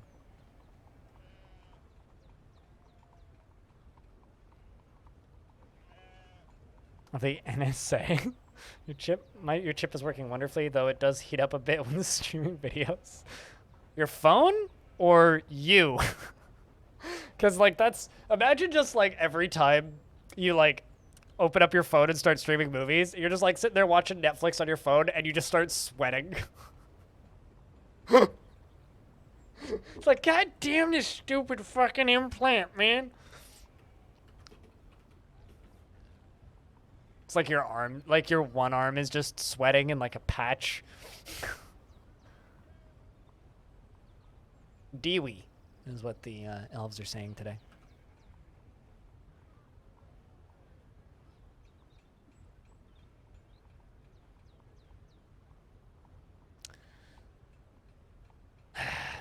But yeah, I really wish that you just go get married to my damn king, seriously. I don't know, we've locked you guys in the same room so many times for so long.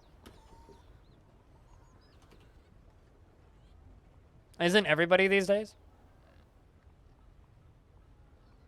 I mean, 5G makes your arms sweat. It's a fact.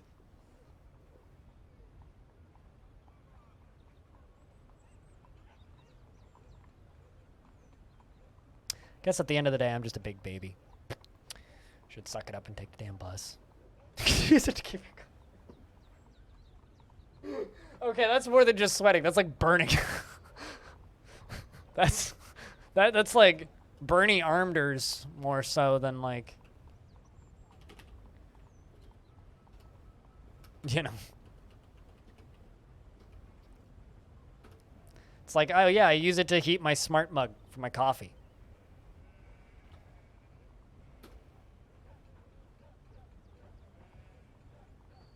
Real Me says no, you legit lose like an hour or so every time, at night when you're smoking or sleep. Rain says, let's contemplate the meaning of the universe. Well, I sleep a lot better when I smoke weed.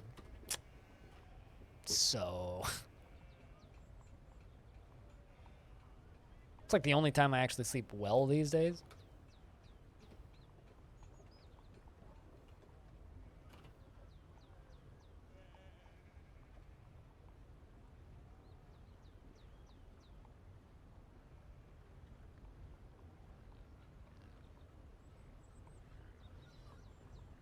Yep. Yeah, no, I associate with that completely, Tars. That's actually kind of wild. Jokes aside, though, we don't have 5G towers up here yet. Jokes aside, that shit's not up and running here yet at all. Less lag than normal Wi-Fi? That's crazy, actually. But yeah, I mean, none of that stuff's up and running here yet. I mean, even if it was, like, I don't have enough data to use a hotspot for anything, so it's not actually worth it. Because not unlimited data, you know, Canadian, third worldness.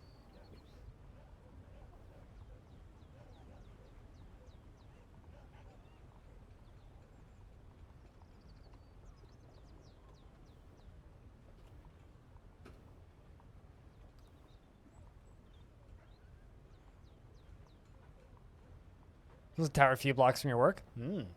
That's sweet, sweet radiation. Yeah, no, that stuff, we don't have any of that here yet.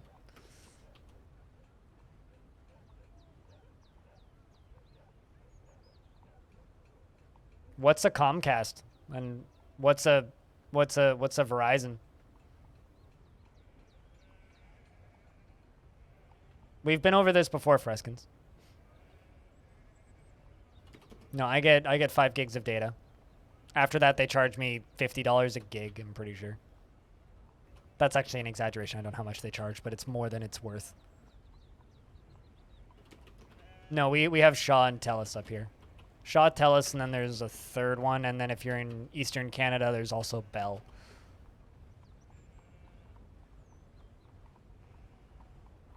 A blind camping Dwarf Fortress. No, definitely not. I would love to stream hikes, but in order to do that, I would basically have to get satellite. Yeah, no, unlimited data basically doesn't exist here, unless you go with Freedom Mobile, but the problem with Freedom Mobile is their service is so fucking shit if you leave downtown. Like, if you go, like, 20 minutes out of downtown, you have no signal at all.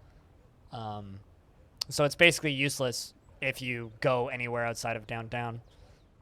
Also, we've been over this before, Freskins, but I probably pay about 3 to 4 times as much for my cell service as you do. Why would it dox the hell out of myself if I streamed, like, a hike?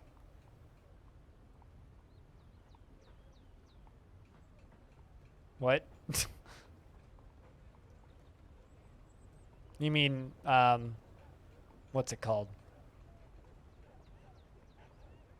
You mean Elon Musk's internet, Freskins? Because that's not available yet. I mean, I could get satellite internet, but that shit's not cheap. Basically, like, at the end of the day, the amount of money it would cost me to do any kind of mobile streaming, not even remotely worth it. Absolutely not even remotely worth it. Which is why I instead just choose to film and edit stuff and put them up on YouTube for anybody who wants to watch them in a 30-minute video. Which I think is a solid middle ground. Yeah, but I'm pretty sure Freskins is referring to whatever Elon's internet is. Also, Hobo, we were having this discussion earlier, maybe you can weigh in on it. First question is, would you watch a Jeff Bezos versus Elon Musk boxing match? And the second question is, who would win?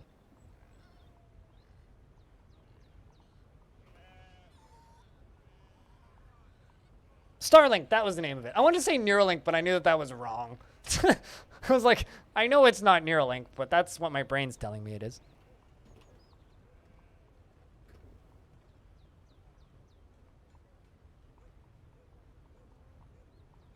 Yeah, it's not really available publicly here yet, so.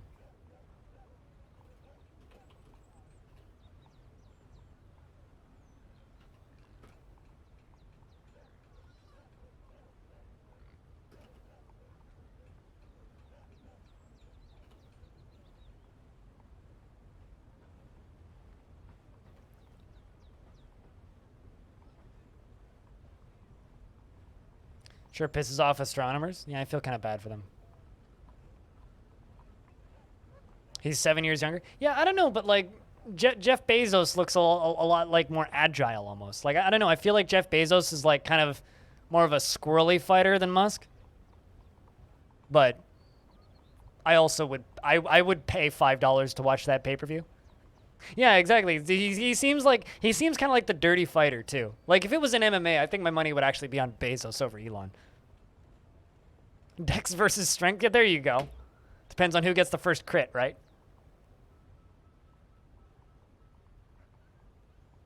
Journey into Animal Diets. The new book. No, that's an old one.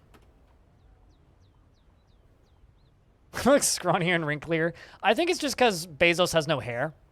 I think if Bezos had hair, he would look tougher. I don't know. Bezos wins on the ground. Yeah, I mean, I feel like Bezos would win in an MMA fight, and I feel like Musk would win in a boxing match. But the question was boxing match, so I guess you're right. But I don't know. It was just a fun combo from earlier that I wanted your input on. I thought it was important, you know? I might ask Twitter this later with a poll. Because I feel like this is the sort of question I need to give to Twitter.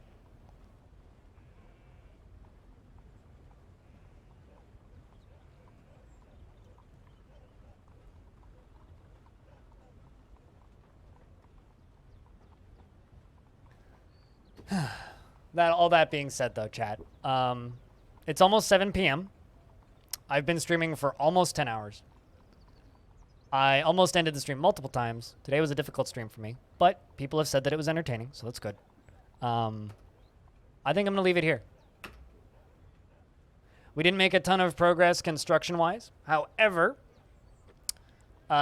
we did, like, max out the population again. With merchants and got 2 new babies, so that's good. We also lost some dwarves who I had to expel, and some to depression. But overall, I think today went okay. Tough crowd today, out on the internet. A lot of people are watching different things that equal up to not me, which is okay. But looking forward to Thursday next week, because we'll have Tarn on the stream again. If you want to support the stuff I do directly, we've lost a lot of patrons actually recently. You can do that via my Patreon. $1 a month gets you access to basically everything, really. Everything of importance. If you want to get caught up and watch old VODs, you can do that on my YouTube channel. Slowly putting up the Odd Realm stuff from the past few days. And tomorrow I'm taking an extra day off for the obvious shit I've been bitching about all day. And day after that's my normal day off, but I will be on Halcyon after hours. So I'll be on a stream for like 2 hours. Starting at noon Pacific. And Friday, I will also be posting that Odd Realm interview, which I'm going to go finish editing today and tomorrow. I've got probably like 7 or 8 hours worth of editing work left on that thing, so got to get that done over the next few days. Thanks, everybody, for hanging out. Thanks for dealing with me. Thanks for tolerating me. And I'm going to send you guys over to Suey, because she's part of my team, and her stream just crashed, and I feel real bad. So go help her out. Go boost her view count up a little bit. And with all that being said, thanks for watching. See you in the next one. Peace.